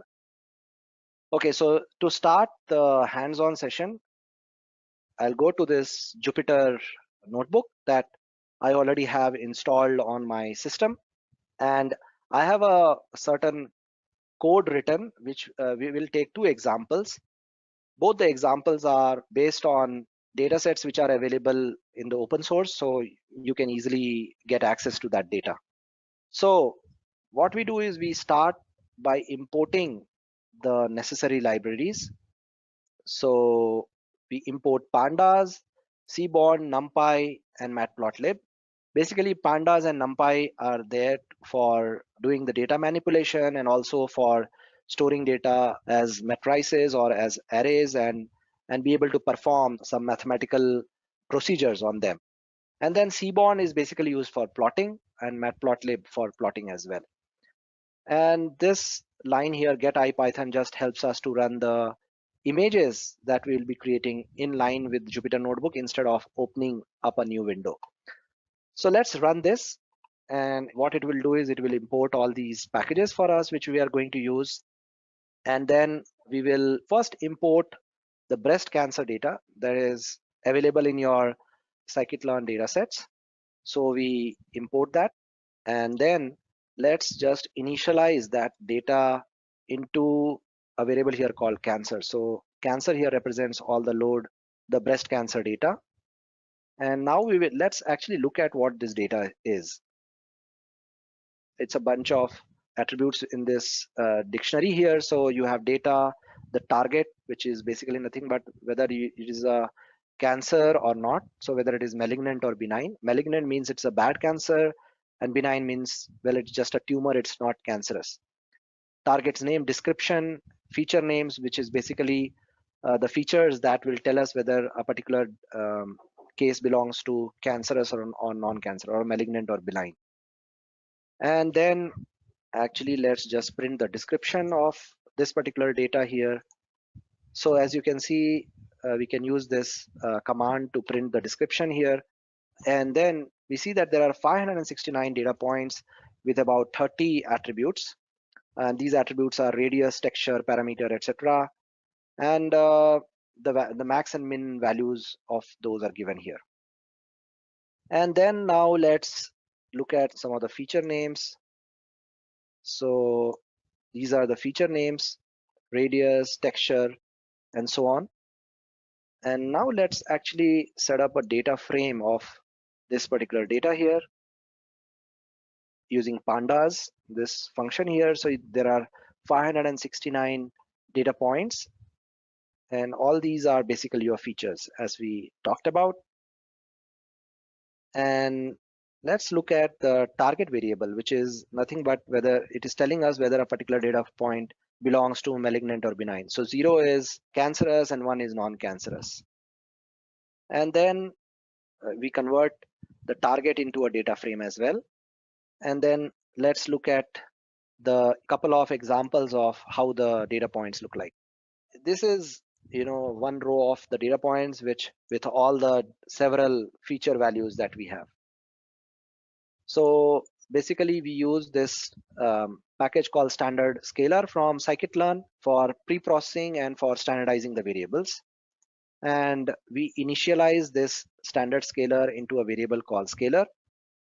So standardizing is nothing but basically bringing all the samples to essentially the same range, right? Because what might happen is some of the data point, like for example temperature might be from 0 to 100, and some price might be from, let's say, 1000 to 100,000 or whatever, right? So the absolute values can lead to some issues with respect to the prediction. Therefore we have to standardize it or bring it between, let's say, -1 and 1, so, and then a mean of 0, right? So we have to bring everything to the same scale to be able to compare the samples. So we first of all we fit this standardization or normalization on the data set we have, and that is we calculate the variance and the means, and then we actually apply it on the data set to transform it to the actual values. And then if we look at the scaled values now, so let's look at the scaled values, and this will give an example of the top 5 rows here. So we can see now the values are between -1 and 1, or rather it is standardized essentially with a normal distribution. And then we divide this data into test and train. So basically we will train the model and then we will test it on a separate data set. If you use the same random state, you should be able to get the same result. Otherwise you may get a different result here. And essentially we are keeping the testing size to 30, which means that we are dividing the entire data set into 2 parts. The train part, which is having 70% of the data, and the test part, which is having 30% of the data. And again, we are using this package called train test split from the Scikit-learn package. So we get the X and the Y's, which are basically nothing but your train, and the X's are your predictors and Y is your predicted variable, whether it is cancerous or not. And then now let's import the k nearest neighbors classifier. This is the actual algorithm which we are importing from Scikit-learn package. And now we initialize this particular algorithm and then we fit it on the data. And some of the parameters, as you can see, is basically what is the leaf size and so on and so forth. The nearest n neighbors we are taking. So we are taking k is equal to 1 here, basically, as of now. We will see the results based on that, and then we will change it and see how the results vary. And we now run it on the, we now try to predict it. And then we will now try to evaluate what the results look like. So we have imported the classification report and confusion matrix, which is basically trying to see whether we were able to correctly classify the cancerous as cancerous and non-cancerous as non-cancerous as or not. So we can see that this is the actual and this is the predicted. So basically some data points here, 5 and 4, are classified wrongly, otherwise all the others are classified well. So if we look at the accuracy, calculated accuracy actually, so we see that the precision, which is true alarm, right, which is basically from the cancerous samples, how many were you able to actually predict as cancerous? So if you see, the accuracy is quite high, almost 94-95%. And then the recall, which is from all of the cancerous samples, how many were you able to actually predict accurately, is about, again, 94-95%. And F1 score is nothing but a combination of both precision as well as recall, and that's quite good as well. So with k is equal to 1, we are able to get already some good results. Now let's try to see how to choose the k value, right? So this is basically nothing but a bunch of code that actually runs the k value from 1 to 40 and then tries to check the accuracy.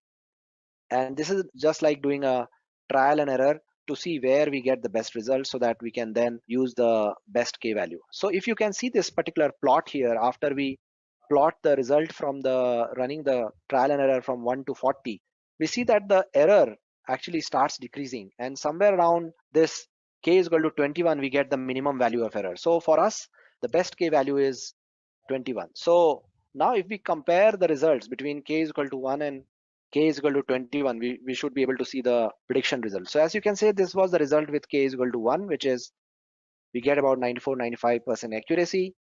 And then with k is equal to 21, we will see whether the accuracy improves, right? So we see that, yes, the accuracy has now gone up to almost 99%, which is, we earlier had 9 misclassified data points out of all of the points. And then here we have just 2 data points which are misclassified from the test data set. So now this was one example of applying KNN on the cancer data set, which is available freely. And now let's look at another example, which is the iris data set, and again available freely as well. So iris is a type of flower, and we will see what flower is it. So just give me a moment here. So we again start by importing the necessary libraries, and then we'll look at what this iris data set is. So the iris data set comprises of 50 samples of 3 species of iris flower, which is iris setosa, iris virginica, and iris versicolor. These are the 3 types of iris flowers. And if you run this, basically we will find that, okay, sorry, we did not copy the code here, so it was giving an issue. Let's just run it again. Okay, so we see that it is this particular flower, which is iris setosa. So the iris setosa you can see. And now let's look at the other 2 kinds of flowers here. So which is iris versicolor. So this is iris versicolor. And then you have the iris virginica.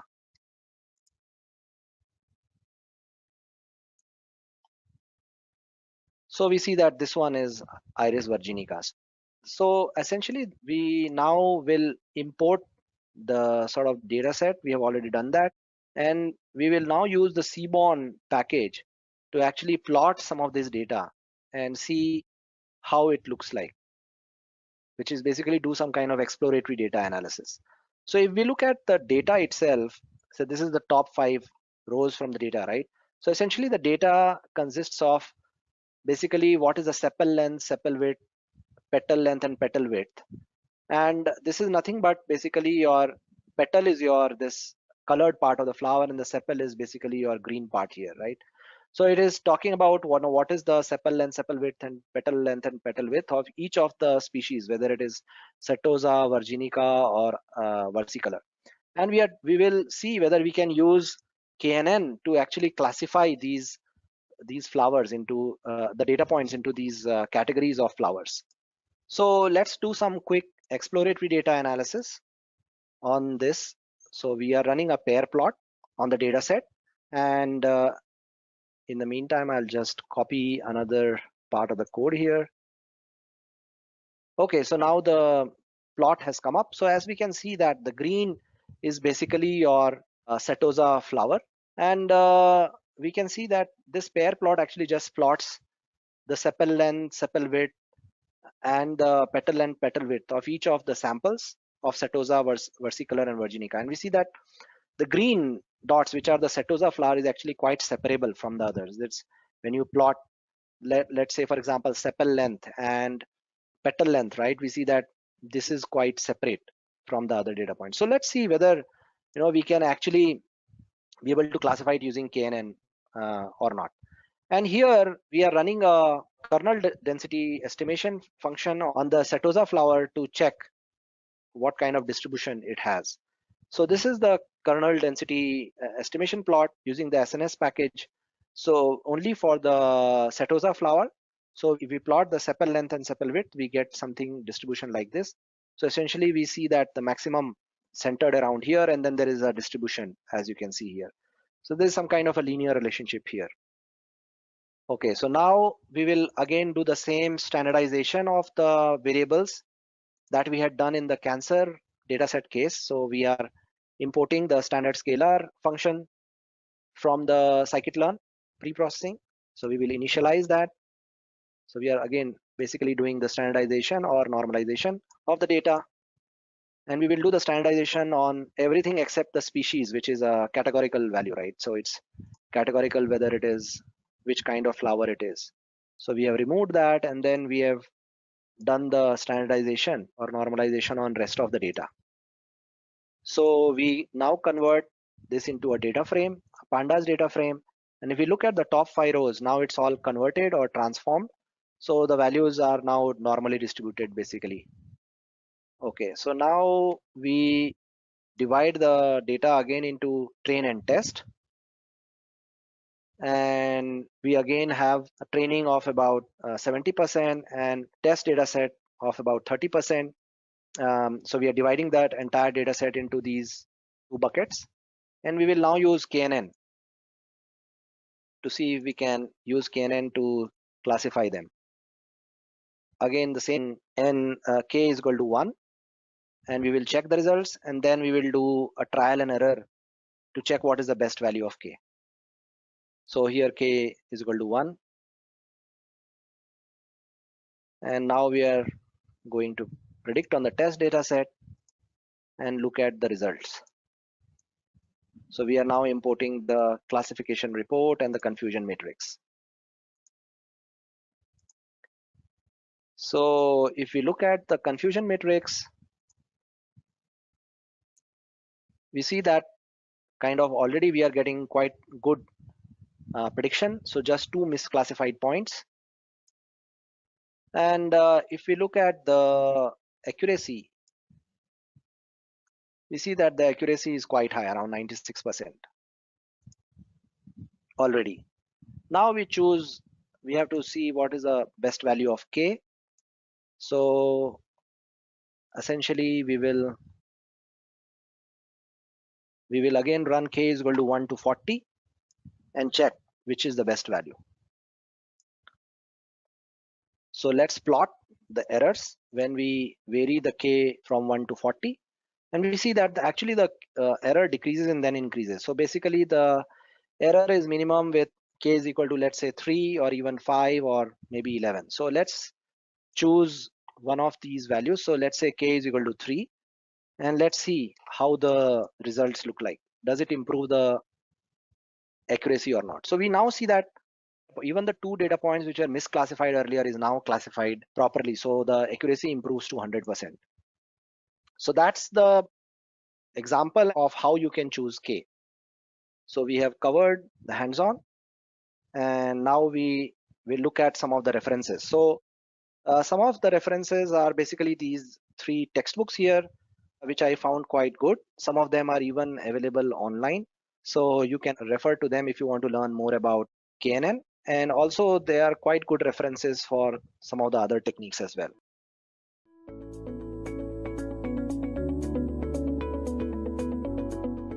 So let us now talk about what is naive Bayes.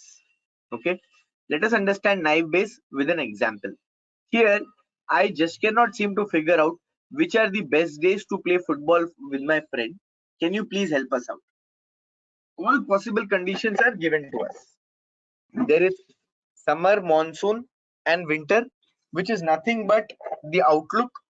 Am I correct in saying that? Summer, monsoon, and winter is nothing but the outlook. Then we have sunny or not sunny.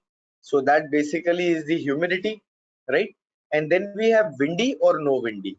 That speaks about the winds. How are the winds, right? So if you look at these combinations, okay, we will look at this using navy Bayes on how do we decide whether we can play or not. So if I have noted down all the days it was good, bad to play football and the combination of weather matrices on that day, that will be perfect, right? That is perfect, and we will be able to do navy Bayes classifiers using that. Now, navy Bayes classifier comes from the navy Bayes theorem, and navy Bayes theorem is purely and purely based on the assumption of independence. So what does it mean? When I say independence, what it means is that this variable has no relationship, no association with this variable. Now, when I talk about this in a linear context, obviously in summer, you will see that we have more sunny days. Yes. So if you look at it from the correlation area, from the linear algebra concepts, linearly, these two are correlated to each other. Am I correct in saying that? Obviously, in monsoon, we have less sunny days. In winter, we further have less sunny days. Yeah. So, although there is a relation, Navy-Bayes' theorem says that all these variables are independent of each other. What does that mean? If this is causing any kind of an effect, if this is causing any kind of an impact, this should not matter. Okay, there is going to be no relationship. Summer, monsoon, winter, it has its own weightage. Okay, and it has nothing to do with the other conditions. Every condition is equally significant. All right. So what happens in Navy-Bayes is we estimate the posterior probability of every event happening.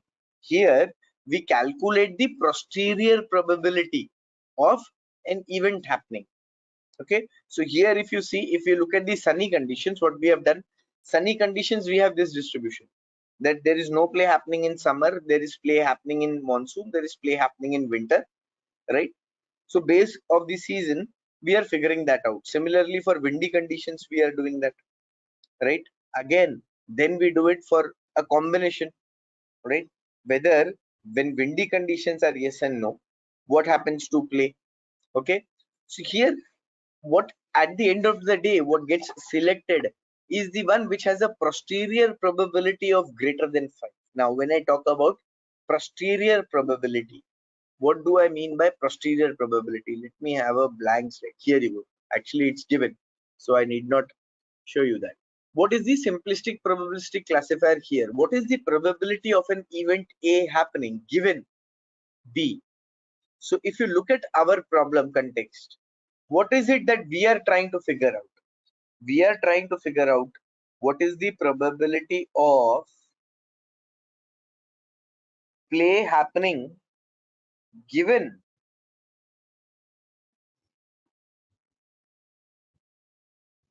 the outlook is sunny, comma, the winds are normal and there is no rain.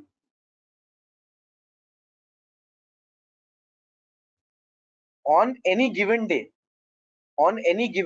when there is no rain, there is no wind, and the outlook is sunny, whether play will happen or not. So what we end up doing is we calculate the posterior probability of play happening given these conditions. We also calculate the posterior probability of play not happening given these conditions, and then we normalize these probabilities. Mathematically, we do all of these calculations to figure out Navy-Bayes. Okay. Now here, see, here we are talking about one event.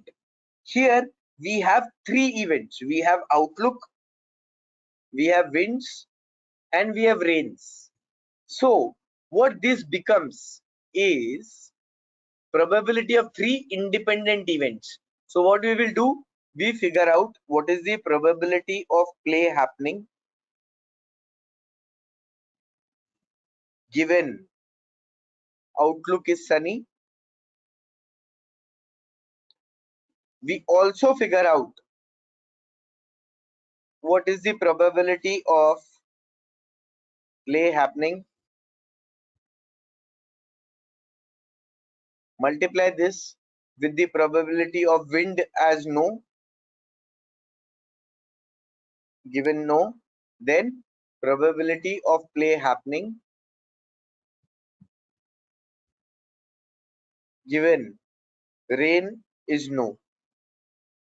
We figure out all the three independent probabilities, multiply it. All right, this is what we do mathematically. This is what is done mathematically in Navy-Bayes theorem. Ultimately, the posterior probability of an event A happening given B conditions is calculated by first calculating the class probability. What is the class probability here? Probability of it raining given play was happening in that day. This is multiplied by the total probability of play happening and divided by the total probability of sunny conditions. Here, as you see, this is the posterior probability. This is the class probability. Here is the predictor's probability. This is the outlook. X is the outlook. C is what we are trying to predict, right? And here is the likelihood. So how is this formulated into our table? Now, if you correlate this to our graph, what will be the likelihood? What will be the likelihood of sunny conditions given play happens? Sunny conditions, play happens. 2 divided by 3 out of, sorry, how many sunny conditions do we have? 6 conditions. In 6 conditions, how many days does play happen? 2 days. 2 by 6, 1 by 3. What is the class probability? So of all the events that are given to us, how many days does play happen? Okay, this is how this is calculated. So here you see what we have done is, let me go back to the previous slide. Here you go. Okay, here what we have done is we have calculated this table. Now it speaks about a data set. Where can you get this data set? You can look for golf play days data set online. You can look for golf play days data set. Okay, in this data set you will find all the data which is required for this particular example to be done. So what I will be doing is I will be doing this example, this navy bias classification with you in Python. All right, so whatever calculations are being done here, okay, I will do the same activity in Python with pen and paper, and instead of doing this in a numeric way where I'm doing a lot of probabilistic calculations, I will achieve this simply in very limited lines of code, very limited lines of code with Python. Once I have done that, I will come and explain this probability table to all of us. I'm going to use some basic libraries. All right, so here what I will be doing is using some very basic libraries for this activity. All right,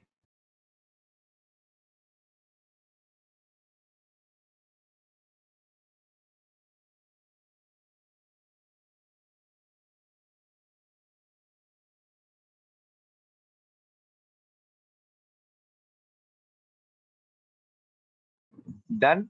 Now let me quickly go and read the data set. So for that, what I will do is quickly change my working directory.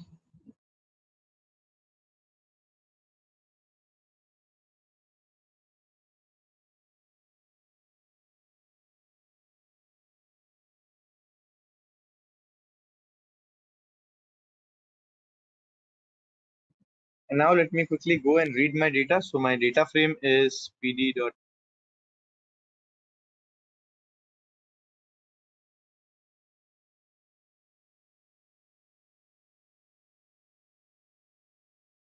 Here you go.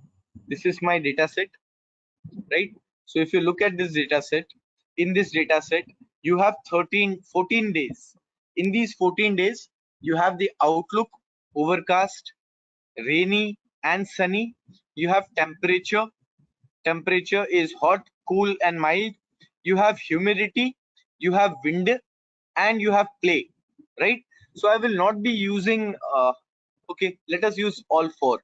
In this example they're using only 3 variables, but in our hands-on, okay, in this hands-on, what I will be doing is I will be using all 4 variables. Let us do that. Okay, so before I do that, let me convert everything into a category. If you look at your data frame right now, it's not, everything is not into a categorical variable. Here you go, see. Okay, so let me quickly go and convert everything into a category.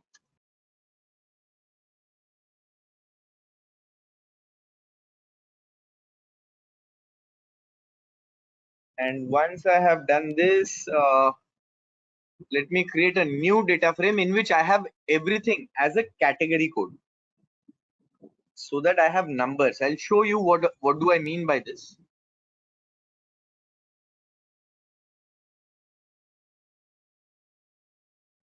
So let me execute this. Here you go. See, now I have two data frames. In the first data frame, I have all these values. These are now categorical variables. But in the second data frame, I have all ones and zeros.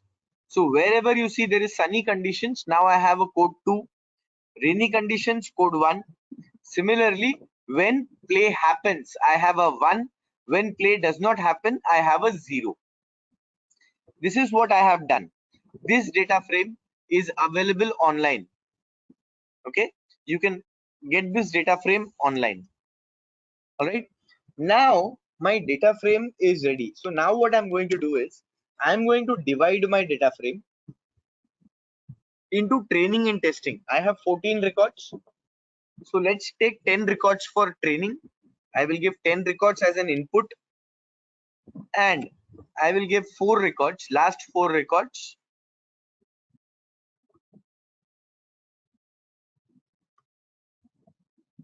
as my test data frame. All right. So now I will need to create my X and my Y. So how I will do that is I'll say Y underscore train is equal to, from train, I don't want the play variable. That play variable should be my Y. As simple as that. And I will say X underscore train is equal to train. Okay, and I will do the same thing for my test data frame also. Now those who are new to Python will find this a little bit strange. Please bear with me. But these are the only calculations, only steps which need to be performed every time you are trying to achieve Navy bias algorithm or any kind of an algorithm. Right? So here now you see this is my training data frame in which play variable is not there. Play variable is not there. This is my Y in which only play variable is there. This is my training data set. So both of them have 10 records with the matching index.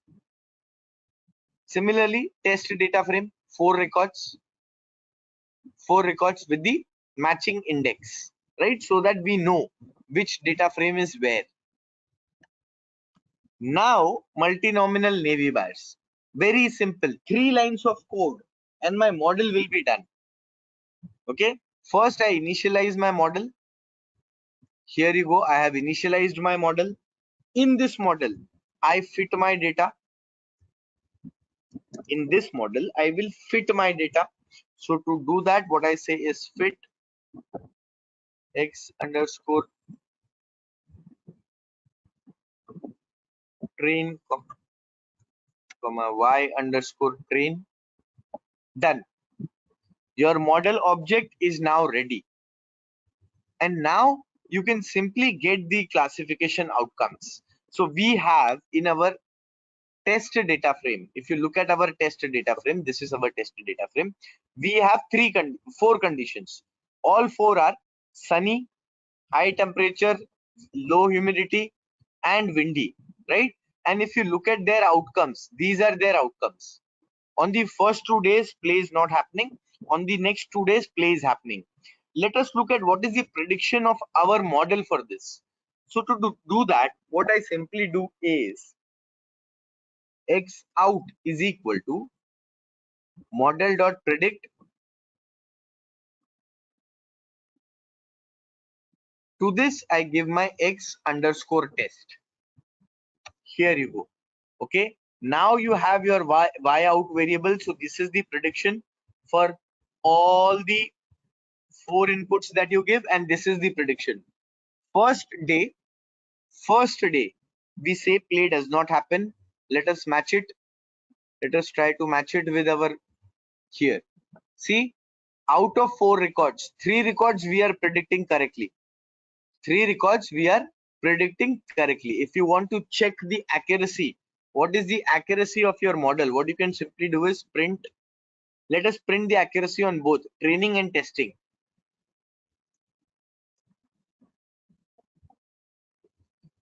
training accuracy. How do I get the training accuracy? Very simple. Model.score, and here I give my x underscore train comma y underscore train, and then we do the testing accuracy also.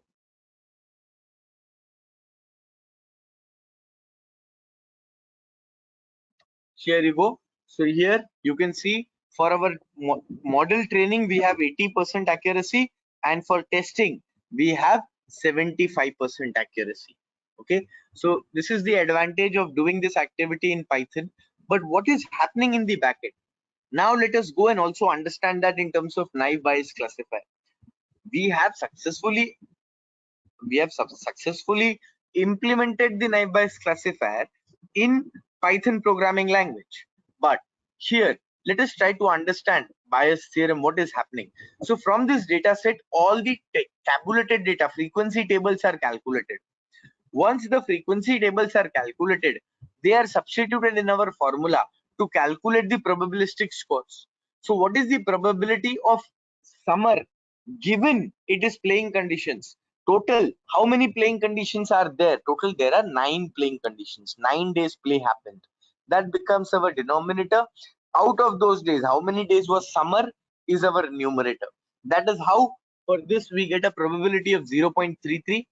Then we calculate the class probability, where we look at how many days was it summer. Out of total 14 days, 5 days was summer, so that's the probability, and the class probability is 0.64. Put everything into our equation, and this is what we get. Okay, so we do this for each and every condition.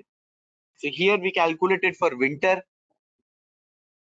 All right, once we have done it for all 3 days, winter, sunny and windy days, we substitute those here, and that gives us the probability which is more than 0.5.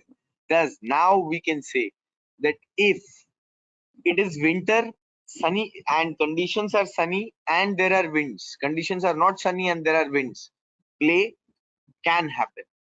Look at another example. If a single card is drawn from a standard deck of playing cards, the probability that card is a king is 4/52, since there are 4 kings in a standard deck. King is the event. This card is a king. This is the event. The prior probability of this is 1/13. If evidence is provided, for instance, someone looks at the card that the single card is a face card, then the posterior probability can be calculated using Bayes theorem. Okay, since every king is also a face card, the probability of face happening given you getting a face card given it's a king is 1. Since there are 3 face cards in each suit, all right, it's actually 4. Ace is also a face card, so it's jack, king, queen, and ace. The probability of the face card is 4/13. Okay, so if you combine these 3 likelihoods, what you get is 13/4. So using Bayes theorem, this is the probability that you get.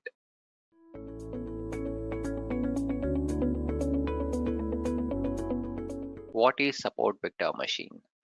Now, as you have seen already, support vector machine comes under supervised machine learning, and we use it specifically for performing the task of classification. So support vector machine is a discriminative classifier that is formally designed by a separate hyperplane. Okay, it is a representation of examples as points in a space that are mapped so that the points of different categories are separated by a gap as wide as possible. So in this case of this support vector machine, let's say I have some data points. So there are some data points of X and there are data points of circle.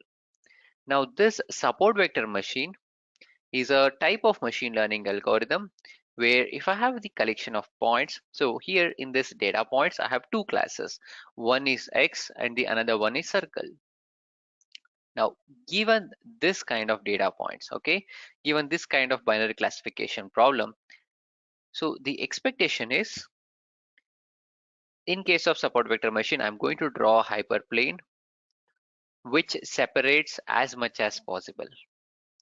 Okay, so I'm going to draw a hyperplane which separates these two classes as much as possible. So it says that I'm going to draw a hyperplane, and it will be separated by a gap as wide as possible. So that is the intuition behind support vector machine. Okay, now that you have an intuition behind what is support vector machine, let's understand as how does this SVM, that is support vector machine, would work. So in case of support vector machine, so here there is one more example. I have the set of points which is green color, and I have another set of points which are in red color. So these two points are belonging to the different classes.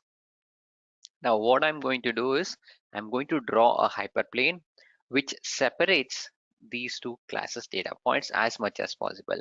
And when I'm drawing the hyperplane, I'll make sure that this hyperplane is equidistant from my support vectors. Now the support vectors is nothing but the point which is closer to my hyperplane. Now here in this example that you're seeing, this data point and this data point are called as support vectors because these are the data points which are nearest from my hyperplane that I've just drawn. If I am trying to make use of this SVM model, it is going to draw this kind of hyperplane to make sure that it is separating two classes. The two classes that we have over here in this example is red and green. It's going to separate these two classes as much as possible, and it will be equidistant from my support vectors, and the support vectors are nothing but the nearest point to my hyperplane. And that is how I'm going to separate between two classes when it comes to support vector machines.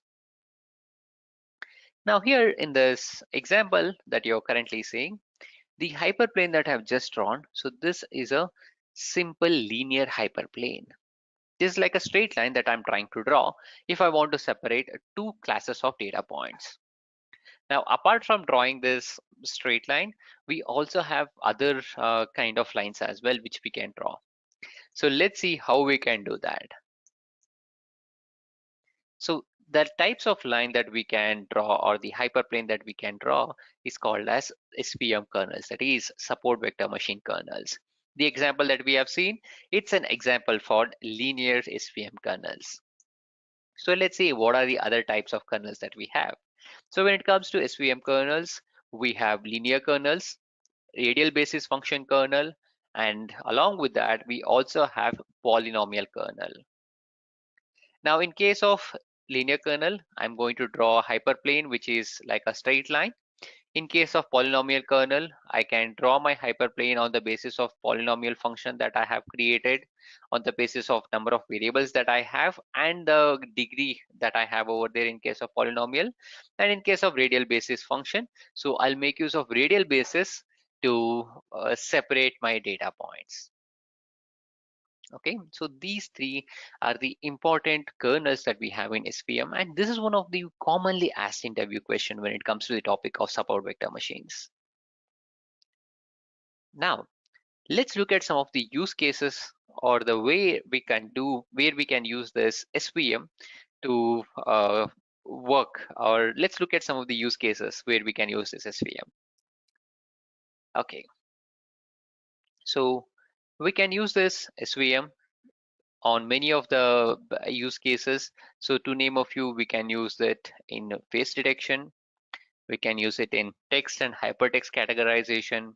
We can use the SVM if I'm trying to classify any images. I can make use in bioinformatics. And if I'm trying to detect something, so I can, in an example here, remote homology detection, handwriting detection, or in general, we can make use of this generalized predictive control. So wherever we are dealing with the task of classification, we can use this SVM model. Okay, now that we have a theoretical understanding as what is SVM and how it is actually going to look like and how it will be, let's have a quick walkthrough as how we can implement this SVM. Now, to implement this SVM, these are the common steps that we are going to follow. We are going to load the data. We'll explore the data. And once we have explored the data, we are going to split the data into two parts. The reason is simple. When I have training, so I'll be making use of my training data. And once my training is complete, I'll check how my model has been trained with the help of my test data. So I'm going to split the data. Now, once that is complete, we are going to train this SVM model. And finally, we can evaluate the model and observe as how model is working. So this is the overview of the implementation of support vector machines. So let's do one thing. Let's work it out and let's create the notebook in Google Colab and let's see it in action as how we can implement this SVM.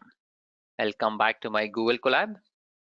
So this is the notebook that I have already prepared and I'll give you a walkthrough as we proceed along. Now here in my first cell, I'm importing my NumPy library, Pandas library, and along with that, for creation of plots, I'm importing my Matplotlib library. Now, if you are comfortable with Seaborn, you can use the Seaborn library as well. So in my example, I'm just making use of Matplotlib because we are not interested in creation of visualization, but we want to understand as how a model is being working. Okay, and I'm going to execute this cell.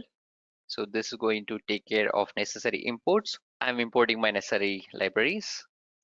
And once that is done, here I'm importing this SVM. So this SVM model is available inside my Scikit-learn library. So I've mentioned as Scikit-learn.svm, and from Scikit-learn.svm, I'm importing my SVC. Okay, so I'm importing my SVC. So I'll show you what is this SVC. SVM SVC. So it's C means support vector classification. Okay, now here when I'm instantiating this SVC, I can mention what is the kernel that I want to use, and if I'm working with any polynomial kernel, then I can also mention what is the degree of polynomial that I want to use while performing the fit for my data set. So I'm importing my SVC, and along with that, I'm also importing the data sets. So in the Scikit-learn library itself, we have a data set. So Scikit-learn host already, like it actually, Scikit-learn has many toy data set which will actually help us in our learning journey. So we are going to use one of the data set, the famous iris data set. We use that for multi-class classification. So I'm going to load that iris data set, and I'm just going to extract only two features. So the two features that I'm extracting is petal length and petal width, because I don't want to complicate it. I just want to visualize the data. So in order to help me in visualization, I'm just getting only two features of my given data, and I'm separating my y as iris target. So whatever the target variable that I had, I'm assigning to my variable of y. Then I'm going to do this check whether it is setosa or versicolor. That means this default data set, which is in multi-class classification, I'm just going to convert it into a binary classification task. You'll get a better understanding once I execute this next cell. So this is going to prepare my data set, and once the data set is prepared, if I create a scatter plot, so I'm just creating the scatter plot to show us what and how my data set looks like. So this is how my data set looks like. On my x-axis, I think I'm having petal length. On my y-axis, I'm having petal width. And here, the blue points refers to the class 0, and the orange points refers to the class of 1. Okay, so this is how my data set looks like. You can clearly see that I have one set of points in one region and I have another set of points in another region. Now this is a classic example to understand about the SVM. How does it draw a hyperplane? So we have the data set ready, and as I mentioned already, in order to fit this model, so when I say support vector machine, I'm going to draw a line. This line that I have drawn, it will be equidistant from my support vectors. Now here in this example, the support vector is this because this is the only point which is nearest to my line. And here I think this is the data point which is nearest to my SVM line, that is this twisted line, hyperplane line. So I'll be placing this hyperplane such that it is equidistant from the support vectors. That is how I'll be drawing this support vector line. So we now have an intuition. Let's see whether we get the same outcome as we are expecting. So here I'm initializing my model. So for initialization, I'm saying it as SVC. Use the kernel as linear because I'm able to draw a line effectively. We just seen, and I'm using the C as infinity. That means it should be a hard classifier. So hard classifier means I want the 100% result. I mean, I don't want any loose ends. I want to draw a line which clearly separates two classes. So I'm saying it as C as infinity to mention this as a hard classifier. And once I initialize any model, here in this scenario SVM model, I am performing the fit on my data set. Now this is the common flow that we follow whenever we are performing the fit. So we'll initialize the model and then we perform the fit on a data set. Now since this SVM being a supervised machine learning model, I have to specify both my input X as well as my output Y. Hence SVM classifier.fit X, Y. So this is going to perform the fit for my data set. I'll just execute this. So this has performed the fit, and here it is giving me the confirmation as this is the parameter that are being used to perform the fit. Okay, now once I have drawn and once I have found this fit, next if I want to display the weight terms, so I can say it as svm classifier dot coefficients. So these are the weight terms. And if I want to display my bias term or the intercept, it is minus 3.78. Now this means the line that I have just drawn, so that line has the C term as, or the W0 term as minus 3.78, and W1, W2 are 1.29 and 0.82 respectively. So that's how the data is distributed for us. That's how the values has been found for our scenario. Next, in order to get the better visualization, here I have created a function that is called as plot SVC decision boundary, and this takes my SVM model, the Xmin and the Xmax. Now W and B I'm extracting from the coefficient and the intercept parameter that we have over here. So we are extracting from this attributes that we have from this model. And now if I want to draw a decision boundary, so I need the set of points. So in order to get the points, I'm saying it as x0 is equal to nb dot linspace xmax comma xmin comma xmax comma 200, and I'm specifying as how does my decision boundary should look like. My decision boundary is given by w0 into x0 plus w1 into x1 plus b is equal to 0. So this is what my decision boundary would look like. So I know what is x0, I know w0, I also have w1, and I also have b. So the only term that I do not have is my x1.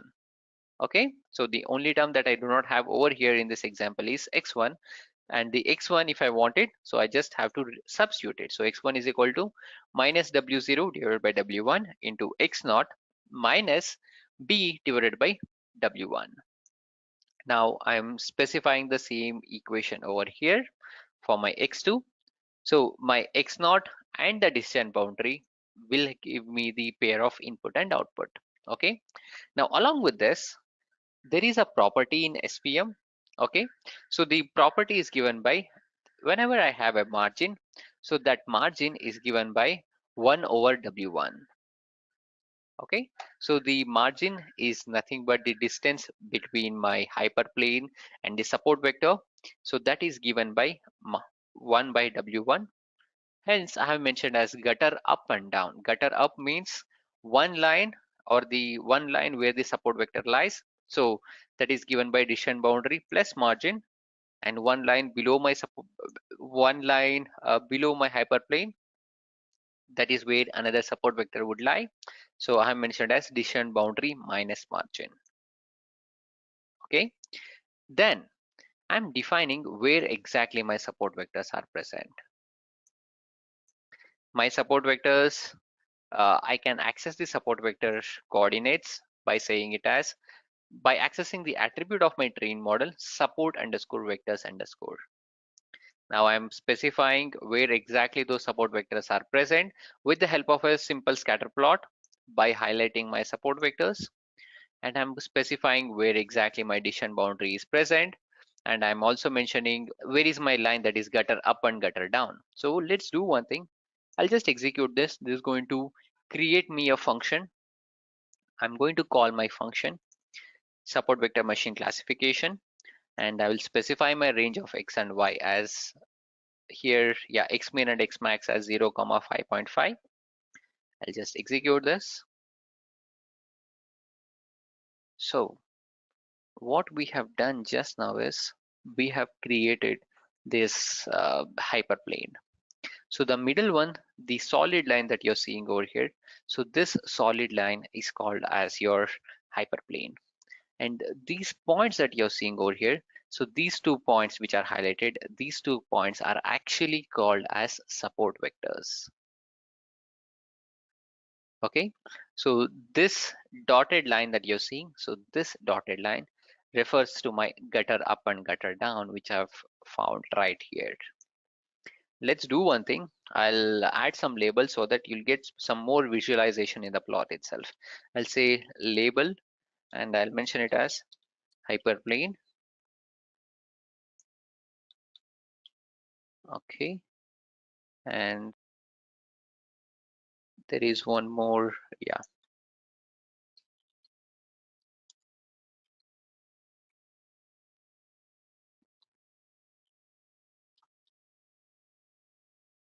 These are support vectors, and I'll say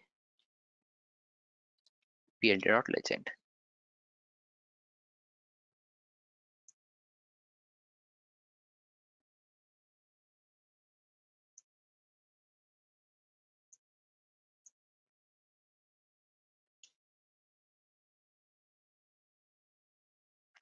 So this clearly says which are all my hyperplane and which are all my support vectors. So this is the intuition behind support vector machines. So we'll be drawing a hyperplane which separates the points that we have.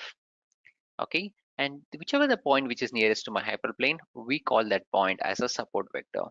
Now to access that support vector, we make use of the attribute. So let's do one thing. Let's explore the attributes svm dot support underscore vectors underscore. So this is going to tell me where exactly my support vectors are present. So one point is given by 1.9.0.4. I think this is the point that I'm talking about. And the another support vector that we have is at the location 3, 1.1. So 3 and 1.1. This is where we have another support vector. So using all these attributes, we have been able to create this visualization. Okay. Now, whenever we are working with the support vector machines, it's very important that we scale the data first. If I do not scale the data, I'll not be able to get a better fit of my SVM model. So here I've given one more example where I have my X is given as 1, 50, 5, 20, 3, 80. As you can clearly see, it's not scaled. Okay. So I'm going to execute this cell. So this is going to tell me and give me a visualization as how the fit will be in case of scaled and unscaled. See, if it is unscaled, if it is not scaled, okay, that means if it is unscaled, we can clearly see that the hyperplane that I'm drawing and the distance from my hyperplane, it's very close to each other. And whenever I'm working, it will be difficult for me to separate those 2 data points.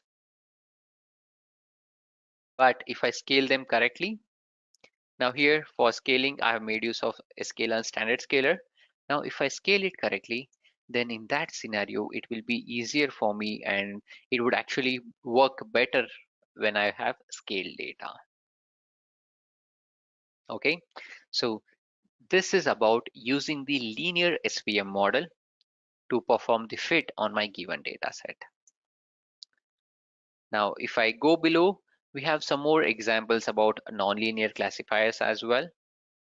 Now, in order to test out the same, here I'm creating an example dataset, and that dataset that I'm generating is called as make moons dataset, and this has been generated with the help of Scikit-learn dataset generator. Now, as you can clearly see, I cannot make use of linear classifier. So linear classifier is nothing but a classifier, okay, which is an SVM model where I'm drawing or where I'm using a straight line to split my data points. I can clearly see that wherever I join or wherever I try to draw a line over here, I cannot split the data in an effective manner. Now this brings us the challenge. Now if I have a data set in this way where I cannot linearly separate it, how can we go about and perform the fit on our SVM model? So in order to save us, we have a model that is called as SVM model, and from that SVM model we can actually create a polynomial kernel. So we can make use of polynomial kernel, and using that polynomial kernel I can actually create it like this. I mean, using polynomial kernel I can perform polynomial regression, or I can draw a line like this. Now to show you how it works, I'm getting some data like this. So this is some random data, and I'm making use of pipeline. So this pipeline is going to take care of my standard scalar as well as kernel. I'll do one thing, I'll just come below. So this is what we are currently interested in. So here I'm importing the polynomial features, and I'm generating the polynomial features for my data. I'm performing the fit and transform my polynomial data. That means I'm just modifying my existing data and I'm sending it for my x. Okay, so this is how my pair of input x and y looks like. Now I'll use my x. I'm going to transform it with the help of my polynomial features, and then I'm going to scale it with the help of my standard scalar, and I'm going to send it inside my classifier, that is SVM classifier. Okay, so I'm going to combine it together like this. Now observe what would happen. And once that is complete, see, with the help of my uh, polynomial features that I have applied on my given linear data, so I have increased the degrees by which my model can learn. Now instead of straight line, my model is also having the ability to learn this complex representation as well, because I have increased the model complexity by adding my polynomial features. And while doing it, to make sure that we follow a clear path, so I have defined this Scikit-learn pipeline. So if you're new to data science machine learning, I highly recommend you to learn this concept of Scikit-learn pipeline. Now this Scikit-learn pipeline helps us to combine multiple operations in a single call. So here we have created a pipeline. This pipeline is going to add some polynomial features for my input data, and on top of it, this is going to perform scaling, and then I'm going to perform this binomial classification using this SVM. And finally, I'm performing the fit on my data set. See, when I perform the fit, it takes my input X and it's going to do all these activities. It is going to chain all these activities together, and then it is going to perform the fit for my data Y. Once the fit has been complete, so we can validate how my model is performing.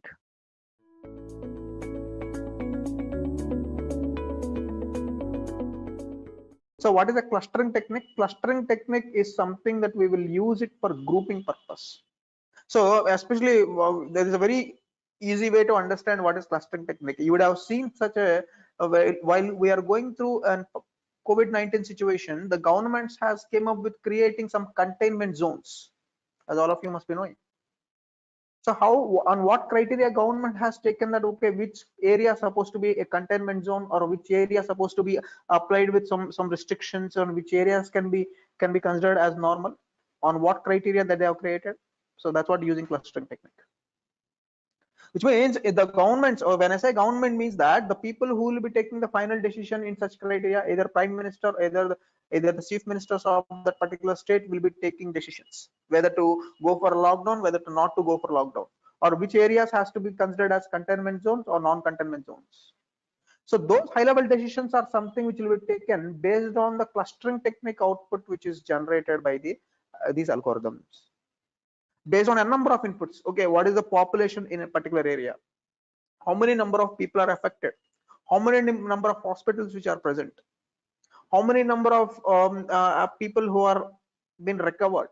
So likewise, based on these multiple criteria, people will do some clustering technique on top of the data, and according to that, people will be segregated, or the areas will be segregated. So that saying that, okay, these are the observations which belong to one cluster, these are the observations which belong to one cluster, like that, so that people can cluster them, which can make organizations to take decisions on a very high level. Okay, that's what is our clustering technique. Which clustering technique output will contain the different groups. It itself will group the different components based on whatever the number of clusters that you want to generate. That may not give the direct output. On top of the generated output, people will be taking business related decisions. That's what is all about clustering techniques. Okay, so now what we will do, let's take an example of within clustering techniques, what are the different types of clustering techniques we have.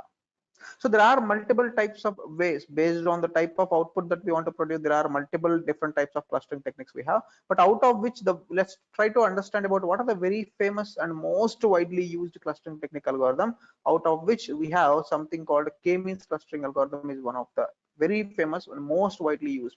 More than 90% of the people will end up with using k-means clustering algorithm, which is very famous in clustering techniques. So what are these clustering techniques? As I said, how this clustering technique will work. By default, K is nothing but you are supposed to, as a user, you are supposed to provide what is the input of K, which means wherever you see there are multiple techniques that we have in machine learning, like K-means clustering technique, K nearest neighbor is one of the algorithm, K-fold cross validation. Likewise, wherever you see a notation called K, what does a K means? It's an input that you are supposed to provide. Always remember this. It's an input that you are supposed to provide to your algorithm. Your algorithm cannot identify that K value. Of course, everything else will be taken care by your algorithm. But whenever you see K, which means in K-means clustering, what is the meaning of K-means clustering? How many number of clusters that you want to provide? That is something that you have to input it to your algorithm. Here, the meaning of K is how many clusters that you want to generate. So how many clusters that you want to generate? Okay, when you have 1,000 observations which are present, when you have 1,000 input records which are present in your historical data, how many number of clusters that you want to produce? Do you want to go for one cluster? Obviously, one cluster means that the entire data set will be considered as is. Do you want to create 2 clusters out of the data? Do you want to create 3 clusters out of the data, 4 clusters, 5 clusters, or 10 clusters? So how this can be done?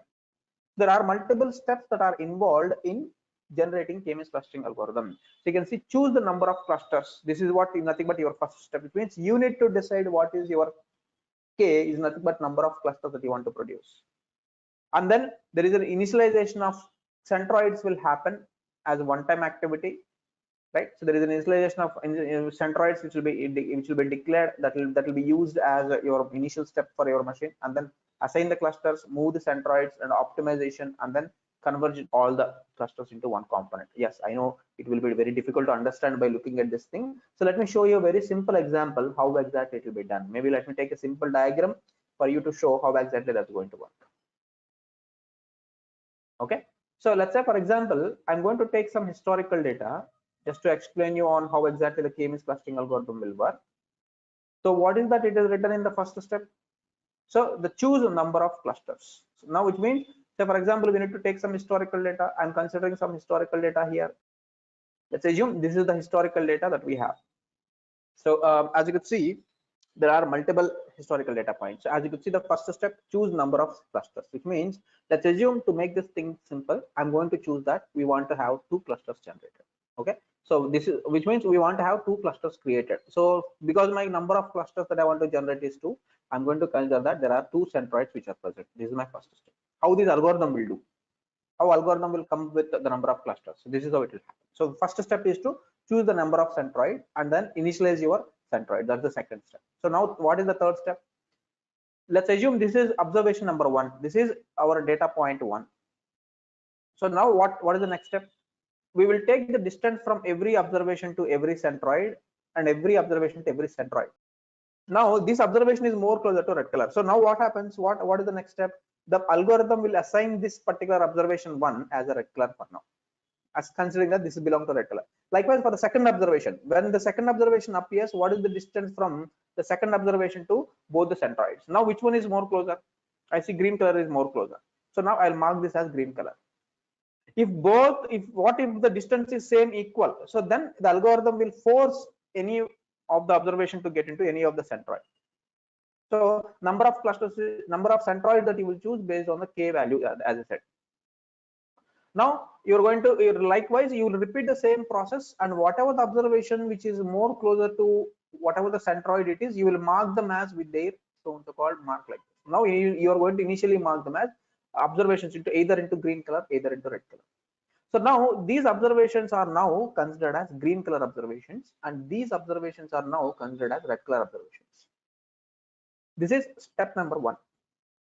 What is the step number 2? Step number 2 is segregate all these red color observations and take the average value of x and y coordinates, and repeat the same process for calculating average coordinates of x and y coordinates for the green color observations. Take the average of all these observations, calculate average, and take all these observations, take the average. You'll end up with getting a new centroid positions called xy, which means now you ended up with getting a new centroids. In the initial step that we have taken random centroid, now you got the centroids that you can use based on the previous iteration. Now you ended up with getting a new centroids. Again, you repeat the same process. Take the distance from every observation to every centroid and assign the observation based on the nearest distance, and continue to mark every observation either into red color or either green color or whatever it is. And you repeat the process until you will be able to see there will be no change applicable for your clusters. You repeat the process, which means in every step you might end up with changing your centroid.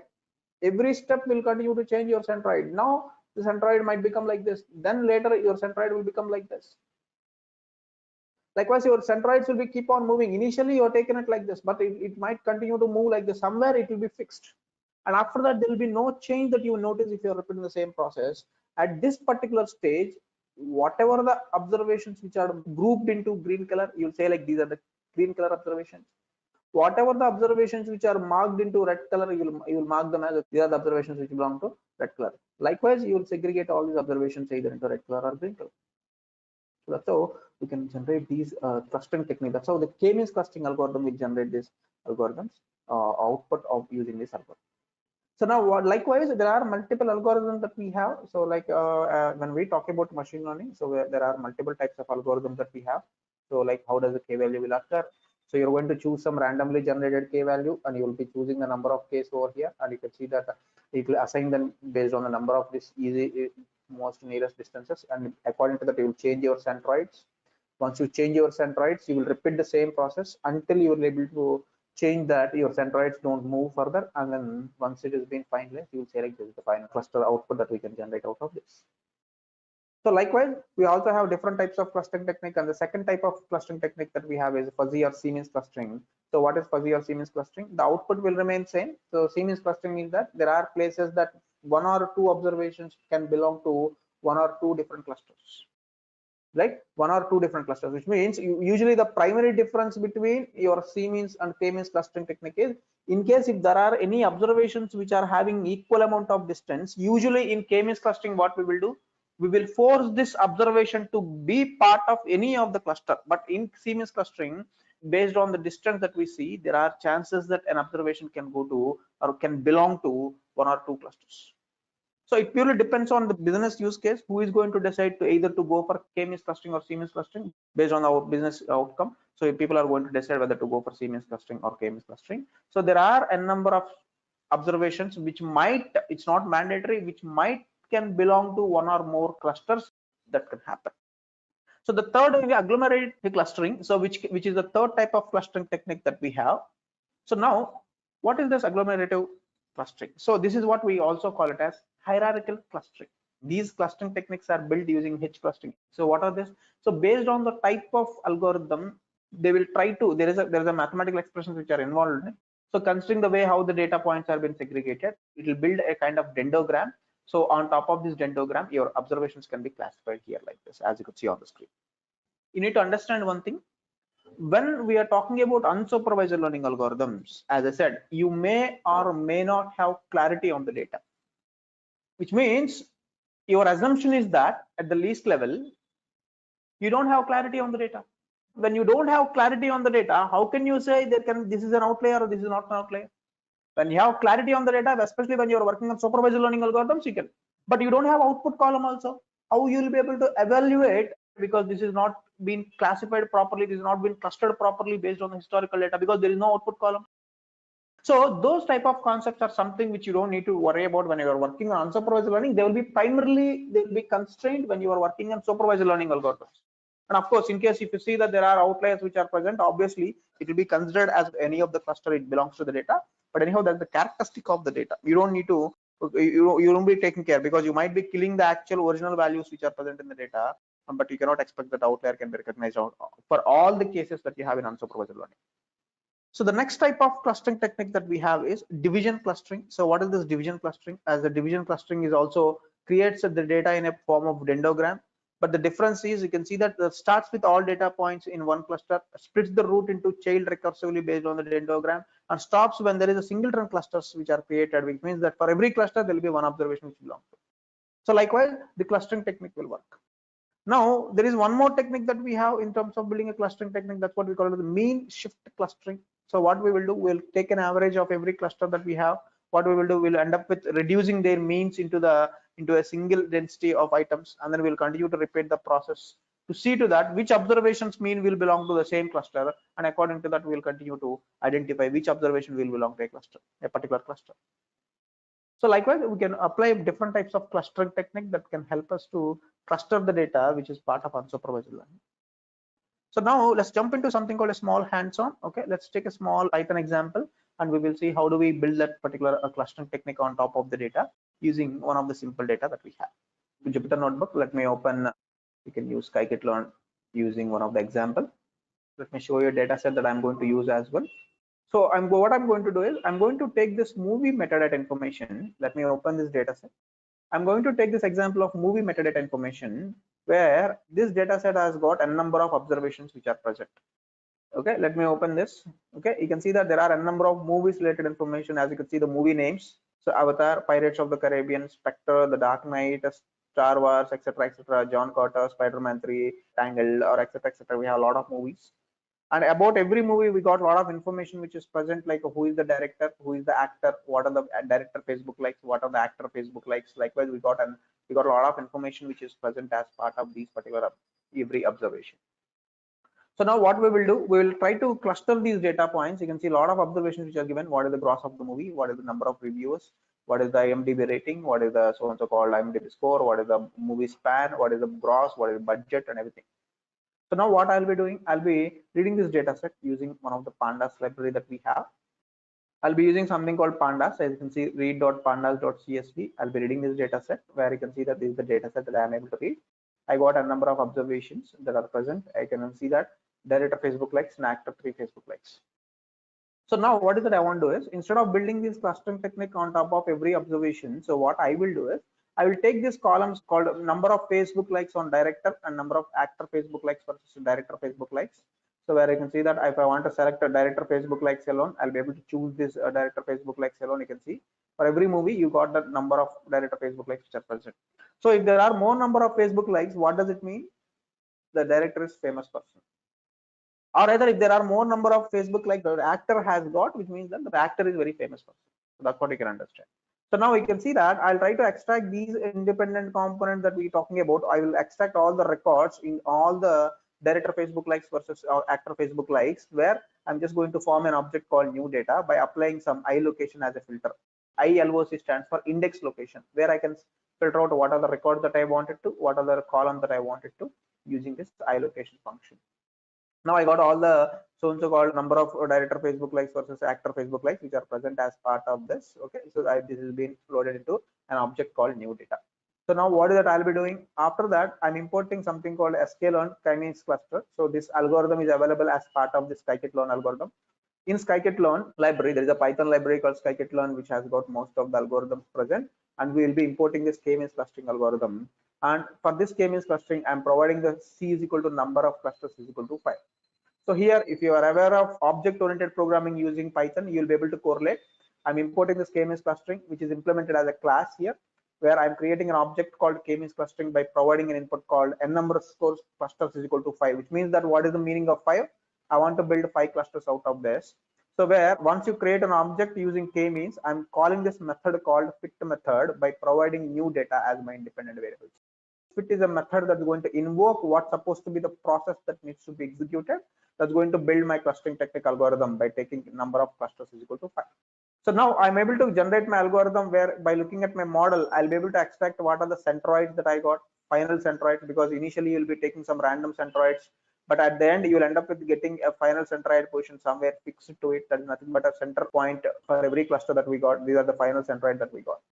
Even if I want to print what is the labels which are generated, labels is nothing but it will extract the outcome. You can see that these are the label numbers which are added here.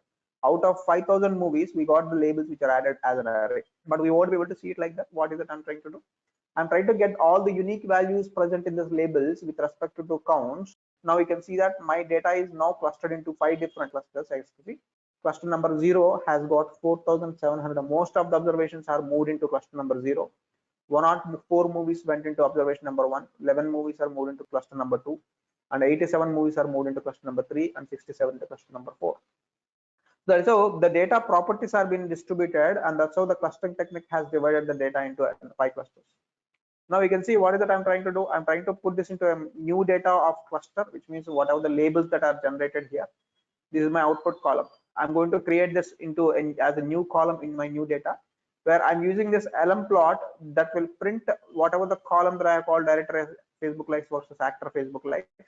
And I'm choosing this data is equal to new data that will help me to identify what column can be considered as hue, so that I'll be printing it in a cool warm type chart. You can see that palette type is equal to cool warm type, which will help me to identify based on the cluster that you have created.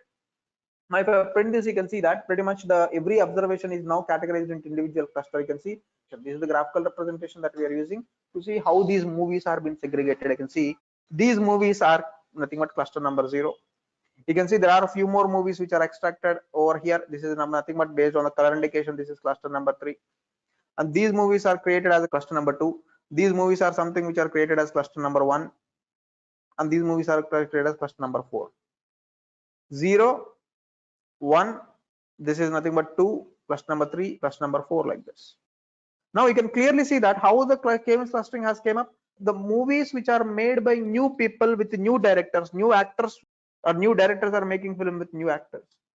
You will see more number of movies will fall into this category, because you will end up with getting new people into the film industry most of the cases. A lot of movies are being made with new directors with new actors.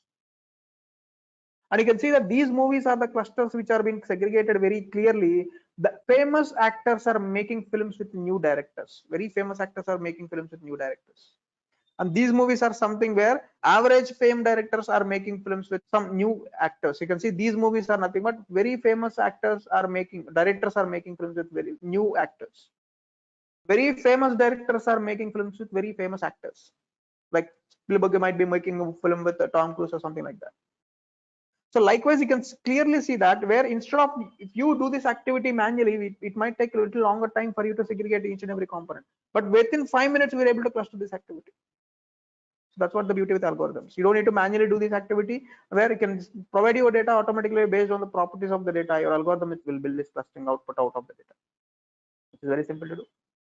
So that's how we will be able to build a clustering technique on top of the given data. So that's what we have as part of one of the hands-on example.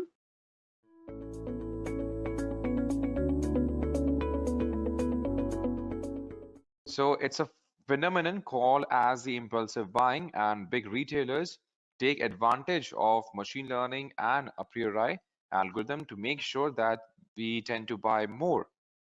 And that's what we have defined as a market basket analysis. Now, first of all, let's discuss on that.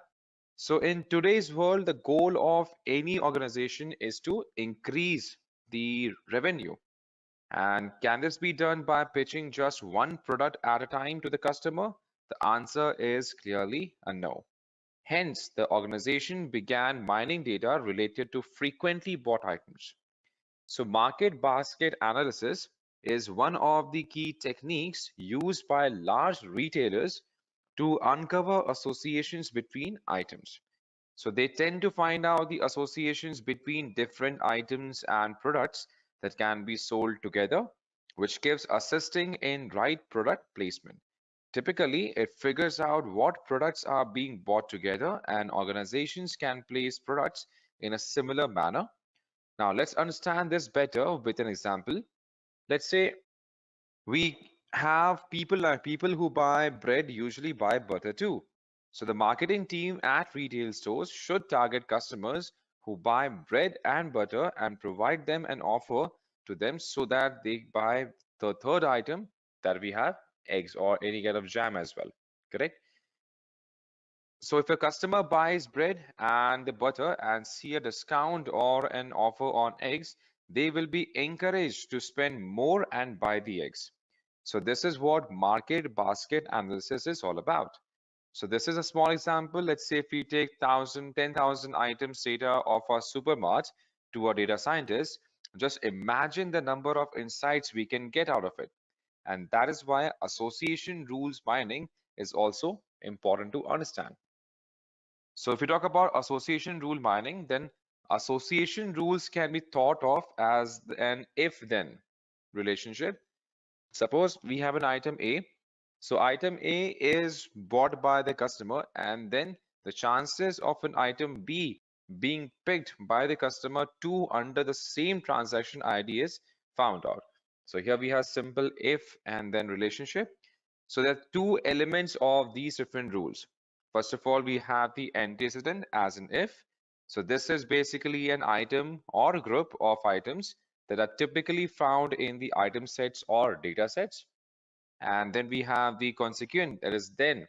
So here we have then. So then is basically used for, then it comes along as an item with an antecedent, or we can say a group of antecedents that we are seeing. And antecedent we have discussed, it is basically an item or group of items that we found in item sets of data sets. Now, here comes a constraint. Suppose we made a rule about an item we still have around 9,999 items to consider for rule making. As we discussed, we are going to make use of 10,000 items. So this is where Apriori algorithm comes into play.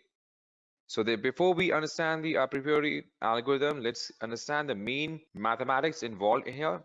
So there are three ways to measure the association. We have support, confidence, and then we have lift, through which you can measure the association here. We have support, confidence, and lift. So support gives the fraction of transactions which contain item A.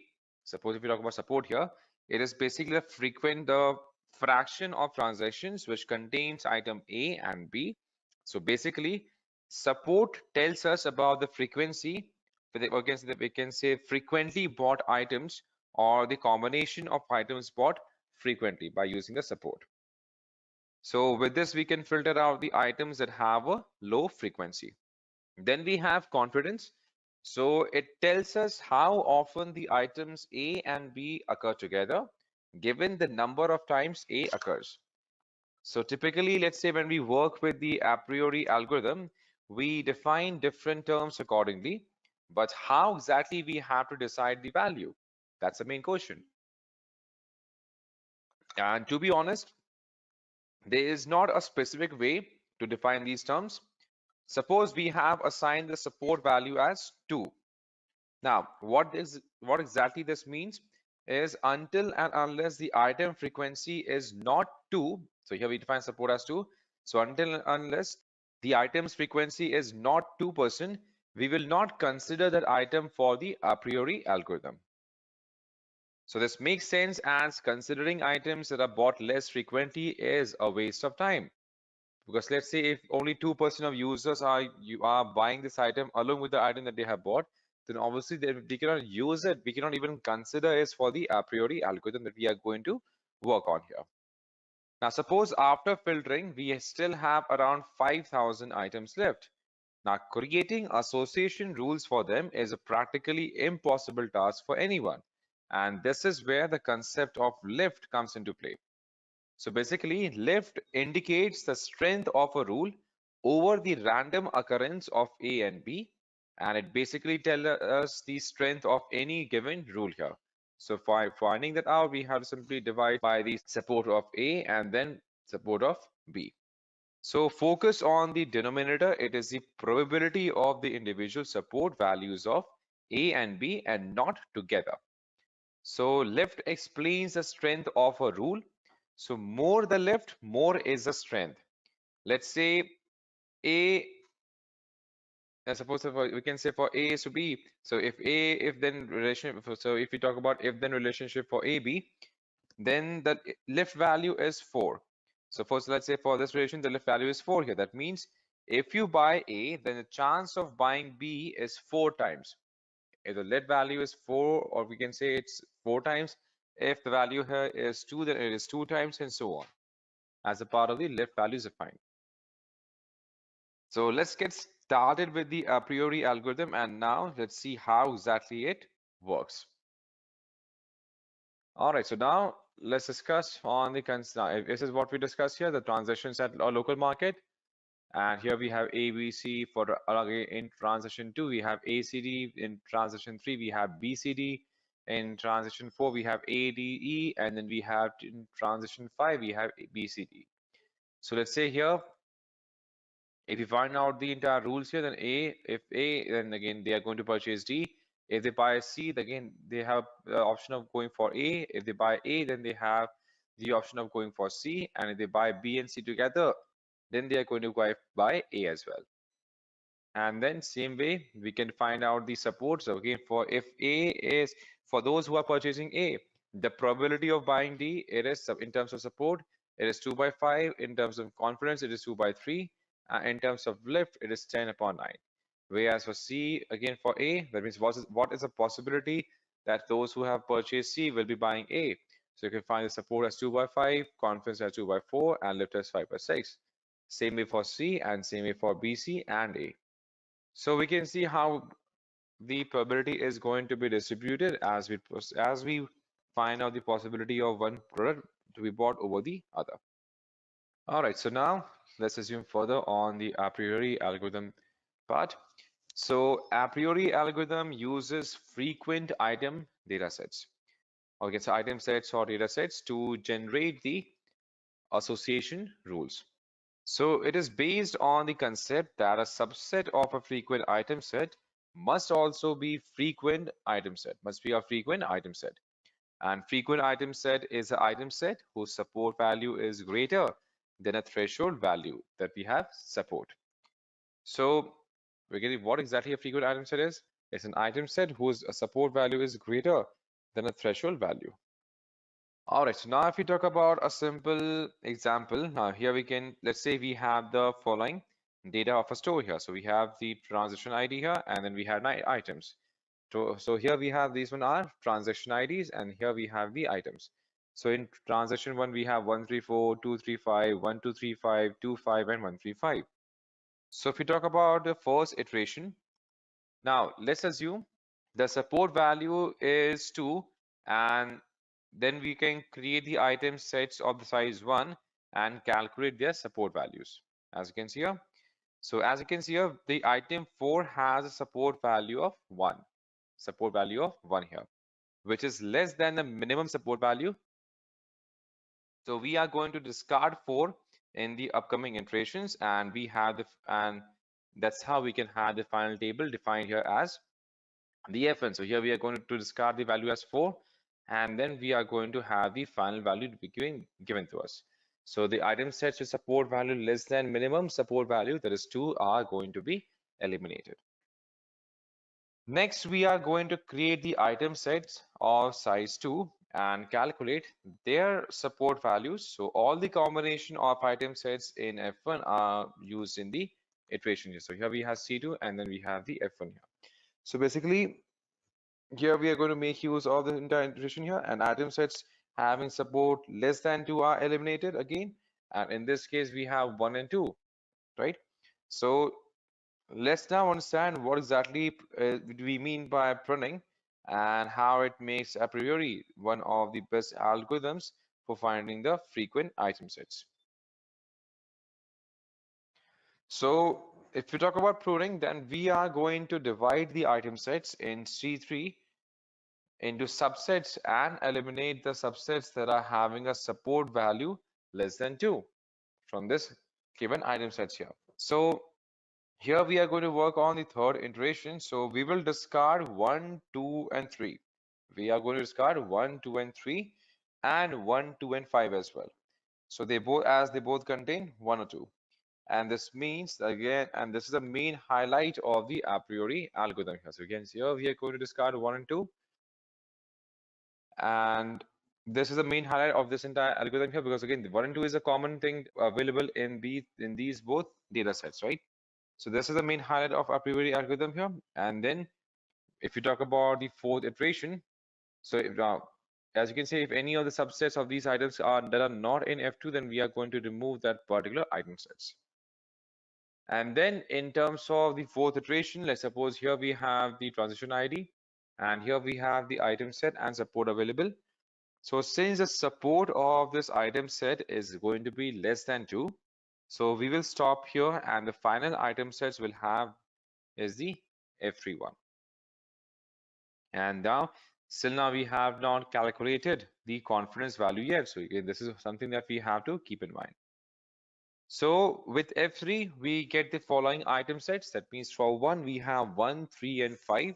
And subsets are 1, 3, 1, 5, 3, 5, 1, 3, and 5.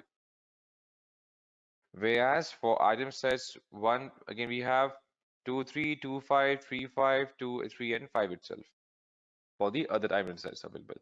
So for 1, we have 1, 3, 5. These are subsets of 1, 3, 1, 5, 3, 5, 1, 3, and 5. Whereas 2, 3, 5 are subsets of 2, 3, 3, 5, 2, 5, 2, 3, and 5, right? And for every subset of I, we have to define the output rule. Now, when we are going for applying rules here, so we will create the rules and apply them on item set F3. So now let's assume a minimum confidence value is 60%. So for every subset of that we have S of I, so the output rule is going to be S is going to be recommended. So S is going to simply recommend IS, and then we hit support, it is I, and then we can simply divide this by the support itself, and to find the minimum confidence value is going to be 135. So here rule 1 here is 1, 3 is again a subset. That means 1 and 3 will result to 5. That means if a user is purchasing 1 and 3, both the items, then we have a good possibility of the customer going for the 5th item as well. So here the confidence is going to be support 135 divided by support 13. That is 2 by 2. That is 66.6%. That is 60%. So here rule 1 is going to be selected. And in rule 2, we have 15, 135 minus 15. That means if someone is purchasing 1 and 5, then they are going to have a good possibility of going for 3 as well, where we are going to see the confidence. And for finding the confidence, we are simply going to again subtract support for 135 by support of 15. That's 2 by 2, and this is going to simply be translated at 100%, and which is much greater than 60% as well. And same way in rule 3, we have 35, 135, 3.5. That means here, if someone is going for purchasing 3 and 5, then they are going to have high possibility of going for 1 as well. So here the confidence is support 135 divided by support 35, that we get as 66.66%. And here the rule 3 is going to be selected here, as you can see here. Now, now if you talk about the application of rules here, now when we are talking about this rule here, we can see whenever the confidence is going to be more than 60% defined here, then this rule is going to be selected. As you can see here in this rule 5, where those who are purchasing 3, they have a possibility of going for 1 and 5 both. So here the confidence is less than 60%, which is why this is going to be rejected. Same way for rule 6 as well. Same way here for rule 6 as well, because here the confidence is going to be less than 60%. Then that's why this is going to be rejected here, correct? Because again, here we have assumed a minimum confidence level for 60%, and wherever we are going to get the confidence less than 60%, we're simply going to reject that particular model here. All right. So first of all, that's how we had seen how we can create rules in Apriori algorithms here. And the same steps can be implemented for these item set 2, 3, 5. And then we are going to try it and see which rules are accepted and which rules are going to be rejected, and how we can implement the a priori algorithm in Python. All right, so let's fetch some sample data sets here that we are going to work on. So to get started working on the actual analysis here, we are going to make use of the PyCharm ID. So we can use any of the ID, or we can also make use of the Python common IDLE to get started. So we are going to make use of PyCharm. In this file, we'll be having the access to the invoice number. We have the stock code, we have description, quantity, invoice date, unit price, customer ID, and then we have the country. So this is the data point, that this is a file that we are going to work on. All right, so in the meantime, we are also going to install PyCharm as our main ID. So in case you want to work on Python, then we can make use of PyCharm ID, which is one of the most popular IDs for getting started. And PyCharm is also offered as a free tool. That means here it is also offered as a community tool here. So you can use it as a community tool in order to get started. So once we have the access to it, we can open this up. All right. So here we can get started. First of all, we are going to work on the Pandas library. So here we are going to import Pandas and MLXtend libraries imported and to import and read the data sets. So here we are going to use import, and then here we are going to define import Pandas, and from Pandas as PD. So here we go to import Pandas as PD, and then we are going to use from MLXtend. We are going frequent patterns. We are going to import a priori, and then we are going to use the same from MLXtend frequent underscore patterns. We are again going to import association rules. We're going to import association rules, and then we are going to create a data frame where we are going to make use of Pandas library as pd.read, and here we are going to read Excel file. If it is a CSV file, then we define it as read CSV, and here we can define the path. Suppose here the file is currently available in our users location, and under users we have it in downloads, and by the name of online underscore retail dot xlsx. So this is the library that we have currently imported here. And in case suppose some libraries are currently missing here, so we can import these libraries as and when required here. Suppose if something is missing here, we can simply import these libraries in case they are not properly installed. So for installation of any new library here, we can go to File, under Settings. Here we have to go to Project Interpreter. In case you want to add any specific library here, then we can simply click on plus, and then we can choose which all library we want to add here. We can simply see the entire list of all the libraries currently installed here. And now if we want to start with more, then we can simply add more libraries, and then we can start deploying it one by one. So for example, suppose if we want to install any specific library here, so here we can, let's say here we want to install the a priori here.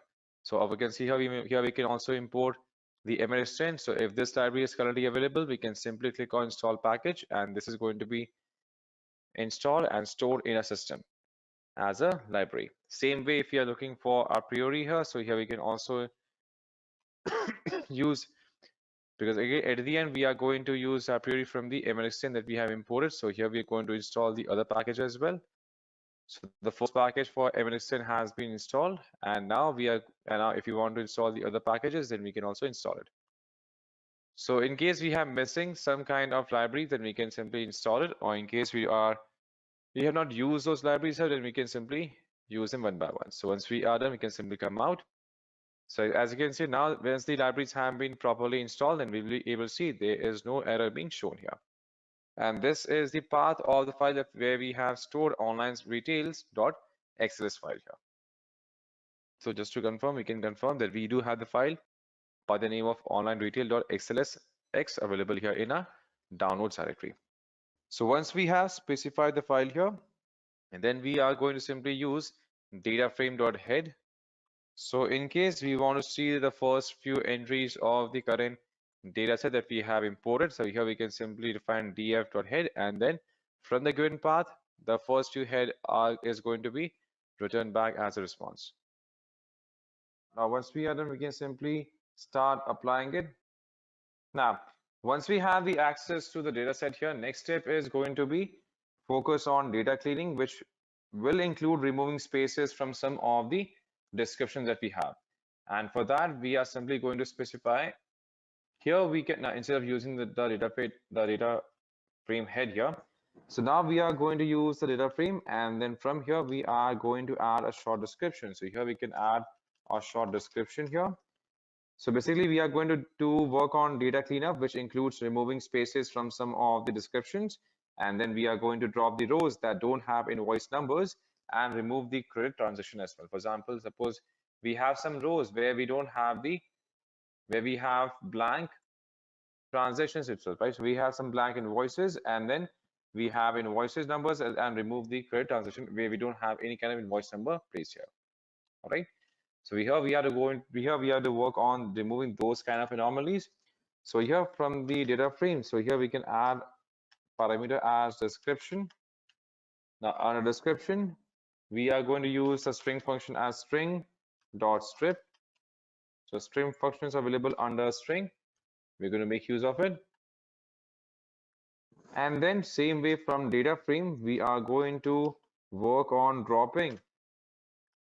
There we can find the values for x is equal to 0, and then the subset where what kind of values we have to drop. Do we have to define that parameter where the invoice number is going to be in place is going to be true, and then from data frame we can define the invoice frame, the invoice number, and then we can define it to be a data frame where invoice number, again we are going to convert that to a string itself. So here we can define data frame and then the invoice number type. So here we have invoice number dot the AS type, and then we are going to the SD type here, but again here we can keep it to AS type.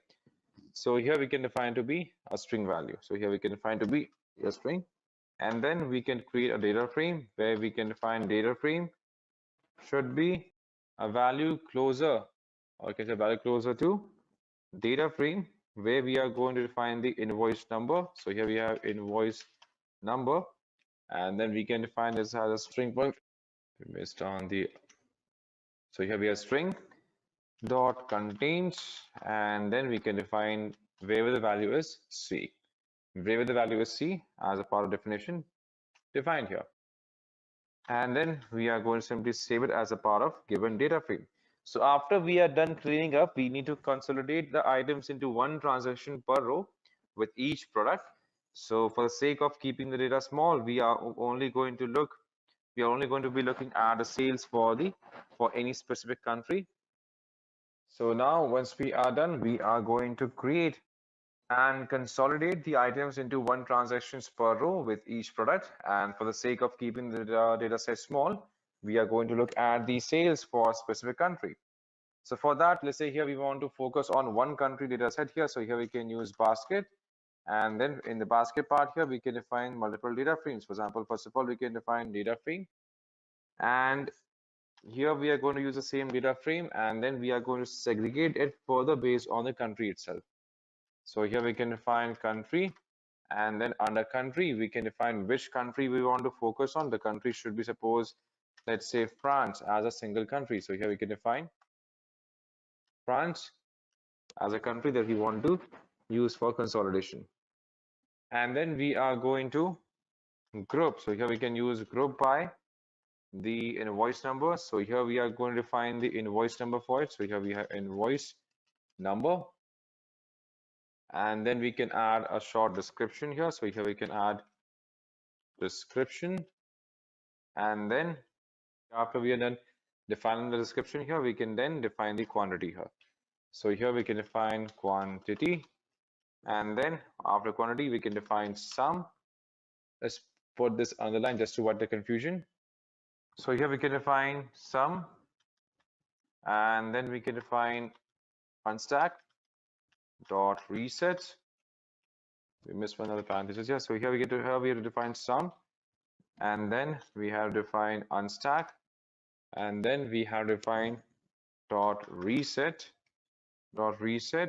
and then the index value here with the final NA, with the final, or okay, so with the simple fill color, with the simple fill, and then we can define the value to be a simple 0. And then we can use set underscore index, where we can define for the invoice number. So here we have invoice number defined. And then we can define this for a basket. So basically here we are going to define the consolidation for the items into one transaction per row with each particular product. And to keep the number of transactions low, we have focused our attention only for a single country, so as in France. So after we are done with that part, next we have to work on removing all the zeros. So basically there are a lot of zeros in the data, but we also need to make sure that any positive values are converted to a 1, and anything less than 0 is also set to 0. So for that, we are going to make use of this. So basically here we are now for converting that, here we are going to go ahead and perform the encoding as well. So here we can define encoding units. So if x is less than or equals to 0, then we are going to return 0. And if x is greater than or equals to 1, then it is going to turn 1. Where we are going to define the basket sets and the basket apply map encode units. And then we are going to simply use the drop postage and place setter to be true here. So basically here we are going to simply work on, first of all, removing all the anomalies here. And then if there are a lot of zeros in the data, we also have to make sure that any positive values is converted to 1, and anything less than 0 is also set to 0. That's what we have done here. And then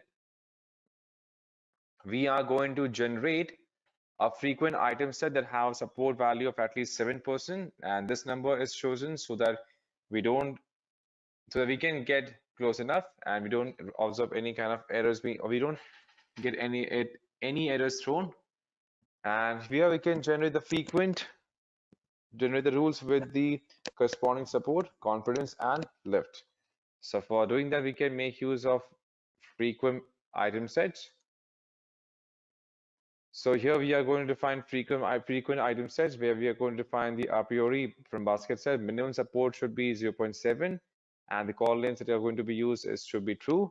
And the rules here defined should be for association rules, where we want to define the metric as lift and the minimum threshold to be set to 1. And then we are going to filter the data frame using standard Pandas code for a large lift and high confidence value as 0.8. And then if we run this, and we'll be able to see the output directly in the section altogether. So here we can simply run the rules. And then if we run rules here, we can define rules for lift. It is going to be defined as a value greater than 6, and the rules where confidence value is going to be 0.8 altogether. So that's how we can make use of the a priori algorithm here.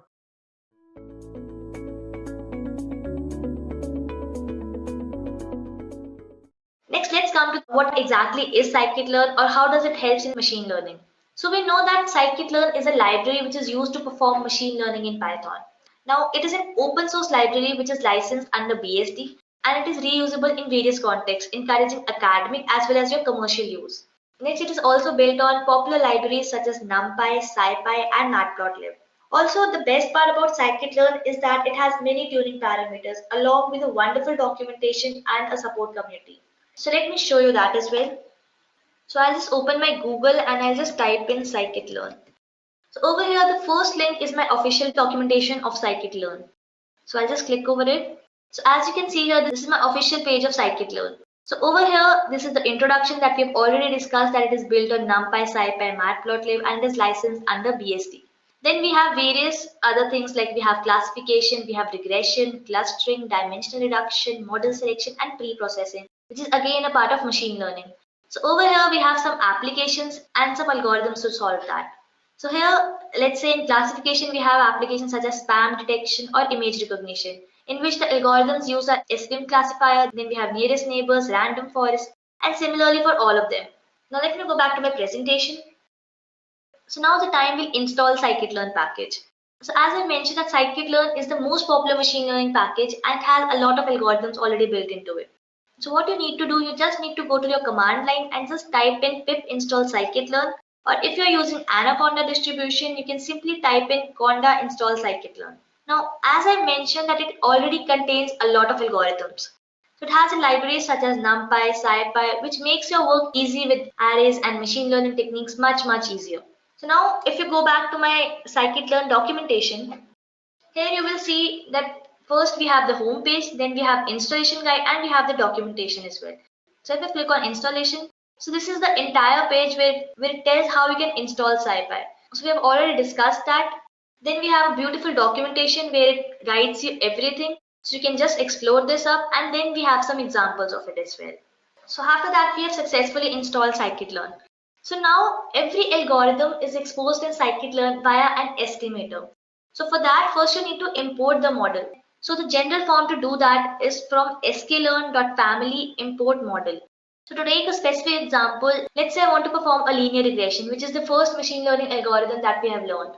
So we'll just go ahead and type in from sklearn.linear_model import linear regression. So here my linear underscore model is the family, and the linear regression, that's the model itself, and then you just need to instantiate that model. So this is how you can implement any algorithm using Scikit-learn. Moving ahead, let us see the concept of regression and clustering. Over here in the documentation as well, we have seen various aspects of Scikit-learn, wherein the first two were regression and clustering. So we'll be going ahead and picking up these two for this session. So here regression is the prediction of a numerical value that often takes input as a continuous value. So as you can see here in the graph as well, we have continuous value of data points. Then we have classification. So classification is the problem identifying to which set of categories a new observation belongs. So let us understand this with an example where you have a given set of mail, and you have to classify these mails into two categories based on the fact that whether the mail is a spam or not. So this is a problem of classification. So here basically the goal of classification is to find boundaries or to define boundaries that best separate the different categories of data. Now once these decision boundaries have been framed, it will allow you to differentiate between the classes of data and classify any new value. So in our case, we'll be segregating the mails whether it is spam or not. So you can go ahead, pick up any data and build your model to classify them as well. So this is the whole idea behind clustering. Now, apart from this, clustering is used in various other domains, such as it is used in medical, where you can predict whether the patient is sick or not. Then it can also be used in animal recognition, where you can classify a set of animal images into different categories. Then you can also use it in machine vision, where you can specify faces, or whenever you use a camera, you can see over there, it can clearly identify different faces present. So therefore, a lot of things can be done using classification. So we'll be implementing both of this classification and regression techniques. But first of all, let us explore the data set that we're going to use. Here we have the most popular data, that is the iris dataset. Now why iris dataset? Because it is one of the oldest datasets and carries out easy supervised learning tasks. Now this dataset contains 3 classes of 50 instances each, where each class refers to a type of iris plant, that is Iris setosa, Iris virginica, and Iris versicolor. So it has a strong measurements among all these species, that is the sepal length, then we have sepal width, we have petal length, and we have petal width as well. So there are 4 features which are measured from each sample, that is the length and width of sepals and petals in centimeters. So now let us pick up classification. So here in classification, we have different algorithms. We have decision tree, we have random forest, we have naive-bayes classifier, and we have SVM classifier as well. So we have already discussed all these 3 of them. So in this session, I'll be focusing on support vector machine, which is also called as SVM classifier. So let us understand this support vector machine classifier. So SVM is a supervised machine learning algorithm which can be used for both classification or regression challenges. But in general, SVM is used for classification problem only. So what it does, it tries to define a hyperplane which can split the data in the most optimal way, such that there is a wide margin among the hyperplane and the observation. So this is your data points plotted in this very graph. So what your SVM is doing, it is defining a hyperplane which is able to segregate data into different categories. So data present at the right side of the hyperplane will belong to a different category, whereas data point present to the left side of the hyperplane will belong to a different category. So it is considered one of the most efficient algorithm in machine learning for performing classification. Alright, so I have a question over here. Okay, so Vivek asked me what is a hyperplane. So hyperplane is just a generalization of a plane.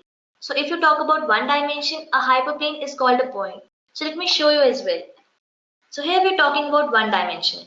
Let's say we have some data points over here.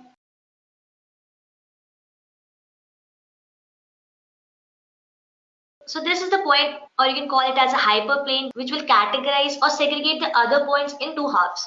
So this very point is considered as a hyperplane in one dimension. Now, if you talk about hyperplane in two dimension, let me do that as well. So I have some data points. Let's say I'll take a different color this time. So these are my data points. Now I want to draw, or you can say I want to create a hyperplane which will best segregate these data points. So over here my hyperplane would be a line. So this is my line, which will basically segregate your data points into two halves. So basically a hyperplane allows you to categorize the data points into different classes, or you can simply say it segregates the data points into different categories. So I hope I answered your question, Vivek. Okay, Vivek is saying yes, certainly. Great, Vivek. So let's move ahead now. So now moving ahead, we have a SVM use case. So now what we'll be doing, we'll be performing an SVM classification on the iris dataset. So we've already understood what exactly is an iris dataset and what features does it contains. So here is this problem statement. So over here we have to use the SVM classifier on the iris dataset, and you have to create a model which classify the flowers based on the features. So we have features such as sepal length, sepal width, petal length, and we have petal width as well. And we have to classify the flowers. So here we know that we have different species of flowers, that is Iris setosa, Virginica, and versicolor. So now let us go ahead and build our model for that. So I'll just go to my Jupyter notebook. Alright, so this is my Jupyter notebook. So I'll just go to Python 3 and I'll give a name to it. Let's say I want to name it as Scikit-learn tutorial. Alright. Okay, so now let me just brush up the basics of Jupyter notebook. So first of all, if you want to type in any headers, or if you want to give heading to your Jupyter notebook, you can simply type in hash, and you can let's say you want to type in heading 1, and you can go to the markdown and you can just run this. So the shortcut to run this is shift and enter, or you can just directly go over here and click this cell. Then if you want it in the header 2, so you can just type in 2 hash and write in any header. So let's say header 2, and just run this. Alright, I have to change it to markdown, and you can just run this. So this is my header 2. Similarly, you can do it for header 3. So you just need to type in 3 hashes and you can say header 3. Alright. Now if you want to bold your heading, so for that what you need to do, you just need to type in 2 asterisk, and you can say, let's say I want to type scikit. I haven't marked down, so I just mark down it, and now let me just run this. So this is my bold text. Now similarly, if you want some bullet points in it, so now first I'll just set it to markdown. So I say markdown. So over here I'll say, let's say 0.1, and then I want 0.2. So this will basically show me the bullet points. So let me just run this. So as you can see, I have bullet points over here. So this is just the basics of Jupyter notebook, and also for the shortcuts you have everything over here. So you can go over help and you can click on keyboard shortcut. So here it will show you the list. So you can just go over this once. So now let us implement SVM classifier. So I'll just give it a heading 1, that is SVM classifier. It should be capital. So I just capitalize it and done. Now the first thing you have to do for machine learning is you have to import the library.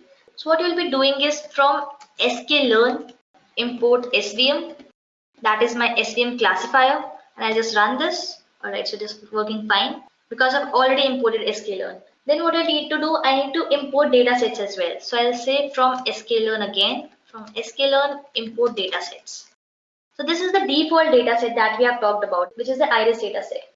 So here we have seen that Scikit-learn is my Scikit-learn library, and we have SVM classifier, which we are going to use. Then we have just imported the data set. So these are the two models which belongs to the Scikit-learn library. Now what you need to do, you just need to load the data set. So for that, I'll take a variable, let's say iris, and I'll just, using the data sets, I'll just load my iris data set. So I'll say load iris method. So I'll use load iris method to load it. Okay, so here it should be equal to, and it should be data sets. So using this load iris function, we have just imported my iris data set. So now what I need to do, let me just print the type of this iris. So I'll just run this. Now as you can see here, we have a data type called as bunch. So this bunch basically contains the iris data set and all the attributes. So one of those attributes is data. So let me just type in iris.data. So this will basically print me all the features, or you can say all the specifications of your iris data set. Now as you can see here, I have 4 columns and I have some 150 rows. Now, but these are the measurements. So I've already told you that iris dataset contains some specifications of the flower. So we have sepal length, we have sepal width, we have petal length, and we have petal width as well. So now you want to know the feature name. So you can just type in iris.feature name, feature underscore names, and just run this. So here we have sepal length in centimeters. Then second column stands for sepal width in centimeter, then petal length and the petal width.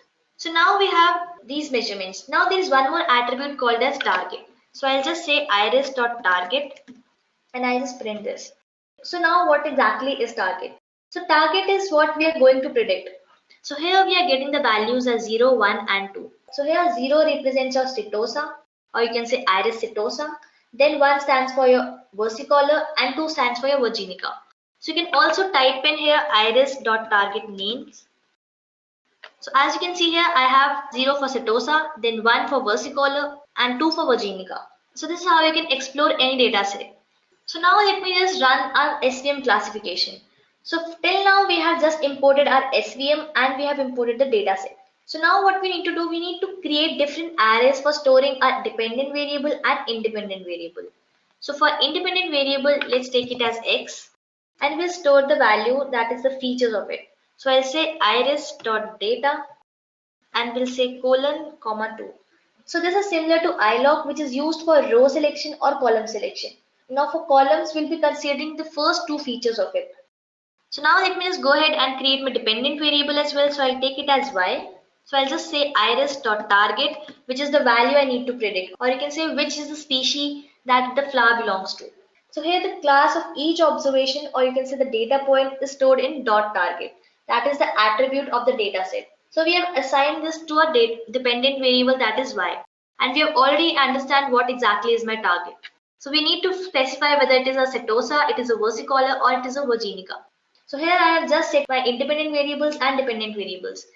Now what I need to do, I need to split my data. So I'll be splitting data into 2 subsets, that is my training data and my validation, or you can say the testing data. So I'll be just typing in xtrain, x underscore train, then x underscore test, then y underscore train, and y underscore test. So before that, first let's go ahead and import cross validation. So I'll just insert a cell over here, insert cell above, and over here I'll be writing from sklearn dot cross validation import my train test split. So as I told you that we have to split the data. So I'll be splitting the data in my training subset and my testing subset.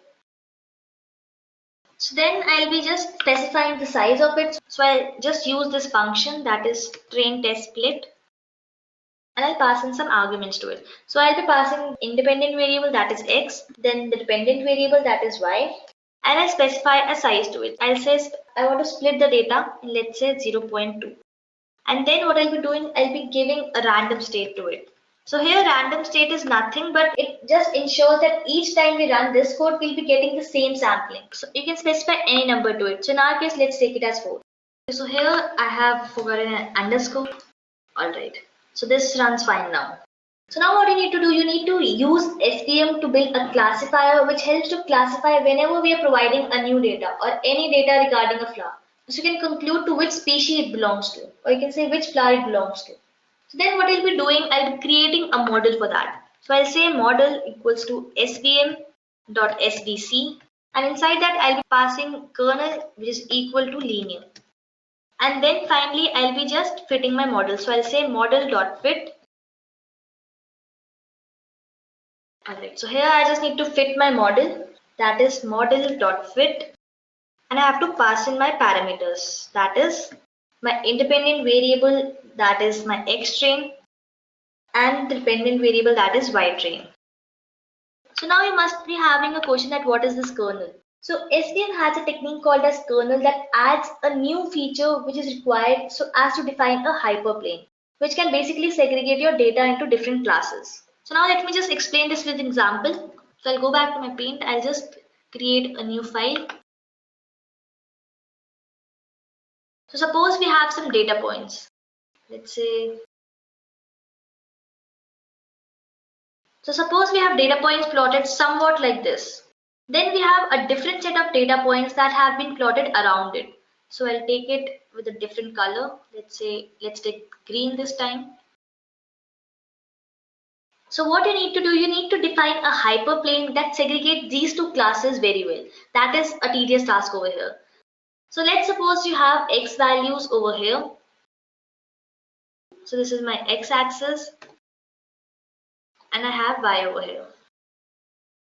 Alright.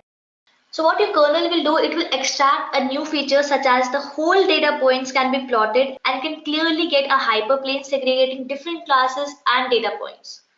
So we'll go ahead with some features such as, let's say z is equals to x to the power of 2 plus y to the power of 2 again.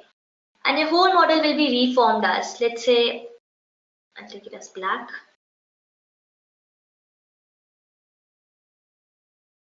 So let's say this is your new model. Now let's say this is your z-axis and x is this.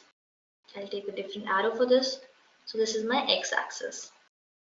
Now once you apply this transformation, you can clearly see your data points plotting something like this. So let me just plot some data points. And I'll plot one more set of data points. Let's say yellow this time. So now you have one set of data points plotted like this and another plotted like this. So over here you can clearly define your hyperplane, which is segregating your data set. That is your main goal. So this is what your kernel does. So basically kernel provides you with a functionality which takes the low dimension input space and transforms it into a higher space in order to convert not separable problems into separable problems. So that's what we're trying to do over here. So now we have set our kernel parameters as linear because we are going ahead with a linear hyperplane for our problem. So since our model is ready, we can go ahead and perform some predictions to predict a class of a particular flower based on the test data set. And therefore we can check the accuracy there. So now what we need to do, you just need to type in accuracy and I'll say model.score, and inside this I'll be giving the independent variable of test subset, that is x test. I will compare the predicted outcome, that is y test, and then I'll just print my accuracy.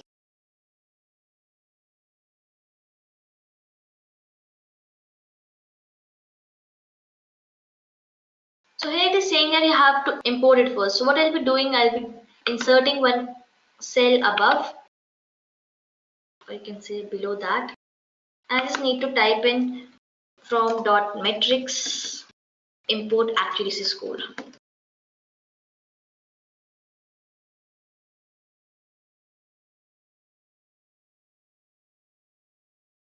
So alright, this happens sometimes in Jupyter Notebook, whereas if you run the same code in PyCharm, it will run fine. But now in Jupyter Notebook, it gives a problem of space. So what I've done here, I have just converted all my arrays into one dimension.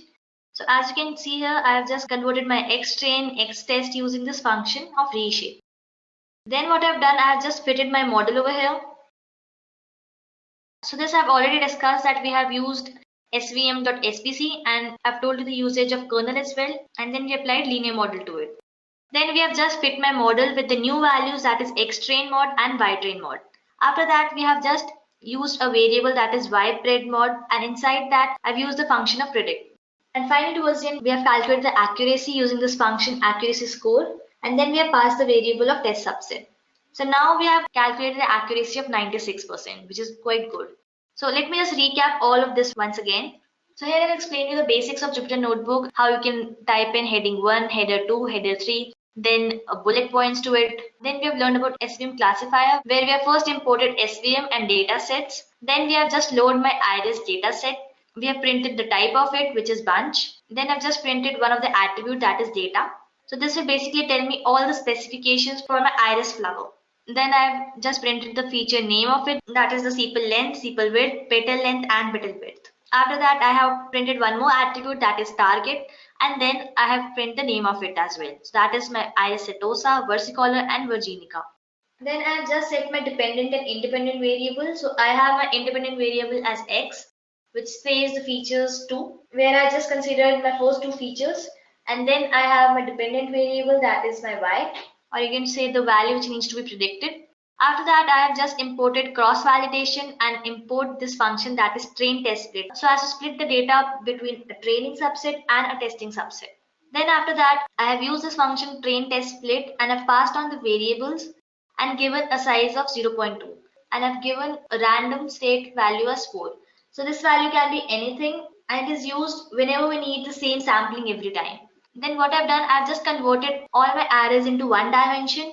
You don't need it sometime, but so sometimes Jupyter throws this error. So what I've done, I've just imported all these arrays into my one dimension. So I've used the function reshape, and then I've simply used a model, that is svm.svc, and I've used the functionality of kernel to linear model. Then I've just fit my model and pass on my independent variable and dependent variable. Then I've just calculated my accuracy. So over here, I have first imported my accuracy score, that is the predefined function. So using this predefined function, I have just calculated my accuracy. So this was all about my SVM classifier. Next, let us implement k nearest neighbors. So here, first of all, you need to select the value of k, which will basically define your nearest neighbors. So here you have to search for k observation or any number in training data that are the nearest to the measurement of unknown iris.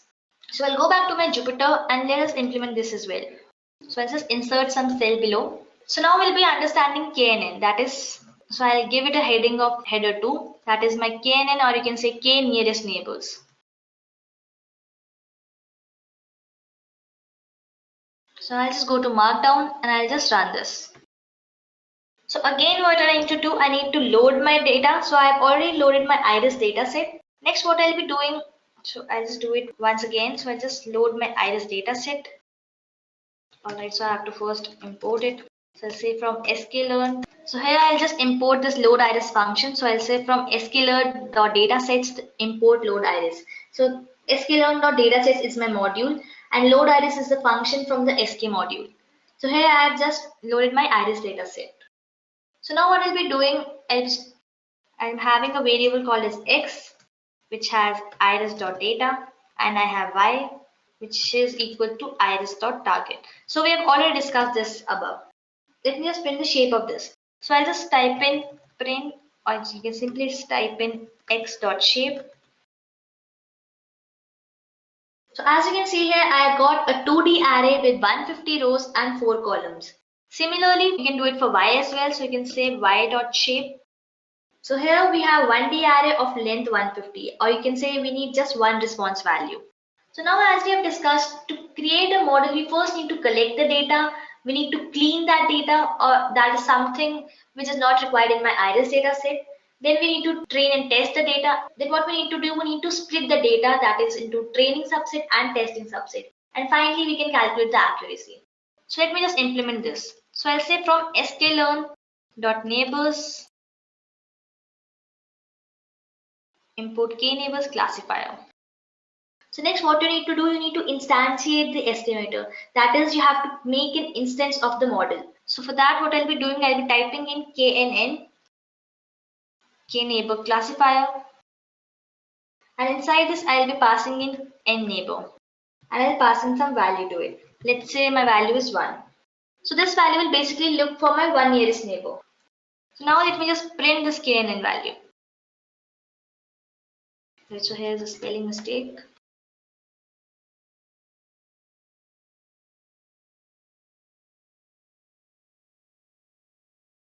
Okay, so here was just a spelling mistake of neighbors.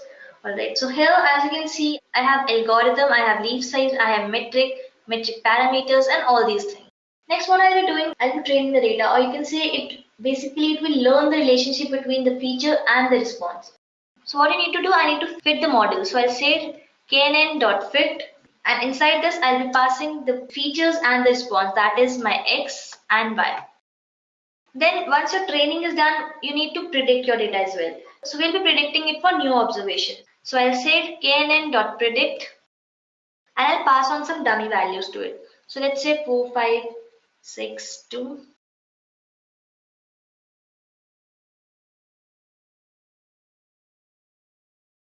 So as you can see here, we are just getting the same error that we got in a previous example, that is reshaping your data using the array.reshape function.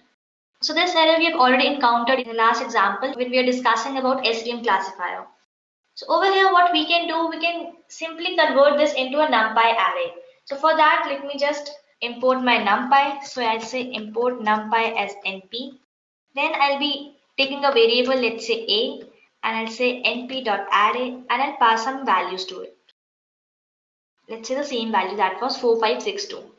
So now let me just print the shape of it to see whether it's working or not. Let me just print it. Alright, so this is working.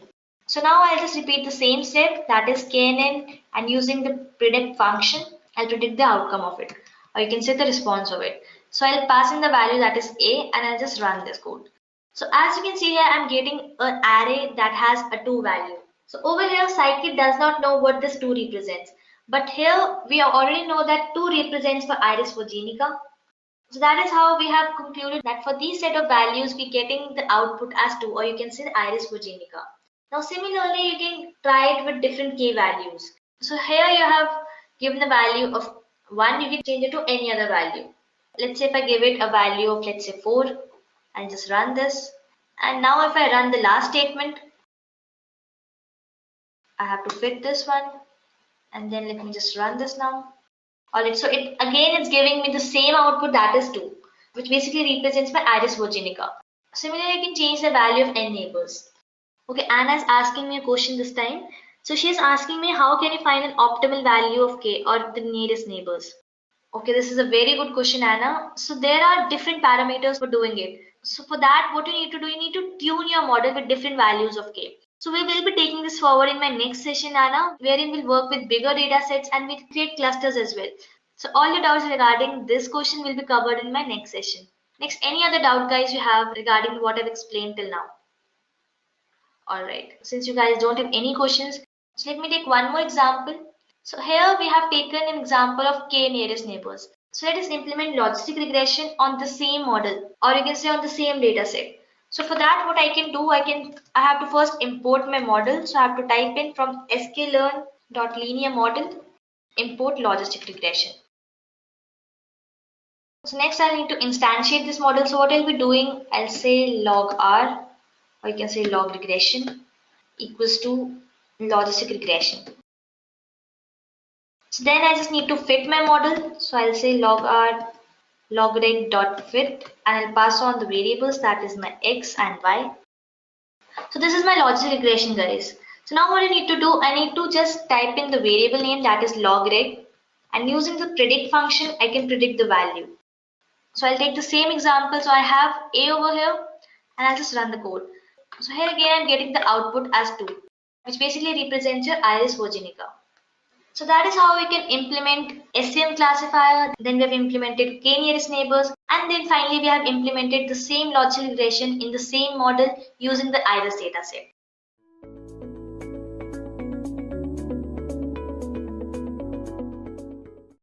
Why should you use time series analysis?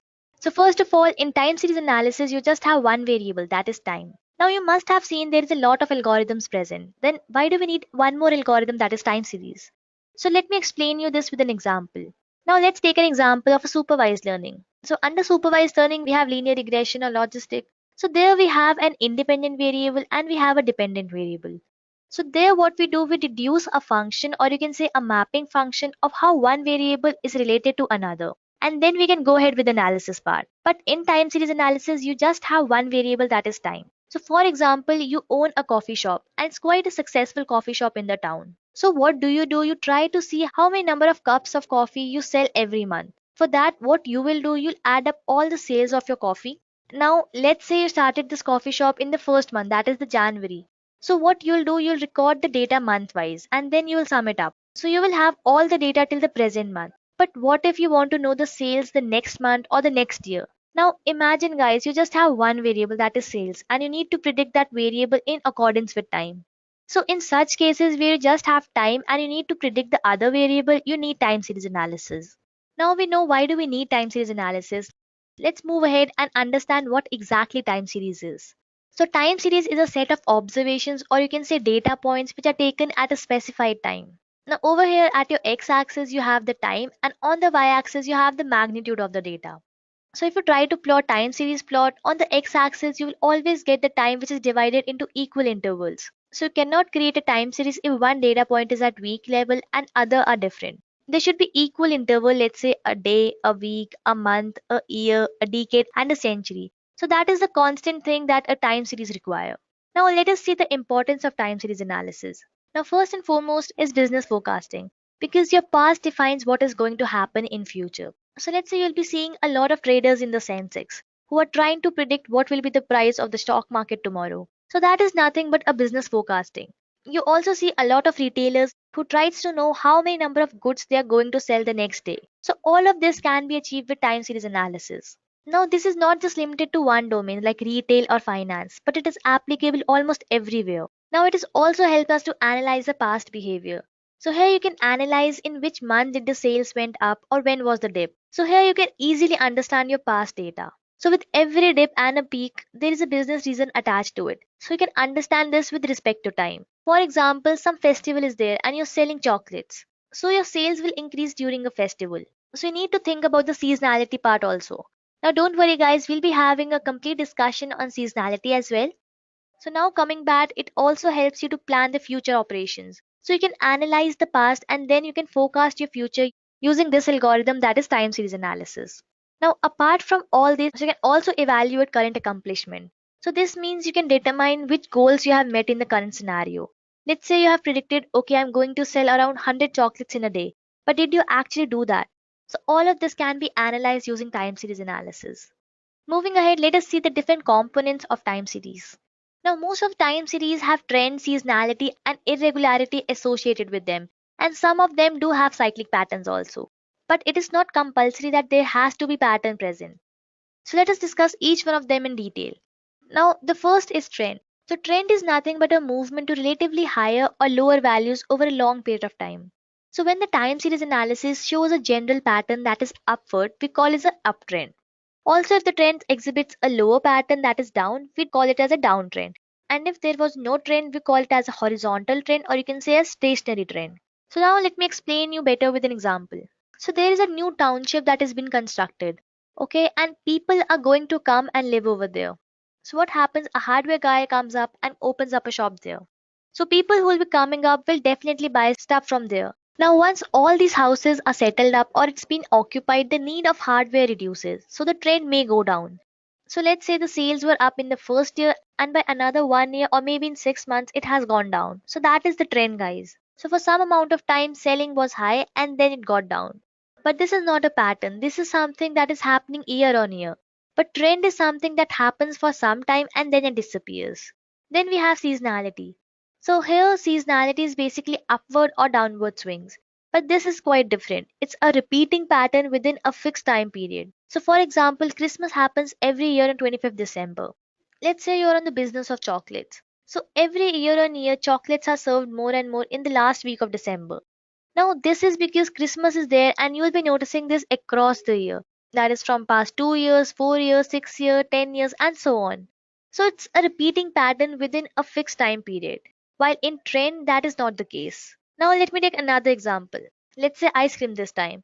So ice cream sales will go comparatively higher in summers rather than in winter. So that is again a seasonality.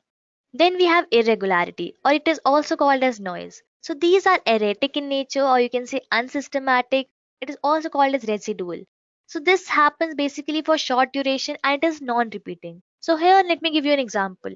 So let's say there is a natural disaster. Let's say there is a flood in your town out of nowhere in 1 year. Now, a lot of people are buying medicines and ointment for relief.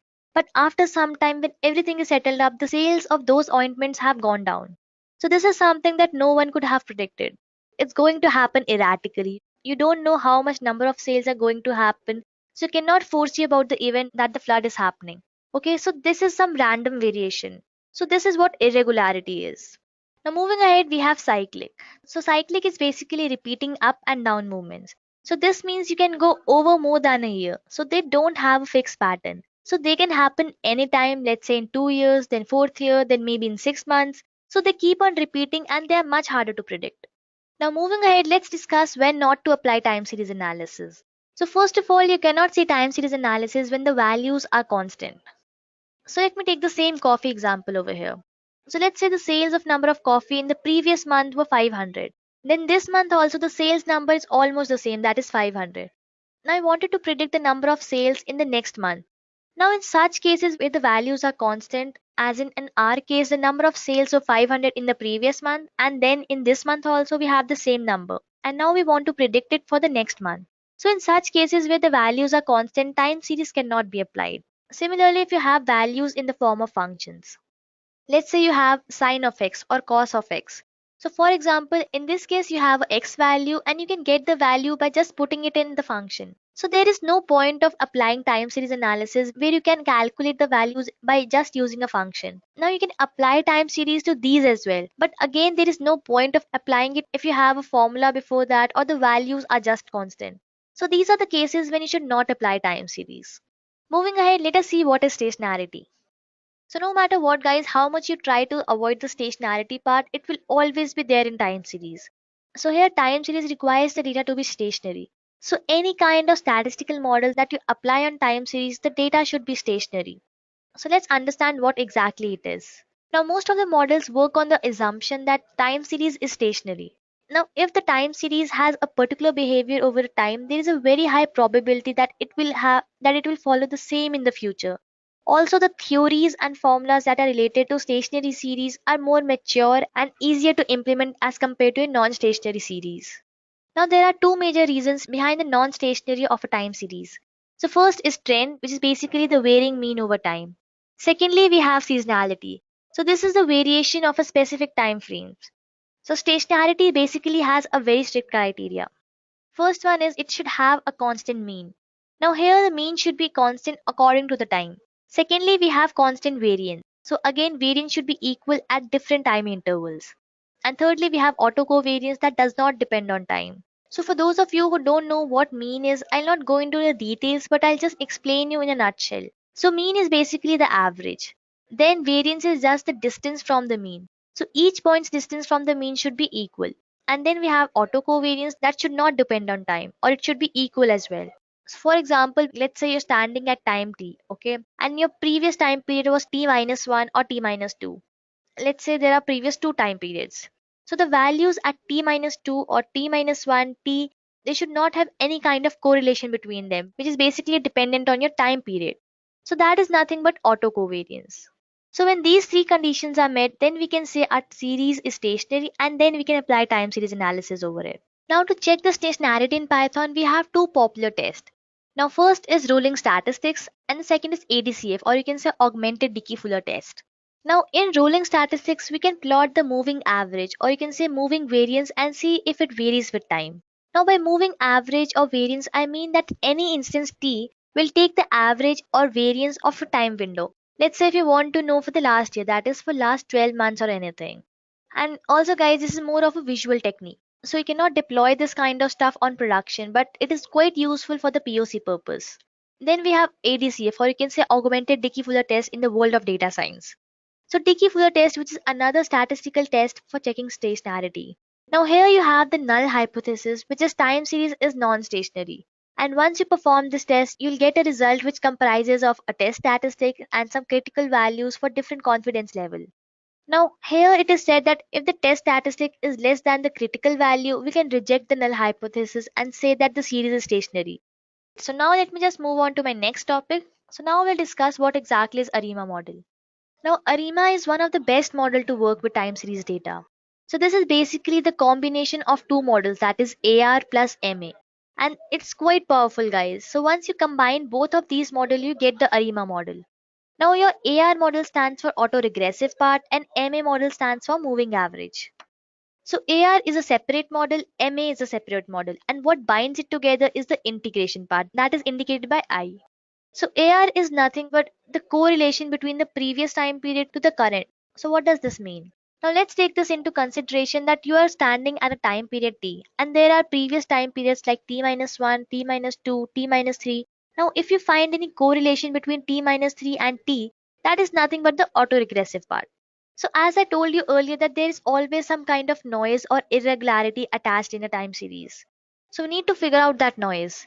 In fact, we need to average that out. Now, whenever we try to average it out, the crust and drops that are present in that noise smoothen out and we can have average forecast of that noise.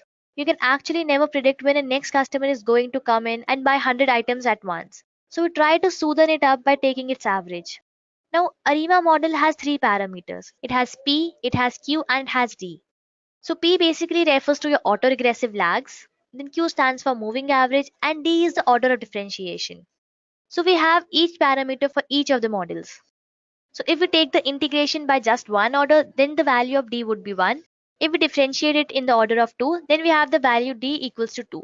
So that is how we can predict these values P, Q, and D. And each of them has a different method to it. So if you want to predict the value of P, you will be using an PACF graph, that is nothing but a partial autocorrelation graph. Then to predict Q value, we need to plot ACF plot, that is autocorrelation plot. And D, I have already told you, to make data stationary, we use some kind of differentiation. So the order differentiation defines the value D. So I guess enough of theory part. So now let's quickly jump on to the demo and let's see how you can implement all of these things. So now we'll have a look to a demo and we'll forecast the future. So here we have a problem statement where there is an airline which has the data of passengers across months. So here what you need to do, you need to build a forecast to determine how many number of passengers are going to aboard these airlines at the month level in the future. So here we have month, or you can say dates. So here we have dates from 1949 till 1960 and we have the number of passengers traveling per month. So now we have this kind of data and we need to analyze what will be the number of passengers if we have to predict it for next 10 years. So now let me just go to my Jupyter notebook and let us see how my predictions look like. So guys, this is my Jupyter notebook wherein I have the code and we'll be implementing all the things that we have discussed till now. So first of all, we'll be importing all the necessary libraries. So here we have imported NumPy. Then we have imported Pandas for data analysis part and you can say data processing. Then we have imported Matplotlib for data visualization, creating plots and all those things. Then in order to implement Matplotlib, we have also written percentage Matplotlib inline for Jupyter notebook. So you'll not get a particular plot open in a new window. Everything will be there in your Jupyter notebook itself. And then I have just defined the size. So now let me just run this.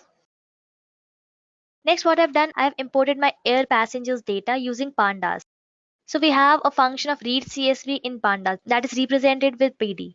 So we have substituted this in a variable data set. And then what we have done, we have just passed those strings in a date time format. So here we have set our data month wise. So using Pandas, we have a function to date time. So over here, you can specify a month and then you can just set this as your index. So here you have index variable as month. Next, what I have done, I have imported date time.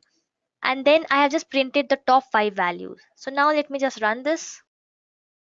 So this is how my data looks like. So I have month as my index and then I have number of passengers as my second column. So this data I've already showed you in the presentation wherein I have the data from 1949 till 1960. So I have just printed the head of it. So now let me just print the tail. So let's say I want to know the last 5 data entries. So here we have data till 1960 and we have the number of passengers. Next, what we have done, we have simply plotted a graph between them. So guys, in time series, we have date and we have another variable. So here my other variable is number of air passengers. So here we have date on my x-axis and number of passengers on my y-axis. And then we have simply plot that graph. So now let me just run this. So this is how your data look like. So here you can see the trend is going up. So let's say if you want to calculate the mean at 1951. So here your mean will lie somewhat over here. And let's say if you want to calculate the mean of this year, that is 1960. So here your mean will be somewhere here. So here you can see that you have an upward trend and the mean is not constant. So this tells me your data is not stationary.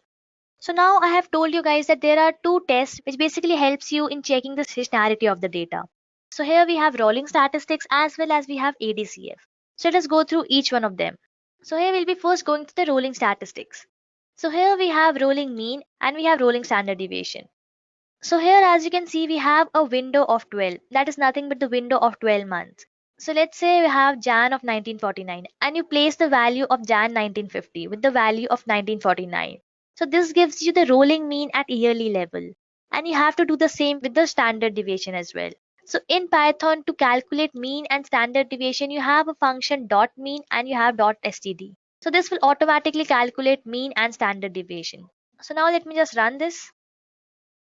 So here if you notice your first 11 rows is NaN, that is not a number. Now this is because we have calculated all the averages of these 11 and given over here. And similarly you can do the same for the next ones.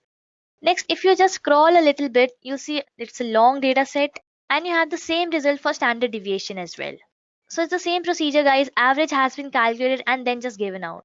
So here you must be having a question why only 11 values are NaN. So over here we have just given a window of 12. Let's say I've given a window at daily basis or you have data at a day level, then your window size would be 365. So here my data is at monthly levels, so the forecast will be on monthly only. Now similarly if you have data at day level, then probably your window can be 365. So I hope you get the reason why I am giving the win as 12 and why we are calculating the mean and standard deviation. Then what we have done, we have simply plotted this rolling statistics bar. So here we have the original data which is just plotted by the color blue. Then we have the mean data. So here we have just plotted the mean for what we have just calculated above and then we have given the color red to it. Similarly, we have plotted the same for standard deviation and we have given a color black to it. After that, we have just given a legend, we have given a title to it, and now let me just run this code for it. So over here, you can see we have a plot somewhat like this. So guys, blue line is my original data. And as you can see, I have my mean in red and I have a rolling standard deviation in black color. So over here, you can conclude that your mean and even your standard deviation is not constant. So here your data is not stationary. So guys, this is my rolling statistics method, which is again a visual technique. So here we have already concluded that this is not a stationary data set. Now let me perform Dickey-Fuller test as well. So to perform Dickey-Fuller test in Python, you have to import from statsmodel.tsh stat tools import adfuller. Now this is the function which has been provided in Dickey-Fuller test. So here I have a function that is adfuller. I have passed the data set into it, which is the number of passengers, and then I have just given a lag, which is equals to AIC. Now AIC is basically Akai information criterion. Now what does this AIC mean? So AIC gives you the information about what you wanted in time series, the exact value to the actual value, and it analyzes from the difference between them. So don't just worry about this guys. For now, just think about this as a metric and see what happens when we just run this Dickey-Fuller test. So when we'll run this, we'll have values to test statistics. We have t-value, number of lags that has been used, and number of observations used. And then we have printed the values in a loop. So now let me just run this cell as well. So this for statement will basically print all the values. Now I have a state statistic value, a p-value, number of lags used, number of observation, and we have critical value at different percentages. So here your null hypothesis says that your p-value should be always less. So here we have a very large value that is 0.9. So this should be somewhat around 0.5. So that would be a great thing. Also, a critical value should also be more than the test statistic. So here we cannot reject the null hypothesis and we can say that data is not stationary. Then what we'll do, we'll estimate the trend. So here also with the results of Dickey-Fuller, we got to know that the data is not stationary. Then what we'll do, we'll estimate the trend. So here what we have done, we have taken a log of the index data set. So index data set is nothing but the data set which has index as time or the data which has been set monthly wise. So here we have just taken a log and let me just run this for you. Now if you see here, numbers on your y-axis have changed because the scale itself has changed. Here we have taken the log, but here your trends remains the same, whereas the value of y has been changed. Next, let us calculate the moving average with the same window. But keep in mind guys that this time we'll be taking up with the log time series. So again we'll be having window is equals to 12, that is nothing but the 12 months. And then we'll be just plotting the graph with the log time series. So here data is already in the logged form. So now let me just print it. So here you can conclude that mean is not stationary. but it is quite better than the previous one. But again, it is not stationary because it's moving with the time, and this trend is again an upward trend. So we can say that the data is not stationary again. Next, what we'll do, we'll get the difference between the moving average and the actual number of passengers. So we have mean and the actual time series that we have. Now, why are we doing this? Now, the reason is that unless we perform all these transformations, we'll not get the time series as stationary. So now you must be having a question as to whether it's the standard way to make a time series stationary. No, it's not, guys, because it depends on your time series as in how you can make it stationary. Like sometimes you have to take log, sometimes you might want to take a square of it, sometimes cube roots. So it all depends on data what it holds. So here we're going to log scale. So we are going to take MA and then subtract both of them. So here we have the log scale and we have the moving average. And then we have just printed the head of it, that is the top 12 values. Then what we have done, we have just removed the NaN values. So that is done by just typing drop NA, and in the brace you can write in place dot true and then just print the head of it. So now let me just run this. So here we have the month and we have the number of passengers. So here we have the numbers, which is basically the difference. Then moving ahead, I have purposely put in actual code of this ADCF test. So ADCF is the augmented Dickey-Fuller test. So above I have just applied a simple ADCF function. But this is the whole code, guys. So you have to perform this whenever you have to determine whether time series is stationary or not. So here I have defined a function which is test stationary, and I have performed both the tests. I have determined rolling statistics as well as performed Dickey-Fuller test. So over here I have used the window as 12, and then I have plot rolling statistics as well I have performed the Dickey-Fuller test as well. So let me just run this, and I'll just run the function as well. So now if you see, you have the original data as blue lines, then you have standard deviation in black line, and you have rolling mean in red line. So here you can visually notice that there is no such trend, or you can say it is much better than what we used to see earlier. So here we have rolling standard deviation and we have rolling mean. Now let me see the ADCF results as well. So here if you notice, your p-value is relatively less. In early cases we used to have 0.9 something, and over here you have p-value at 0.02. Now if you notice, your critical value and your test statistics value is almost equal, which basically helps you to determine whether your data is stationary or not. So I hope by now you got the idea between the Dickey-Fuller test and the rolling statistics test as to how you can determine whether the data is stationary or not. Next, what I have done, I have calculated the weighted average of time series. Now why I have done this, because we need to see the trend that is present inside a time series. So that is why we have calculated the weighted average of time series. So now let me just run this and you'll get to know why I'm talking about this. So as you can see here, as the time series is progressive, the average is also progressing towards the higher side. So here your trend is upward and it keeps on increasing with respect to time. Moving ahead, let's see another transformation where we have a log scale and then we'll subtract the weighted average from it. So in a previous scenario, we have subtracted simple mean, but in this we'll be using weighted mean and then we'll check for stationarity. So here we have just subtracted them and then passed the variable in the test stationarity function that we have just defined it over here. So over here it will go through both of the tests and then it will display the results. So over here I'll just run this cell. So over here you can notice that your standard deviation is quite flat. It is not moving here and there. And in fact, you can also say that this doesn't have any trend. Also, if you notice the rolling mean, it is quite better than the previous one. Now let me just see the results of ADCF test as well. So over here you have a very less value of p, that is p is equals to 0.005. So your TS is again stationary, which means that your time series is again stationary. So here you can use both this transformation to check whether your data is stationary or not. So now we know that our data is stationary. Now what we'll do, we'll shift the values into time series so that we can use it in the forecasting. So what we have done earlier, we have subtracted the value of mean from the actual value. Now what we'll do, we'll use the function called as shift to shift all of those values. So here let me just run this plot. So this is how the plot looks like. Now here we have taken a lag of 1. So here we have just shift the values by 1, or you can say difference your time series once. So guys, if you remember, I talked about the ARMA model. So ARMA model has 3 models in it. That is the AR model, which stands for autoregressive. Then we have MA model, that is for moving average, and I is for the integration. So ARMA model basically takes 3 parameters. And D there stands for the integration part, or you can say how many times you have differentiated a time series. So here your value becomes 1 now. Next, what I have done, I have simply dropped the NaN values. So here if you just run this code, you'll see that output is quite flat. So here your null hypothesis or the augmented Dickey-Fuller test, wherein we'll take the null hypothesis, is rejected, and hence we can say that your time series is stationary now. So here you can say that you again have blue as the original data, you have red as your rolling mean, and you have black as your standard deviation. So visually also we see that there is no trend present and it's quite flat. So here we can say that your time series is stationary. Now let us see the components of time series. So here you first need to import from statsmodel.tsa.seasonal import seasonal decompose.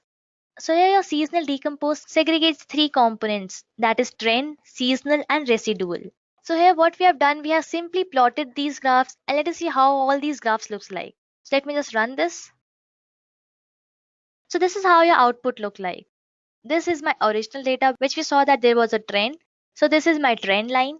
So this is going upward, in which you can say it's quite linear in nature. Along with that, we have seasonality also present in high scale.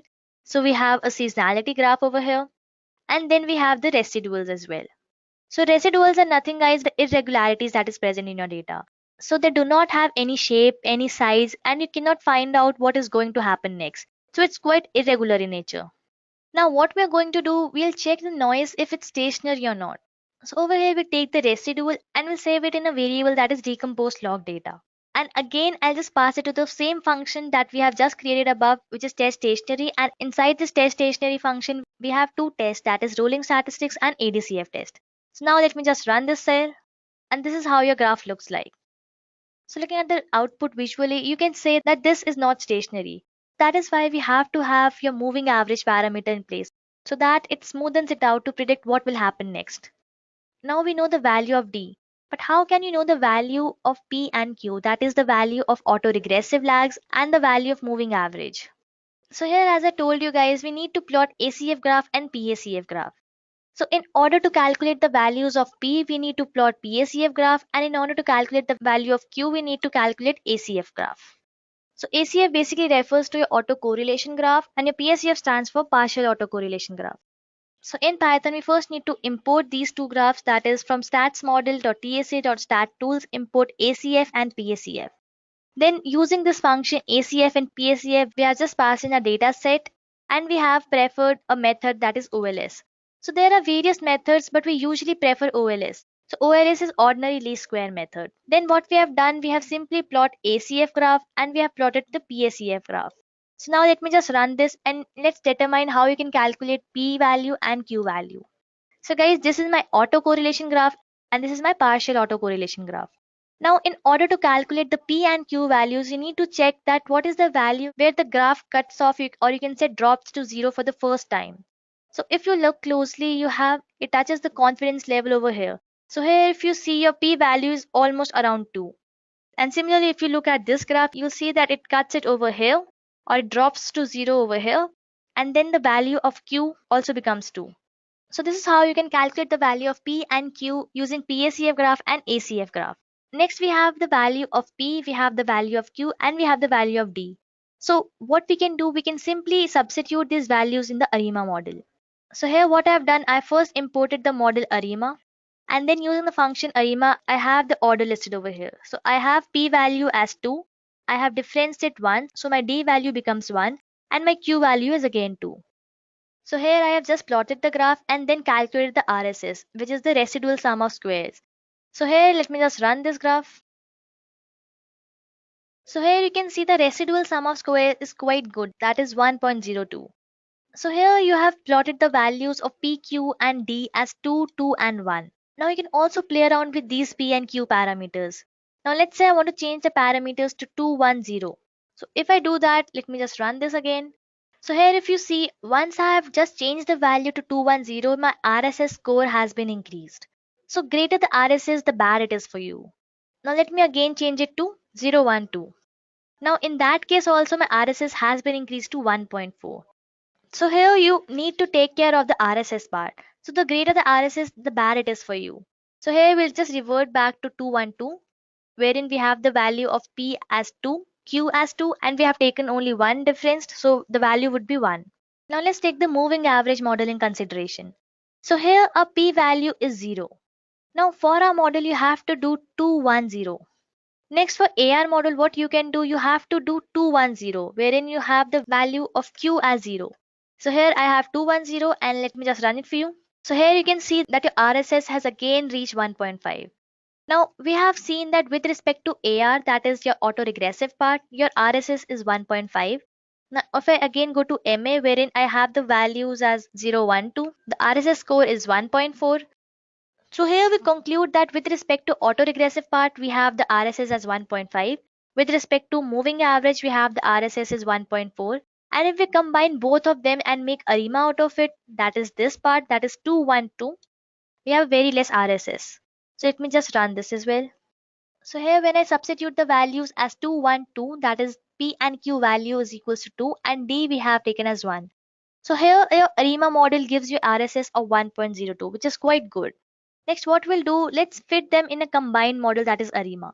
So here we have seen that with respect to AR, we have RSS as 1.5. With respect to MA, that is moving average, we have RSS as 1.4.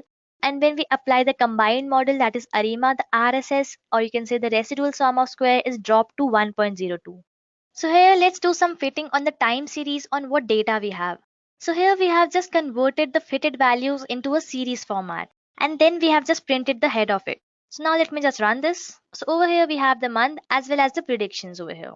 Next, what we'll do, we'll find it the cumulative sum, and then we're going to have the predictions done for the fitted values. So now to calculate the cumulative sum, we have the function called as cumsum, and then again we have just printed the head. So this is my result. And finally we're going to have the predictions done for the fitted values, and then we have just printed the head of it. So now let me just run this. Next, we also keep in mind that after performing these transformations, we also need the explanation of the whole data so that it comes back to the original form from where we have just started using it. So in order to know the values in that form, you need to take the exponent of it. So these are the 3 steps which are very important for data transformation. So you'll be finding cumulative sum, we'll do the predictions, and we'll also calculate the exponent of it so as to get your data in your original format. Now after that, we just plot the actual values to how our model has fitted. So now let me just run this. So you can see that the orange line is basically the model that we have fitted. And here you can see that only the magnitude is varying, whereas the shape has been properly captured by the ARIMA model. Now how we can do predictions, guys? Now there is a function in Python that is predict. Now before predicting the values, let me first see in my data that how many rows are there in my data set. So this is my data set name. So now let me just run this. So here we have the dataset from 1949, we have the number of passengers, it will go on till 1960, and we have 144 rows into one column. So here we got to know that we have 144 rows. So what if I want to predict it for next 10 years? So what will be my prediction? Now here you have to see that how many number of data points would you want. So let's say if you want to predict for 10 years, so the number of data points would be 120, that is 12 into 10. So here if you want to predict it for 10 years, you have 120. So using that plot.predict function, I can actually predict the future. So here using this function, I'll give the first index of the time series and then the number of data points you want the time series for. So I have 144 rows plus 120 because I want it for 10 years. So 144 plus 120 is equals to 264. So I'll write it over here. Now let me just comment this for now and let me just run it. So over here, if you can see, my blue is the forecasted value. And this gray part is your confidence level. So now whatever happens or however you do the forecasting, this value will not exceed the confidence level. So this is how you can see that for the next 10 years, you have the prediction somewhat like this. So this is how you can do prediction. And if you don't want to see the graph, you can actually write in the data point. So here I want the prediction for 10 years. So I have just typed in the steps that is equals to 120 and you get the result in an array format. So that is how you can perform a lot of operations with this data and predict it for, let's say, 6 months, 12 months, next year, 10 years, and it's totally up to you guys. So now let me just go back to my presentation and let's see what all we are left with. So here we have just built a model wherein we have forecasted the demand for the next 10 years. So in a data set, we have the date in the monthly basis and we have the number of passengers.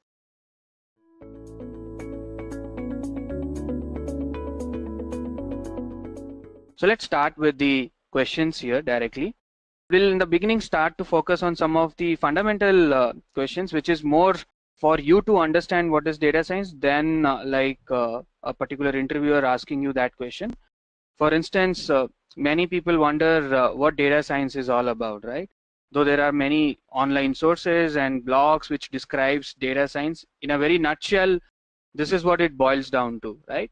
A person who is very good in understanding the computer algorithms, a person who understands the statistics and mathematical ideas, and applying these two knowledges from the computer science and mathematics into a particular application, right? A business application where somebody sees a value coming out from the data. So how do you apply that? So that's how kind of data science approaches.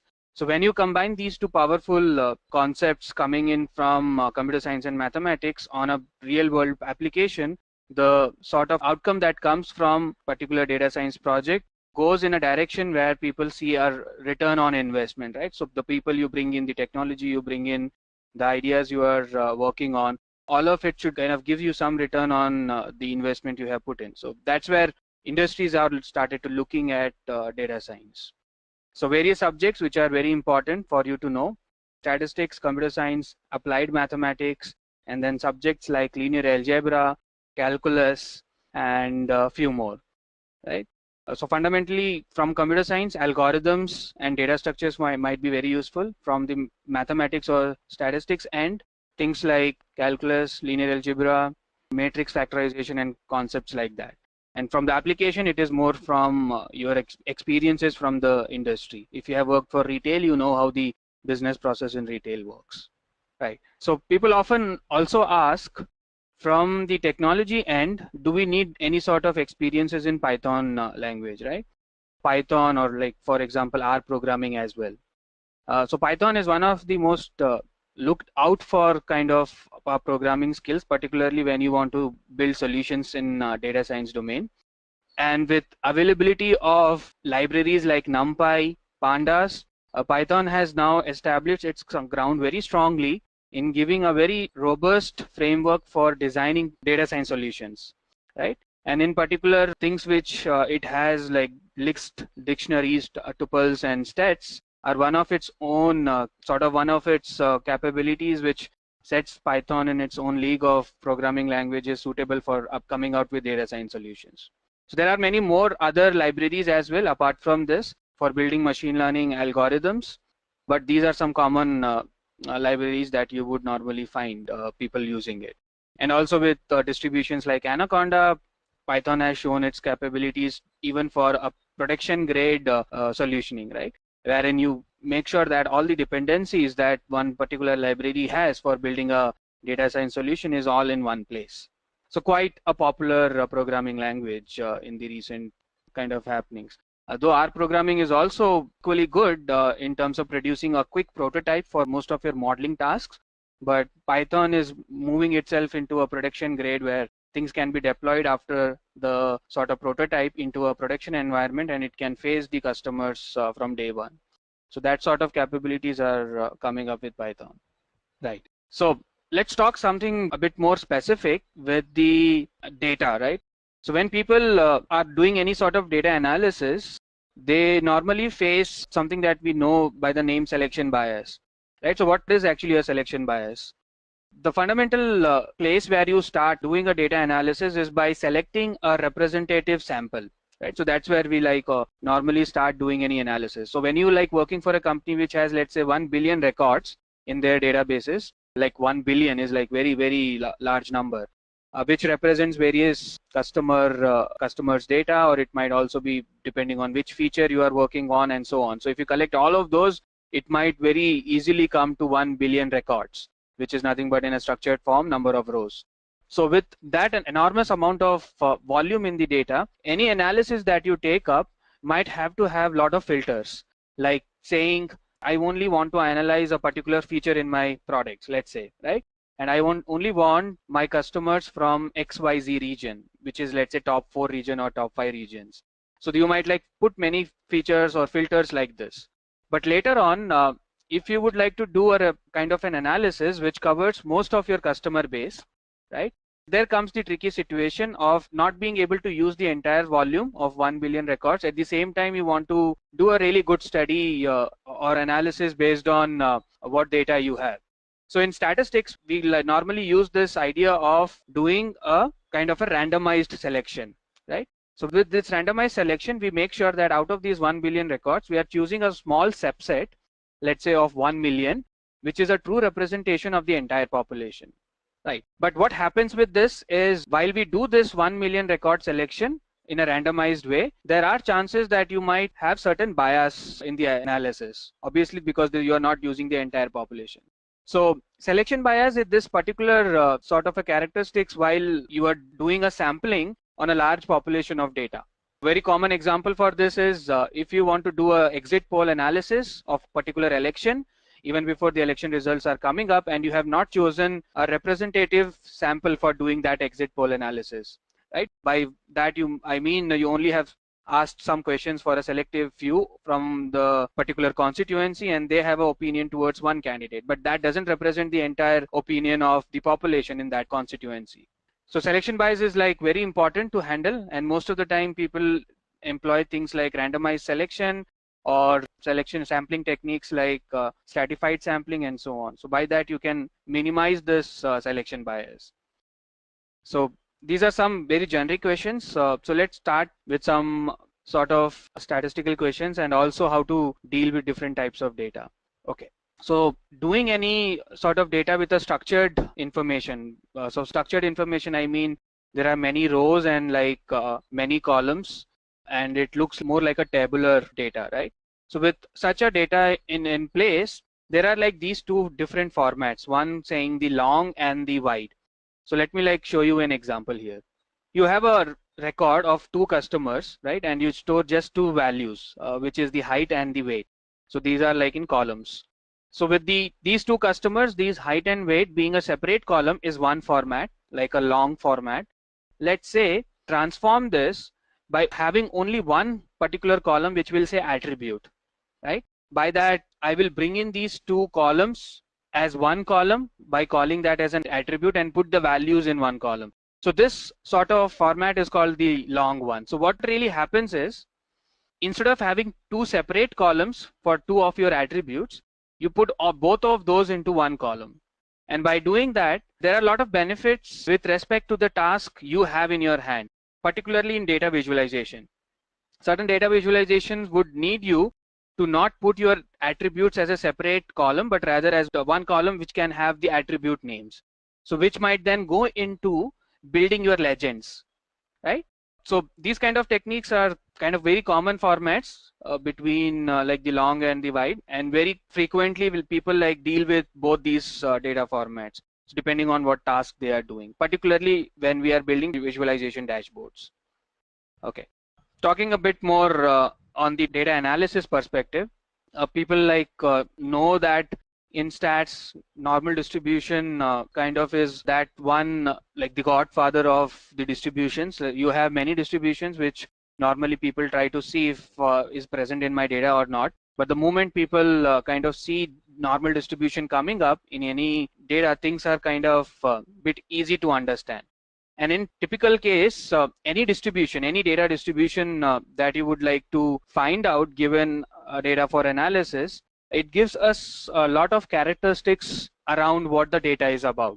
If I'm, let's say, analyzing the salaries of the employees in my company, right? I might see that there are some employees who are in that, like that thick crust in the center, where majority of the people are sitting with a moderate level of salary ranges. And then there are these sort of extremes on the left and the right. So you are like very commonly people refer whenever you talk about salaries to a bell curve, right? And then they start talking about top 25% of the performers in my company, the bottom 25, and the middle one, which you like are sort of the normal performance. So this sort of bell curve distribution is very commonly understood and as well as used in doing many data analysis. So is the other distributions as well. But normal distribution has its own significance. So when somebody asks you around anything around normal distribution, the first thing you should visualize is the symmetrical bell-shaped curve, right? And the moment you get that bell-shaped curve in your imagination, start thinking of certain properties. Like what is the mean of a normal distribution? What is the standard deviation of a normal distribution? And in particular, a special case of normal distribution, which we call the standard normal distribution. So in that standard normal distribution, we know the mean is exactly 0 all the time. and the standard deviation is exactly 1, right? So there are different places where normal distributions are kind of used, and if you are comfortable with ideas like central limit theorem or the law of large numbers, you might want to relate that as well to normal distribution, particularly the central limit theorem, right? But the idea is a distribution which is symmetrical around the mean. So that's what a normal distribution is. So depending on which variable you are trying to analyze, even a given data set, whether it could be like an employee's salary or your sales for a business of yours, right? Or your number of, let's say, interactions of the customers on your product. So any variable that you define can have a symmetrical bell-shaped distribution, which we normally refer by normal distribution. And the moment we understand that something follows a normal distribution, all these properties of that distribution is like revealed. So that's sort of the importance of doing any analysis around the distribution of data. And normal distribution, like very common one. And in many statistical techniques, in even model building exercises, if you have anything in a normal distribution, many other possibilities of applying certain modeling techniques comes out evidently there. And also there are many other modeling techniques in stats and machine learning where there is a fundamental assumption that things should follow a normal distribution. If it is not following, then the model is wrong. So there are many use cases of knowing what normal distribution is. But in simple terms, it's a symmetrical bell-shaped curve. Right. A/B testing. So quite a popular approach, people particularly who are working with product, right? And what happens is when you are as a company having many features inside a product. For instance, if LinkedIn is a company which has a web page, right? It has a lot of features inside that. You have some jobs portal in LinkedIn. You have places where you can connect to your professionals in the similar industry. You can also read about the posts people are doing in the portal and so on. So there are different places in the website with many features. So what happens is if LinkedIn as a company is looking for some changes, for instance, changing the entire website's design and aesthetics, or changing one particular feature inside their website, right? So these changes are normally accompanied by sort of a process called A/B testing. So what happens as an analyst, you might be working with LinkedIn and say, on a fine day, they might come out with a new feature, new design, or new sort of changes in their website. So you as a person would tell, okay, this is my framework for testing this new change by defining a metric. So my metric would be in simple terms saying, if I change this website from A to B, is my number of footprints on the website going to go down or not? So this is my metric. And if I successfully establish the fact that after rolling out this new website, my number of customers who are going to visit my website is not going to go down, I can be confident that, okay, fine, this works. Now roll out this new feature. So in this framework, we normally have two set of users to identify the particular risk associated with getting this new feature into the platform, and in which we in a randomized way put one user group and expose them to an older website and another user group and expose them to the new features, right, or the new website. And when we compare the results of a particular metric like the number of clicks or the number of purchases and so on, we should be able to see that these two groups are either exactly the same or quite different. And if it is on the negative side of the difference, we say the feature is not good. And even if when the difference is not at all there, we say even if we bring this new feature, nothing is going to happen. So this A/B testing framework is quite robust in its own way, right? And a very common question, if you have like worked as data analyst or if you are expecting to be like sitting for this data analyst kind of a role, knowing A/B testing framework is very important. Okay, so sometimes also when you do these kind of A/B testing sort of analysis, people normally come out with sort of saying what should be the sample size of my users whom I should be getting to participate in my A/B testing framework. Or also when you are building some models, you might see that there are certain statistical measures which has to be evaluated by the end of model building exercise. Like if you're building a machine learning model, let's say, and you want to see if those metrics on which I'm evaluating are really good or not, right? So in that, sensitivity is one of those methods or like metrics which we normally evaluate. And I'm going to show you something that we normally refer by the name confusion matrix. So I'll spend some time explaining this and then come to what we mean by like sensitivity.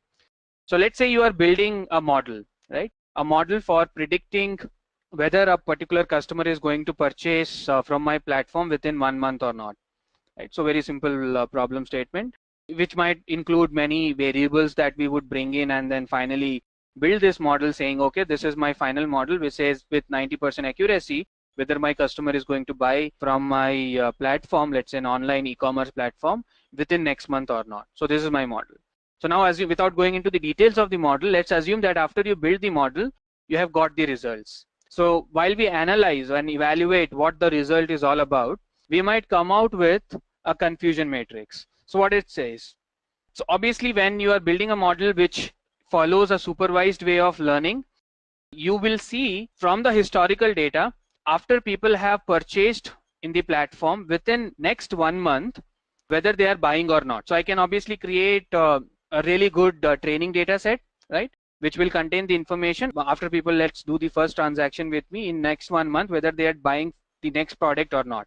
So with that data set, I train my model, and the way confusion matrix puts that is by saying my actual data says something and you have predicted something, right? So let's kind of get into the details of that. So this particular box which says my actual data says the customer will buy, and you are also predicting the same. So this we call the true positive. The prediction is actually true, right, in a positive direction, saying the purchase happened. Now like move or diagonally opposite to this TP, which is this TN, which is true negative, which means the prediction of your model saying the customer will not buy is actually matching with the actual data as well, right? So both of these values, the true positive and the true negatives for the two cases, is the right predictions from your model. But consider the off diagonal elements, the false negative and the false positive. And these two cases, this is sort of an error. Why? Because your actual data says the customer is not going to buy in this case, let's say, but your prediction says he is going to buy.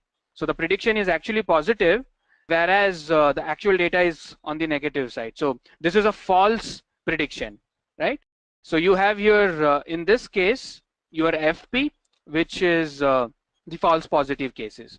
And on the off diagonal element, if you look at this one, which is FN, which is your false negative, for the cases where you are predicting the customer is not going to buy, but in the actual data it says that customer actually has bought the product. So in this case the model is wrong. So the type 1 and type 2 errors needs to be taken care of when you are building any machine learning model. If these errors are low, then your model is going to move towards that 100% accuracy mark. But normally any machine learning model has its own limitations. So particularly there is one metric which we refer by calling sensitivity. So what happens is these true positives and true negatives needs to be controlled, right? If my model is very good in true positive ones, like the positive cases of when the customer is buying, but it is doing very bad job when the customer is not buying, the cases in which the customer is not buying, then the model has some sort of issues, right? It is doing only good in one place but doing very bad on the other case. So I need to find out that by some metric. So sensitivity help us to find that out, which is in simple terms is a ratio between the true positive. In the denominator we have all the cases of positive predictions. So imagine now if the type 1 error is going to grow, my sensitivity is going to come down. So if my true positives are like very high, the sensitivity will also be high. So this is sort of what we call the statistical power. If this sensitivity is really good, I would say that my positive cases are predicted well. And the exact opposite of this sensitivity is what we know by specificity. So we need to make sure that in a very good machine learning model, sensitivity and specificity both are balanced, right? So in very simple terms, this is what we like mean here, the ratio of true positive by the total positive events there. And as I mentioned, both of these sensitivity and specificity play a good role when you want to evaluate a model's output, right? And one more common problem. So these questions might be immediately following one another. When people ask you about sensitivity and specificity, as you know, it's about the machine learning model's output, right? When the model is done, you understand whether the model is good or not. So in those cases, we also come across some kind of issues like overfitting and underfitting given machine learning model.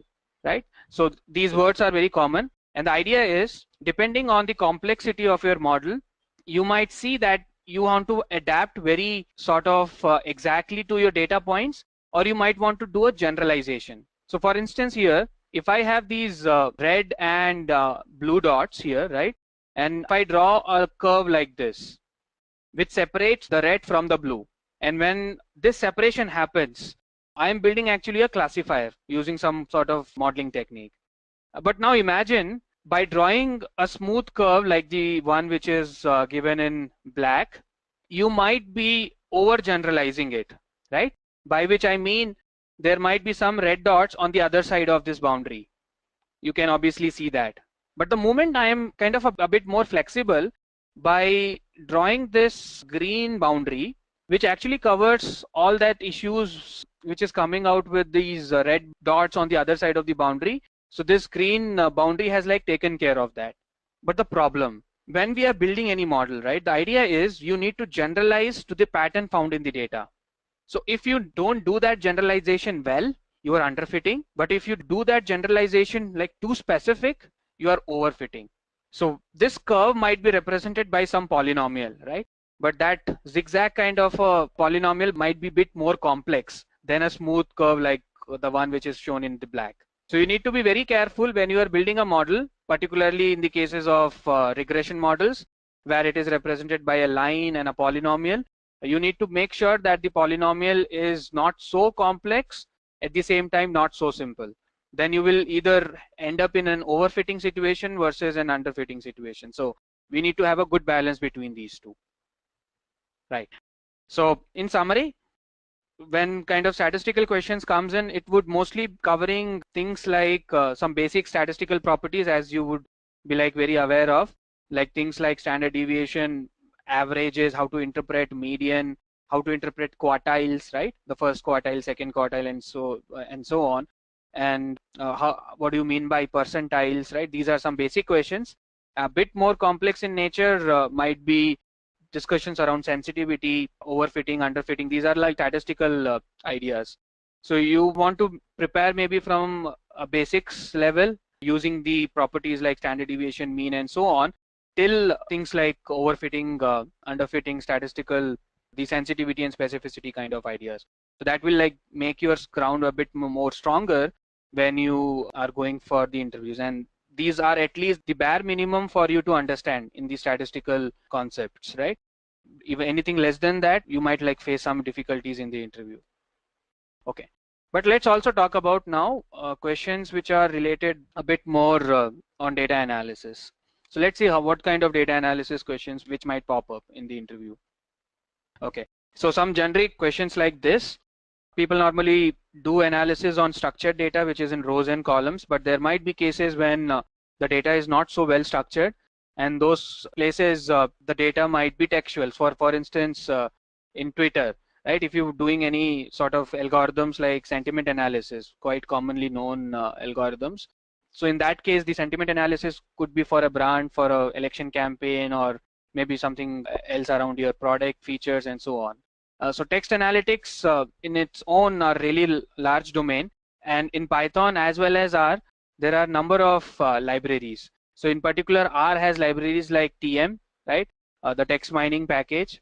Python as well, we have packages like Pandas, packages like the NumPy ones, right? And also packages like NLTK, which is built only for natural language processing. So it can deal with many different sort of text mining approaches or text analytics approaches. So in comparison, if you talk about, as I said, the robustness in Python is much more than in R, but in terms of features, both are powerful enough with the libraries and packages that it offers, right? One of the fundamental sort of starting place when you do any analysis. So when you are given a data set and you are asked to do some sort of basic analysis of what that data tells you, maybe typically of questions like, I am in a retail business and my sales in a particular region is going down. So this is an analysis that is expected out of you, and you need to dig through in understanding what really is the problem in the sales going down. So if this is sort of the data which is given to you, you might want to first look at the transactional data which is present in the system. Then you might also want to go to data outside of your network. Maybe you might get the sentiments of your customers from social media platforms and so on. So there will be different sources of data that you will collect. But oftentimes collecting the data is not only the task, right? And not like only building a model or doing statistical analysis might like come very later in the stage. But what comes before that, after you have collected the data, is to make sure that the integrity of the data is maintained. You get rid of all the unwanted noise from the data, and then finally prepare the data for doing the sort of modeling exercise or doing descriptive analytics on top of it. So this cleaning and understanding the data, doing a lot of explorations with plot, in essence takes close to 70 to 80% of your time in any data analysis task. So if your company maintains the data in a very well structured way, this kind of heavy time which we spend on data analysis might be reduced, or the data cleaning might be reduced. Otherwise, you need to like take this up for any new project that you take up, which the data is not available in a prior, or you don't have like any pipeline which do this cleaning. You have to write it down of your own. So very, very important. If you don't do the cleaning part and understanding the data well, the analysis or the models that you build might end up giving you a very, very bad performance. Right? So very important. As I said, 80% of the time people normally spend on this task. Right. And oftentimes when you are analyzing things like the example I told, my sales are going down, what do I do?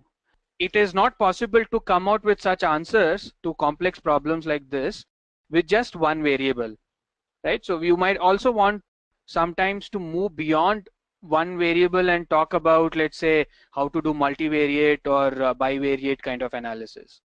So oftentimes this question comes up where you like asked to distinguish between this univariate, bivariate and multivariate analysis. And the idea is very simple. In any sort of analysis, it is not only one variable which kind of decides the end output of your analysis, but there are multiple factors involved. So when there are multiple factors involved, you might also want to look at things like correlation. There are multiple variables. You want to see if there is any correlation between these things. Sales are going down, but because of what? Is it because my sales representatives are not going to the market, or is it my products are bad, or is there some other reasons? So with all the variables in one place, you might want to go and dig deeper to see if there is any relationships coming in the variables or not. And when we collectively get all these variables together and do some sort of coherent analysis around the problem, you come out with a really crisp answers to what you are trying to analyze, right? And moving on, there is also times when people do some sort of grouping, right, with the data. You do a sampling, right? You get a data set in your system or in whichever servers you are doing the analysis. But in that, there might be many number of times when even the randomized sampling of getting the true representative from the population like that might not work well, right? So in those cases, you might want to do some sort of systematic sampling or maybe a cluster based sampling as well, wherein you might decide to say, I want to analyze the issue with only 5 regions in my mind, and with the 5 regions I'm going to form different clusters.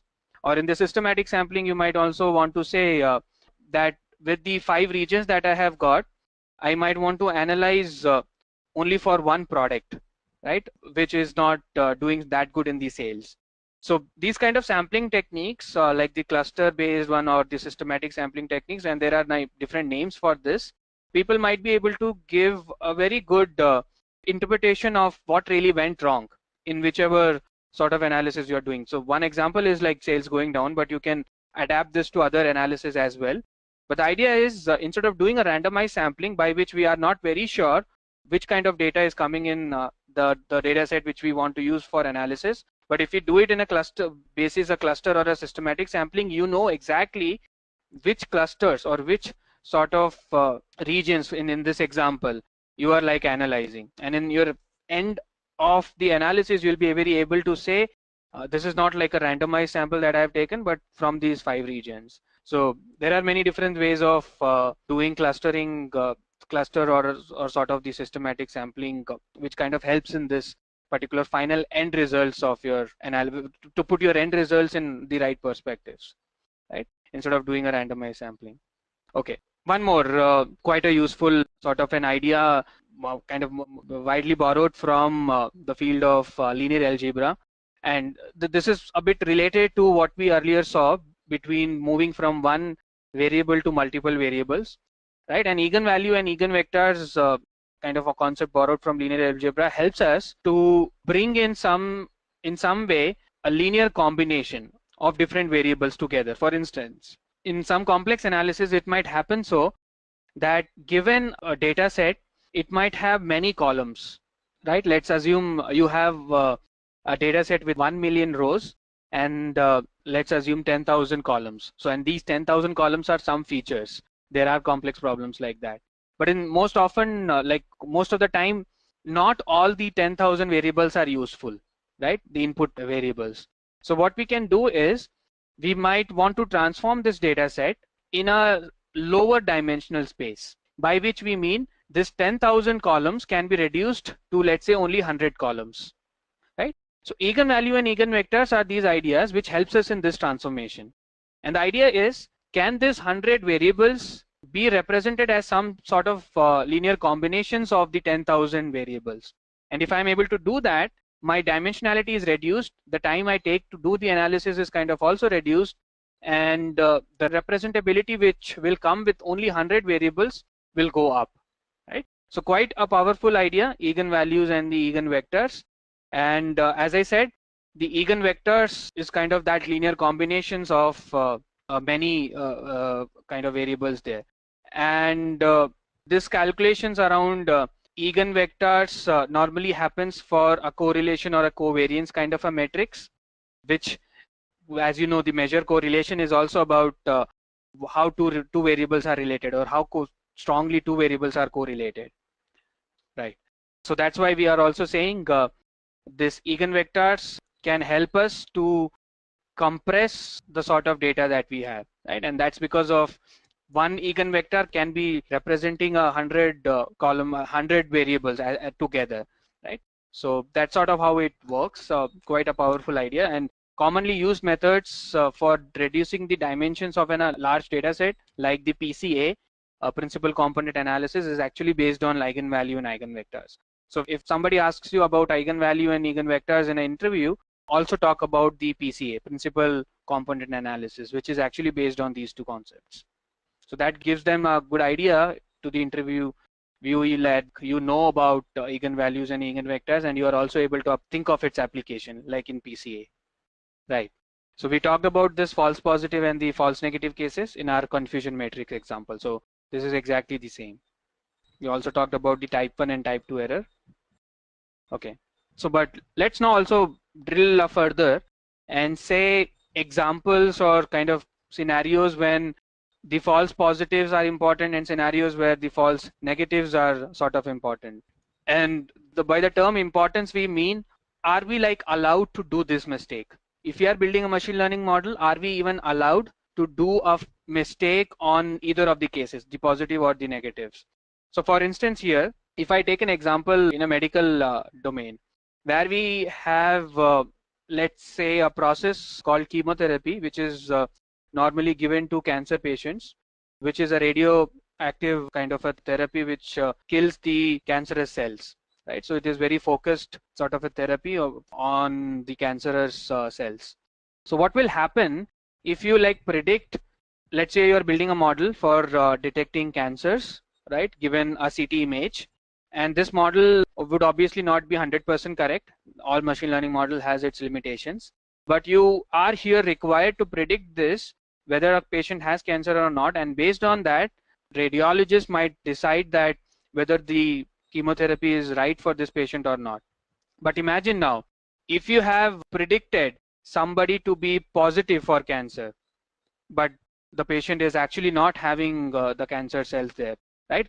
So in those cases, you might end up saying, let's go ahead with the chemotherapy, but the side effects of chemotherapy are like very, very adverse, right? Because you're giving these therapies on the healthy cells if the patient is not having the cancers. So in these cases, sort of the false positives becomes a bit more important. So it will be absolutely fine if your model says the patient doesn't have cancer, even if there is like this slight possibility of cancer present in the cells of the patients. But in that case, you are not like exposing the patient with a chemotherapy there. right? Which is like more harmful than saying that the patient doesn't have the cancer, right? So in these cases, the false negative, though the false negative itself is not so good in this case, but at least with this particular example, the false positive gets the importance than the false negative. But both are bad, as you know, right, from the confusion matrix discussions. So in simple terms, it is better to not expose the patient with a false positive with a treatment like this, chemotherapy like treatment, then it is like much better than saying you don't have cancer. Okay. And a very similar example in some other context might also come up. So if you would like to think of some other examples in the same context. Okay. So where is the other case now, which is the false negative, right? So we talked about the false positives importance, but there might be also cases where false negative might become a bit more important there. And for examples like this, if you are, let's say, building a model where you want to convict a particular criminal basis all the records and the arguments which has happened in the code, right?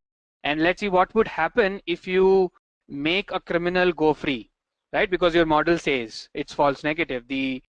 Though the person is actually a criminal, but because your model predicted based on all the evidences you had, the person is not a criminal, so you are letting a criminal like walk free in society. So that kind of is more harmful than convicting that person, and maybe for a prolonged period you might also want to get more evidences and build a stronger case. So it is fine to keep a suspect in behind the bars for a longer period than letting the suspect go free there when we like know that it might be a case of a criminal going free from the judicial systems there, right? So in these cases, the other case becomes more important. So keep in mind, it is very easy to get yourself confused between this false negative and false positive.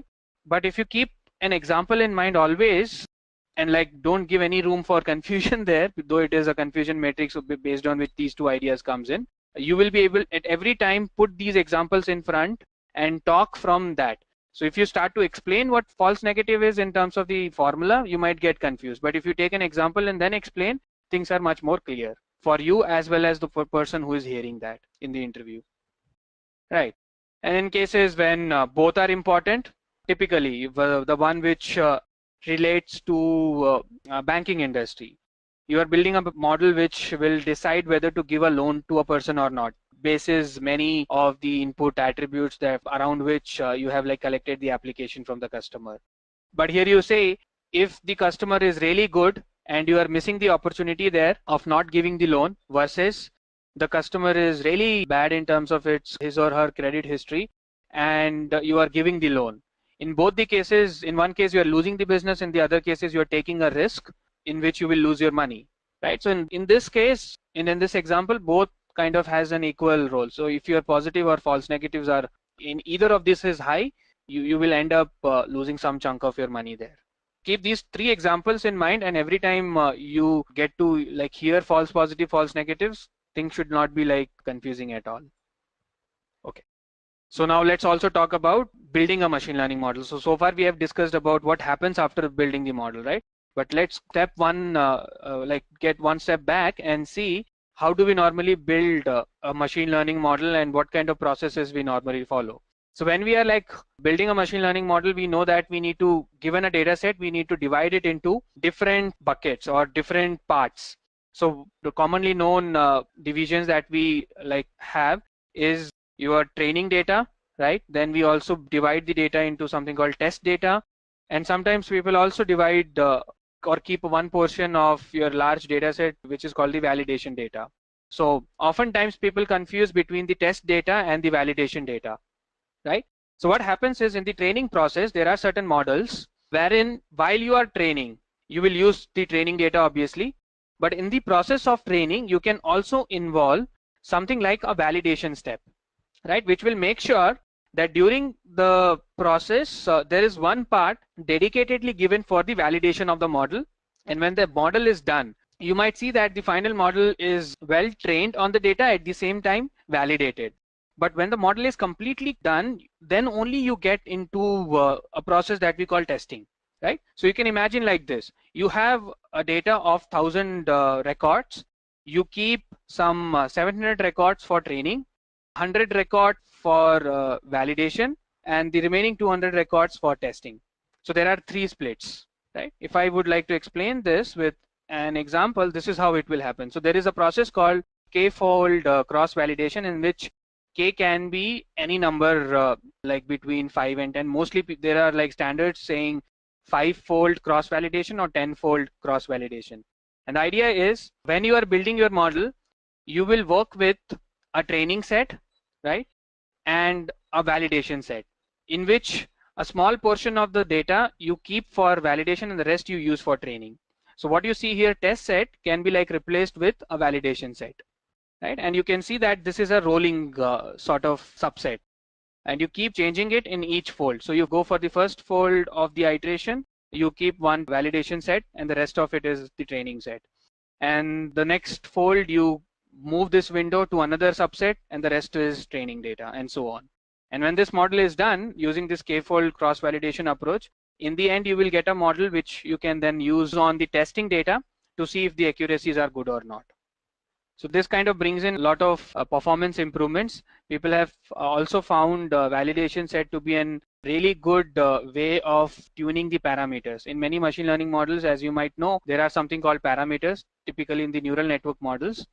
And these parameters need to be tuned as the model is kind of proceeding. So we cannot use the testing data set for tuning these parameters. So validation set kind of comes very handy in those cases.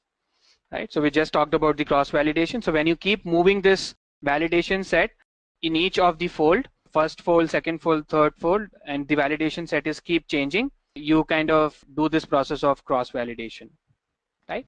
And the idea behind doing cross validation is to see how well is your final model generalizes to the data that you have.